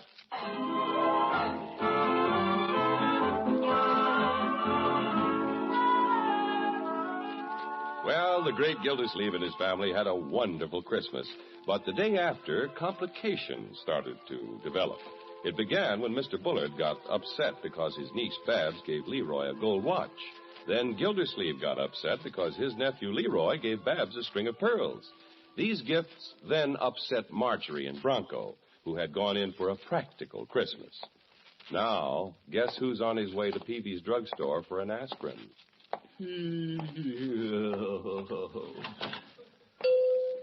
Hello, Peavy. Oh, hello, Mr. Gildersleeve. What can I do for you today? Give me a box of aspirin, Peavy. Very well. You're figuring up your Christmas bills already, are you? I've had a bigger headache than that. I just had to tell Leroy to return the gold watch Babs gave him for Christmas. My, that fine watch that Leroy showed me? Yeah. It seems I heard something about a string of pearls, too.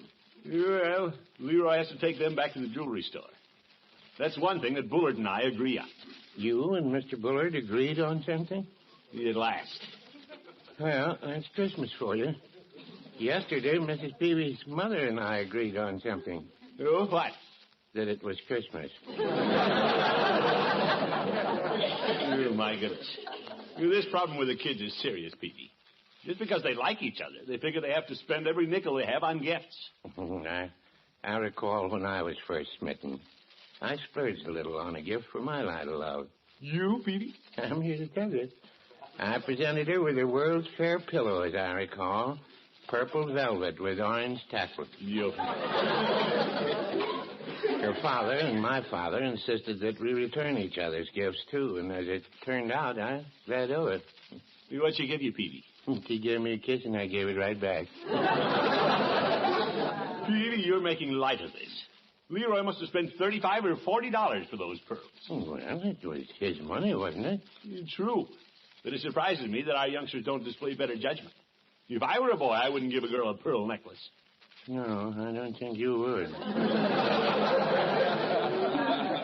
And if I were presented with a handsome gold watch, nobody'd have to force me to give it back. Well, no, I wouldn't say that.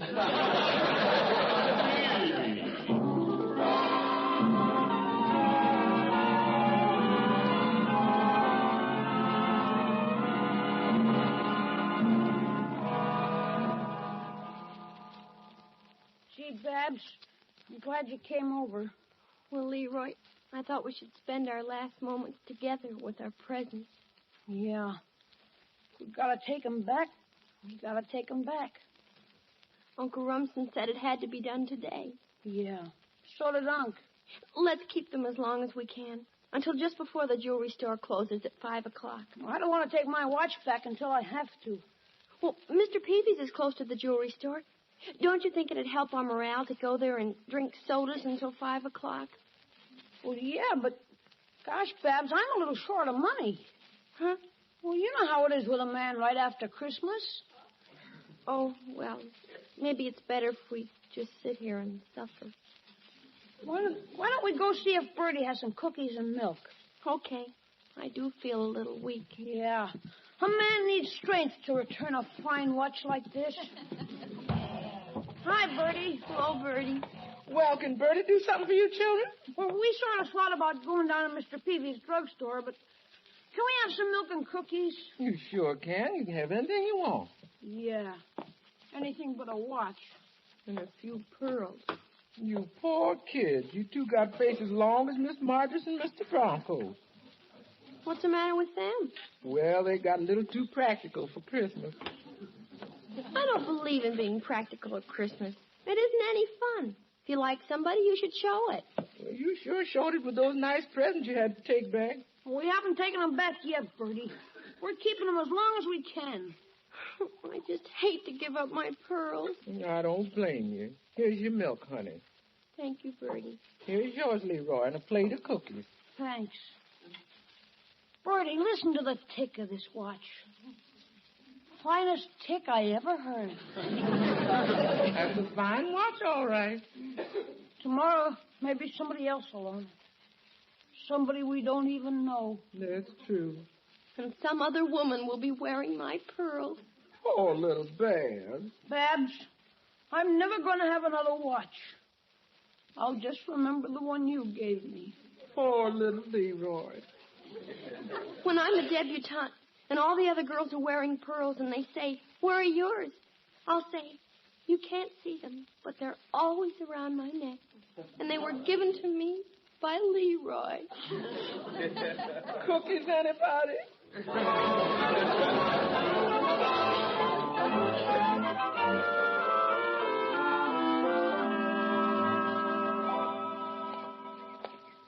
Yeah, I wonder if I did the right thing.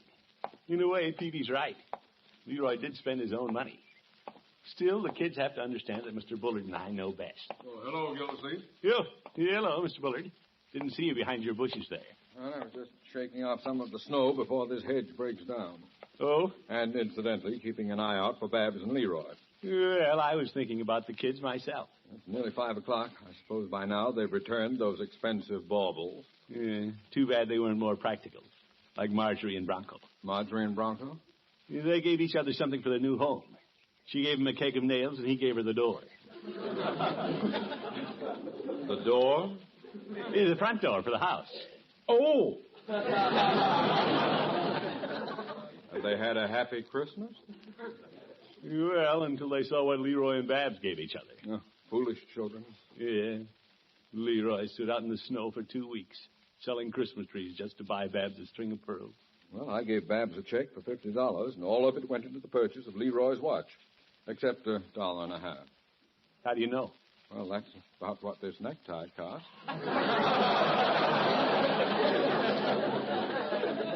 Oh, yeah. I encouraged Babs to buy something nice for herself, but she said she wanted to buy a gift worthy of Leroy. Leroy felt the same way about Babs.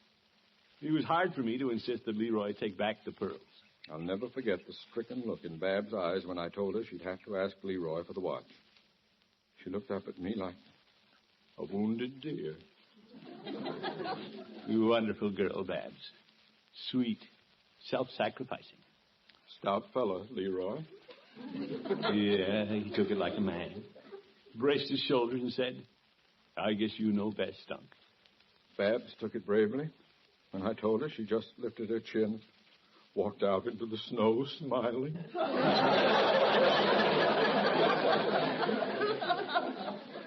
Too bad.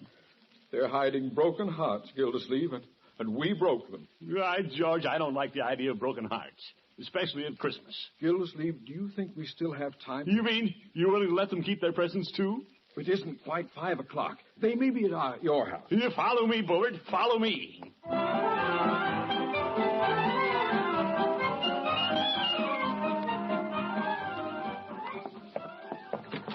Well, I hope they're here, Gildersleeve. Yeah, I don't see them anywhere. Bertie! Bertie! What's all the commotion? Oh, hello, Mr. Bullard. Bertie, have you seen Babs and Leroy? We have to find them, Bertie. All is forgiven. They can keep the presents. That's nice, gentlemen, but you're too late. We are? Oh, no. You're too late. You're closing the barn after the horse is gone. Yeah, but, Bertie, we've thought it over. Yes, sir, you're too late. You're closing the barn after the horse is gone. Yeah, but... Mr. Gildersleeve, you know what you are? Yes, Bertie. That's right. You're too late. You're closing the barn after the horse is gone. I'm sorry, gentlemen. Well, Bullard, we're too late. Yes, the horse is gone. I'd better be going, too. Well, we've done a nice, big, fat job of ruining the kids' Christmas. You sit in Unc's chair, Babs. Thank you, Leroy. Listen, Gildersleeve. And I'll sit over here. They're still in the house, Bullard. Then we're not too late. Leroy! 19, 20, and 5's 25. Leroy! Babs, dear. Oh, hi, Unc. 26, 27. Babs, what are you doing? Excuse us, Uncle Rumson. We're counting our money. Your money? Bullard, we are too late. Poor unhappy children. Who's unhappy? 28, 29. What's this, Leroy? We were broke, and now we're loaded. 30, 35. But, Babs, we were going to let you keep the necklace and the watch. We had the fun of getting them for Christmas. Now we can spend the money again. Shrewd girl. Come on, Babs. Let's go down to Mr. Peavy's and have a soda. Oh, I'd love it. We haven't been downtown all day. So long, Unc. Bye, Uncle Robinson. Goodbye. Ta-ta. Well, what do you make of that? Well, wait a minute, Gildersleeve. If they haven't been downtown all day, they couldn't have taken those presents back to the jeweler's. So that's right. Where'd they get the money? Oh, hello, Unky. Mr. Bullard. Good evening, Marjorie. Marjorie, you're wearing pearls. They're a gift from my husband. Beautiful. Uh-huh, and he's taking me out to dinner this evening. Hurry, Bronco, darling, we'll be late. No, he won't. It's only 5:15, according to my new gold watch. Well, Gildersleeve, it seems everything turned out all right. Yes, indeed. Maybe I can even borrow some money from Leroy to pay my Christmas bills.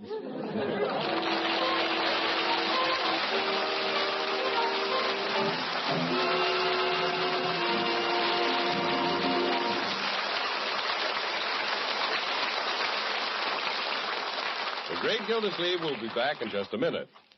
Remember, ladies, write tonight for your free, that's right, free pamphlet with more than 20 exciting recipes for a perfect, luscious fudge and creamy smooth frostings you can make easily without cooking with Philadelphia brand cream cheese. Just drop a postcard to Kraft Kitchen, Box 6567, Department G, Chicago 77, Illinois. That address again, Kraft Kitchen, Box 6567, Department G, Chicago 77, Illinois.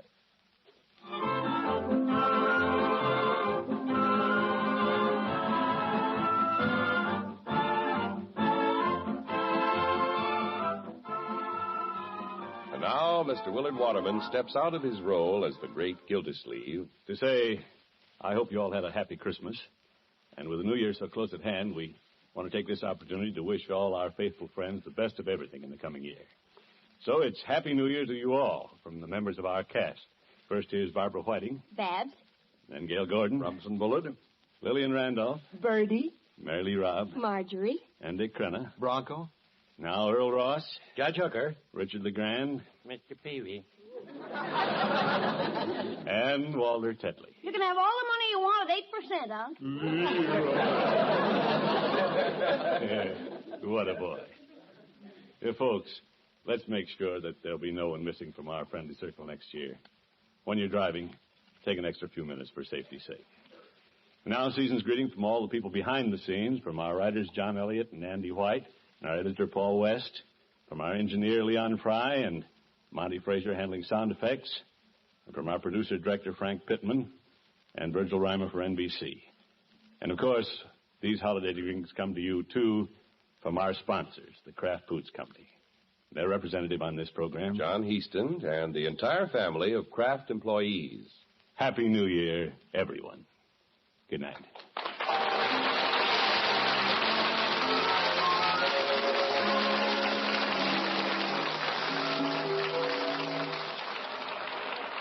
You know, it takes three things to make a sandwich.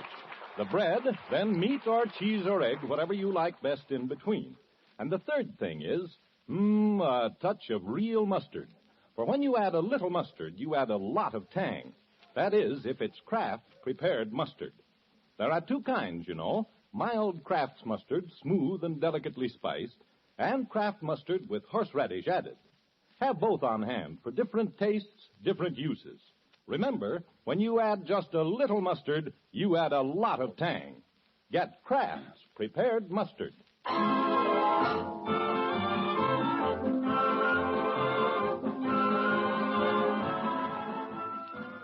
Groucho Marx? You bet your life. He's next on NBC.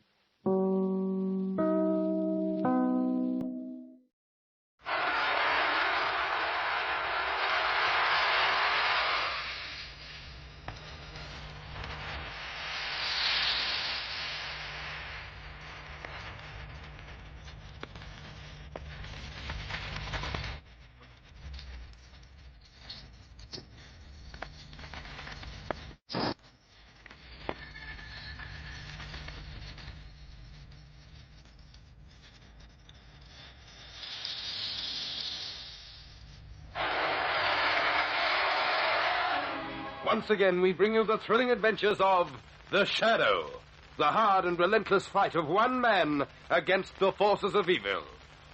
These dramatizations are designed to demonstrate forcibly to old and young alike that crime does not pay.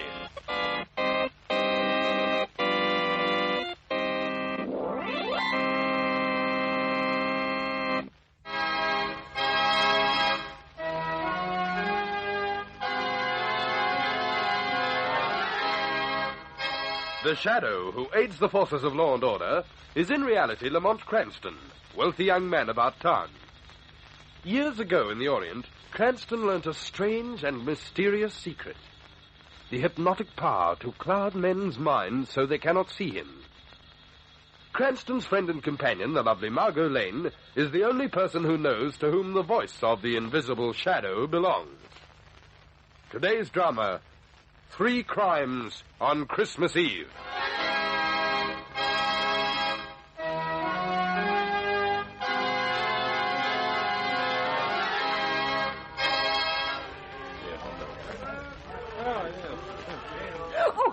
I beg your pardon. I'm so sorry. Oh, Margot. Lamont! Now, don't tell me you're Christmas shopping, too. Oh, you can't come with me. I'm getting your present. Fair enough. I'm getting yours, too. Fine thing, waiting until practically the last minute. Touche. Wrap it up. Yeah, we'll make it something special. Yours is going to cost a fortune. I'll be on my way. See you later.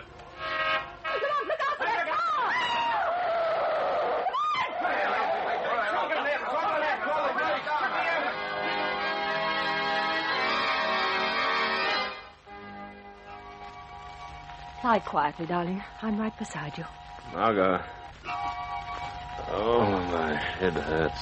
He'll be all right, Miss Lane. A slight concussion, perhaps, but nothing more serious, I'm sure. Doctor, I hope so. There's a fine stunt to pull right before Christmas. You'll be out for the holiday, Mr. Cranston. You'd better have him out by Christmas Eve, Dr. Clark. He's promised to help me trim my Christmas tree. I'll be there, darling, no matter what. I'll be at your flat on Christmas Eve.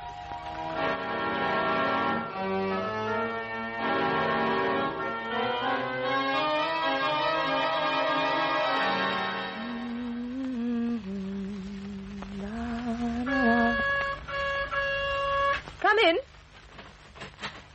Merry Christmas Eve, Margot. Oh, Lamont, where have you been? I called the hospital and they said you left early this evening. I thought I'd better take a little walk, darling. My head started to spin when I got out on the street. Oh, no wonder I couldn't reach you. I called everywhere. Oh, I feel much better now. My, Margot, that tree's superb. Isn't it? It's really so lovely, I'm thinking of wearing it somewhere. Provided you have a star left I can put in your hair. Oh, darling, you're in a wonderful mood tonight. Do you happen to notice what I'm standing under? The chandelier. Why? Look what I've decorated it with. Berries. Berries. It's mistletoe. Looks wonderful. Well, let's finish trimming the tree. Oh, all right. Here's your star. You can put it on the top. I'll need a ladder or something. Stand on a chair. Here's one. That's right, darling. Choose the one with the nicest upholstery. Here's a newspaper. I'll stand on this. I'll spare your chintz, madam. Lamont, let's have this Christmas Eve just for the two of us. Make it nice and quiet, romantic and old-fashioned. Well, I'm certainly in favor of the old-fashioned. You're so romantic, darling. But really, no shop talk, no robberies, no crimes, and no murders. Lamont, why are you staring at the newspaper like that? This is tonight's last edition. Margot, have you seen these headlines? I know. I haven't had a chance to look at it. 3 Christmas Eve robberies loot homes of the poor. A thief loose tonight on Christmas Eve? City Relief Center loses money. No Christmas dinners for the poor. Oh, no. Fund for Christmas Day parties stolen from the Bleecker Street Orphans Home. Oh, that's horrible, darling. Widow and 8-year-old grandson face eviction on Christmas Day as thief makes off with life savings. Lamont, how could anyone... Public clamors for action. Catch thief tonight. Restore holiday cheer. I'll bet Commissioner Weston's furious. Oh, dear. Who's that? No, I'll go, Margot. Well, we're certainly not romantic. I haven't made the old fashions, and it looks like we won't be nice and quiet either. Hello, Lamont. Oh, Commissioner Weston. Well, speak of the... Speak of the what? The police force. Come in. Thanks. Oh, excuse me for barging in like this, Margot, but I had to get out of that office of mine or go mad. We just read about the robberies. Yes, what a thing to happen. And on Christmas Eve. The public's going wild. The newspapers are charging incompetence. My telephone's been ringing so much it sounds more like a burglar alarm. Well, I'm not surprised, Weston. Of all things, stealing from the poor, what a low-down trick. How am I going to catch the thief when I haven't even got a clue? Not a fingerprint, not anything. Oh, what a Christmas day I'll have tomorrow. You? What about those poor people down at the relief center? Where's their Christmas dinner? The one day in the year when they are certain of a good feed. And what about those poor orphan children? No Christmas party for them. They've probably been living for Christmas Day. And that poor widow, tossed out on the street with an 8-year-old grandson. What kind of a Christmas Day? What kind of faith will they have in this goodwill towards men if the thief isn't caught and their money returned? All right. Don't you start too, please. Just let me sit down. What happened at the City Relief Center for Men, Commissioner? Well, the man in charge, a chap named Chris Flynn, reported their money was stolen about 6 o'clock tonight. Some woman named Marion Barkley reported the orphanage was looted about 15 minutes later. Then at 6:30, the tenement home of the widow Martha Smith was entered, and all the money she'd saved was stolen. Oh, it isn't the money so much. The total amount of the 3 robberies only comes to about, 200. 200, eh? Yes, as I said, it isn't the money so much, but just think what it means to those poor people. Those robberies took place about 15 minutes apart, from 6 o'clock this evening until 6:45. All of those buildings are in the same street. Weston, how about Margot and me trying our hand at catching your thief? Oh, what could you do? Well, I had an idea just now. Oh, Lamont, darling, you're still not well. Now, this is an emergency, Margot. We're going to that relief center first. If my idea is correct, Commissioner, we'll have your criminal for you on Christmas morning, tomorrow, before dawn.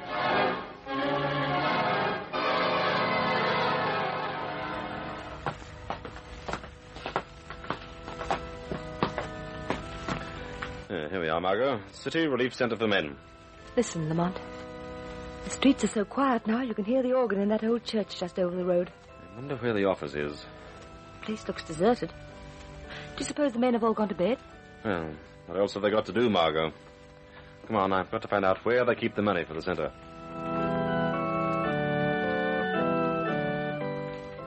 Wait here for me, Margot. But this is the men's dormitory, Lamont. Well, it's quite decent, I assure you. Aside from being pitch black. Where are you going? Well, the office must be through here towards the back. You stay where you are by the door. It shouldn't take me long. Poor lonely men. A bed and a pillow and a free meal is all you can claim on Christmas Eve. I wonder where you all came from. What happier Christmas Eves you've known. That carol. God rest you merry gentlemen. Perhaps that's prophetic. Perhaps tomorrow will be happier for all of you. Lamont, is that you? Yes, Margot. Come on. You found something back there? Yes, a clue. Exactly what I'd hoped for. It leads us to our next stop, Margot. The orphan's home. Now we're really on the trail of the thief.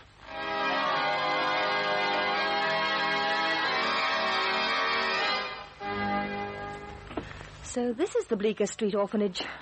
Yes. This must be the office door here. Not locked. You wait right here in the hall. Lamont, one of the babies is crying. The children are probably all asleep upstairs. You stay here, Margot. I'll be back again in a minute. Oh, poor little pet. The children go to sleep early on Christmas Eve. Bless all of you. May you all find happier homes soon and parents to love you. May your next Christmas be a real Christmas day. The kind all little children should know. I've been knocking again, Margot. I've got it. Now, I know I was right about the robberies. What is it, Lamont? What are you keeping from me? A surprise, darling. A big surprise. Well, can't you tell me now? No, not yet. But I can tell you this. We're going to that tenement down the street, where the widow and her grandson are being evicted tomorrow. And there we're going to find the third clue. The third and last clue that will lead us directly to our Christmas Eve thief.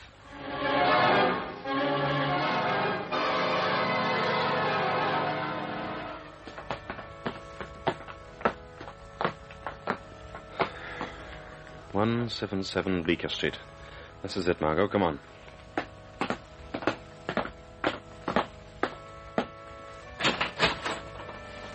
Yes. Now, Weston said her rooms were on the second floor. Imagine having to live in a place like this.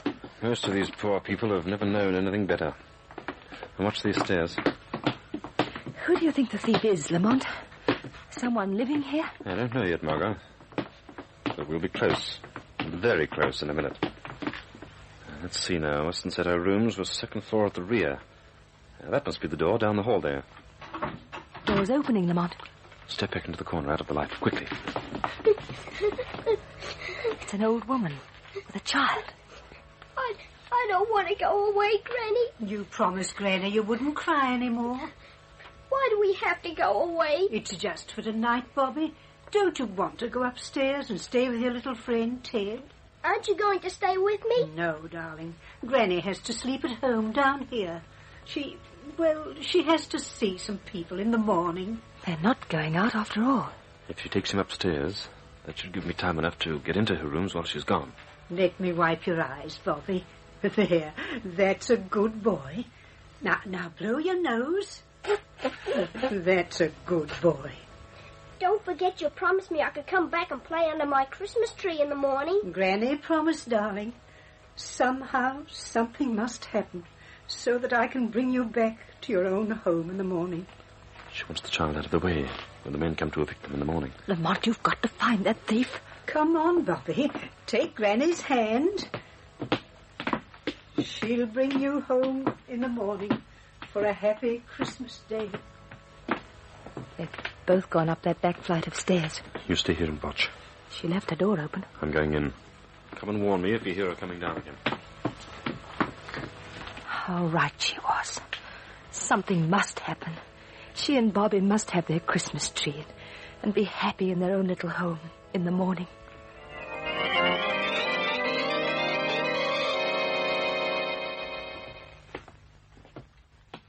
Lamont, she's coming. The old lady's coming back. Come on, Margot, hurry. Did you find what you wanted? Down the stairs, quickly. I'll tell you when we reach the street.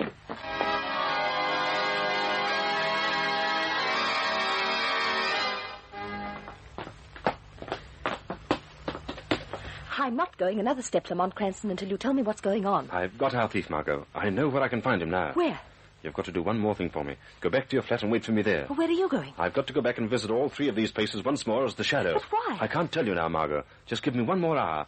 I'll not only explain everything then, but I'll bring the thief back to your flat with me.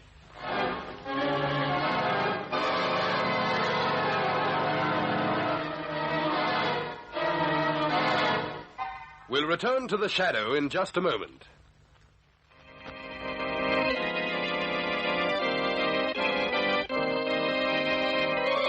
And now, back to the Shadow. Lamont Cranston has just told his friend, Margot Lane, he knows the identity of a Christmas Eve robber. He has promised to bring the thief to her flat after he revisits his three victims on a secret mission as the Shadow. His first stop is the bedroom of old Chris Flynn, the man in charge of the City Relief Center.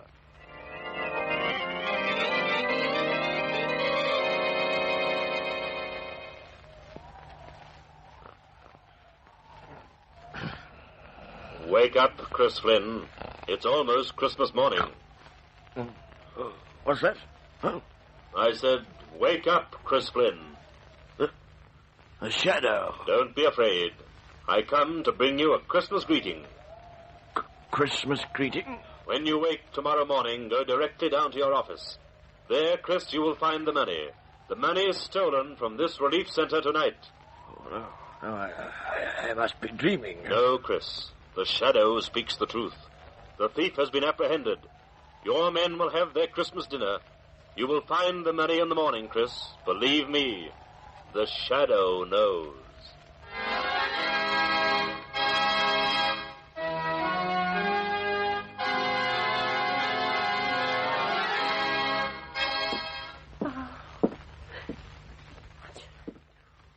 You can stop pacing the floor now, Marion Barclay. Yes, you can stop worrying now.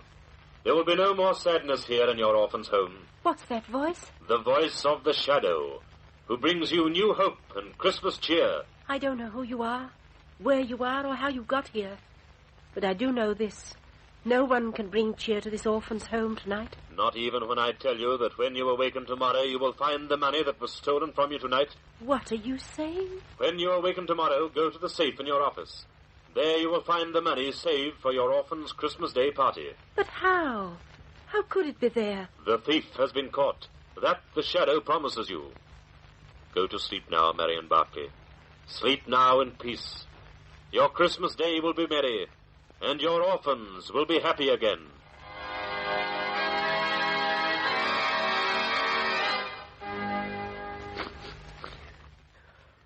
You can stop crying now, Martha Smith. There's no more need for tears now. This is the voice of the Shadow to bring you joyful news. Your life savings were stolen tonight. Tomorrow you will find it all under Bobby's Christmas tree in the other room in the morning. The spirit of Christmas is here, Martha. The love of mankind, peace on earth, and goodwill toward all men that comes to us on this day, the brightest day in all the year.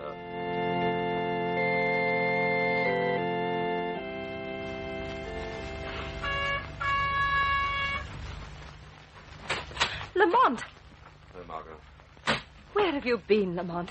You promised to come back in half an hour. Let me sit down a minute. Something's happened. You said you'd bring the thief with you. I have brought him, Margot. Although it's taken longer than I thought. Longer to get up enough courage to tell you. Where is he? You're looking at him now. His name is Lamont Cranston. Lamont, you're ill.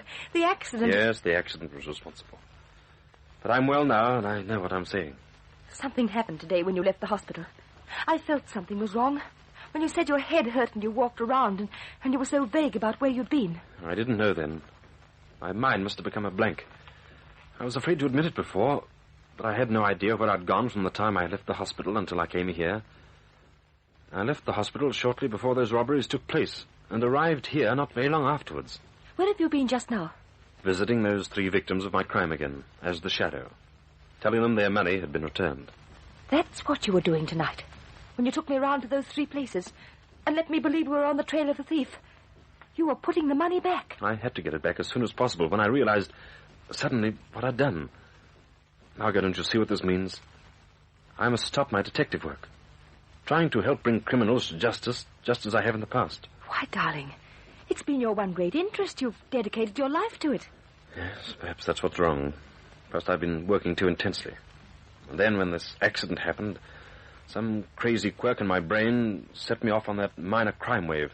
The very type of thing that I've been helping to prevent. The way, perhaps the way a mad dog turns on the thing he loves most. You can't give it up. It's your life. It's better to give up that life than to risk hurting people just as these people have been hurt tonight. Oh, darling, perhaps you're wrong. Perhaps you weren't the thief. You can't be sure you did it. Not really. I have definite proof I robbed all 3 of those places. What proof, Lamont? You heard Weston say that the money stolen amounted to exactly $200. Yes. While he was telling you that, I reached in my pocket and I found a bundle of notes. Exactly $200 in cash. When I left the hospital, I had nothing. You brought my watch and all my things home. Who's that? It's probably Commissioner Weston. He called a while ago, and I told him we were bringing the thief here. He asked if he might come. I'd better let him in. Lamont, you're going to tell him? We promised to show him the thief. Good evening, Mr. Preston. Do you mind if I bring in a friend? No, Commissioner. Oh, of course not. Thanks. Good evening. Or I imagine it's good morning now, Margot. Weston, who's this boy? Young Bill Malone, our thief you promised to have here. Well, that's a lie. Weston, he can't be the thief. He can't prove anything. Can't I? No, just because you caught me hanging around Bleecker Street. Hang around Bleecker Street, my foot. We checked and found he'd worked at all 3 places. The relief center, the orphanage, and the tenement at one time. You found the money on him, Commissioner? No, but he's probably got it hidden somewhere. We'll soon make him tell. Well, that's a lie, I tell you. Make him let me go. I'm afraid you'll have to let him go, Weston. This boy isn't your thief. Oh, so he's not, eh? All right, Detective Cranston. Suppose you name the thief. Very well, Weston. Your thief goes by the name... Lamont! By the name of... Oh, that's probably O'Reilly down at Central, Margot. I told him to call me here if he got any news. Will you answer it then, Commissioner? Thanks. I will if I may. Hello. Oh, Commissioner Weston speaking. Yes, O'Reilly. You what? When did you find that out? Well, it's a good thing you told me. I would have looked an idiot. Well, I've got to admit you win this time, Lamont. You found out I didn't do it? I'm not so sure, but I've got no legal right to hold you. What happened, Commissioner? O'Reilly's just been checking up, and he's found that the stolen money's back again. It's been returned. There. You have to let me go. Whoever took the money was suddenly struck by the Christmas spirit, I imagine, and decided to replace it. Well, I imagine I might as well be getting. Yes, but Weston... By the way, Lamont, I forgot to ask. Did you find that wad of notes I put in your coat pocket when I came to the hospital this afternoon? The wad of... Yes, the nurse said you were sleeping, so I just left it in the coat myself. Lamont! I suppose you didn't realize you'd lost your wallet when the car hit you. One of the boys in point duty brought it into headquarters. The wallet's just about ruined. I didn't think you'd want that. But the money's all there. Just about $200. So that was where it came from. You must have been planning on doing some heavy Christmas shopping with that much money, Lamont. Now I remember.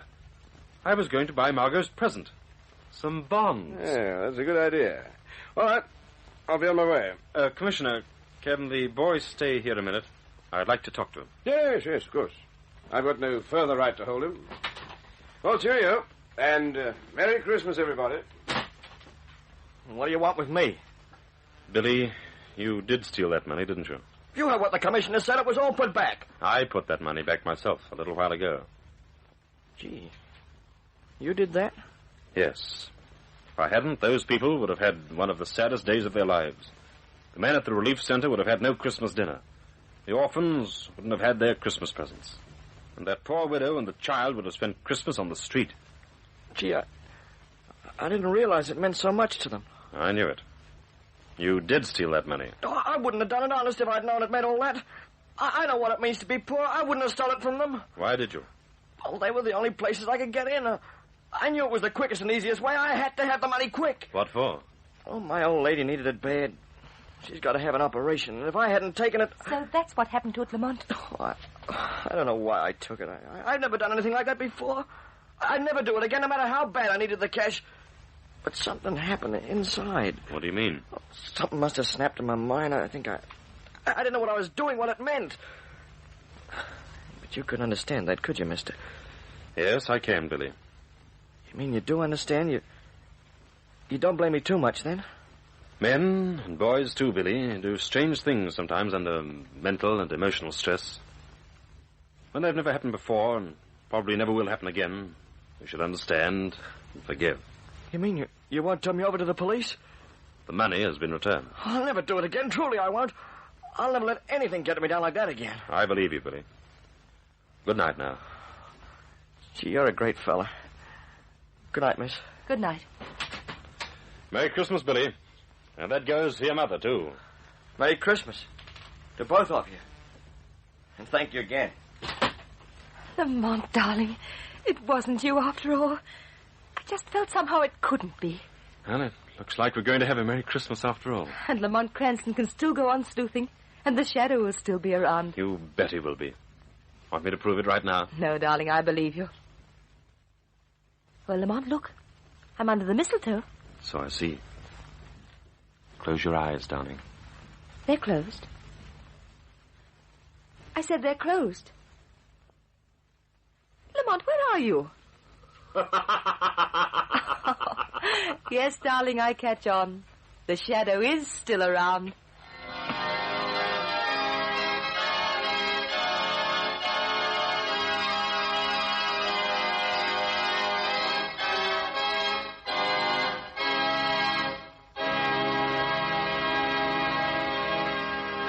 And so concludes tonight's Christmas presentation of The Shadow.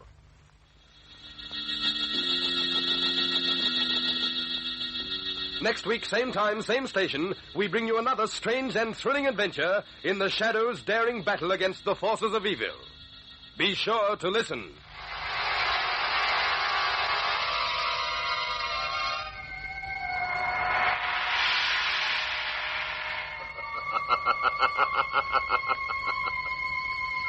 As you sow evil, so shall you reap evil.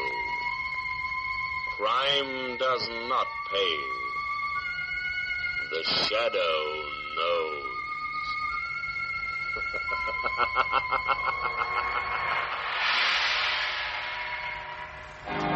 This feature is produced by Reg Johnston for Grace Gibson Radio Productions, a masterpiece of suspense.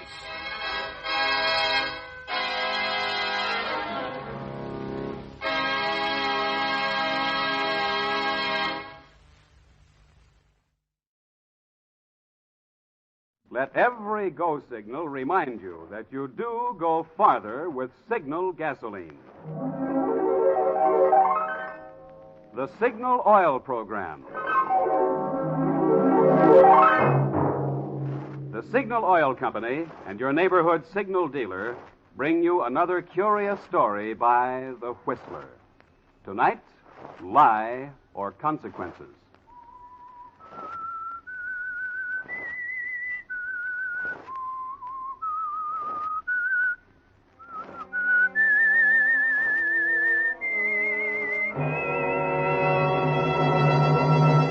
I am the Whistler, and I know many things, for I walk by night.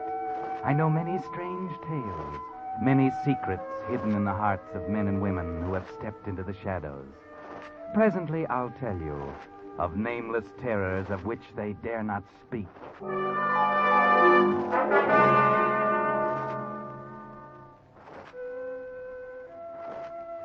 Within the human character, the line between good and evil is a thin and waving one. And very often the one small impulse for good will outweigh and nullify the bad. Such was the case with Michael Cobb. Mike wasn't bad, really. It happened while he was a kid, before he knew any better. He'd gotten into trouble, gone to prison, served a stretch. Now he's out, and he's learned his lesson. He's proving that. He's going straight, working hard at his job in the office of a large department store. He's married to a girl he loves, and he's happy. Delicious. Oh, nobody can cook a better breakfast than you, darling. Thank you, sir. Now, Mike, don't bolt your coffee. I gotta run. I'll be late. Well, a couple of minutes won't make any difference. Well, maybe not most days, but today is going to be a big one. The last shopping day before Christmas, you know. Stores will be jammed. We'll be swamped with work until late tonight. Besides, I don't want to spoil my record. 6 months and I haven't been late to work once. I know. It's fine. I'm sure the store appreciates it. Yeah, Lane, I think they do, too. I really think they like me down there. You know, like my work and everything. Oh, sure, Mike. How could they help liking you? No, I mean, well, I'm beginning to feel like all that stuff is all forgotten. Almost like something that never happened. It is. It is forgotten, Mike. Everything's different now. Yeah, it is. Oh, this is going to be a lot different Christmas than the last one, isn't it? Yes, Mike. You were wonderful, Elaine. Coming to see me, sticking by me. Oh, darling, I promise you there'll never be another Christmas like that. Never. I know there won't, Mike. From now on, they're all going to be really Merry Christmas. Yeah, you bet. Oh, gosh, that reminds me. I haven't got your presents yet. I'll have to run out my lunch hour and find something. Now, Mike, you're not going to go spending a lot of money on me. Well, maybe next year we'll be more on our feet. No, never you mind. I'll get you what I darn please. Oh, my gosh. Now, I will be late if I don't run. Hey, here's your hat. Oh, thanks. Well, goodbye, darling. If I don't get home before midnight, Merry Christmas. Merry Christmas.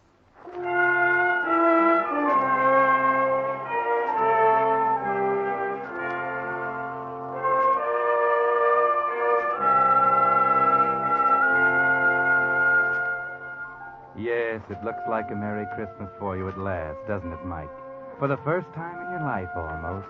A real Merry Christmas. You notice the smiles on people's faces as they walk down the street. You get sort of a kick out of the fancy red and green draped windows of the store. The holly smells good in the elevator. And you chuckle as you pass the toy department with a perspiring Santa Claus pulling on his red coat. Then into the office, everybody smiling. Yeah, you know what, Mike? Maybe you're getting that thing they call the Christmas spirit. Well, morning, George. Merry Christmas. Hi, Mike. You're pretty cheerful this morning, aren't you? Oh, why not? It's almost Christmas, the day of good cheer. Well, what's the matter with you, sourpuss? Nuts. Humboldt. Uh-oh. The boss on the rampage again, huh? Yeah. Well, what is it this time? You haven't heard? No, what? Somebody lifted another $1,000 out of the receipts last night. What, again? Yeah. It makes about 10 grand that's been missing in the last 6 months. Well, no wonder Mr. Humboldt's upset. Detectives are in there with him right now, and they've got old Gus, a night watchman, in for questioning. I suppose we'll all be on the carpet like the last time. Oh, gee, that's not so good. $10,000. Hey, that's grand larceny. Yeah, and the cops are probably getting pretty sore about not pinning it on somebody. Now, look, here comes old Gus, fresh from the Inquisition. Yeah. Thank you, Mr. Homburg. Gus. Hey, Gus. Yeah, Mr. Osborne? Are they playing questions and answers in there again, Gus? Yeah. Where was you this time? Where was you that time? The only time I got to sleep when they called me down here for this. What for would I want to steal money for? I got a wife. Fine wife. 4 kids. I steal money, I go to jail. They starve. What for would I steal? Sure, Gus. But I know why you're so worked up about it. Yeah? You probably had to admit where you were last night between 12 and 1 o'clock. How come you know that, where I was? Go on. Everybody in the store knows that, Gus. It's a standing joke. Everybody knows you eat your lunch every morning between 12 and 1. They know you go up to the 13th floor and stretch out on one of those divans in the Louis the 15th room, the classiest in the joint. Okay, so what's wrong with that? I got to eat. Why not in style? Sure, only for that hour. Anybody could come in and move out the other 12 floors, and you'd never know it. All right, so what? Maybe that is when somebody stole money. I do not know. I only know I did not steal. And this is the only time I got to sleep, when they have to go asking me questions. What a character. Hey, is that true about his breakfast from 12 to 1? Sure. There's a night watchman for you. That probably explains why they're so sure the thief is somebody inside the store. Somebody who knows about Gus and what time he won't be on this floor. Yeah, it could be. Uh-oh, that's Humboldt. Yes, Mr. Humboldt. Yes. It's right away, sir. Just as I thought. It's my turn now. Well, if I start screaming, you'll know he's putting me on the rack. Okay. I'll bring a branding iron to your rescue. Don't laugh yet. You'll probably be next. If Humboldt really decides to catch a thief, he'll catch one by hook or crook.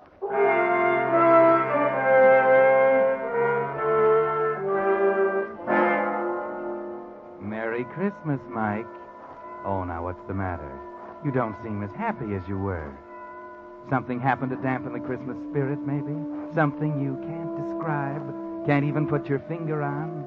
Just a funny, sinking feeling? Forget it. George Osborne has been in and out of Humboldt's office, and almost the whole day has gone by and nothing's happened. And everything seems to have calmed down. In fact, it's George's turn to have the Christmas spirit. I really didn't expect it this year, but there it was in my pay envelope. Nice and crisp and green. With the best Christmas wishes of the J.C. Deaver's store. Oh, gee, that's swell, George. Yeah, real honest to gosh Christmas bonus. I can sure use it. Who couldn't? I don't know whether you'll get one or not, Mike. You've only been here 6 months. Then maybe. By the way, why don't you mosey in and pick up your pay? It's almost 9 o'clock. We close in 5 minutes. Well, I guess I'd better wait for Mr. Humboldt to call me. Golly, I thought we'd get paid earlier. I still haven't bought Elaine's present. Ah, well, don't worry. Most of the smaller stores will still be open for a couple of hours. Yeah, sure. But I thought I'd get her something she liked real well, a little store up on 10th Avenue. Oh, well, it'll be open till late. Say, I wonder if they found out anything about the 10 grand. Boy, they've really questioned everybody around, though. They didn't question me. In fact, they've never questioned me about it. I don't quite understand that. Oh, well, I don't know. I guess you got such an honest face or something. Yeah. Uh-oh. Yes, Mr. Humboldt. Well, yes, sir. Yes, sir, I'll send him right in. Well, maybe we spoke too soon. He wants to see you. Oh? On the other hand, maybe he just wants to hand you your Christmas bonus in person. After all, you are getting to be the fair-haired boy around here these days. I better go in. You might even be in line for a promotion. You can't tell. Okay.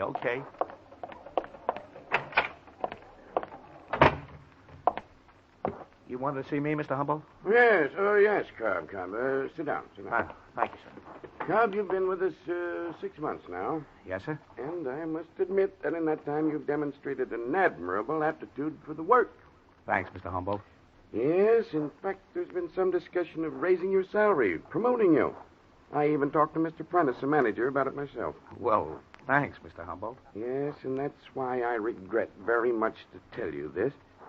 I must inform you that we're forced to dispense with your services as of tonight. Dispense? You mean I'm fired? I'm afraid that's it. Yeah, your 2 weeks' pay is in this envelope. Wait a minute. If I'm been so good, why am I being fired? I'm not at liberty to offer any explanations. I have my orders just the It's same got as... something to do with this missing money, hasn't it? I told This you is that your it's- way of telling me you think I took it, isn't it? Now, calm That's it, isn't it, Mr. Humboldt? You've questioned everyone else in the department. With me, you figure questions are unnecessary, don't you? Well, since you put it that way, Cobb, naturally we must take into consideration your past. You knew about my prison record. I told you about it. Would I have told you about it if I was going to steal again? I'm not accusing you of stealing again. I only say we can't afford to take chances. We simply find it advisable... All right. I understand. I understand a lot of things now, Mr. Humboldt. Thanks. Thanks, Mr. Humboldt, for the Christmas bonus. Hey, Mike, wait a minute. Well, did you get it? Did he give you a Christmas bonus? Yeah, I got a Christmas bonus, all right. Hey, what's up? What's the matter? Oh, nothing. I'll tell you about it later. I'm leaving now. Oh, yeah, you're in a hurry. But wait, I almost forgot. With my bonus, I can pay you that $30 I owe you. Huh? Here. 10, 20, 30. That ought to help with that present for your wife, huh? Yeah. Yeah, thanks, George. Thanks.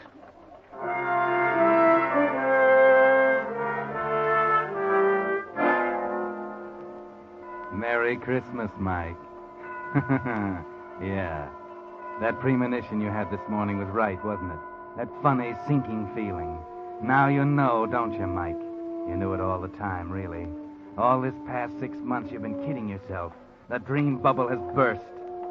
Merry Christmas, Mike. The crowds are still cheerful on the streets. The windows are still bright and gay, and the holly still spices the air. But you don't see or feel or smell. No, there's only the sensation of a chill wind cutting you to the bone as you wander the dark streets, not knowing or caring where you are. Hello, Michael. Merry Christmas. Huh? Oh, hello, Reverend Hewitt. I didn't see you. So I noticed. I was just getting home from my last-minute shopping. Won't you come in for a moment? Cup of tea, perhaps? Why, no, I... Oh, come on. I haven't seen you for a long time. That is, for a chat. Besides, it's chilly out. A cup of hot tea will warm you up. You look as if you could stand warming up, Michael. Come in. No, I've got to get along. Oh, come now. That lovely wife of yours won't miss you for a few more minutes. I tell you, I've got to go. Very well, Michael. I won't keep you. Oh, I'm sorry, Reverend. I didn't mean to, Well, I understand, son. You're troubled. Is there anything I can do? No, I'm all right. Well, I know you too well, Michael. I've known you all my life. Now, I've helped you before, haven't I? Why? I don't know. I don't know whether you did or not. All that stuff you told me about turning over a new leaf, forgetting the past, I believed it. Well, yes, of course. Now, maybe you should have told it to some other people instead of me. It just don't work, Reverend. It just don't work. All that stuff about being good and doing good. It don't pay you off. It does, Michael. It does. You must believe that. Even a little good done brings a great reward. Yeah, maybe to some people. Only maybe some of us are behind an 8-ball we can't get around. Michael, please come in. I feel I must talk to you. Not tonight, Reverend. Got all the talking I can stand. Now I'm going to do my own thinking. And I know what I'm going to do. You can bet your sweet life I know just what I'm going to do.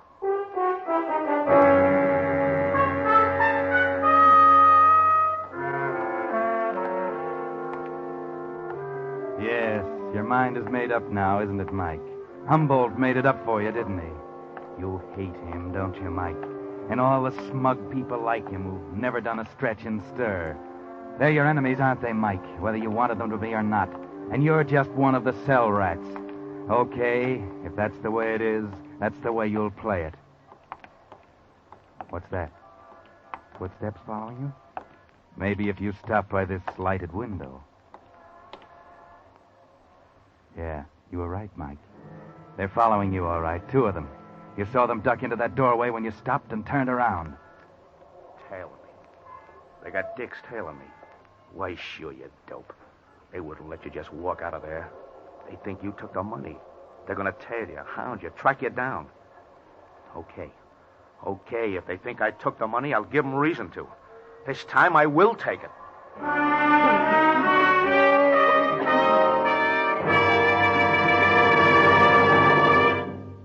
You are listening to The Whistler, brought to you by your friend, the Signal Oil Company.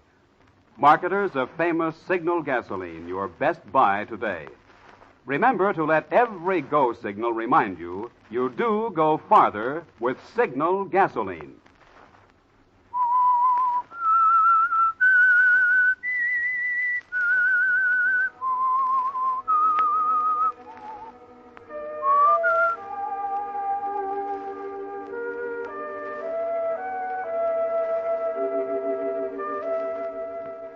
Merry Christmas, Mike. A very Merry Christmas, isn't it? 6 months of going straight and you've given it up.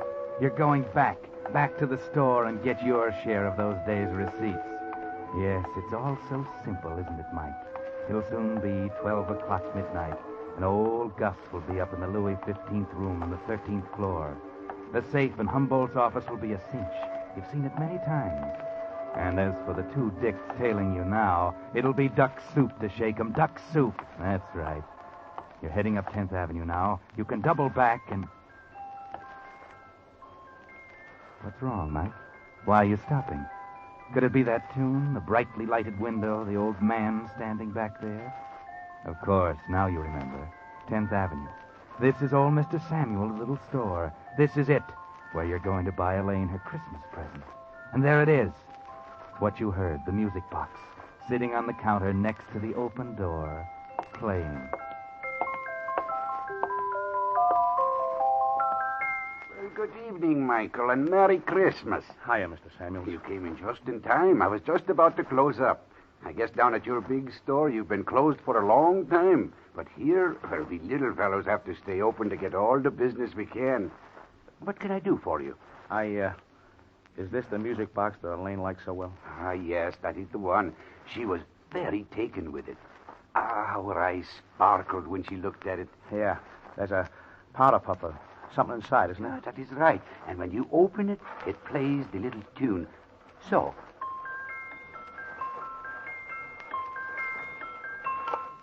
Yes, she was saying how it was her favorite tune. Okay. How much is it? Well, it's usually priced at 75, but I'll give it to you and the young lady for 50. $50? Well, yes, you see, it's a genuine antique, and it's the best thing I have in this store. Well, I'm sorry, but that's more than I figured out. I'm sorry, too. I would have let you have it for less if I could, but 50 is the lowest. Sure. Well, okay, forget it. I'm sorry. Come back again.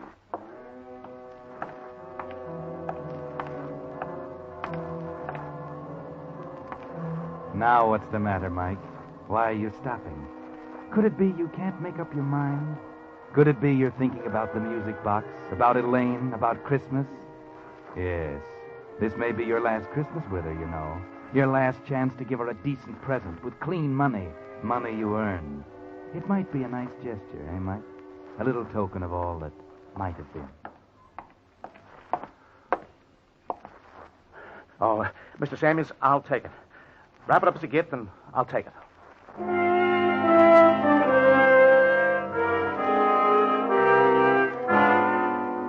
Merry Christmas, Mike. That's what's written across the package. It was going to be a symbol for a wonderful new life, wasn't it? And now it's an ironic farewell. Your last attempt at doing good, as Reverend Hewitt called it. Too bad it won't bring you that great reward he promised. It won't have a chance, because there are those two dicks still following you. And you're heading for J.C. Deaver's department store, office of Henry Humboldt, and the interior of his safe. It's almost 12 midnight, and you'll have to duck those guys 30 quick. girls, 30. The greatest little show in town, starring Tootsie Laverne and her 30 raving beauties. A new show just started. Only 40 cents. Ticket, mister. Huh? Oh, yeah. 40 cents. Thank you, sir. A new show just started. Hurry, ladies and gentlemen. It's the greatest little show in town.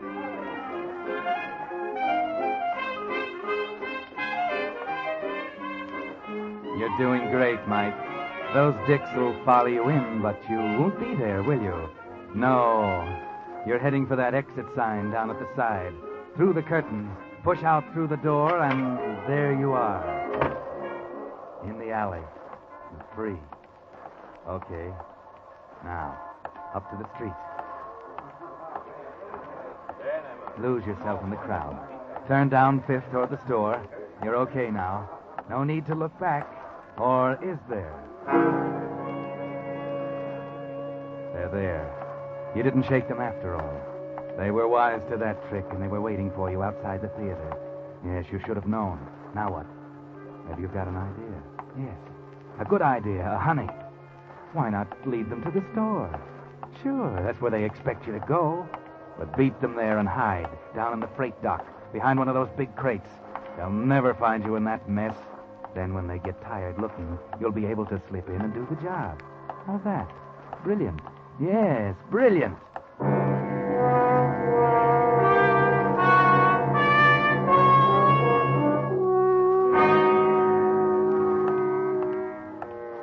Yes, here's the store. And there they are, a quarter of a block behind. When you hit the alley, you'll run for it. Make a dash back to the back. And you'll be so far ahead then, they won't know whether you got in or not. And you'll fool them entirely. You'll have them searching the whole store. Okay, here it is. Okay, you made it. You left them way behind. Here's the freight dock. Okay. Come on, coppers. Just try and find me in here. Found it. Now we've lost him. I told you knew we were following him. Sure. But let's not waste time. We had plenty of time to get in. Probably with his employee's key. Okay. Get out your skeleton and let's go in after him.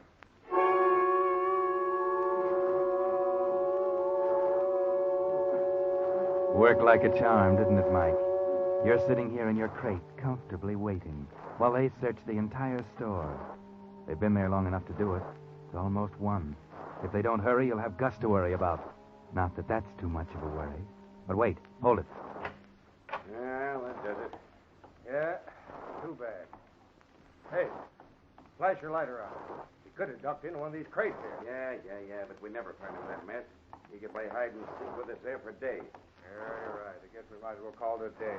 It's a fine way to spend Christmas Eve anyway. Come on, let's go home. Okay, I'm right beside you.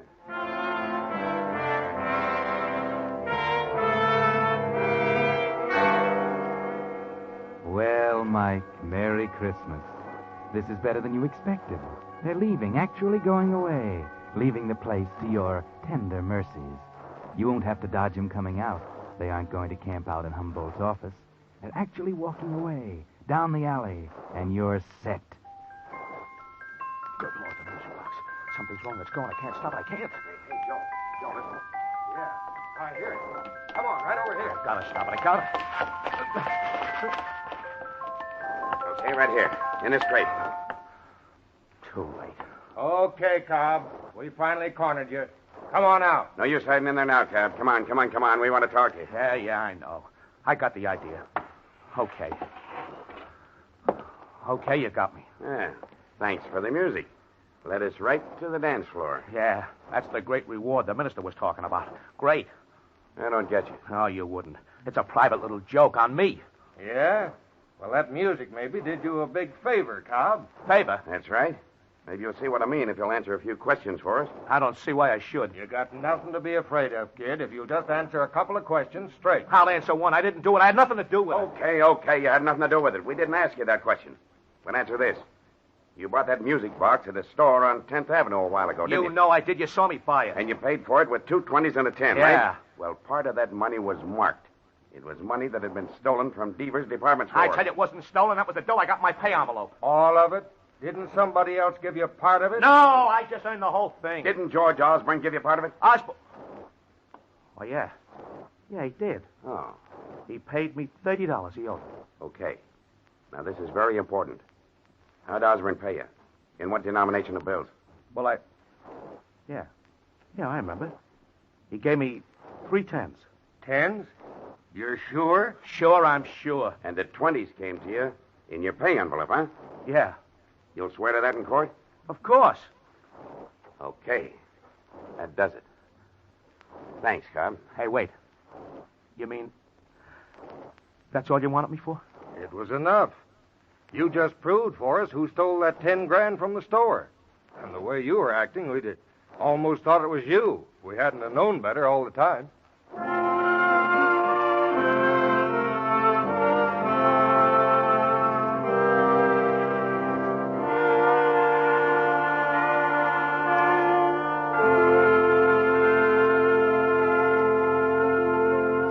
But that's not the end of the story. The Whistler will bring it to you in just a moment. Meantime, Signal Oil Company joins with 1,800 Signal gasoline dealers throughout the West from Canada to Mexico in hoping that this has been a good Christmas for you. It wasn't the Christmas we had all hoped and prayed for. There were too many empty places at the table, too many empty places in our hearts. As we look back, we may wonder if perhaps we didn't give quite enough. Not quite enough of our effort, of our money, and of our blood, which can mean life itself to a boy at the front. Yet even the regrets that may tinge this season's gladness can prove its greatest blessing if they fire us to new determination, to new and greater effort through the coming year until our prayers are finally answered and peace again returns to heal this confused and torn world. Yes, if, as this Christmas of 1944 draws to a close, we will rededicate ourselves to this, our job, we may, each of us, hasten the realization of that ancient promise, peace on earth, goodwill toward men. And now, back to the Whistler.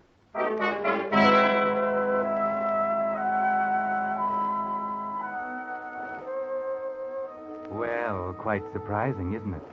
The police didn't suspect Mike at all. You see, it was this way. Because of his record, the cops began to tail Mike in the very beginning, when the money first began to be missed. Twice they had him under observation at the very time the money was stolen, though they knew he didn't do it. But they kept watching him in the hope he would lead them to the real thief, and he did. Yes, because when things got hot, the thief finally tried to frame Mike by giving him some of the stolen money. Marked money this time. George Osborne? Oh, no. In fact, Osborne almost gummed things up by paying his debts. The detectives hadn't counted on that. That's why they had to be sure which bills Osborne gave Mike. The 10s weren't marked, the 20s were. The 20s Mike got in his pay envelope from Humboldt. Yes, Henry Humboldt, the office manager. You see, things were getting too hot for him. The trail was getting too close. He knew the money was marked, and he knew the detectives were watching Mike. So he gave him some of the marked bills in his severance pay, trying to frame him. It couldn't have worked, of course, but Humboldt didn't know that, and neither did Mike. And Mike almost did something he'd have regretted all his life. He almost went back to a life of crime. Yes, if the music box hadn't have jammed and started playing just when it did, and the detectives had gone off, Mike's life would have gone down the skids. Because it did play when it did. Well, next week he'll be back at the store, in a better job. Yes, and he got a Christmas bonus, too. They saw to that after Humboldt was arrested. And all because the music box played. Maybe that's why Mike said, No, sir. That music box sits right there on the table where everybody can see it. Darling, I really think it means as much to you as it does to me. Oh, I guess maybe it does, Elaine. Just like the Reverend Hewitt says, a little good brings a great reward. Yeah, for the rest of my life, that little gadget's going to mean a Merry Christmas. Darling, Merry Christmas. Merry Christmas, Mike.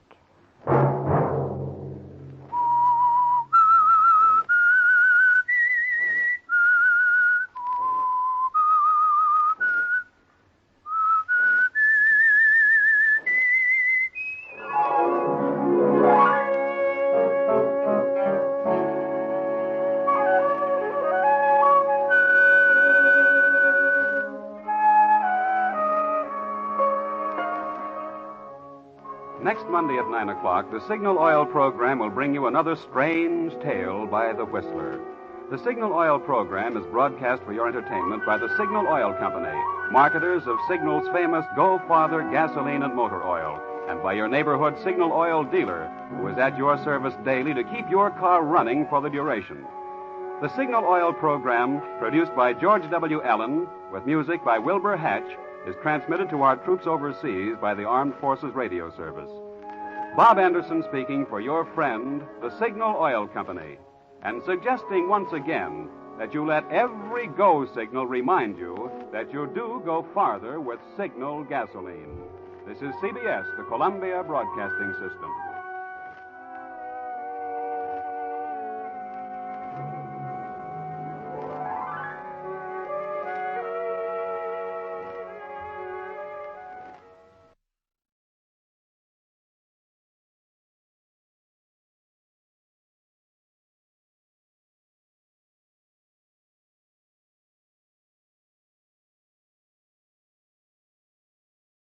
The Signal Oil program, The Whistler.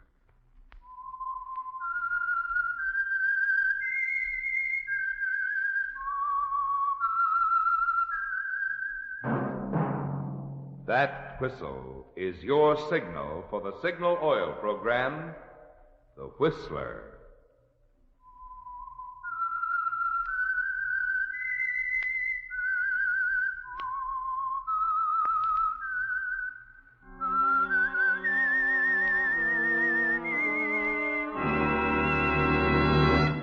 I am the Whistler, and I know many things, for I walk by night. I know many strange tales, hidden in the hearts of men and women who have stepped into the shadows. Yes, I know the nameless terrors of which they dare not speak.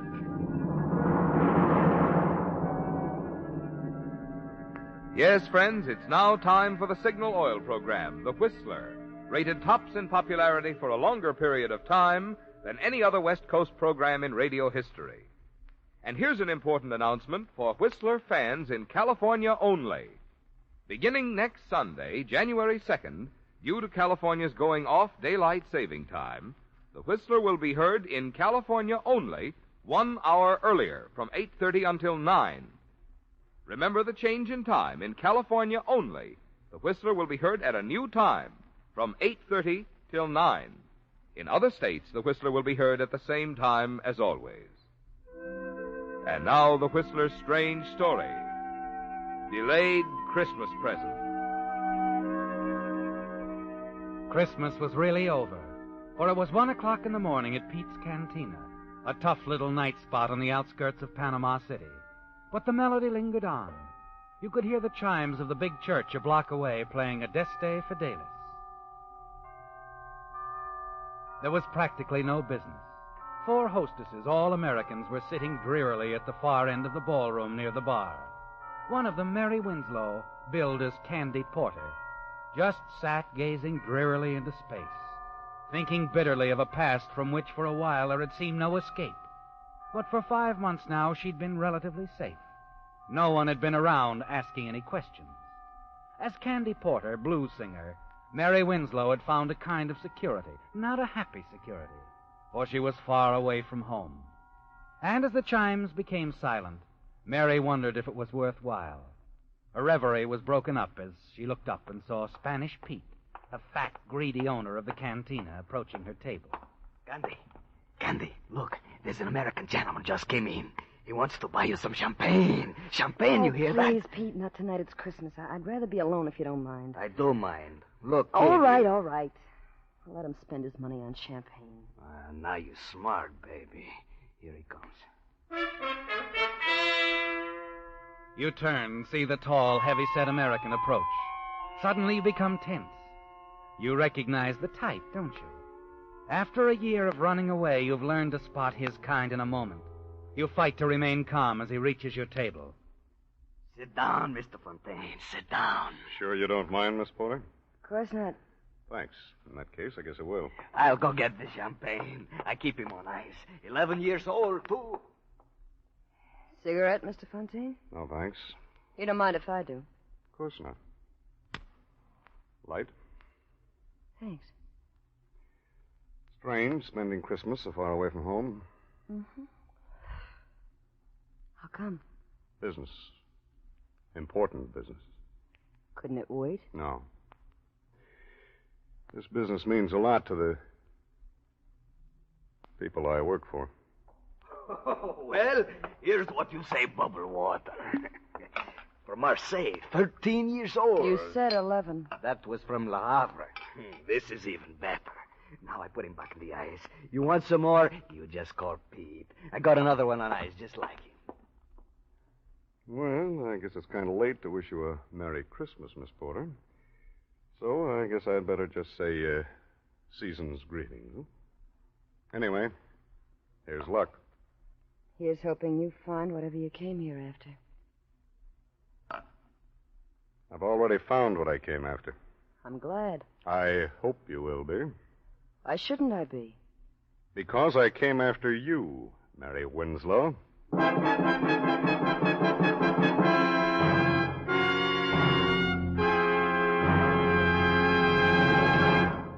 With the prologue of Delayed Christmas Present, the Signal Oil Company brings you another strange story by The Whistler.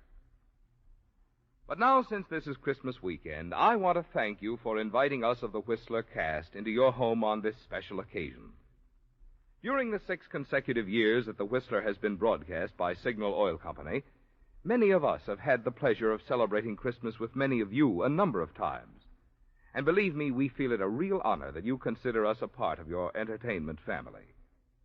Tonight, on behalf of Signal Oil Company and the independent signal dealers who serve the states of California, Oregon, Washington, Idaho, Nevada, and Arizona, I want to say, we hope that your Christmas has been a merry one.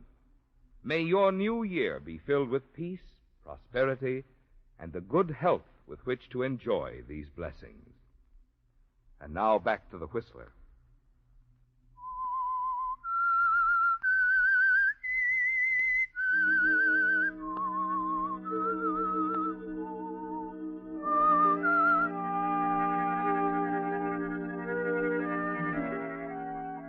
After a year, it doesn't seem fair, does it, Mary Winslow? After a year of hiding, using one name and then another. After 5 bitter months of singing at Pete's Cantina as Candy Porter, blues singer, this man Fontaine has come to take you back to the States, to face the consequences of one horrible night. You're sure he's a detective. He couldn't be anything else. You can't run again. There's no place you could go. You've only one card left, and as you face the man across the table and listen to his even, level voice, you decide to play it, If you play it carefully, it might be an ace. I think you know why I'm here. We're leaving in the morning for Los Angeles, Miss Winslow. Like the billing says, my name is Candy Porter. I know what the billing says. I know what it said in Brooklyn when you were billed as Doris Trent, in Denver when you were billed as Gladys James. But when you first took a powder out of Los Angeles, you were Mary Winslow. You know, it's almost funny you should call me Mary Winslow. We used to work together, her and me, in the same floor show. We could have been billed as twin sisters. The customers used to mistake us for each other, too. Now, look, Miss Winslow, let's quit kidding. I'm not kidding. A lot of other people have made the same mistake you have. And like I said, I knew Mary Winslow intimately. I think I could help you solve your case if you let me tell you about her. Sure. Go ahead, if it'll make you feel any better. Thanks. You see, Mary Winslow was really just a good kid that got a bad break. In love with a swell guy and scared to death of a hoodlum. She told me all about it. It's quite a story. I'll bet it is.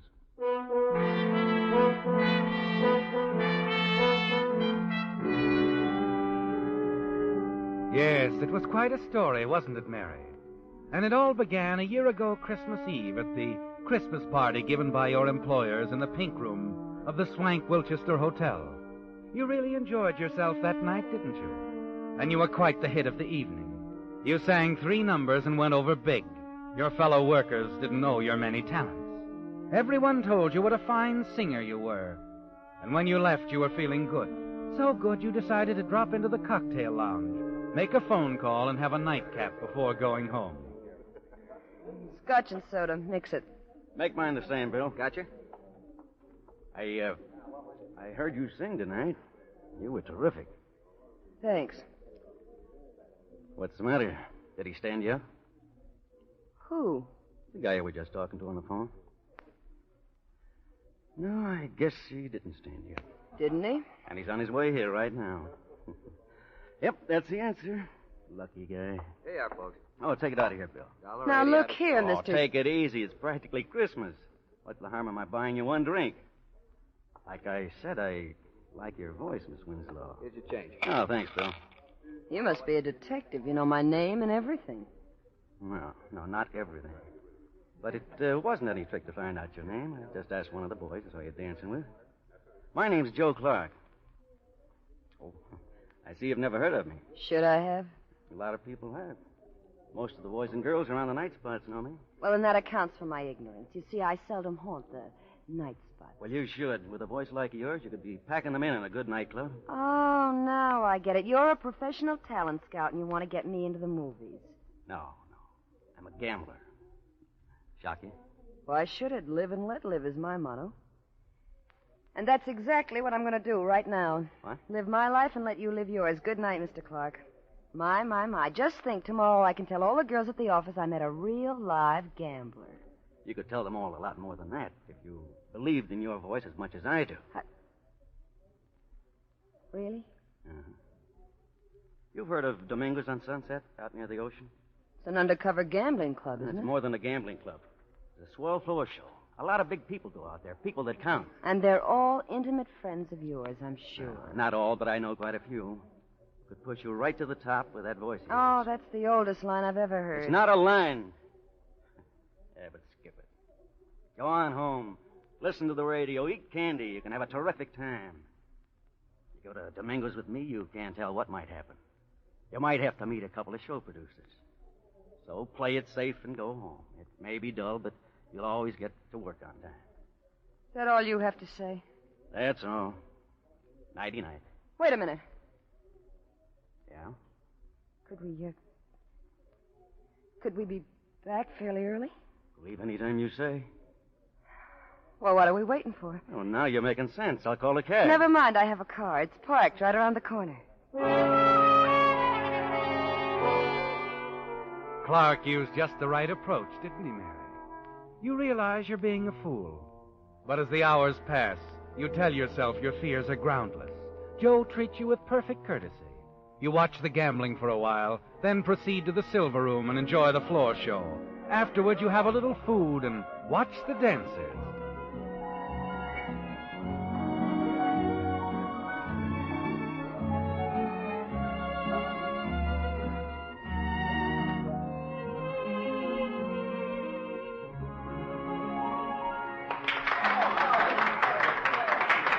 Suddenly, you've had enough.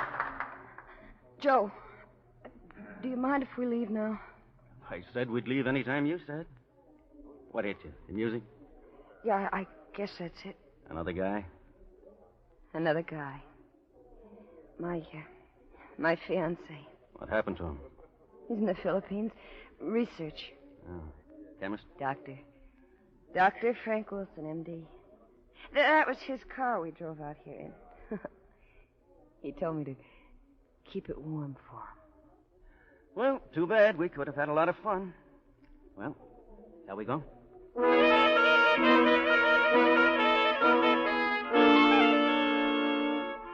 Was it just the song, Mary? Or was it that uneasy feeling you have about Joe that made you want to leave so suddenly? It must have been the song. For as you're ready to leave the club grounds, Joe is still a considerate escort. Well, hop in. Oh, unless you want me to drive. I'll drive unless you mind too much. Oh, no, I don't mind. Probably be safer, too.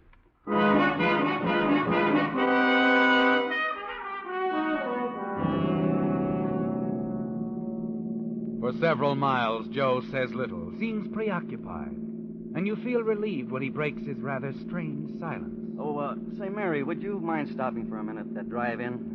All of a sudden, I've got an awful headache. Maybe I can get some aspirin. I doubt it, but we'll give it a try.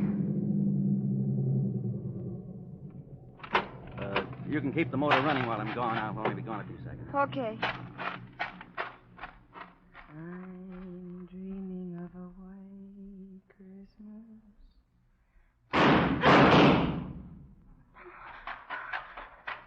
Joe! Get going. Joe, you shot him. I said get going fast. There's a gun in your ribs, baby. You just saw what happened to one guy that crossed me.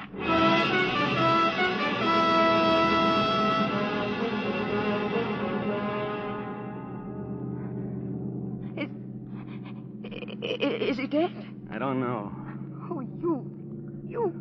Oh, why was I such a fool? Turn right at the next corner. Car's been tailing us for the last 5 minutes. I'm glad. I hope it's a prowl car. It'd save me the trouble of phoning the police.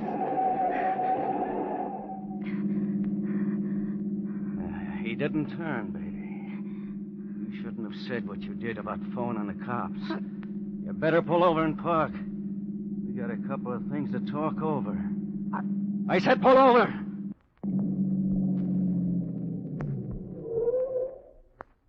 Yeah, that's better. Please, Joe, don't kill me. I know you can do it easy, but I'll never talk about tonight. That's the way you feel now. An hour from now, you'll feel Oh, no, different. I won't, on my word of honor. I'm making a deal with you, Joe. I'm trading you my silence for my life. I swear I won't talk about it ever. Okay, I'll take a chance. You drove the getaway car, so we're partners now anyway. We're going to have a lot of fun together, you and me. Now, how about dropping me off at my place? Tell me where to go. I live about 6.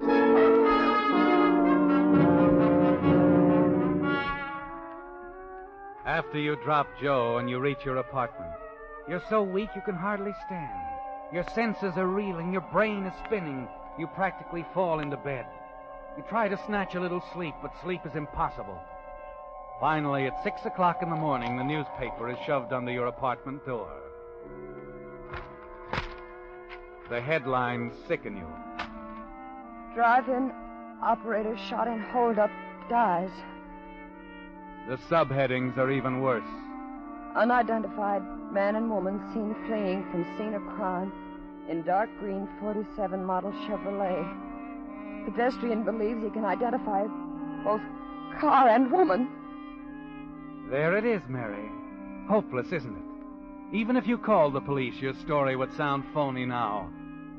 It's closing in on you, isn't it, Mary? Yet frightened as you are, you're certain of two things. That you're not going to become further involved with Joe Clark. And you won't allow any unfavorable publicity to fall on your absent fiancé, Dr. Frank Wilson. You were foolish to risk a life of happiness with him, weren't you? For a few moments of excitement with a gambler, a murderer like Joe Clark.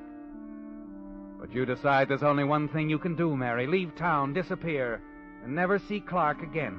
You dress hurriedly, packing only a few belongings, and then spend Christmas Day and night at the home of a girlfriend. The next morning, you're on an eastbound plane. 3 months later, you're singing in the Golden Lion, a prosperous little nightclub in Brooklyn, New York, where you become a featured performer under the name of Doris Trent. You're a great success under your new name.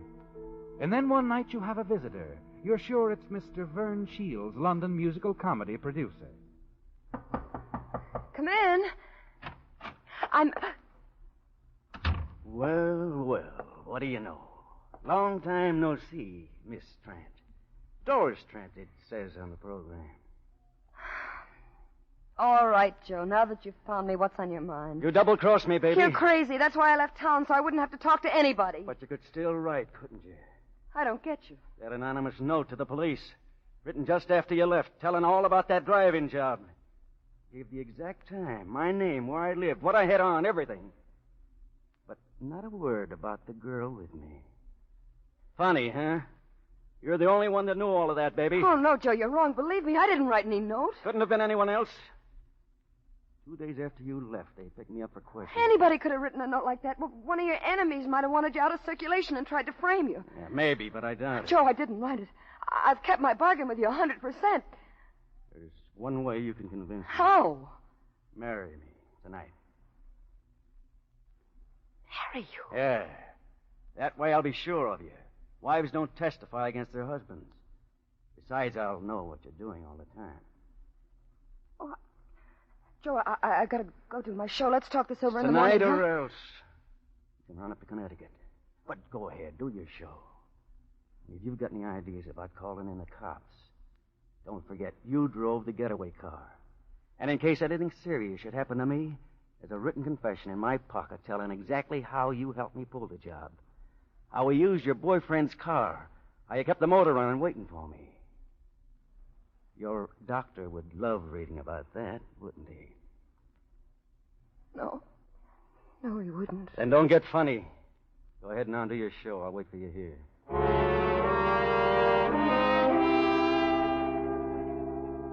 You start down the hallway toward the powder room off stage. Suddenly you realize what a fool you've been. But you're not going to keep on being a fool, are you, Mary? Not with that wall telephone just 5 steps ahead of you. Operator. Oh, operator. Get me police headquarters, Better quick. hang up quick, babe, and I mean quick. You should have looked around before you called. I had a hunch you'd try to double-cross me. Now I know for sure who wrote that note to the cops. Oh, I didn't, Joe, You honest. just tried to call him, didn't you? All of a sudden, I've lost interest in getting married. We're just going for a little ride. Come on, babe, start walking. No, Joe. I'm not moving a foot, not an inch. If I have to be shot, I'll take it right here. Let go of my arm. What's going on here? Something wrong, Doris? This guy bothering you? Yes, he is. He wants to date me. Tell him to leave, will you, Eddie? Maybe I'd better take him into the office and call the cops. No. Thanks, Eddie. There's no need for that. He's just another wolf. Tell him to leave. That's good enough. You heard what the lady said, Bud. Start traveling. Okay, chum. Anything you say. I'll see the lady later. We parked right across the street. Miss Trent. You should have let me call the cops. I would have if he hadn't had you covered with his gun. Oh? Thanks, kid. Eddie, I gotta get out of town fast. After what you just did for me, that's a cinch. Grab some clothes while I phone my wife I'm bringing you home. We'll go out the rear entrance. My car's on the lot next door. Tomorrow I'll call a friend of mine in Denver. He'll put you to work right away. You better change your name, though. That'll be easy. I'm getting used to it.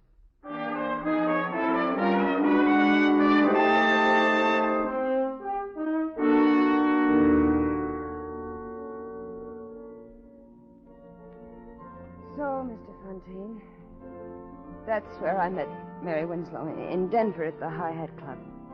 Billed as Gladys James. She roomed with me about 2 months, and then she left just like that one night when a waiter told her some guy wanted to interview her for a magazine. That's the last I ever saw of her.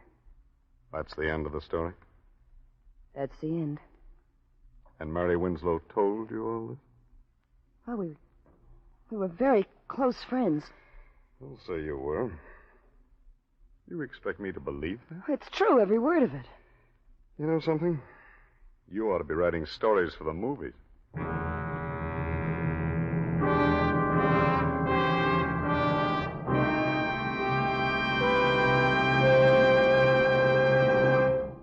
The Whistler will return in just a moment with a strange ending to tonight's story. Now that Christmas shopping is out of the way for another year, most of us are figuring ways to get our badly stretched budgets back into shape, which makes now a mighty appropriate time to talk about Signal, the famous Go Farther gasoline. Mileage, of course, is only one of the reasons that folks who insist on getting the most from each gasoline dollar choose Signal. In addition, they like the superior performance that goes hand in hand with mileage.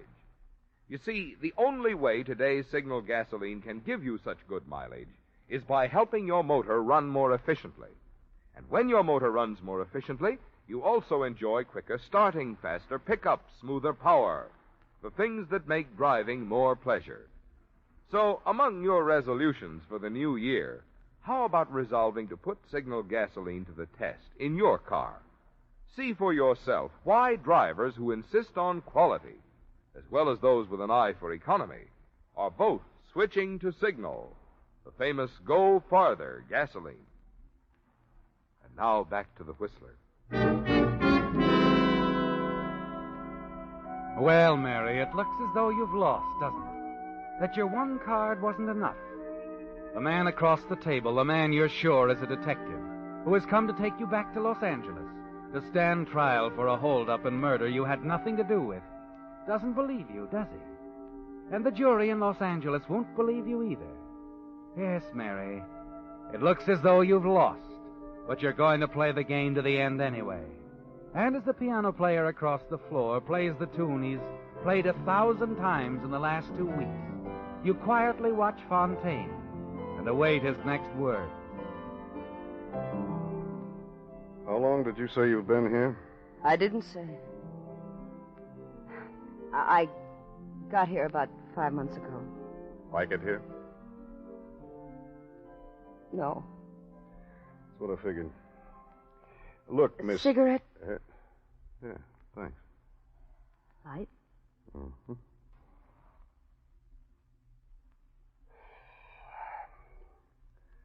Thanks again, Miss Porter. What? Did you say Miss Porter? That's what you said your name was, didn't you? That's what the billing says, too, isn't it? Oh, thanks, Mr. Fontaine. Thanks for believing me. There's just one thing I'd like to ask you, Miss... Ask me anything. Knowing Miss Winslow as well as you do you think she might come back to Los Angeles sometime and sort of clear things up? I think she might. Someday. You see, a girl like Mary Winslow gets to feel kind of soiled after working around in joints like this. She'd probably want to spend a little time, maybe out in the desert, in the sunshine. Sort of freshening up before anybody she cared about. Yeah. I guess she would. Well, this was a pretty long trip for nothing, you might say. Just one more bum steer. But I'm glad I came. I always figured that confession we found on Joe Clark was a phony. Clark? Is Joe Clark in jail? He's dead. The Brooklyn police got him one night about 5 months ago. Funny how they got the tip. A woman called the police one night from a little nightclub, the Golden Lion Club. She hung up before they answered the phone, but the Brooklyn boys decided to investigate anyway. One of them spotted Clark parked in the car across the street, and he got trigger-happy, and that was that. Joe Clark. Finished. Well, Miss Porter, if you ever run into Mary Winslow... I'll tell her all about the Christmas present I got from a swell cop named Fontaine. I'm not a cop, Miss Porter. You're not? Then who are you? I'm a private investigator, working for a guy named Wilson. Dr. Frank Wilson. Frank Wilson? That's right. He's in love with Mary Winslow. Doesn't care where she's been. Just wants her to come back and marry him. Well, so long, Miss Porter, and Happy New Year. Mr. Fontaine. Yes? Do you think you could arrange for me to go back to the States with you? I guess I could. I was figuring on taking one lady back. Are you going on through to Los Angeles? Not for a while. I'd kind of like to spend a little time in the country somewhere. But I think maybe before next Christmas. Well, I think I'll find Mary Winslow again.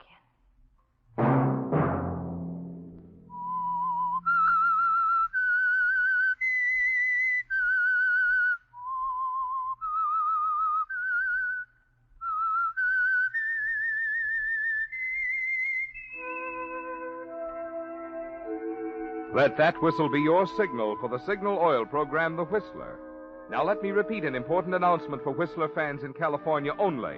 Beginning next Sunday, January 2nd, due to California's going off daylight saving time, The Whistler will be heard in California only 1 hour earlier from 8:30 until 9.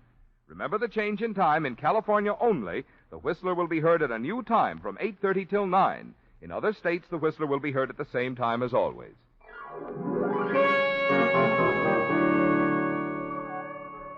Featured in tonight's story were Joan Banks and Jack Petruzzi. The Whistler was produced by George W. Allen and directed by Gordon Hughes, with story by Edward Bloodworth and music by Wilbur Hatch, and was transmitted to our troops overseas by the Armed Forces Radio Service. This is Marvin Miller speaking. This is CBS, the Columbia Broadcasting System.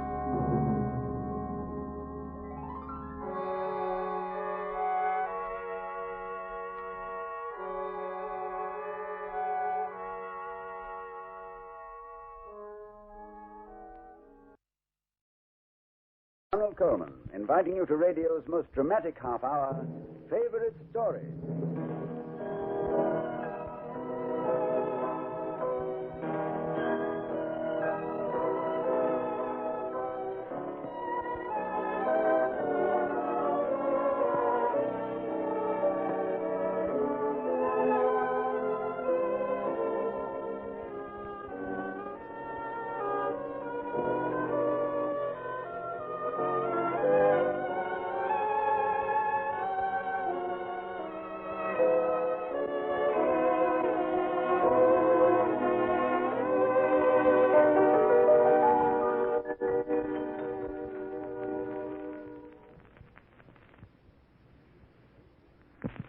This week's favorite story is the choice of no one person, but of everyone in the English-speaking world. It embodies the spirit and the beauty of Christmas more than any other writing in our language. Our sponsor sends it to you as a special Christmas gift. A Christmas Carol by Charles Dickens. Starring in the role of Ebenezer Scrooge is your favorite story host, Ronald Coleman. Mr. Coleman is supported by an all-star cast in this special production of Dickens' Christmas Carol, the world's favorite Christmas story.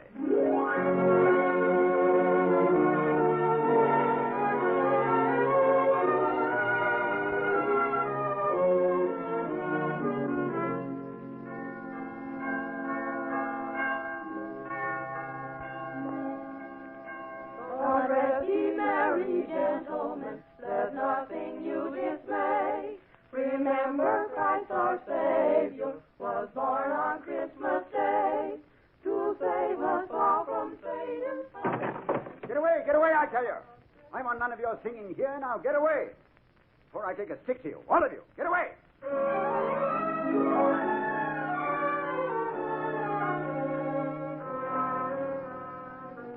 It was I who said those words. May heaven help my soul. It was I who called them out into the London night on Christmas Eve and sent those children scampering into the fog with fear in their hearts, where but a moment before had been the love of fellow man and God. I have learned a great deal since then, and my story bears telling. My name is Ebenezer Scrooge, and the time of which I speak was Christmas, in the year of our Lord 1843. It was cold, bleak, biting weather. In my counting house, where I sat working busily over my ledgers, the fog came pouring in at every chink and keyhole. But I remember noting with silent glee that it had been a good year, and I was a much richer man. The city clocks had only just struck 3, but already it was quite dark, and I had lit a candle to see by. My clerk had also lit a candle, and the miserable wretch was warming his hands by it, wasting good time and money. I was just about to reprimand him when the door opened with a clatter. Merry Christmas, Uncle. God save you. Close that door. Do you want to freeze us out? Oh, I'm sorry, Uncle. Merry Christmas. Merry Christmas. And what reason have you to be merry? Huh? Heaven knows you're poor enough. Well, then what reason have you to be sour? You're rich enough. This is a place of business, nephew. I'll thank you to leave us alone. Oh, now don't be angry, Uncle. What else can I be when I live in such a world of fools? Merry Christmas. Humbug! What does it mean but a time for paying bills without money? A time for finding yourself a year older, but not an hour richer. If I had my way, every fool who goes about with Merry Christmas on his lips should be boiled in his own pudding and buried with a stake of holly through his heart. Now, get out. Oh, Uncle Ebenezer, keep if you'll just... Christmas in your own way and let me keep it in mine. Oh, but that's just it. You don't keep it. I came to ask you to have dinner with us tomorrow. Thank you, nephew. I'll starve first. But why? We don't want anything from you. We ask nothing of you. Really? Not even a gift for your charming wife? A bauble for your pretty little child? Oh, come. Oh, I'm sorry you don't understand, Uncle. I came here purely out of the Christmas spirit. And when you go, would you please take it with you? Now, good night, nephew. Oh, good night, sir. Merry Christmas. Humbug!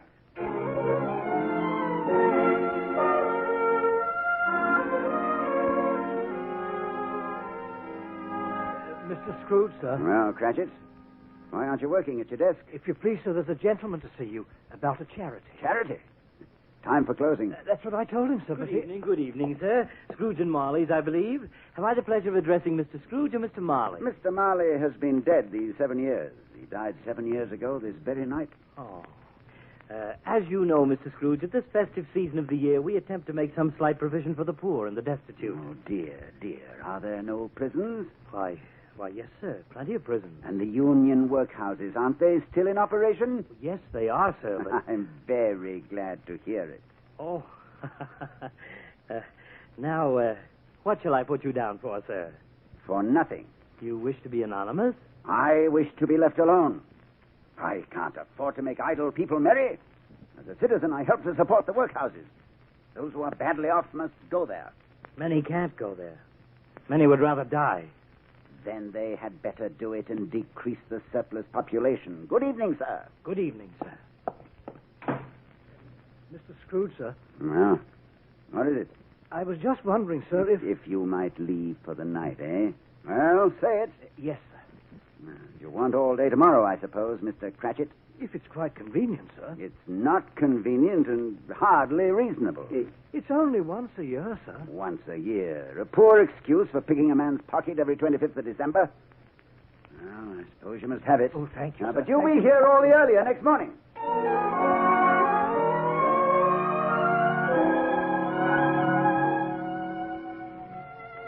I felt no twinge of conscience that fateful Christmas Eve, no pang of remorse, no sense of guilt, for I had never known these weakling sentiments. Why, then, did my dark chambers seem darker than they ever had before? Why did I start in fear as I crossed the gloomy threshold of my house? What was there waiting for me? I stood in the blackness, suddenly shaken by a chill, as though an icy hand had clasped its fingers round my heart. Then, slowly, I mounted the stairs. Once in my room, I knew I would be safe. Once locked behind my heavy door, this nameless fear that clutched at me would be gone. Quickly, I made myself ready for bed. And then, in the flickering light of my solitary candle, I saw it. Stood in the shadows, shining with a sickly bluish gleam. Its eyes were staring into mine. Two dead eyes staring out of a dead face. Who are you? What do you want with me? Who are you? Ask me rather who I was. You. In life, I was your partner, Jacob Marley. Marley. I know you now. But you're dead. You're dead. Why have you come here? It is required of every man that the spirit within him should walk abroad among his fellow men and travel far and wide. And if that spirit goes not forth in life, it is condemned to do so after death. No, stand back. His spirit is doomed to wander through the world and witness happiness it cannot share, but might have shared on earth. You are fettered. You're in chains. Tell me why.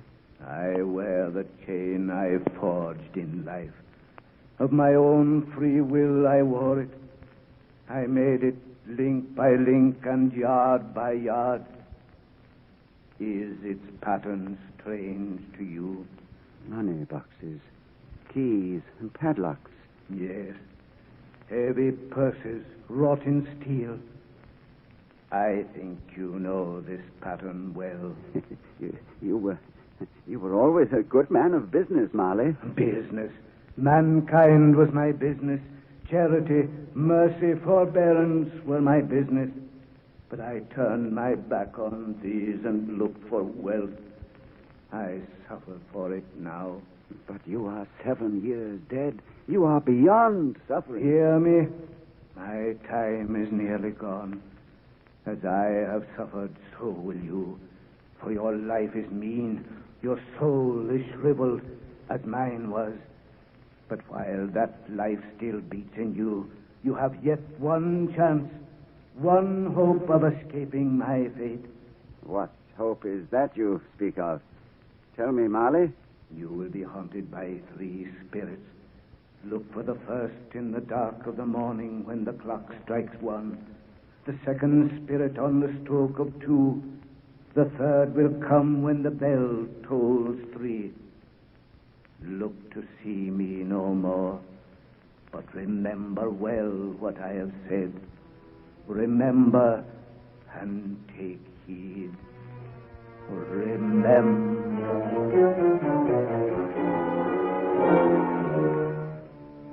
How long I slept, I do not know, but I awoke in a tremble, the voice of the steeple clock still ringing in my ears as it struck the first hour of Christmas Day.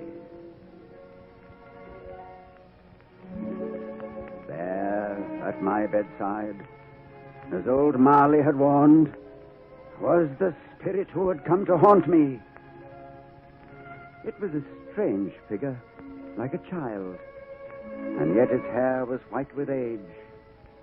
It held a branch of fresh green holly in its hand, and strangest of all, from the crown of its head there sprung a bright, clear light. You must come with me, Ebenezer Scrooge. Are you the spirit whose coming was foretold me? I am. Who and what are you? I am the ghost of Christmas past. Long past? No, your past. Well, why have you come? What brings you here? Your welfare and your reclamation. Rise and walk with me. Walk? Where? Through your window, out into the night, out on the wings of the wind. Come with me, Ebenezer Scrooge.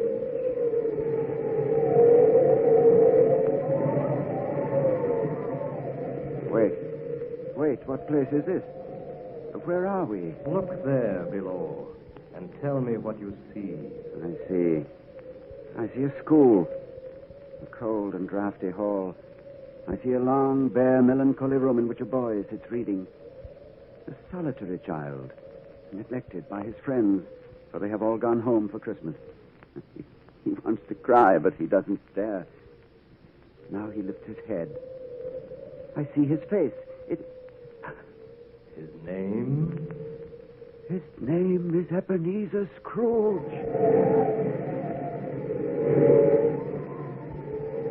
Here now is the shadow of another Christmas. The boy is older now. Oh, show me no more. That girl who sits beside him, they are to be married. Stop, take me back. Listen, Ebenezer Scrooge. Hear what she says. I know it matters little to you. And so I give you your release, Ebenezer. Spirit, take me back. You have changed. And your love is not for me any longer. You love money now. And power. Another idol has displaced me. A golden one. No. Goodbye, Ebenezer. She has gone. Out of the room. Out of your life. Show me no more, I say. One shadow more. No, no more. One glimpse of her at still another Christmas. No. Happy in a home that might have been your home. No. Laughing with her children who might have been your children. No, no, leave me. Haunt me no longer, do you hear? Haunt me no longer.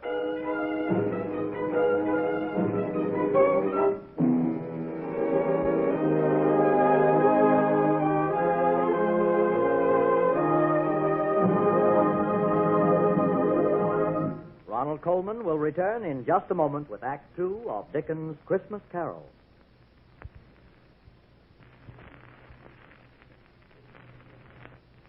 And now we continue with Act Two of the world's favorite Christmas story, A Christmas Carol, by Charles Dickens. Our star in this favorite story production is your host on this series, Ronald Coleman, who recreates especially for our favorite story listeners the role of Scrooge, which he portrayed so memorably in a recent Decca album. In his gloomy bedchamber, Ebenezer Scrooge has just bade farewell to the ghost of Christmas past. Again I slept. Again the steeple clock told out the hour on the Christmas morning air.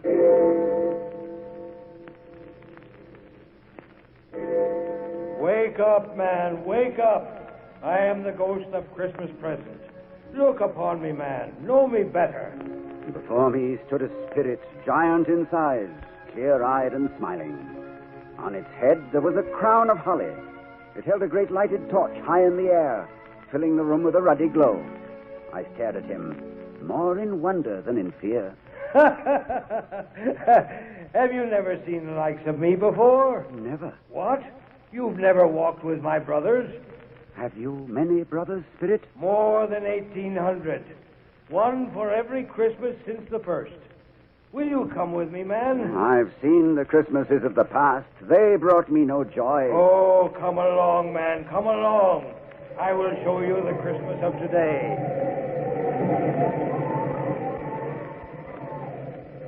There is a miserable room in a miserable house where lives a man that you know well.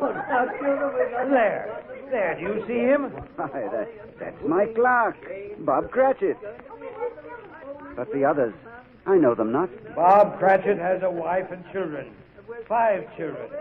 And all of these mouths are fed and bodies clothed on the 15 shillings which you so kindly give him every week. A wife and children, I never knew that... You might have known. You never asked. That child, the youngest of the 5, he has a crutch.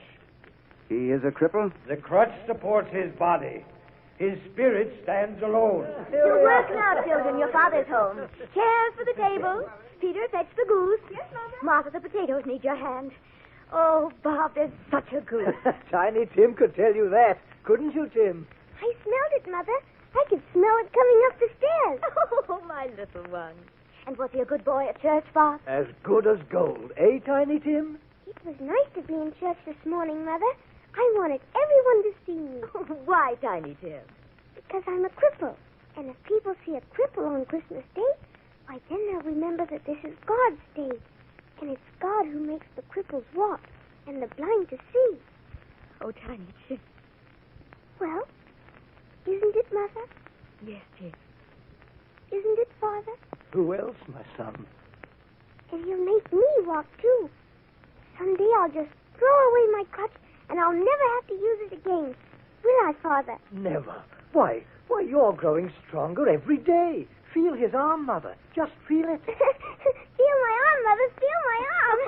The goose. The goose is here. Hurrah! A poor feast. A goose no larger than your hand might cover. But the Cratchits are not hard to please. There never was such a goose. Now look there. I don't believe there ever was such a goose cooked. The tenderness, the flavor. Here, have some more. And now the pudding. A very small pudding for so large a family. Oh, a wonderful pudding, wonderful. Children, I regard this pudding, I say, as the greatest success by Mrs. Cratchit since our marriage. And now, a toast. A Merry Christmas to us all, my dears. God bless us. A Merry Christmas to us all. God bless us, everyone. The feast is over. They gather round the fire now, and Tiny Tim will sing to them. Just one short tune before he's off to bed. Tiny Tim. He's so pale, so thin. Tell me, will he live? Spirit, will Tiny Tim live? I see a vacant seat in the poor chimney corner, and a crutch without an owner. If these shadows remain unaltered, the child will die. No, say he will be spared. Tell me he will be spared. Do you worry? Why? If he is going to die, why, then he had better do it and decrease the surplus population. No, Spirit, stop. Don't go. There must be others in the world. Poor. Are there no prisons? Oh, hear me. They can be helped. Are there no prisons? Are there no workhouses? Spirit, stay. Come back. Come back.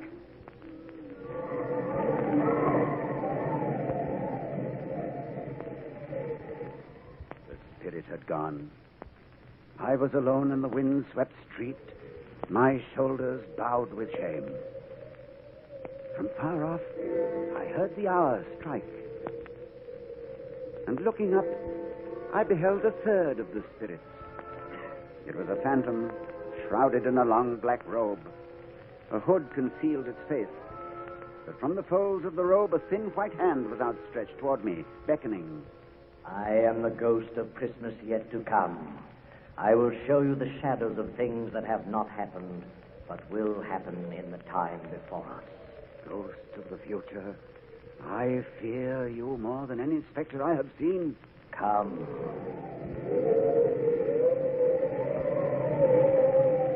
Tell me what you see. A room, a dark and gloomy chamber. On the bed a figure lies, covered with a shroud. Someone is dead in this room. Remove the shroud and look upon his face. I am afraid. Remove the shroud.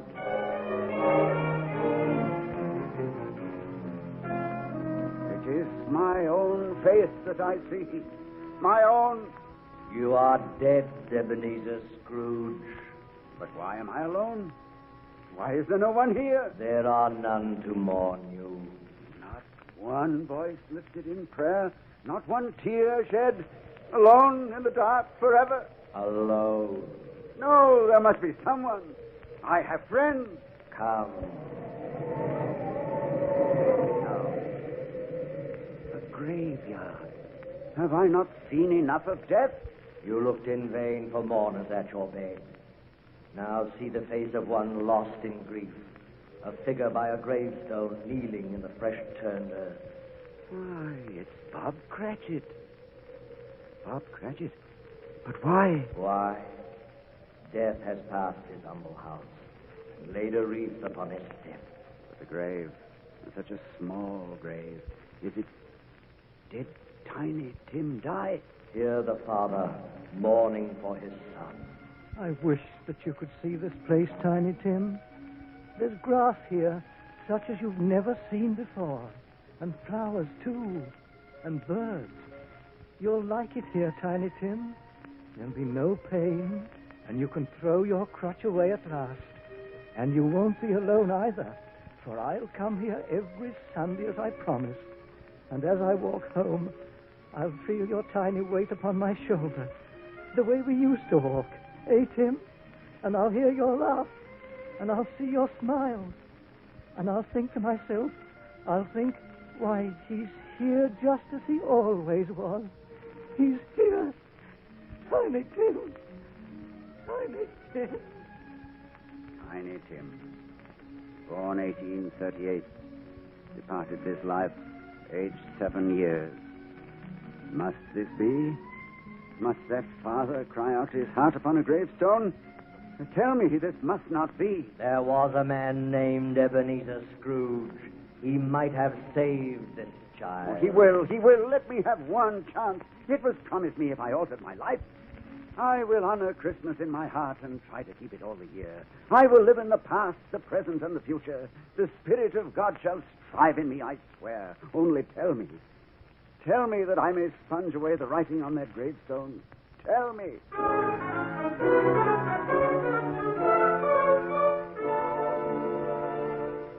Suddenly I was back in my room, and the sun was streaming through the window. I had a sudden fear that Christmas Day had passed.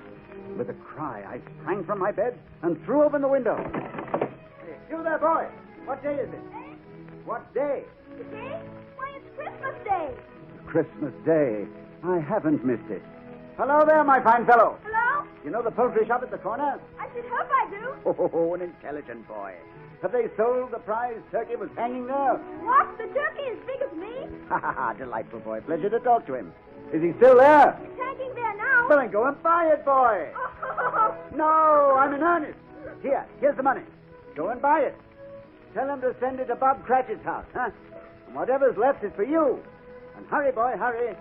I've been invited to my nephew's for dinner. I'm going. And, boy. Yes, sir? Merry Christmas, boy. Merry Christmas.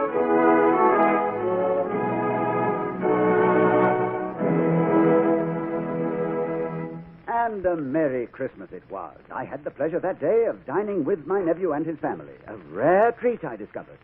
And I was fortunate enough to meet the gentleman who had asked me for a contribution. Oh. He was surprised when old Scrooge pressed the money on him.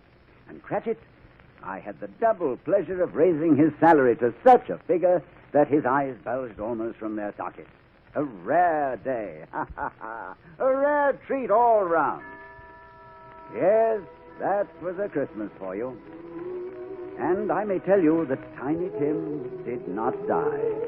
He's well and growing stronger day by day. A fine boy. I'll see him tonight at dinner. For this is Christmas once again. Yes, I keep Christmas now. For I have learned this, that no greater glory is given us than the love of fellow man. For in that love is love of God. May we keep Christmas always. May its fires burn forever in our hearts. And so, as Tiny Tim observed, God bless us everyone.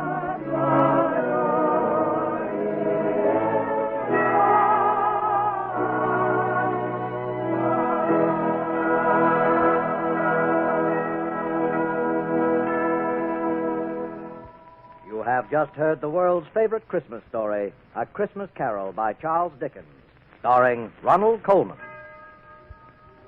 This has been a holiday greeting from our sponsor and all your good friends here on the Favorite Story program. The most suitable gift we could think of for your Christmas fireside. The voices you have heard were all your old friends, each one a star of many a favorite story in the past year. You'll remember them.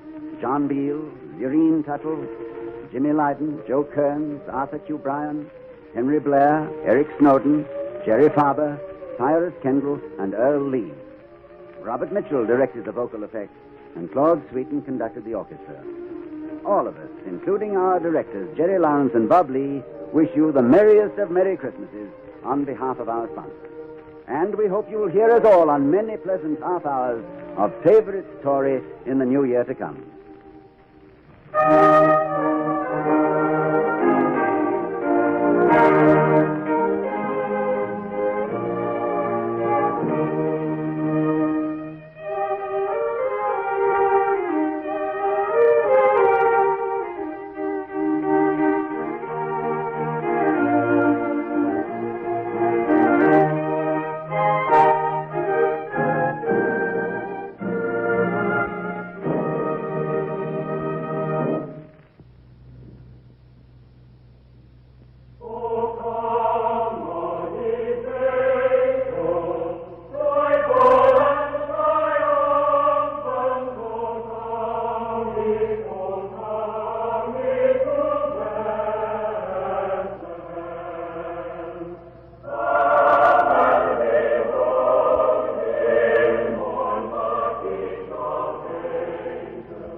The Jell-O program, starring Jack Benny with Mary Livingston, Phil Harris, Dennis Day, and yours truly, Don Wilson.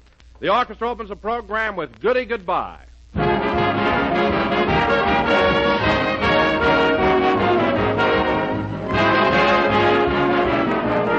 You know, this coming Friday is the first official day of winter, and during the dark, blustery days ahead, you'll find nothing lights up the dinner table like the gay glint of orange Jell-O served as a bright, tempting salad or dessert. But suppose you live in Florida or sunny California, where you don't have to worry about dark winter days. Well, orange Jell-O is still your dish, for its cheerful color reflects the sunshine, and its extra-rich flavor rivals the tempting goodness of the real ripe fruit itself.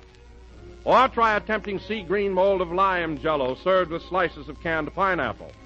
Or what would you say to lemon Jell-O as golden as sunshine with stewed figs and whipped cream folded in to make a delicious creamy fig pudding? Why, there are dozens of grand ways to serve Jell-O, each one a creation that will climax the meal. So stock up on Jell-O tomorrow and look for the big red letters on the box when you buy. They spell Jell-O in 6 delicious flavors: strawberry, raspberry, cherry, orange, lemon, and lime.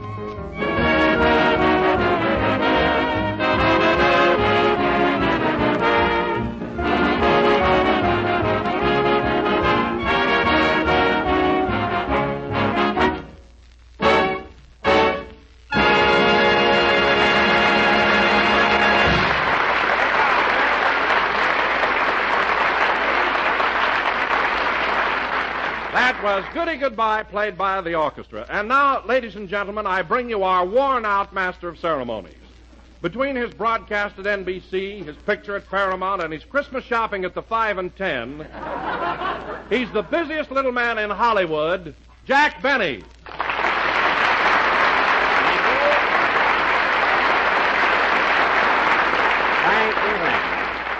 Jell-O again. This is Tilly the Toiler talking. And, Don, you're right. I don't ever remember being as rushed as I've been this past week. I'm a wreck. I can appreciate that, Jack. You know, when I got home last night, I was so exhausted I didn't have the energy to go upstairs. I slept all night on the billiard table. My goodness, you must have been tired. I was, Don. I rolled and tossed and tossed and rolled till almost daylight. Restless, huh? No, I forgot to take the balls off the table.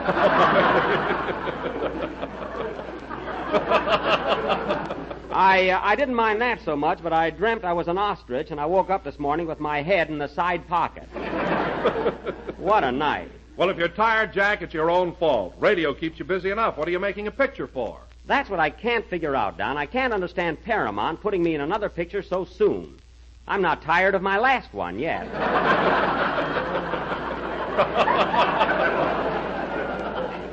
But I guess they know best, huh? Well, Jack, tell me something about your new picture. Is it a light, sophisticated comedy like Man About Town? Oh, no, Don. This is a Western, a real rip-snorting melodrama full of actions and thrills. Well, that's a surprise. How did they happen to cast you in that type of story? Well, you see, Gary Cooper isn't at Paramount anymore, and they seem to think that I'm the one to take his place. What was that, Jack? I said Paramount seems to think I'm the only one at the studio that can take Gary Cooper's place. Well, so long, Don. See you later. Mary, come back here.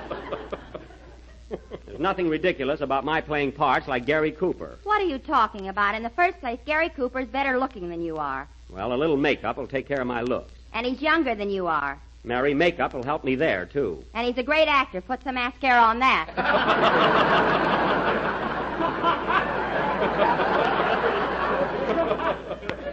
Listen, my critical friend, I can play those strong Western types, too. I can talk through my teeth just like Gary Cooper. What do you mean, your teeth? Mary, possession is 9 points of the law.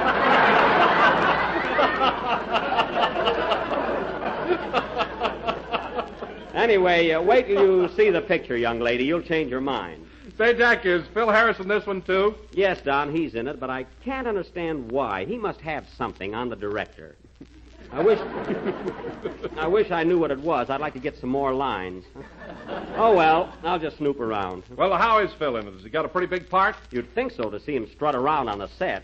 He's such a ham, Don, yet he tries to be so democratic. What do you mean? He's got a sign on the back of his chair that says, Phil Harris, never too busy to say hello.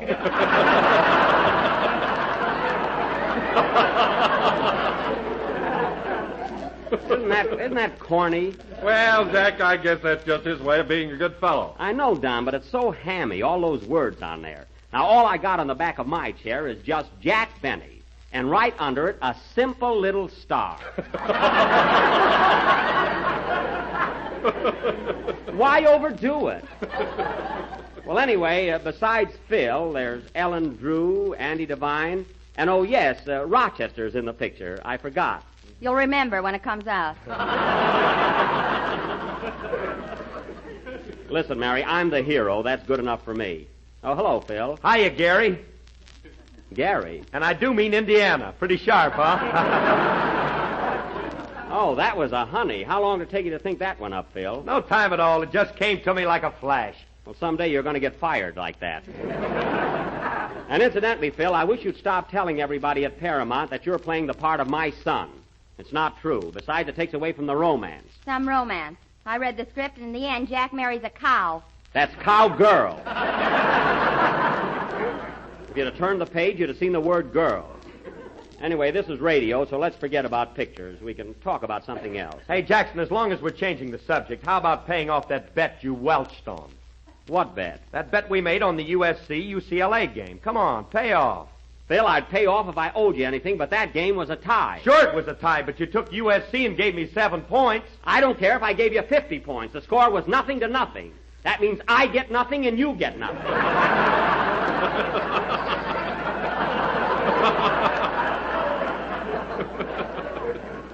Now get your band together and play a number. I don't want to interfere, Jack, but if you gave Phil 7 points, he won that bet and you ought to pay him. Certainly he ought to pay him. Of course. Oh. All right, Phil, all right. Here's a quarter. Now leave me alone. What a guy. Thanks, Jackson. Here's your change. Thanks. Now go ahead and play, you sorehead. Next time I gamble with you, I'm going to have it in writing.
That was Make with the Kisses, played by a miser and his orchestra. Miser, Phil, meaning a man who thinks more of 15 cents than he does of my friendship. And now, ladies and gentlemen... All right, if that's the way you feel about it, Jackson, here's your money back. It's not the money, Phil. I just don't think I lost that bet. You don't think you lost on Hoover. Mary, I conceded that months ago. We're talking about the football game. The trouble with you is you don't know anything about gambling. You're just a poor sport. I'm a poor sport. That's a hot one. For your information, Phil, I had an uncle who was one of the most famous gamblers in Waukegan. Why, he'd bet $1,000 on the turn of a card. I bet he was an uncle by marriage. No, his name was Benny. Shoot the works, Benny.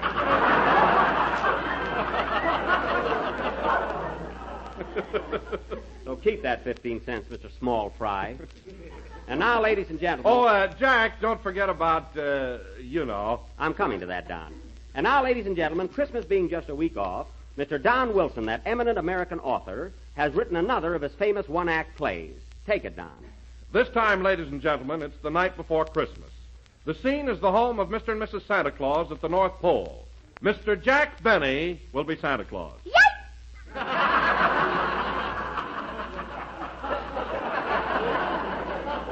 Never mind, Mary. With a beard, no one will know the difference. Go ahead, Don. The North Pole. Curtain. Music.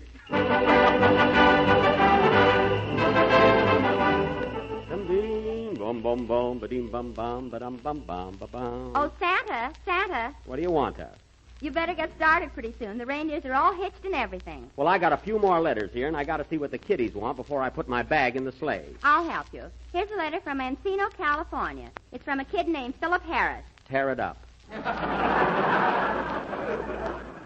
But Santa, he says he's been a good little boy. Good little boy. Why, last Christmas I got to his house around 5 a.m., and he was just getting home. Not only that, he threw snowballs at me. There's no snow in Encino. He didn't know it.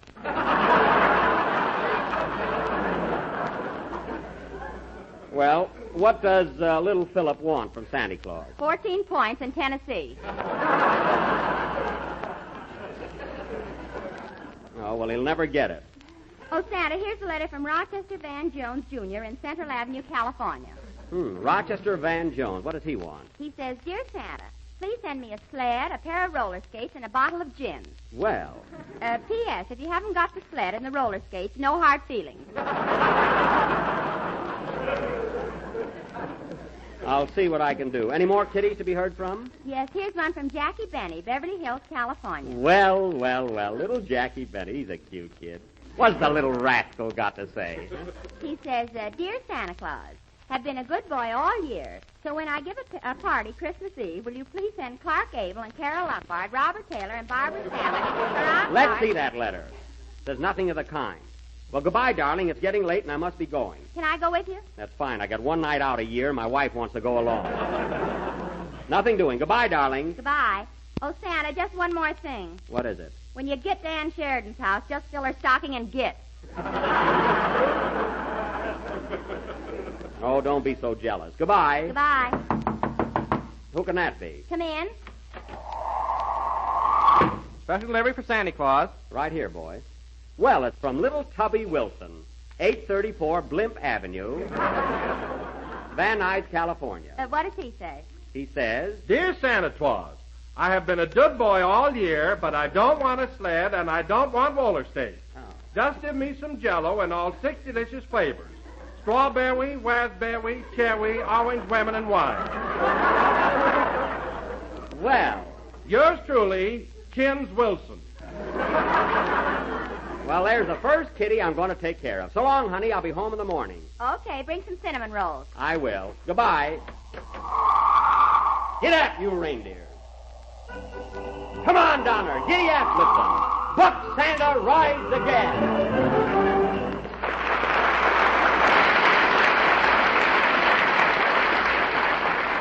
John, that was marvelous. That's one of the best plays you've ever written. I thought you'd like it, Jack. And by the way, what did you think of that surprise finish when I asked for Jell-O? Oh, Don, it was such a shock.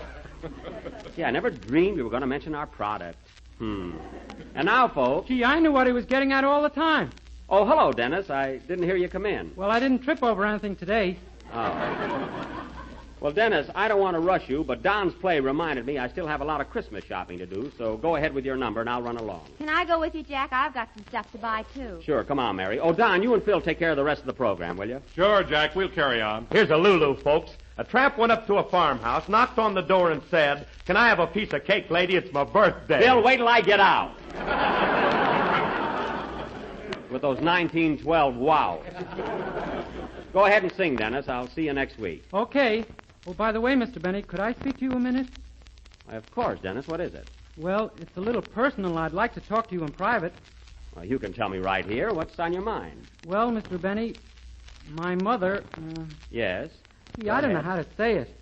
Go on, Dennis. Don't be bashful. Well, my mother told me to ask you, when are you going to start paying me for singing here?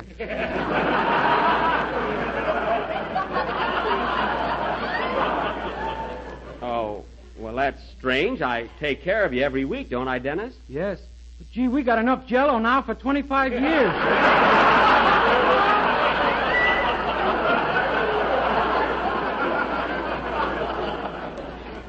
Oh. Well, look, Dennis, you go back in and sing your song. I'll think it over. I wish you would. Our house is so full of boxes we can't walk around. Well, just leave it to me and everything will be all right. Come on, Mary. burns me up. I never got paid till I was 28 years old. And now, folks, Dennis Day, our young tenor, will sing a beautiful number called Tomorrow Night. Sing, Dennis.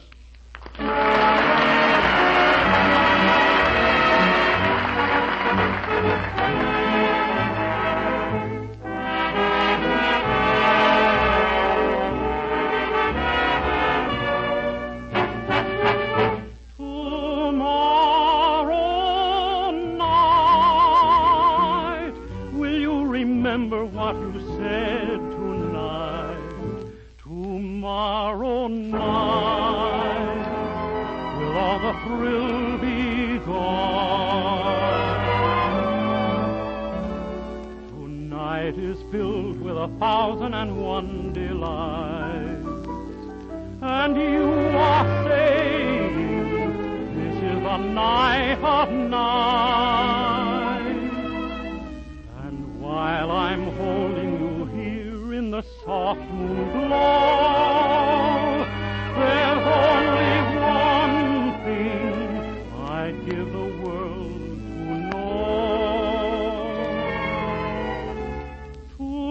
Tomorrow night, will you remember what you said tonight? Tomorrow night, will all the thrill be gone? Tomorrow night, will this be just another memory? Another song that wouldn't linger on? Tonight your lips are tender, your heart is beating fast. You willingly surrender, but darling, will it last? Tomorrow night, will you be with me when the moon is bright? And will you say the things you said tonight? Will you remember then the things you said tonight?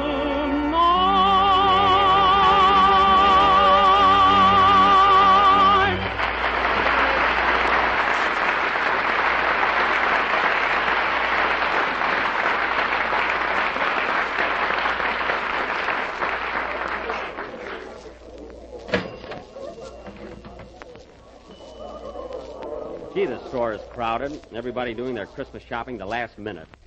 Stick close to me, Mary. Here, I'll take your arm. Let go of me, you masher. Oh, pardon me, miss. It's so crowded here, I thought you were someone else. That's what they all say. Mary, where are you? Here I am, right behind you. Who's your girlfriend? She's not my girlfriend. I don't even know her. Well, it ain't your fault, Gary. I said I was sorry, miss. Now stay close to me, Mary. Have you got my Christmas list? Yes, here it is. What does it say? Dear Jackie boy, I waited for you in the Owl drugstore last night. The list is on the other side. Read it. Wait a minute, who's Gladys? Never mind. Give me that list. Let's see, I got to get some perfume for my sister and a watch for Don Wilson and a mink coat for Gladys. Which will turn out to be perfume. Don't be so sure. Now, let's see, I got to take care of Phil, and I got to get something nice for Dennis. I know what Dennis is giving you, Jack. What? A pair of socks. Pair of socks? What a little tightwad. Bet that kid's got the first box of Jell-O he ever earned.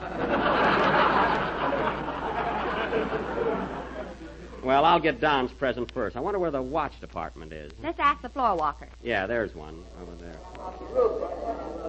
This must be him. Pardon me, are you the floor walker? Yes, I'm the floor walker. What do I look like, a telephone booth?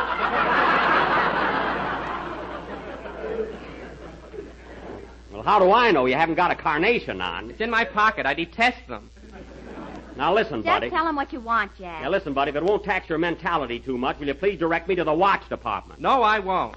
Well, if you don't tell me where it is, I won't buy a watch. What do I care? It's not for me. It's the last time I'll ever come to this store. Oh, Jack, there's the watch counter right over there. You stool pigeon.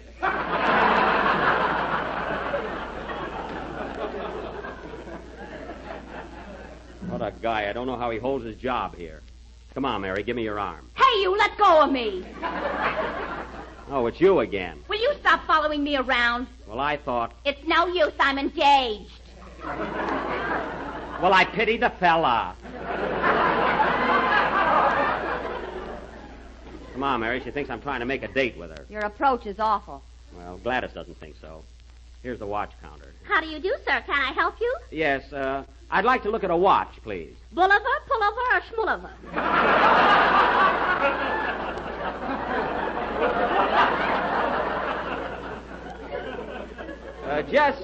Just a watch. Just a watch, a man's wristwatch. Well, let's see. Now, here's our new Venus de Milo model. No hands on it. No hands on it? Well, how do you tell time? Nearly everybody asks me that, but they sell like hotcakes. Well, it's cute, all right, but I like something a little more practical. Oh, Jack, I'm going over and do my own shopping. See you later. Okay. Now, here's a very smart clock, and it's only $25.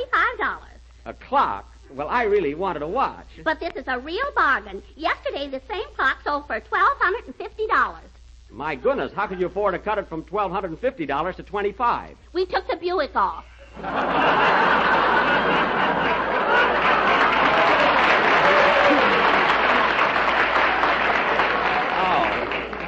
Oh, it wasn't a car. Well, I just like a wristwatch, please. Oh, here's something cute. How much is this one? $10.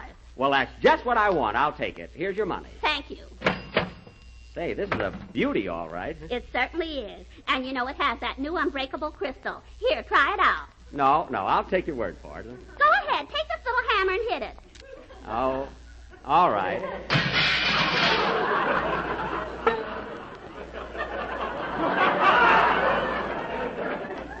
Shall I wrap it up now? Wrap it up? You mean sweep it up. And give me back my $10. I'm sorry. You'll have to see the floor walker about that. What? Oh, Mr. Chambers. What is it, Miss Kelsey? This man broke a watch with a hammer. He broke this watch with a hammer, and now he wants his money back. Well, certainly I broke the watch, but she told me to. She told you to? Yes. Well, haven't you got a mind of your own?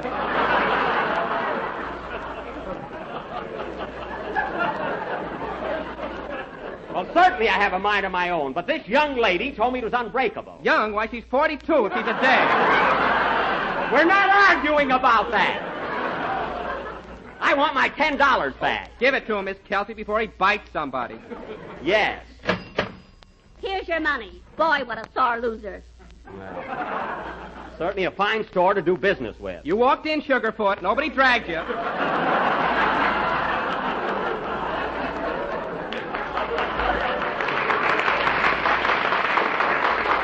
Oh, quiet.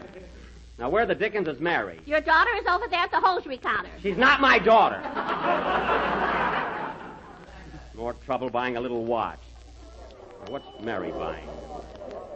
I like this shade. I'll take a half a dozen pair of those 2-thread hose. You're wrong, lady. This hose is 3 thread. Oh, no, it's 2 thread. I beg your pardon, but it's 3 thread. Listen, sister, don't argue with me. Not so long ago, I was standing right where you are.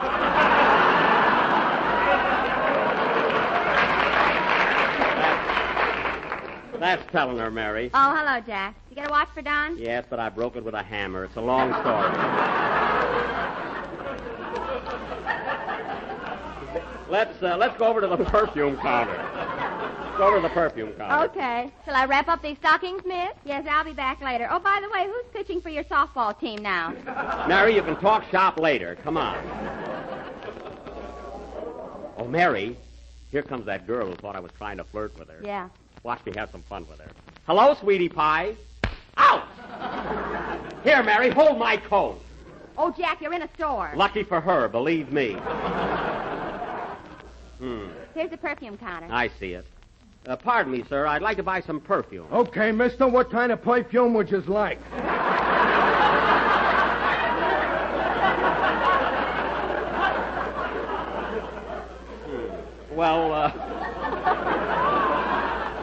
Well, I don't know. What's popular right now?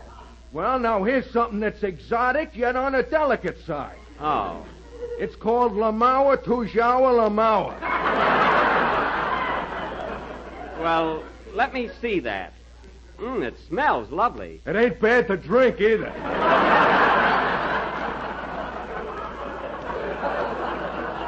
Well, I really don't care how it tastes. You see, I'm buying it for my sister. Oh, is she on the wagon? No, she just doesn't drink perfume. She's eccentric.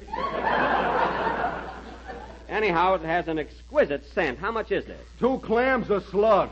Oh, that's reasonable enough. Do you think I ought to take a bottle of this, Mary? Certainly. Mary. Well, wrap it up and I'll drop in on my way out. Okay, pal. Oh, by the way, I don't want to seem impertinent, but how does a fellow like you happen to be selling perfume? I'm the only mug in the joint that can speak French. Oh. Well, see you later. Goodbye. Au revoir, pal.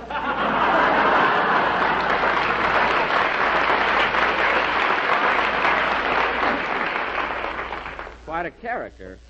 Let's see, what's next on the list, Mary? You got to get something for Phil and Dennis. Yeah, let's walk over to the necktie department. Oh, Jack, look. What? There's Rochester buying some neckties. Oh, yeah, and that floor walker's waiting on him. They sure are busy here. I'll bet Rochester's getting a tie for you. Let's sneak up behind him. Well, I think this tie is beautiful. It's very unusual. Yes, but I don't think my boss would like it. It ain't his style. I see. What type of man is your boss? Well, he's kind of tall, medium weight, and rather conservative. You mean conservative in appearance? It goes deeper than that.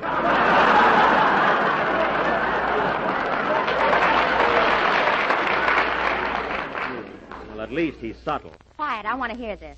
Now, here's a rich-looking tie. Maybe he'd like this one. Yeah, that's a pretty thing. How much is it? It's only $3.50. How much? $3.50. Too bad he didn't like that one.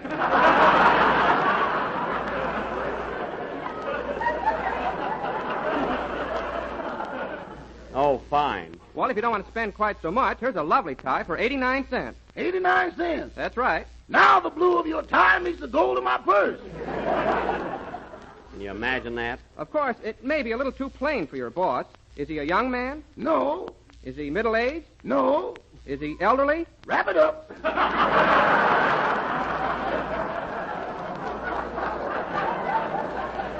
Rochester Van Jones. Oh, hello, boss. I didn't see you. I know you didn't, and don't be buying me any 89-cent tie. You keep out of this. I will not. This fellow works for me. Now, look, Rochester, you've been with me 3 years now, and I've been very nice to you. I've always tried to make things pleasant for you and keep you happy. Is that open for discussion? No, it isn't. I'm leaving you here at this necktie counter, and I want you to decide for yourself whether or not I'm worth more than an 89-cent tie. Come on, Mary, let's go. Okay. Mary, which tie do you think Rochester's going to buy me? The one for $3.50 or the 89-cent one? Well, if you were Rochester, which one would you buy? I'll fire that guy. Play, Phil. They say, ladies and gentlemen, that it isn't good manners to point, but there really is one time when it is all right. And that's when you see Jell-O butterscotch pudding on your grocer's shelf. Every day, thousands of discriminating housewives make this new dessert a regular part of their marketing. And they serve it often because it's an all-family favorite, with its rich, buttery, brown sugar goodness and its tempting, deep golden color. Served with nuts, fruits, marshmallows, shredded coconut, or with just a big dab of snowy whipped cream, Jell-O butterscotch pudding is absolutely tops. And the same goes for Jell-O vanilla and Jell-O chocolate puddings. So add these brand new, grand new desserts to your menu often. You can serve them time and time again in a variety of delightful ways with no risk of tiring the family's taste. Tomorrow when you're at the grocer's, just point to Jell-O puddings and watch them point the way to a real treat. We're a little late, so good night, folks.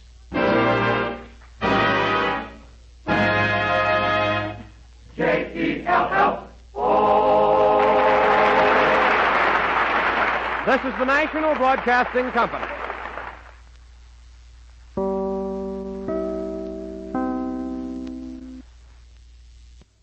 For the safety of your smile, use Pepsodent twice a day. See your dentist twice a year.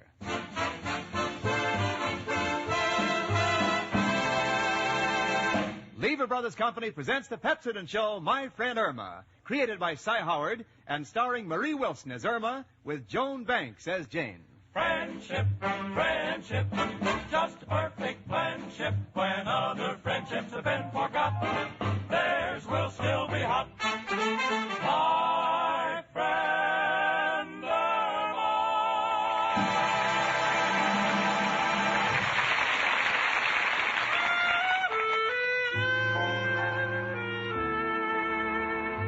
Well, here it is, Christmas Eve at 8224 West 73rd Street, New York City.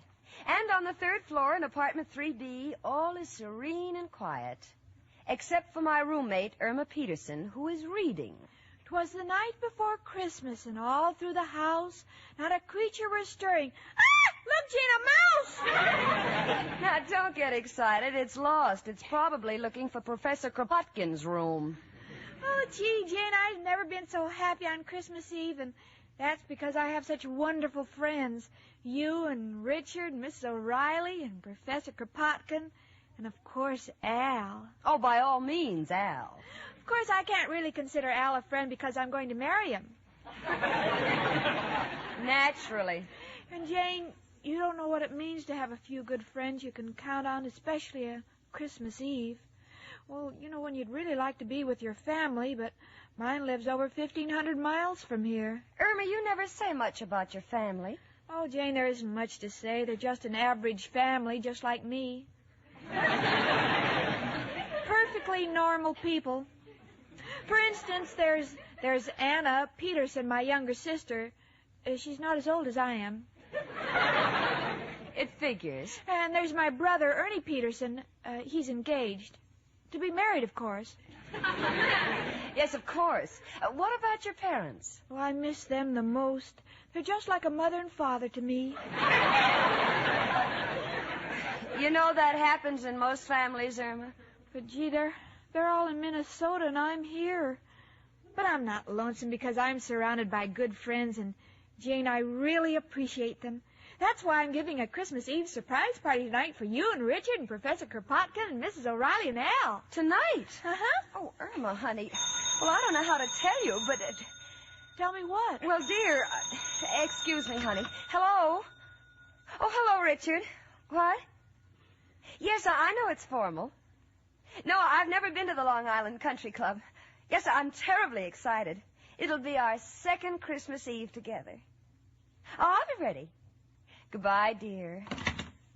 Jane, you mean you're going out tonight with Richard? Or what about my Christmas Eve party? Well, honey, you didn't say anything about it, and Richard invited me to a Christmas party at the Long Island Country Club. I'd hate to miss it. It's the affair of the season. Oh, but this is Christmas Eve, and I thought tonight we'd be together. Christmas Eve isn't like other holidays, you know. Well, I realize that, honey, but... Well, I could understand it if it was Independence Day, then we wouldn't have to be together. We could be independent. Irma, I'm terribly sorry, but... Well, there's nothing I can do about it. Richard asked me weeks ago. Anyway, my not being here shouldn't spoil your party. You'll still have Professor Kropotkin and Mrs. O'Reilly and Al. I understand, Jane. I still have the others. Sure. Come in. It's only me, Professor Kropotkin. How are my two little Christmas trees? One full grown and the other a little sapling? Why, Professor. Excuse me, a little Yuletide joke.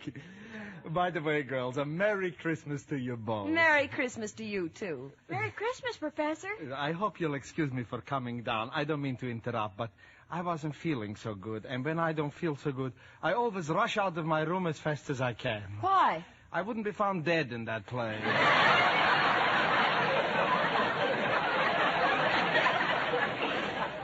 Well, girls, do you realize tonight is Christmas Eve? Yes, and just look at that blanket of snow outside. Isn't it lovely?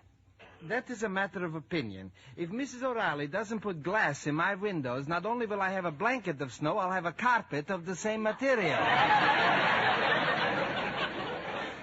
Oh, Irma, you'd better ask the professor about this evening before it's too late. Oh, yes. Professor, will you come to my Christmas Eve party tonight? Tonight?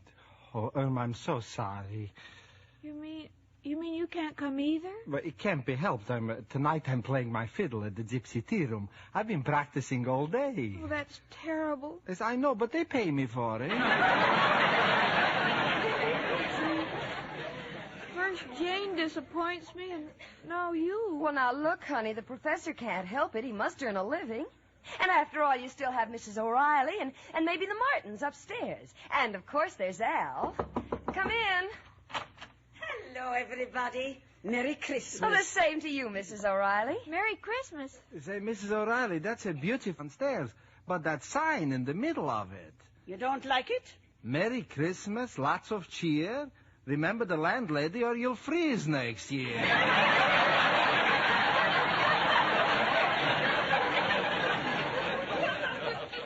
To me, it's not a sentimental thought. Miss O'Reilly, I'm giving a big surprise Christmas Eve party tonight for you and Al. Will you come? Tonight? Oh, Irma, darling, I'm so sorry. You mean you're too busy, too? Yes, the Martins have invited me to go to Jersey with them. And since they owe me 4 months back rent, I can't afford to let them get on the train by themselves. This is awful. First Jane turned me down, and the professor. Now you. Maybe next year, Irma, dear. Merry Christmas and goodbye. Oh, Jane. Oh, sweetie, now stop crying. I know you're disappointed, but you should have told us about your party earlier. And besides, honey, you won't be left alone. You bought some food, didn't you? What do you mean? Of course I bought some food. Then Al will show up, I guarantee it. Speaking of food, I think I'll go up to my room and have my dinner. Are you cooking, Professor? No, I just take one look at that dump, I sit down, and I eat my heart out. Merry Christmas, girls. I'm sorry, Irma. Honey, I'm sorry things turned out this way for you. Oh, it's all right, Jane. This is one way of finding out who my real friends are. They're Al. Every one of them. Come in. Hello, Jane. Hiya, chicken. Merry Christmas. Oh, gee, Al. Merry Christmas. I'm so glad to see you. Same here, chicken. I like being with you, too. Mind if I warm my hands on the radiator? Oh, of course not, honey. How'd they get so cold? Wanted to take the crosstown trolley, but with all that snow on the ground, took me 4 hours to find a transfer.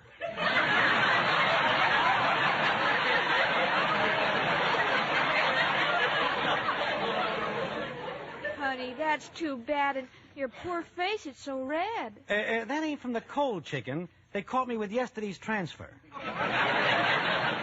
Oh, my goodness, look at the time. Richard's going to pick me up in an hour, and I haven't even started to dress. Al, aren't you going to take your top coat off? Oh, thanks, Jane, but I ain't staying. Just came in to wish chicken a Merry Christmas. I gotta be on my way. Got a big deal brewing. Oh, Al.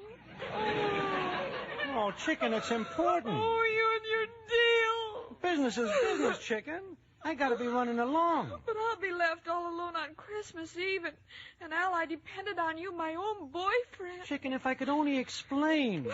Don't bother. None of you must think very much of me if you can leave me alone on Christmas Eve. Fine friends I have. Goodbye. How do you like that? Al, of all the low-down, contemptible, good-for-nothing... Hold it, Jane. I won't have you saying those things about the girl I love. I'm not talking about Irma, I mean you. How could you desert her on Christmas Eve of all nights? Me, I have to go out with Richard, but you're her boyfriend. Oh, Jane, I love Irma. And when a man is in love, he ain't responsible. He may do strange things he'd never do in his right mind. What are you talking about? I went and got a job. You got a job? Al, have you been drinking? Knew it would shock you, but it's just for one night. Want to make a little dough and buy Irma a present. Oh, well, I apologize, Al. I'm sorry I yelled at you. Forget it, Jane.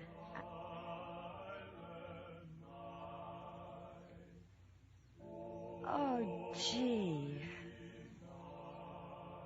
Listen, Al, the Christmas carolers. Gee, that's pretty. Would like to stay, but I got to get to work. Tell Irma I'll see you tomorrow, huh? Goodbye.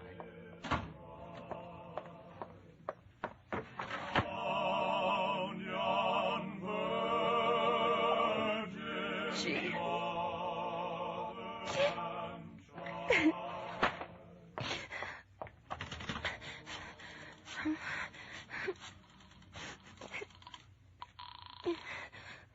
Hello?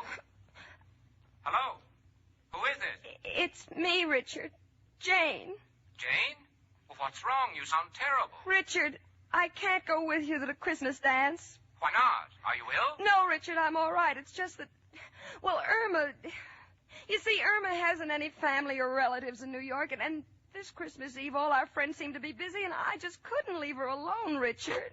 I wouldn't want you to. Are you sure you mean that, Richard? Of course, honey. I understand. I'll talk to you tomorrow. Goodbye, and Merry Christmas, Jane. Merry Christmas, Richard. But, Al, I thought you left. Came back for my hat. Didn't mean to eavesdrop, Jane, but if you're willing to give up a good time tonight for Irma, I guess it's my duty to be with Chicken, too. Oh, Al, that'd be just wonderful. But wait a minute, what about the present you were going to get for Irma? If you don't work tonight, where will you get the money for it? Gonna hock my watch. But, Al, that's the only thing you own. You know that no matter how bad times have been, you always said you would never hock your watch. Well, a man like me don't need a watch. I sleep all day long, so time is not important. And at night, it's too late to do anything. Come in. Oh, it's you, Professor. Excuse me, Jane. I've been thinking about poor little Irma, and, well, I decided to give up the job, so tonight I could be with her. But, Professor, won't that cost you money? You get big tips during Christmas. On Christmas Eve, it's not important to make money. It's important to be with friends. After all, what's money? Well, it's pretty important. I see you've been talking to Mrs. O'Reilly again.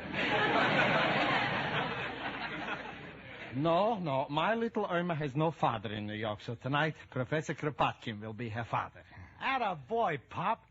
Listen, Al, the first chance I get, I'm disinheriting you. Excuse me, everybody. I took the liberty of walking in. Why, Mrs. O'Reilly, I thought you were on your way to New Jersey. I changed my mind. I got to thinking about poor little Irma being all alone tonight, and I just didn't have the heart to go. I'm going to stay here with Irma. Oh, isn't that wonderful? Professor Kropotkin just said he's going to be her father. I tell you, if that's the case, I'll be her mother. I got news for you. If you're the mother, I'll be on the train for Reno in the morning.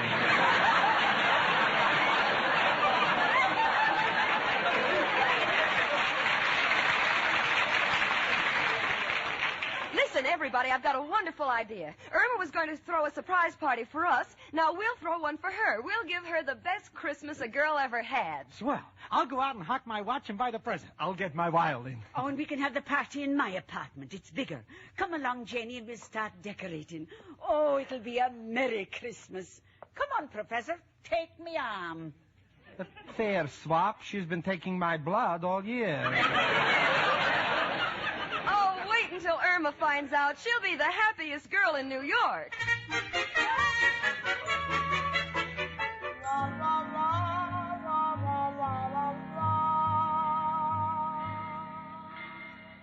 Train now leaving on track 6 for Harmon, Poughkeepsie, Albany, Buffalo, and Point. Next? Where to, miss? Please, mister, what is the fare to Minneapolis? $58 round trip. $58? I only have $6. Where can I go for $6? $6? Let me see. How about Niagara Falls? Oh, I couldn't go to Niagara Falls. I'm not even married. I'll find some other place to go. Merry Christmas.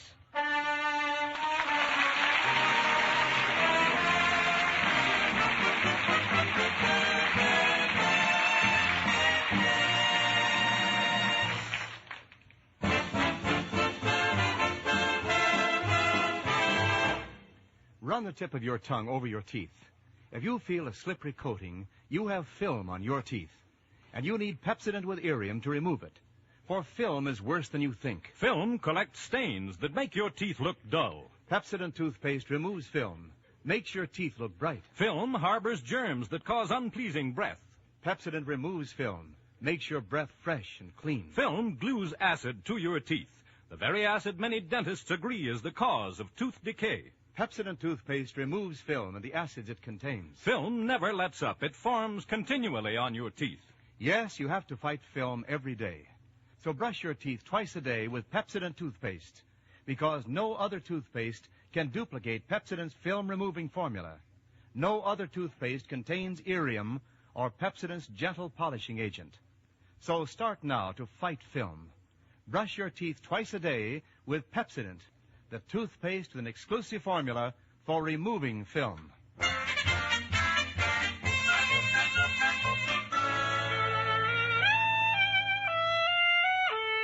Well, we're down in Mrs. O'Reilly's room, the professor, Al, and myself. Al is beaming proudly. Come January the 1st, he will have completed a solid 6 years of steady unemployment. I'm setting the table, and Mrs. O'Reilly is out trying to find a Christmas tree. Oh, me aching feet. I've walked all over and I can't find a Christmas tree. Well, did you see Irma anywhere in the neighborhood? No, I didn't. But it's nothing to worry about. We must get the tree before she gets back. Tree? Well, there's only one man who can help us.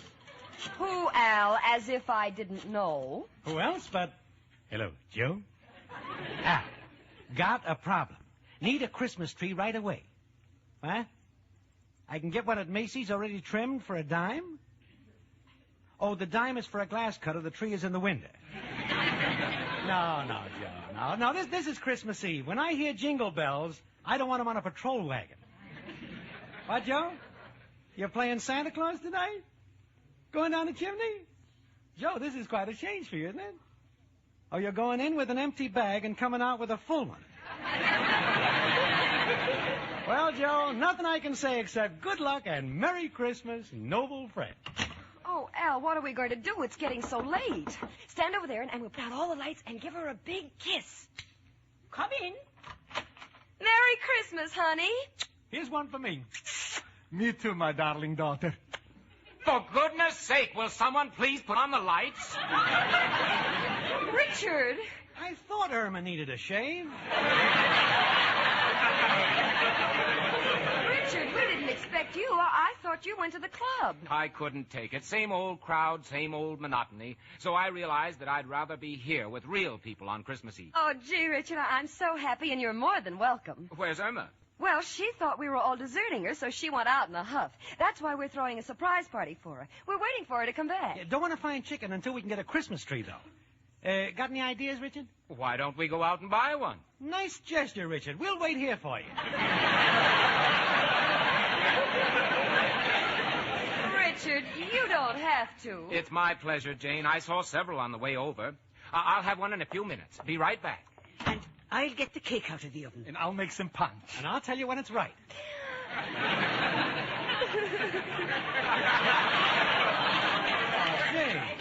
Jane, what are you crying about?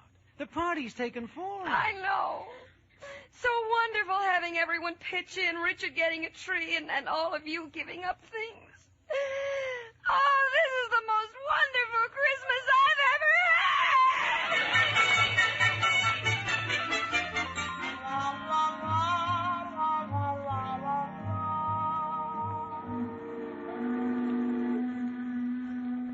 Look, lady, this is your third round trip on this ferry boat.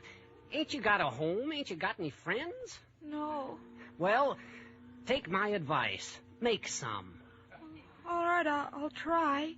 Thank you, and a Merry Christmas to you. Jingle bells, jingle all the way. Sleigh. Oh, what fun it is to ride On a sleigh. in a one-horse open. Oh, hold it, fellas. Look, lady, we're Christmas carolers. We don't do this for a living, but we enjoy it, and we rehearse a great deal. We don't mind you joining us, but we like to have the sleigh come after the horse. I'm sorry. Okay, fellas, let's do it again. Jingle bells, jingle all the way. Oh, what fun it is to ride. When the horse comes after the sleigh. Look, lady, would you mind running along? All right. I was just lonely. Merry Christmas. Pardon me, lady. Have you got a dime for a cup of coffee? Oh, you poor man. And Merry Christmas. Maybe you ought to have another dime for a donut. Oh, thank you. Oh, gosh, I don't have any change. Well, would you like me to break that 5 for you? If you don't mind. Are you all alone in New York, too? Yeah. How about you? I'm from Minnesota. Minnesota? How well I know that place. You know, you look very familiar. I do? Oh, my name is Peterson. Of course. You're Peterson's little daughter. My father's name is George. Hey, let me think. Peterson. Hey, that must be George Peterson. Oh, how did you know? Why, I remember. You used to live in Minneapolis. Let me see. Minneapolis. George Peterson. Minneapolis. That's the place. I never forget a name. Oh, well, it's so nice to meet some old friends. Especially when you're lonely. You can keep the $5, sir. Thank you. But this is only a loan. I'll return it the next time I see your father. Good old Fred Petersburg in Wisconsin. No, it's Peterson in Minnesota. Mister!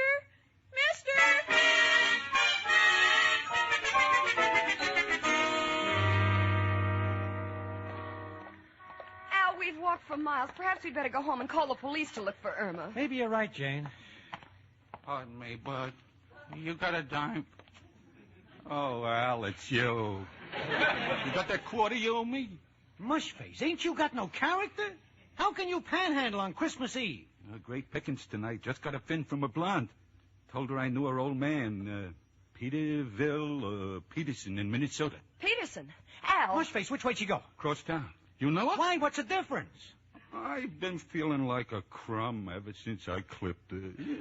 Seemed like such a nice kid. Hey, would you give her back this fin? Yeah, thanks. And Merry Christmas. Hey, Bud, you got a dime for a cup of coffee?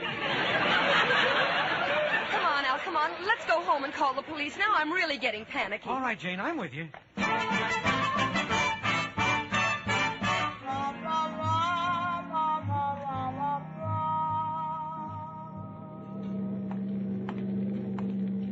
Look, lady, I seen that picture Mildred Pierce. Now you get off this bridge. I was just looking at the water, Mr. Watchman. Look, lady, don't look down there. Everything that's beautiful is up here.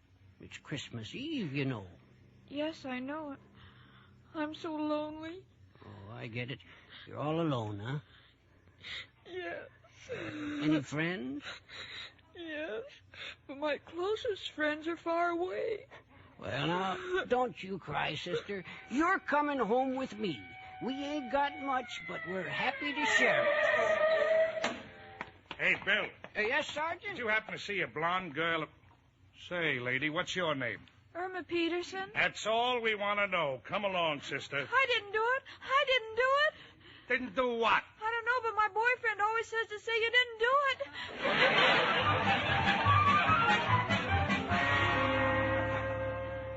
Now, look, Janie, we got to be brave. Now it's up to the police. They'll find it. But we got to take our minds off it. Mrs. O'Reilly, would you like to dance? Oh, I'd love to. Al, dance with her. I'll play the fiddle. Merry Christmas, everybody. Merry Christmas. How do you like that? I just started playing and already the neighbors got the police here. No, it's a squad car pulling up. I think it's Irma. My chicken! Oh, Al, it is Irma. The police have found her. She's coming up the steps. Now, quick, turn out the lights, everybody. Come on, we can still surprise her and have the party. Come in, dearie. Irma, darling. Surprise, chicken. Here's a big kiss for you. And here's a kiss from your father. Why, Professor? Quick, turn on the lights. I'm dying. I just kissed Mrs. O'Reilly. Irma, darling, Merry Christmas. Where have you been? Oh, you're all here.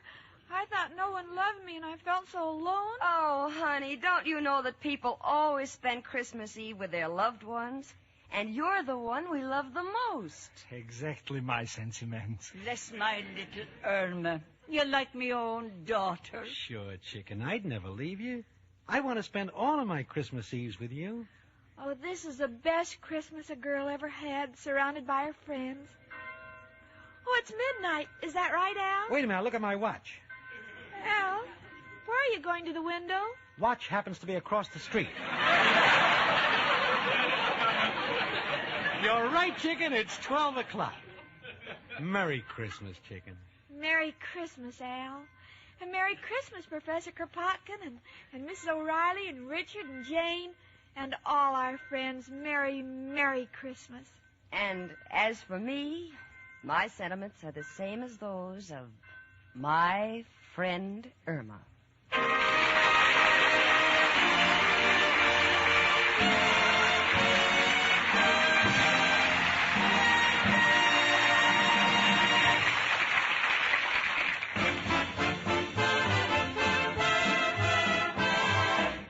Don't think that you are safe from film.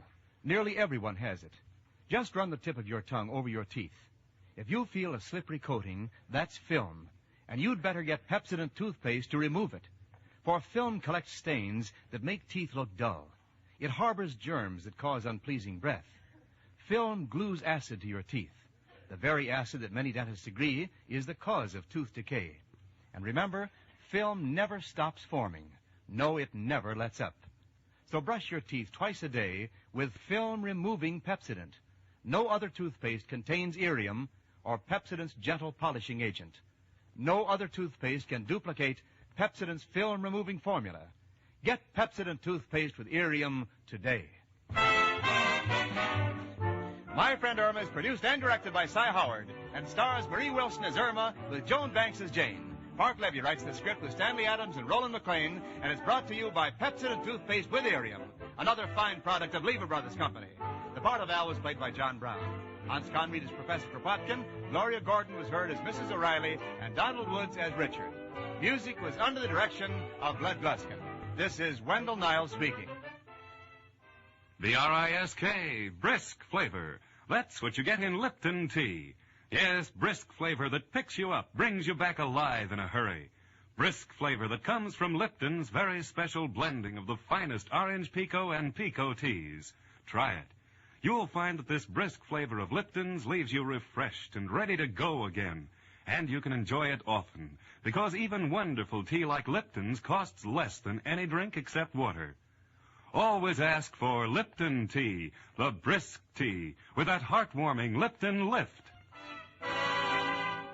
Tune in 1 hour earlier next week and listen to the Lux Radio Theater, followed by the Pepsodent show, My Friend Irma. This is CBS, the Columbia Broadcasting System.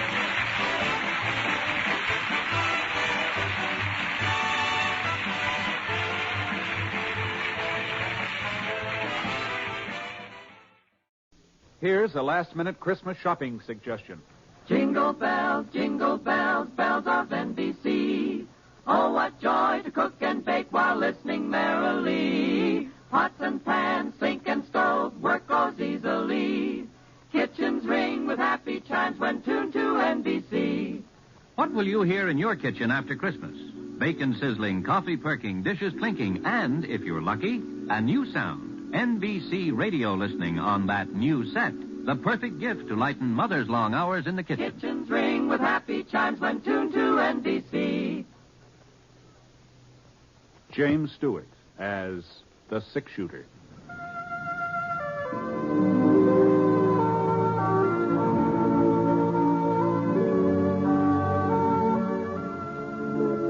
man in the saddle is angular and long-legged. His skin is sun-dyed brown. The gun in his holster is gray steel and rainbow mother-of-pearl, its handle unmarked. People call them both the six-shooter.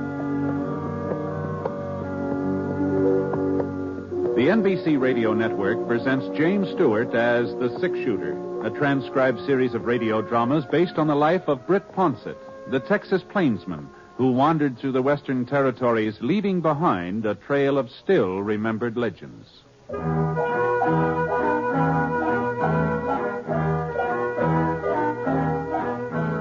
There was a nip in the air, not a freezing, biting, angry nip, but a sort of tingle that made the morning stars shimmer and swung them out of their orbits a little closer to the earth. Oh, it was a winter nip, all right, but not a hard winter. Not a winter when the cattle would come down from the high places, poking their noses into the ice-encrusted ground. It was a mild winter nip. Mild enough so that the breath of the boy on the Pinto turned only a faint gray as he rode toward the campfire where the man was sitting. Howdy. Hello, mister. I see your fire. I thought maybe you wouldn't mind if I gave my pony a chance to warm up. Sure. Make yourself home. You heading for Thompson's Corners, mister? That's right. I just came from there. Oh, well, you must have been riding all night. Oh, just about. You see, I'm running away from home. Oh, that's so. Seems kind of a funny thing you'd pick this time of year to run away. So close to Christmas, I mean. I hate Christmas. Oh? It's just for kids, anyhow. Well... I heard Aunt Millie say so. Christmas is for children. That's what she said. Johnny's old enough to do without all that fuss and nonsense. I heard her tell Mr. Franklin that. Oh, you don't live with your folks, huh, Johnny? No, sir. They died about 8 months ago. Oh, I see. Christmas was all right when I was with them.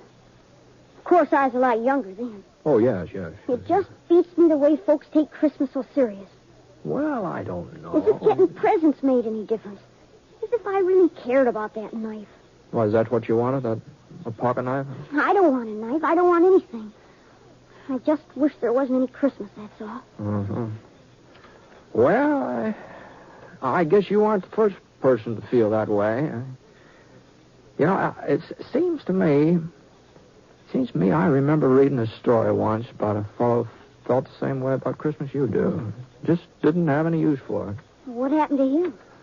Well, I doubt if I can call it to mind after all this time, but as I recollect... Now, mind you, this may not be word for word, but as I recollect, the man that it was about, the one that hated Christmas, that is, well, he was a real skinflint, he was. He just as stingy as they come. His name was, let me see, Eben, something like that. Eben? Eben, yeah, I'm pretty sure that was it. Well... Being so tight-fisted, this fellow Eben, he got to be the richest man in the whole territory. He owned a ranch? Oh, sure. Had 4 of them. 4 ranches and store buildings and farms and maybe a bank or 2. He was rich. I bet he had a mighty fine ranch house. No, he didn't have a ranch house. Eben wasn't the sort to spend money on a ranch house unless there was profit in it. He just lived alone in town, had himself a steady room at the hotel.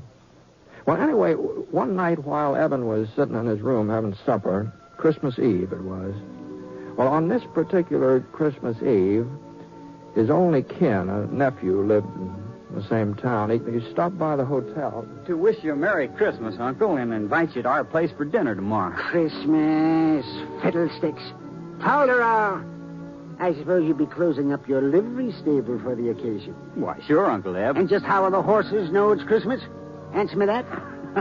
Well, if they don't know it, we will. Can I tell Sally to expect you at 3? You can expect me all you like, but I ain't coming. Not at 3 or any other time. Oh, if you're making so much money you can afford to be giving parties, maybe I ought to think about raising the rent on the livery stable. Well, now, Uncle I'll go on and get out of here before I lose my temper. All this nonsense about Christmas. Fiddlesticks. Hold it. Well, after that, Johnny, the nephew didn't stick around there. He got out of Eben's hotel room in a regular gallop. It wasn't very long before Eben had another visitor. He was a young fella, tall, lanky, not very good at speaking. He just plain ordinary cowpoke. He was the foreman of the S&M ranch.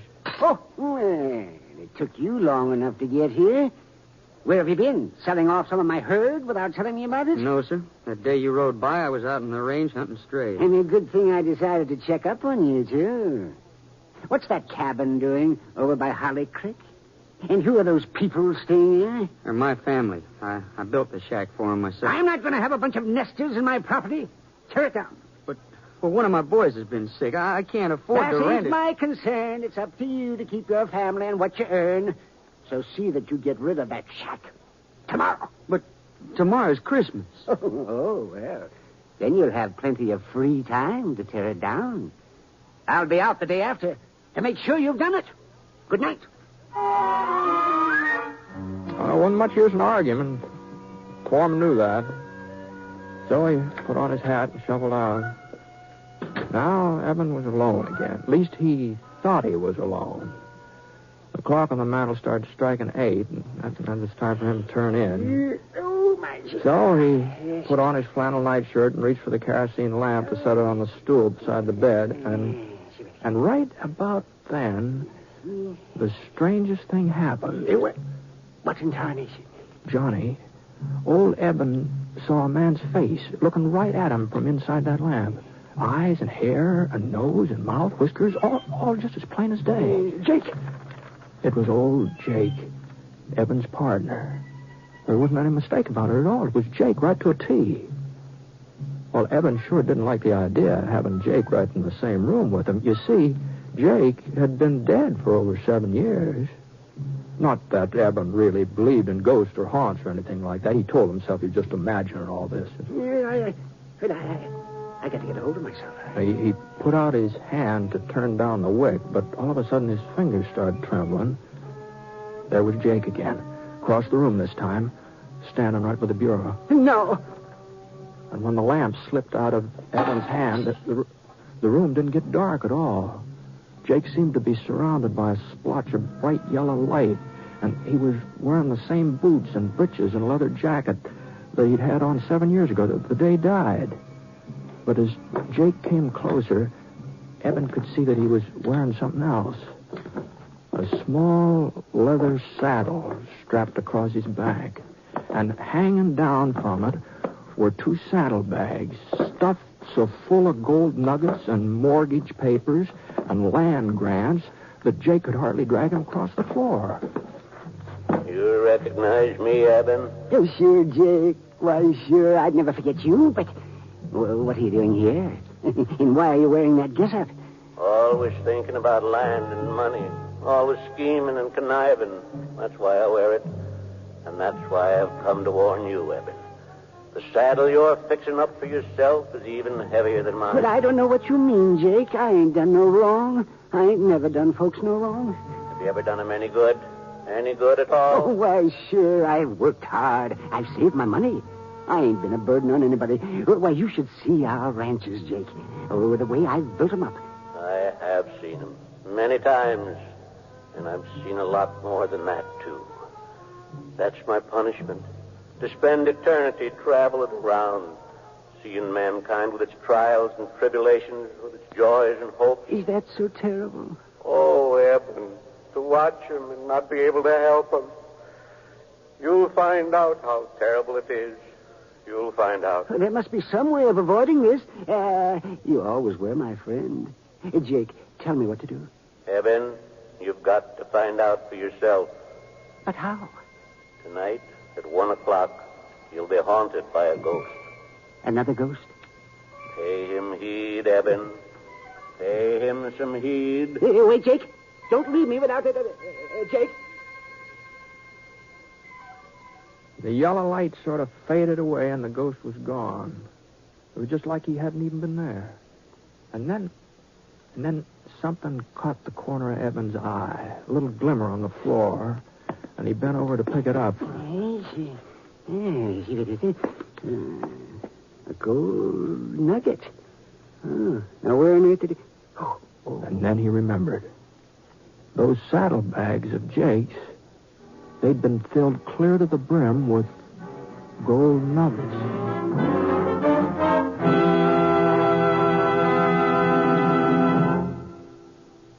We're interrupting our story for only a moment, and only to tell you, our unseen audience, that you have helped more than you may realize to make this a very Merry Christmas for all of us on this program.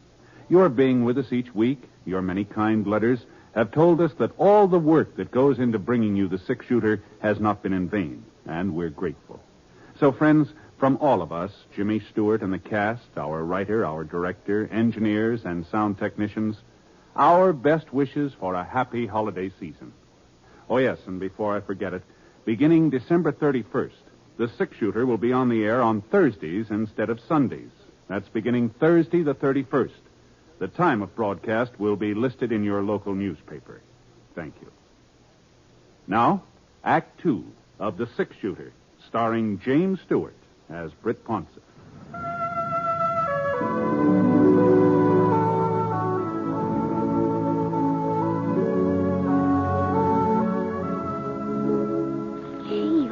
Gold nugget. Then Jake's ghost really had been there, huh, mister? Yeah, there just wasn't any doubt about it, Johnny. Oh, what happened then? Did the other spook turn up?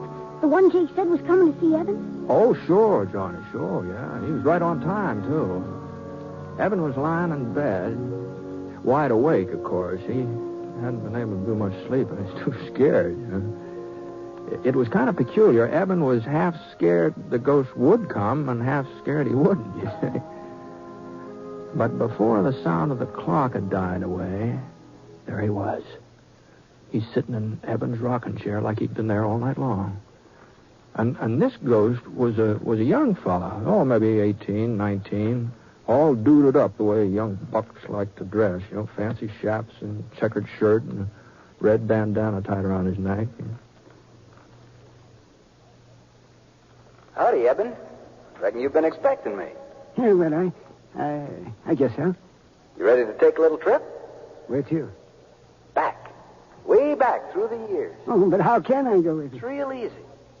You see, I'm the ghost of Christmas past. You're past, Eben. Let's shove on.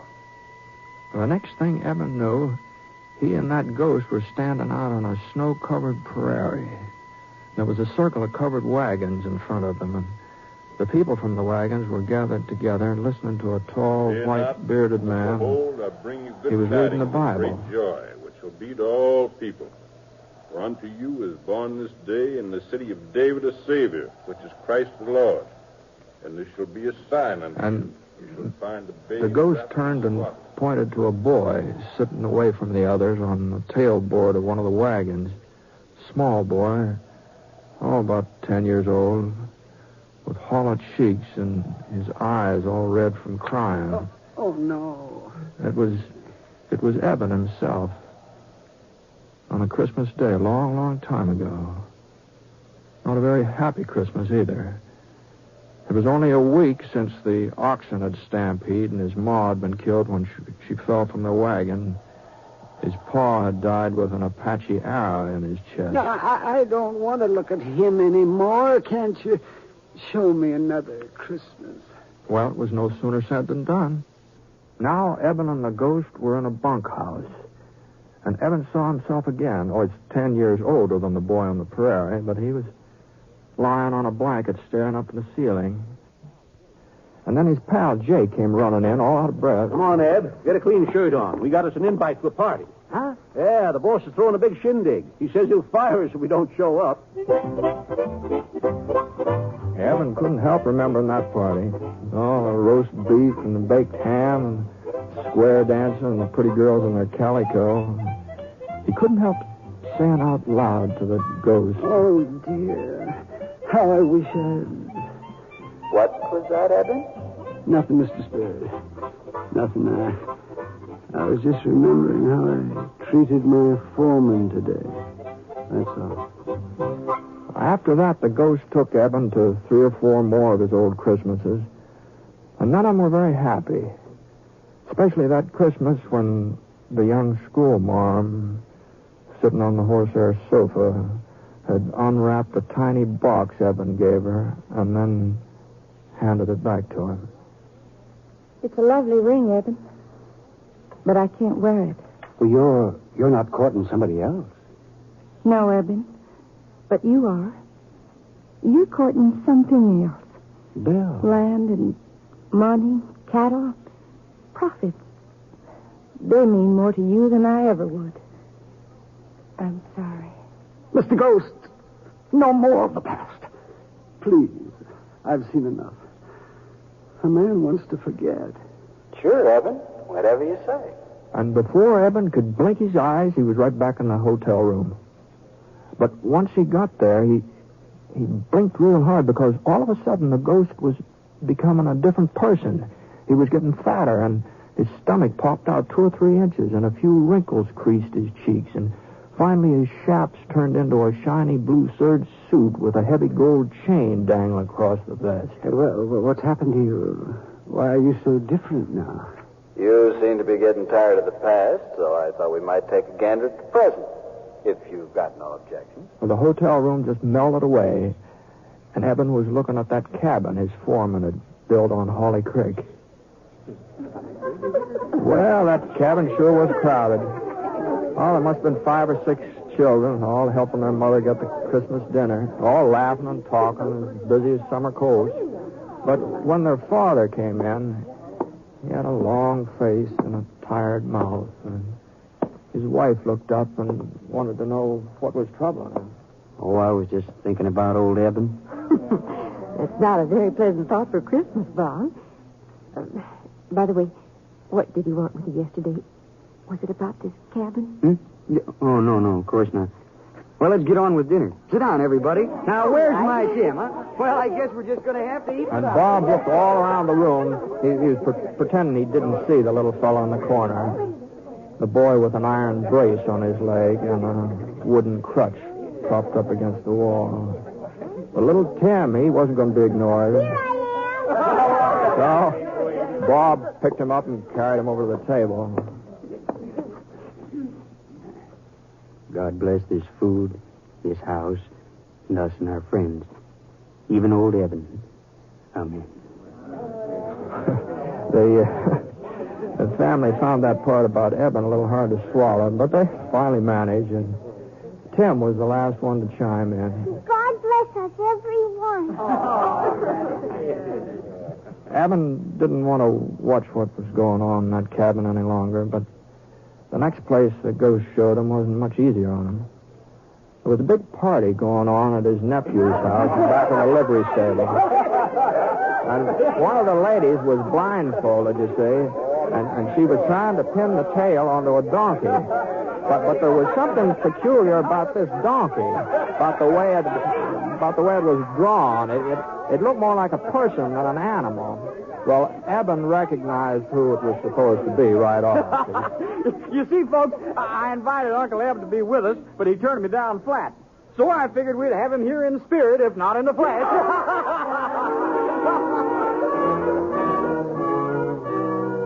Right back in the hotel room again. That's where Eben found himself. Spirit, you showed me the past and the present. What's left to see? The future, Eben. The future. And that's how Eben came to see a Christmas of the future. A cold, brittle Christmas. And there were 2 men standing on a street corner, and their coat collars turned up so to keep out the snow. Oh, he's dead, all right. Dead as a doornail. Sure is a Christmas present I never expected. At least whoever handles his property won't be as hard to deal with as he was. Wonder if they'll bother giving him a funeral. And in a frame house over on the side street in the edge of town, a woman was speaking to her husband. Funny. To me, he's been dead for years. I haven't even thought of him since I don't know when. And yet, you know, once I was real fond of him. Funny, isn't it? Ghost. Who are they talking about? Those men on the street. That woman I used to know. Who is it that's dead? Tell me.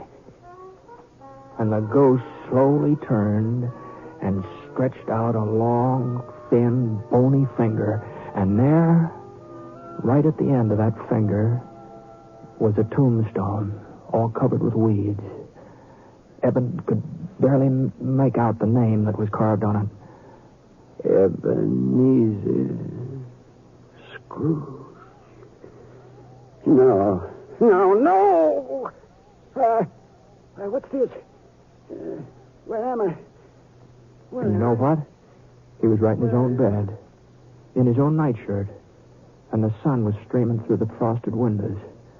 But Eben didn't stay there very long, not for very long. He got into his boots and trousers as fast as he could, and he dashed down the stairs, out into the street. Well, you see, the stores being closed gave Eben quite a problem. Well, he'd just have to make Fuzzy Wagner open the butcher shop up, that's all. Of course, Fuzzy didn't have much choice, seeing as how the shop was located in one of Eben's buildings. And when Eben told him what he wanted, a turkey and a ham, well... No. Better make it 2 hams and send them out to the cabin on the S&M ranch. And they're not to know that I ordered them. You understand, Fuzzy? Here's the money and a little extra for your trouble. Well, before Fuzzy could get his jaw shut up again, Eben was on his way, and he headed right straight out to his nephew's house. And Eben was the life of the party, too. Well, the way he carried on, he's laughing and making jokes and telling stories on himself, and he insisted that they use that donkey with his face on it when they played games, you know. Yes, because that's what I've been all these years. A real 4-footed, long-eared donkey. And the next morning, though, that's what Eben enjoyed the most. He was up bright and early and hitched the team to the buckboard and drove out to the S&M, hurrying the horses all the way. Come on, Bess. Come on, Martha. Step a little lively. If he could just get out there before his foreman started tearing down that cabin. Whoa, Martha. Whoa. Yeah. Well, Robert? Yes, sir? I see you ain't carried out my orders. Well, it was Christmas. I just couldn't tell him I'll do it today. Oh! This is the last straw. I'm not putting up with your shenanigans any longer, young fella. But please... That cabin's coming down and no buts about it. And then we're building a new ranch house in its place. Big enough for you and your whole family. What? Oh, yes. I'm also doubling your wages as of last week. Merry Christmas, Bob. Even if I am a day late. No, not a day. More like half a lifetime. But Merry Christmas anyway. And as your son says, God blesses everyone.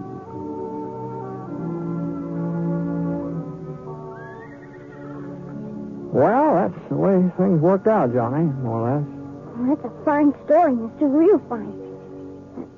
I reckon I know why you told it to me. How's that?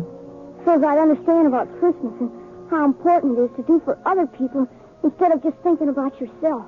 Well, no. I didn't have that in mind especially. The story just happened to come into my head, that's all. Well, maybe if I had to give Aunt Millie something, a present maybe. Oh, shucks, what could I give her? I don't have no money. Well, of course, there are lots of things don't cost a penny, not a single red cent, you know. Huh? Well, now, let's see. Take that little spruce over there. It'd be real easy to cut that down with a little fixing and maybe a few doodads from around the house. I'll bet you can make a Jim Dandy Christmas tree out of that. I suppose so, but what good's a tree without something to put under it? Oh, yeah, I see what you mean. Johnny, you don't happen to know Jim Bender, do you? In Thompson's Corner and his 3 daughters? He's only got 2, mister, Sarah and Emily. Oh, that's so. I was spending Christmas with them. It looks like I'm carrying an extra present. It's a real pretty little red bonnet with feathers on it. I couldn't take it, mister. Oh, no. I wasn't thinking of giving it to you, Johnny. But I was sort of hoping that you'd show me the trail from here on in. Of course, it would mean you're turning around going back home, but if I was to cause you changing your plans, I'd feel obligated to pay you back some way, you know. Well, It would be only fair. Trouble is, I haven't got much money, so if you wouldn't mind accepting the bonnet instead, you'd be doing me a real favor, Johnny.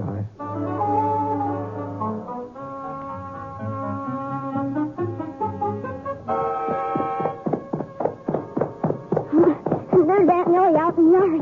Oh, she looks madder than a wet hen. Well, there is a resemblance. I'll have to admit to that. Where in tarnation have you been, John Cartville? I've been looking high and low for you since dawn. Well, I just went for a little ride, Aunt Millie, to get us a Christmas tree, see? Christmas tree? Fiddlesticks. This gentleman helped me cut it down. I'll just take it inside. Be right back, mister. If we had any use for a Christmas tree. I suppose he's figuring there'll be a whole lot of presents under it. No, I don't think so. But just between you and me, I got a hunch there'll be at least one person waiting for somebody. What are you talking about? Oh, no. It wouldn't be fair for me to speak out before Christmas. You know that. You don't mean he's got something for me. No. You mustn't get too curious so early. But I thought he didn't like me. I thought he just hated having to live here with an old maid. I guess I just don't know nothing about kids. Nothing at all. I don't deserve to get...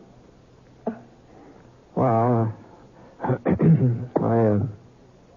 think I'd better get moving along. Say goodbye to Johnny for him, will you? And I wonder if you'd give this to him. Yeah, tell him the little blade on it's kind of dull, but... A pocket knife? Yeah. Now, how did you know? Hold on a minute. Oh, God bless you, mister. And Merry Christmas. Merry Christmas.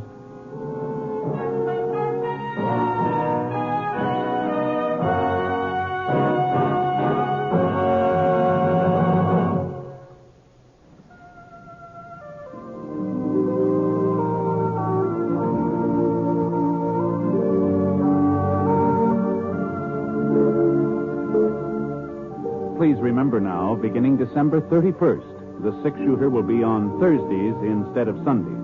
We hope you'll join us in our new time. The Six-Shooter is an NBC Radio Network production in association with Review Productions. The transcribed story was written by Frank Burt in collaboration with Charles Dickens. Mr. Stewart may soon be seen in the Universal International picture The Glenn Miller Story.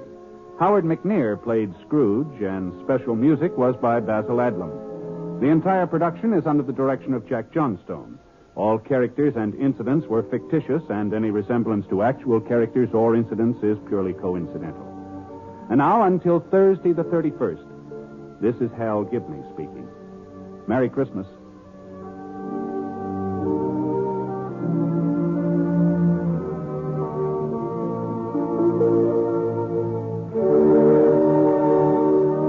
Tonight, hear Rex Harrison and Anna Lee in the NBC Star Playhouse on the NBC Radio Network. The Kraft Foods Company presents The Great Gildersleeve.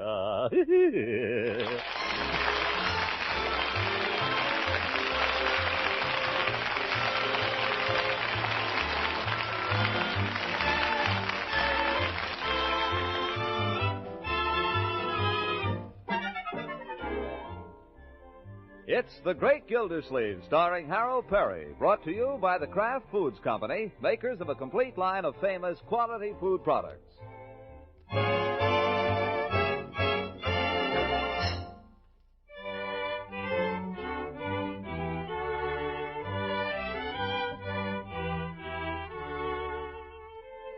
In Summerfield, through the magic of radio, it is still only Christmas Eve. Its citizens are scurrying about in a light snowfall like characters on a Christmas card, and there's a general air of kindliness, goodwill, and anticipation of the morrow. We find the Great Gildersleeve looking not too unlike Santa Claus himself at the counter of Peavy's Pharmacy in conversation with the proprietor. I don't care what you say, Peavy. Christmas comes but once a year, and it's a great old institution. Yes, sir, I'm for Christmas. Oh, me too, Mr. Gildersleeve. 75, $1. Thank you, and call again. I will, Peavy, old man. But probably not till after Christmas. Shopping all finished? Yeah, finished yesterday, practically. Yep, I believe in doing it early. You hear a lot of people talk about it, but I do it. Good for you. People complaining about Christmas shopping make me tired. There's nothing to it, Peavy. Make a list of people, make a list of stuff, buy it. That's the way. That's one way. Wrap it up and hide it so the kids can't find it. Oh, say, wait a minute. How about some wrapping paper? No, we have it. We have the red tissue and we have the green tissue. 10 cents a roll. Yeah, that's all right. One of each, I guess. I assume you wouldn't be interested in our gift wrapping kit. Gift wrapping kit? What's that? It comes in a box, 7 kinds of paper, fancy paper, and 4 kinds of ribbon. It also includes a selection of gift guardians. Gift guardians? What are they? Little plastic Santa Clauses and angels. You tie them on the outside of the package. Well... Adds joy to Christmas giving. It says on the box. Costs $1.50. Well, I'll go for $1.50 worth of joy. PV, wrap it up. Yes, sir. 1 gift wrapping kit. Say, did I tell you I'm having some people over tomorrow afternoon to sing Christmas carols? Why don't you and Mrs. Peavy come and join us? Well, I don't know. Oh, come on. I'm asking everybody. Floyd Munson, Judge Hooker, Chief Gates. I'm even going to ask the Bullards. Haven't been speaking to Bullard, but seeing it's Christmas. Here's your wrapping paper. I understand the Bullards are out of town. They are? Well, little Craig is here. They must be planning to come back tonight or tomorrow. Maybe. I heard Mrs. Bullard was visiting her mother. Say, you don't suppose... Suppose what? Well, last week I heard Craig telling Leroy something about a big argument between his father and mother. Oh, I don't believe there's anything like that, Mr. Gildersleeve. I believe Bullard's on a business trip. Well, where there's smoke, there's fire. None of those things, I guess. Don't tell anybody about it. I won't. Terrible thing. Well, Merry Christmas, Peavy. Thank you. You should be receiving a card from Mrs. Peavy and myself. A card? Well, thanks. If you don't receive it, it says Merry Christmas. Well, same to you, Peavy. See you tomorrow afternoon.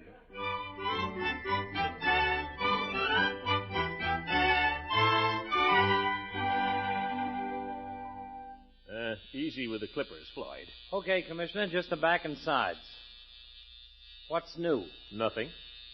Well, that takes care of that. I suppose you heard about the Bullards. Bullards, you say? Yeah.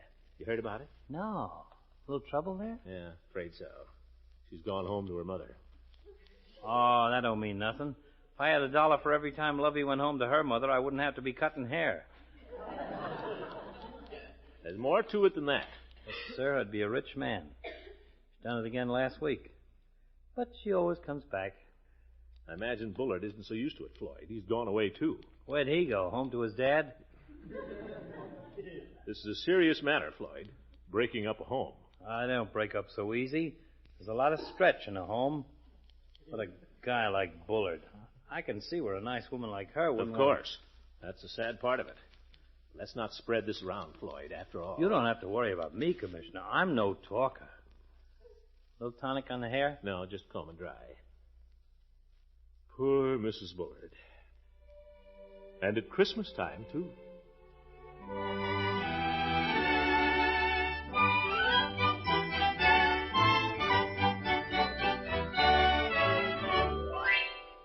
You can't blame her for leaving the fellow, Judge. When a man resorts to physical violence... You mean to say Bullard beats her? I won't be at all surprised. I don't believe it. Well, who lives across the street from them, you or me? I don't believe you either. You're just sore because they're getting a divorce and they haven't retained you as their lawyer. I don't handle that type of case. Well, anyway, it's a shame, isn't it? Keep it to yourself, will you, Horace? You're the one that's spreading it, not me. Spreading it? I'm trying to keep it quiet. Well, Merry Christmas, Judge.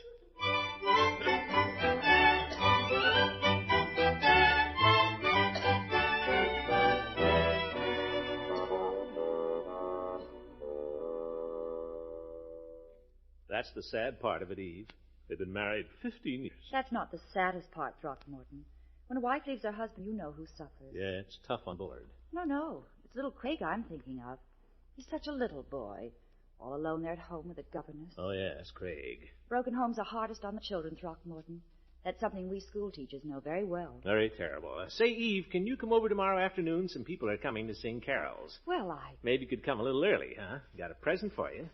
Got a lot of mistletoe hung around, too. Honestly, Throckmorton, you are the strangest combination of people. Will you come early? Well, seeing it's Christmas.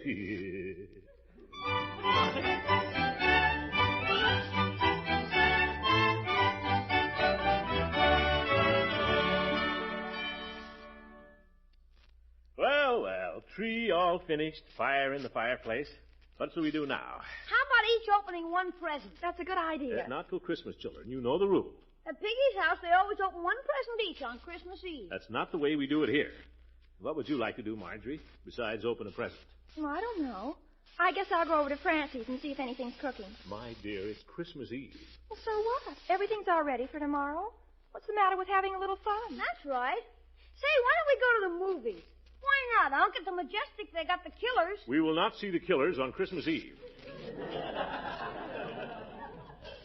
Children, have you no sentiment? All right, Unky. What do you want to do? It isn't what I want. What do we always do on Christmas Eve? What's our family custom? Are you going to make us listen to the Christmas Carol again? Make you listen to it? No, indeed. We know it by heart, Unc. What's the use? Say no more. I've tried to establish a fine tradition for this household. Evidently, my efforts have been in vain. Evidently, my efforts have been fruitless. Evidently, you prefer the company of your friends to staying home with me. It isn't that, Unky. You prefer some movie to the classic masterpiece of Charles Dickens. Yeah, sure. Leroy? All right, Unky, let's read it. It's too cold to go out anyway. I don't want you to say this just to please me, my dear. Oh, I'm not. I don't want you to do it unless we all agree. Leroy, shall we read the Christmas Carol? Would you rather go straight to bed? Right now? Yes, right now. I guess I'll go to bed. No, you won't. You'll listen to the Christmas Carol. Now sit down. Okay. Where's the book? Marjorie, you find the book, and Leroy, go get me a Coke. Could Marge and I have one? Now, seeing it's Christmas Eve. Oh, boy, Cokes. Did you hear that, Marge? Coke. Here, Unky. You'll have to admit that's a tired-looking cover. Well, this copy belonged to my father's family. Wouldn't be surprised if it was a first edition. Let's see. Sixth American edition. Well, it might be worth something. Christmas Carol. In prose, being a ghost story of Christmas by Charles Dickens. That's funny. I never thought of it as a ghost story. I just think of it as a story about Scrooge and Bob Cratchit and his family. It's a ghost story, just the same. Here's the Cokes, Unc. Here, Marge, nice and cold. Bertie had them on ice. Thanks, Leroy. Thank you, my boy. Now, are we all comfortable? Sure. All right, then. Marley was dead to begin with. Yes, that's right. Marley was dead to begin with. There's no doubt whatever about that. The register of his burial was signed by the clergyman, the clerk, the undertaker, and the chief mourner.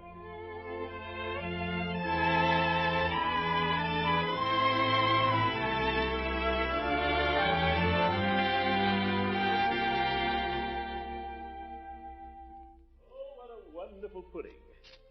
Bob Cratchit said, and calmly too, that he regarded it as the greatest success achieved by Mrs. Cratchit since their marriage.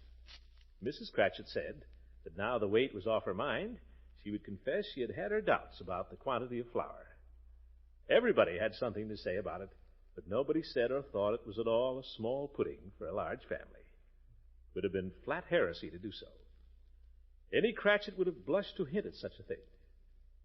At last the dinner was all done. The cloth was cleared, the hearth swept, and the fire made up. The compound in the jug being tasted and considered perfect, apples and oranges were put upon the table, and shovelfuls of chestnuts on the fire.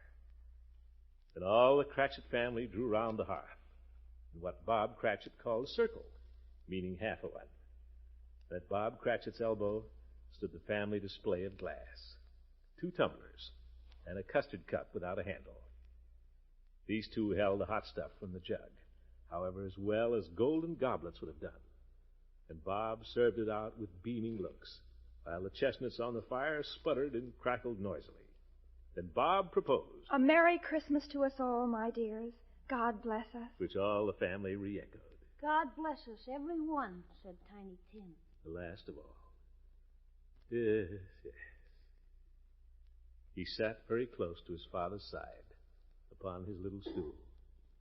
Bob held his withered little hand in his, as if he loved the child, and dreaded that he might be taken from him. Little Leroy. Unc, what's the matter? I hope you children realize how lucky you are to have a family, even if it's only your old uncle. I think you make a wonderful family, Unky. Sure, you're okay. Think of poor little Craig Bullard over there. All alone, with a governess. Is that any way to spend Christmas? Where's his father and mother? I don't know. Poor kid. Leroy, it looks as if Craig is going to have a pretty thin time of it. What would you think of sharing some of your Christmas presents with him? My presents? Oh, Craig's such a louse. My boy, is that a Christmas thought? But he is. Besides, his father's going to give him all kinds of stuff for Christmas. His father may not get back for Christmas. His mother either. Don't you think it would be nice if we all devoted ourselves to giving little Craig a nice Christmas tomorrow? I think we should. Well, if they aren't back by tomorrow... Yeah, that's the boy. I knew your heart was in the right place. Yes, sir, I'll dig out my old Santa Claus suit and go over there and give little Craig the surprise of his life. If you can get into that Santa Claus suit, you'll surprise everybody. Well, it may be a little tight, but what's the difference? Where were we? Oh, yes.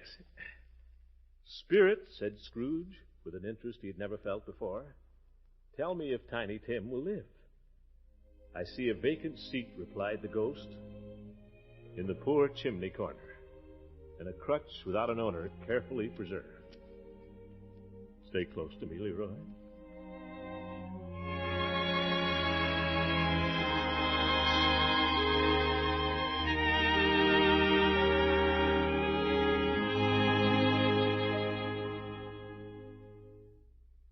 Each year, we folks at the Kraft Foods Company look forward to the Christmas message from our founder, J.L. Kraft. This Christmas Day, we'd like to share a part of his message with you.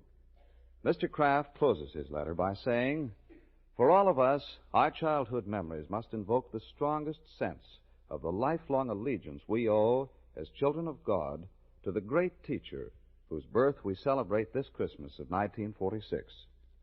Jesus came to earth with many missions, but the picture of him as the beloved teacher is the one we see most often in the New Testament record.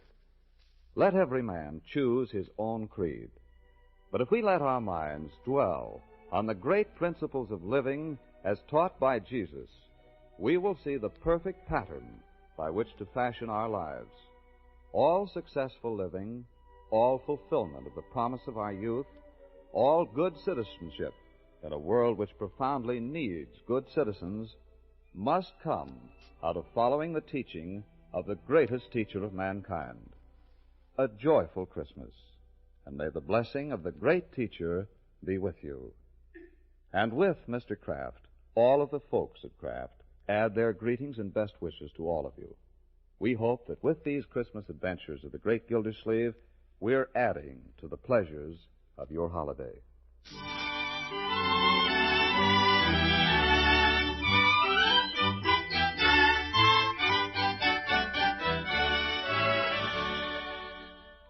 Now let's get back to the great Gildersleeve. It's Christmas morning. Stockings have been emptied, so there are apples and oranges in all the chairs. Everyone's presents have been opened, so there's paper and ribbon all over the floor. Comes now the lull when the children don't know what to do, so they call up their friends. Hiya, Piggy, what did you get? Sounds like Piggy did all right. Gosh. Well, I got a chemistry set and 2 magic tricks and a flashlight and a knife and an atomic pen and a basketball. Sure, it's official. Nah, I never expected a scooter. Hey, can I come over, Pig? Leroy, that's no way. Should I ask him over here? No. I'll be right over, Pig. So long. Well, what about Craig Bullard? Why don't you go over and play with him? He's sick. They won't let me. Who won't let you? His governess. I'll be over, Piggy. Come here, my boy. Now what? Which of your presents do you want me to take over to little Craig? Oh. We agreed, Leroy. That's right, we did. Why don't you let him have that sand toy Aunt Hattie sent you? That's a good present. I can have a lot of fun with it. You had one of those 4 years ago. Aunt Hattie must think you're still 9 years old. But gosh, it picks up the sand and dumps it. Little Craig is just the right age for it, my boy. Oh, okay. But you tell him I get to play with it whenever I want. I'm sure Craig will be very generous with it. Now, what else? How about one of those books? Oh, nobody wants a book. Yeah, but I got stuck with 2. Here's one. He might like it. It's got pictures. Yeah, well, I'll take it. Have you anything you can contribute, Marjorie? Yeah, how about her? Pick out anything I got that he might like. You're pretty safe. Underwear, stockings, jewelry. Who'd want any of that? I like it. Hey, what about that box of candy from Ben? Oh, no. Well, why not, my dear? We've got tons of candy around the place. What if Ben comes over? He'll want me to give him some. Tell him I ate it. Who knows, maybe he'll believe it.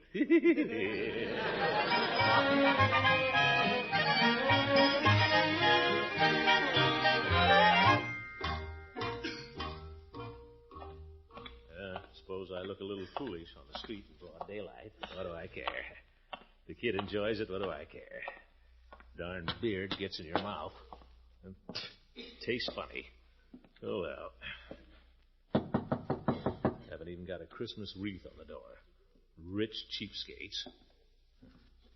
Try the doorbell. Come on, I know you're in there. I hear somebody shuffling around. Well, Merry Christmas. There's nobody home. There isn't? Well, I just... If you're selling something, we don't want any. Oh, I'm not selling anything. There's nobody home, you say? You're a burglar. I am not. I'm Santa Claus. Take your foot out of the door, or I'll call the police. My dear madam, I am not a burglar. Then why are you trying to find out if anybody's home? I happen to be your neighbor from across the street, Mr. Gildersleeve. I don't know you. Well, little Craig knows me. I brought little Craig some presents. Is that what you've got in that bag? Of course. You're sure it isn't burglar's tools? I'm not a burglar.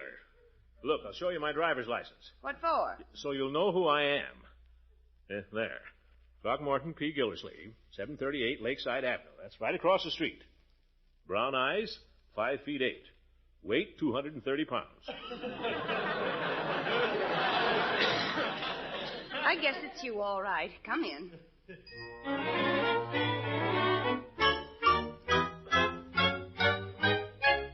Right in here.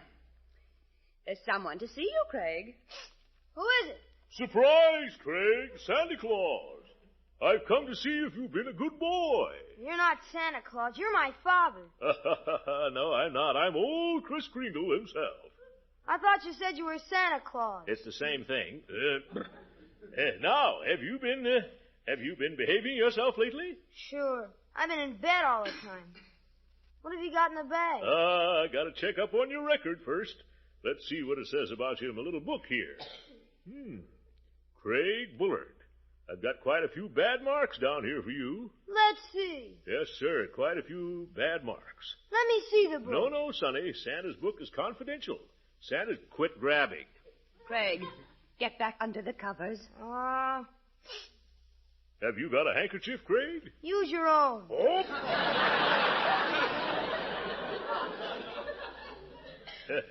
Hey, blow your nose, Craig. I don't need to. That's the way he is all the time. You don't have to tell me. You have to be patient with him. Poor little father. No father and mother here for Christmas. I think your record is good enough, Craig. Let's see what Santa's got in his bag. There. Nuts, a book. It's got pictures in it, Craig. Maybe you'll like it. Nah. There.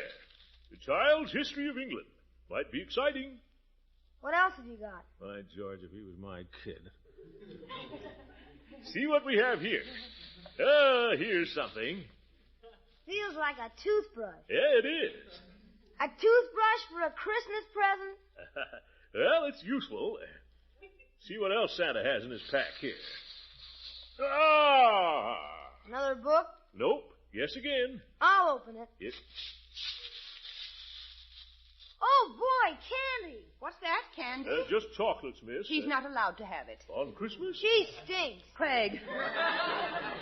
I can't do anything with him. Now, we must be patient. Remember, the little fellow doesn't feel well. Think I've got something here that'll cheer him up. There.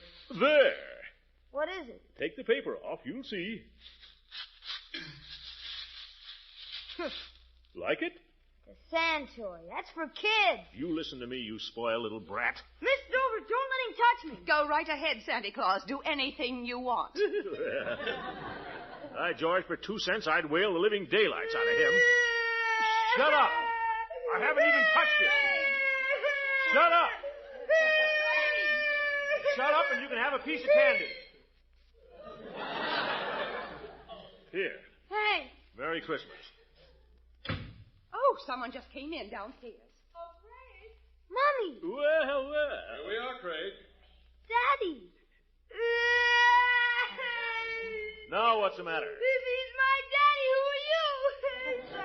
What on earth? Well, Mrs. Bullard, Merry Christmas. Merry Christmas, Bullard. Gildersleeve. Yes. Craig, darling, I'm so sorry we couldn't get here last night. Are you all right? Sure. Did you bring me any presents? I certainly did. Well, I wasn't sure you'd get here, and I dropped over to see if Craig was all right. Brought him a few little things. I hope Craig thanked you. Craig was his usual charming self. Well, I'll be running along. Why don't you all come over after a while and sing some Christmas carols? Well, it'll depend on how Craig's feeling. Bring him along. Glad to have him. Merry Christmas, Craig.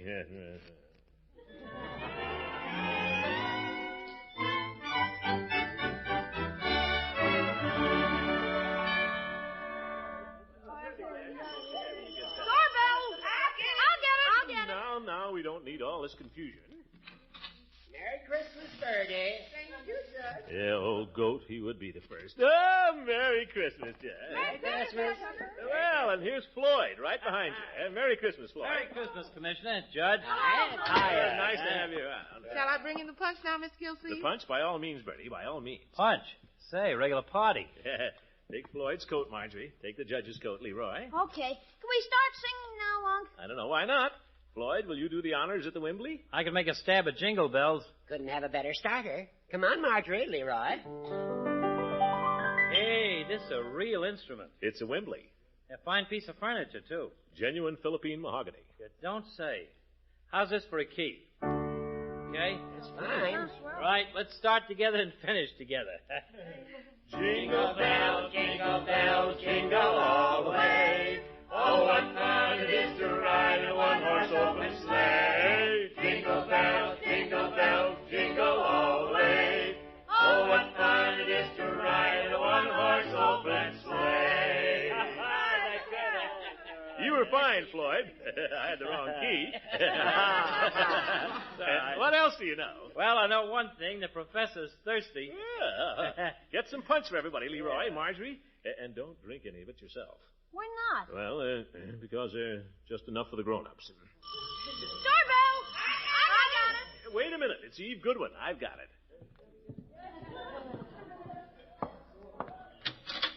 Merry Christmas, Throckmorton. Merry Christmas, Eve. Come in. Well, aren't we going inside? Why should we? The mistletoe's out here. I decided not to take any chances, Eve. Yeah? Hold still.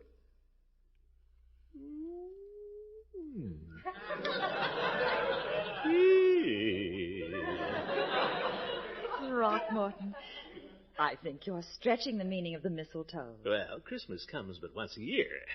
Come in and sing some carols, Eve. All right, move over, Floyd. We got a real piano player now. Now, Throckmorton, I'm not so wonderful. Anybody that can read notes is better than Floyd. Hey, you can't hurt my feelings. Hi, Miss Goodwin. Hello. Hey, it's quite an outfit. Thank you. Merry Christmas, everybody. Merry Christmas. Say something, Miss Goodwin. Well, How about Joy to the World? All right, fine. Joy to the world. Wait a minute, folks. I'll see who that is and we can start over. We'll wait for you, Gildy.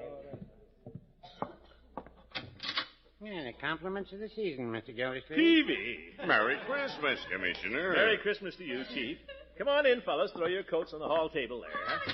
Hi, Peavy. Greetings. Merry Christmas, to all. We were just about to start Joy to the World, and now that the Chief's here, the bass is taken care of. Yeah, besides whatever Peavy sings. Don't worry about me. I just float around. You're all right, Peavy. Go ahead, Eve.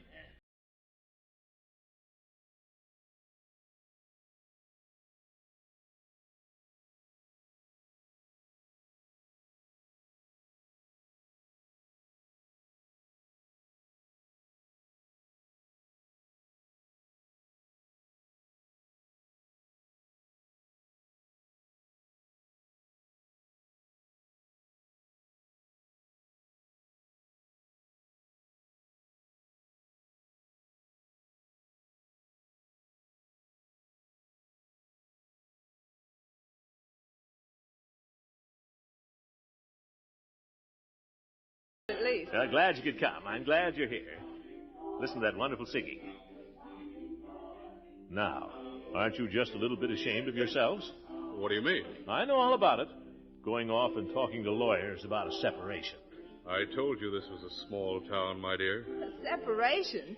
Do you know where we've been? On a second honeymoon, celebrating our 15th anniversary. Well, I told Peavy he was crazy. Come on in and sing, folks. Merry Christmas. Merry Christmas, Gildersleeve.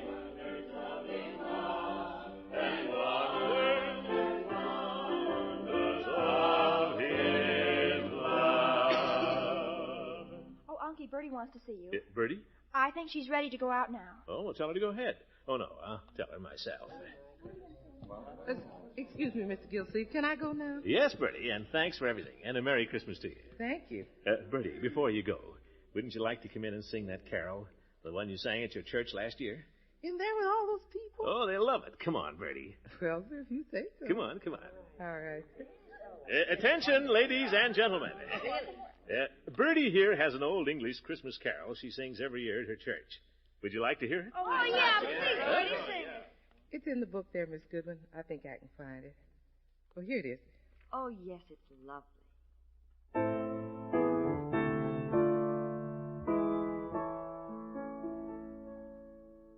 Lolly, thou little tiny child, bye-bye, lolly, lolly. Lolly, thou little tiny child, bye-bye, lolly, lolly. Oh, that's wonderful, Bertie. Thank you. Merry Christmas, everybody. Merry Christmas. Merry Christmas, everybody.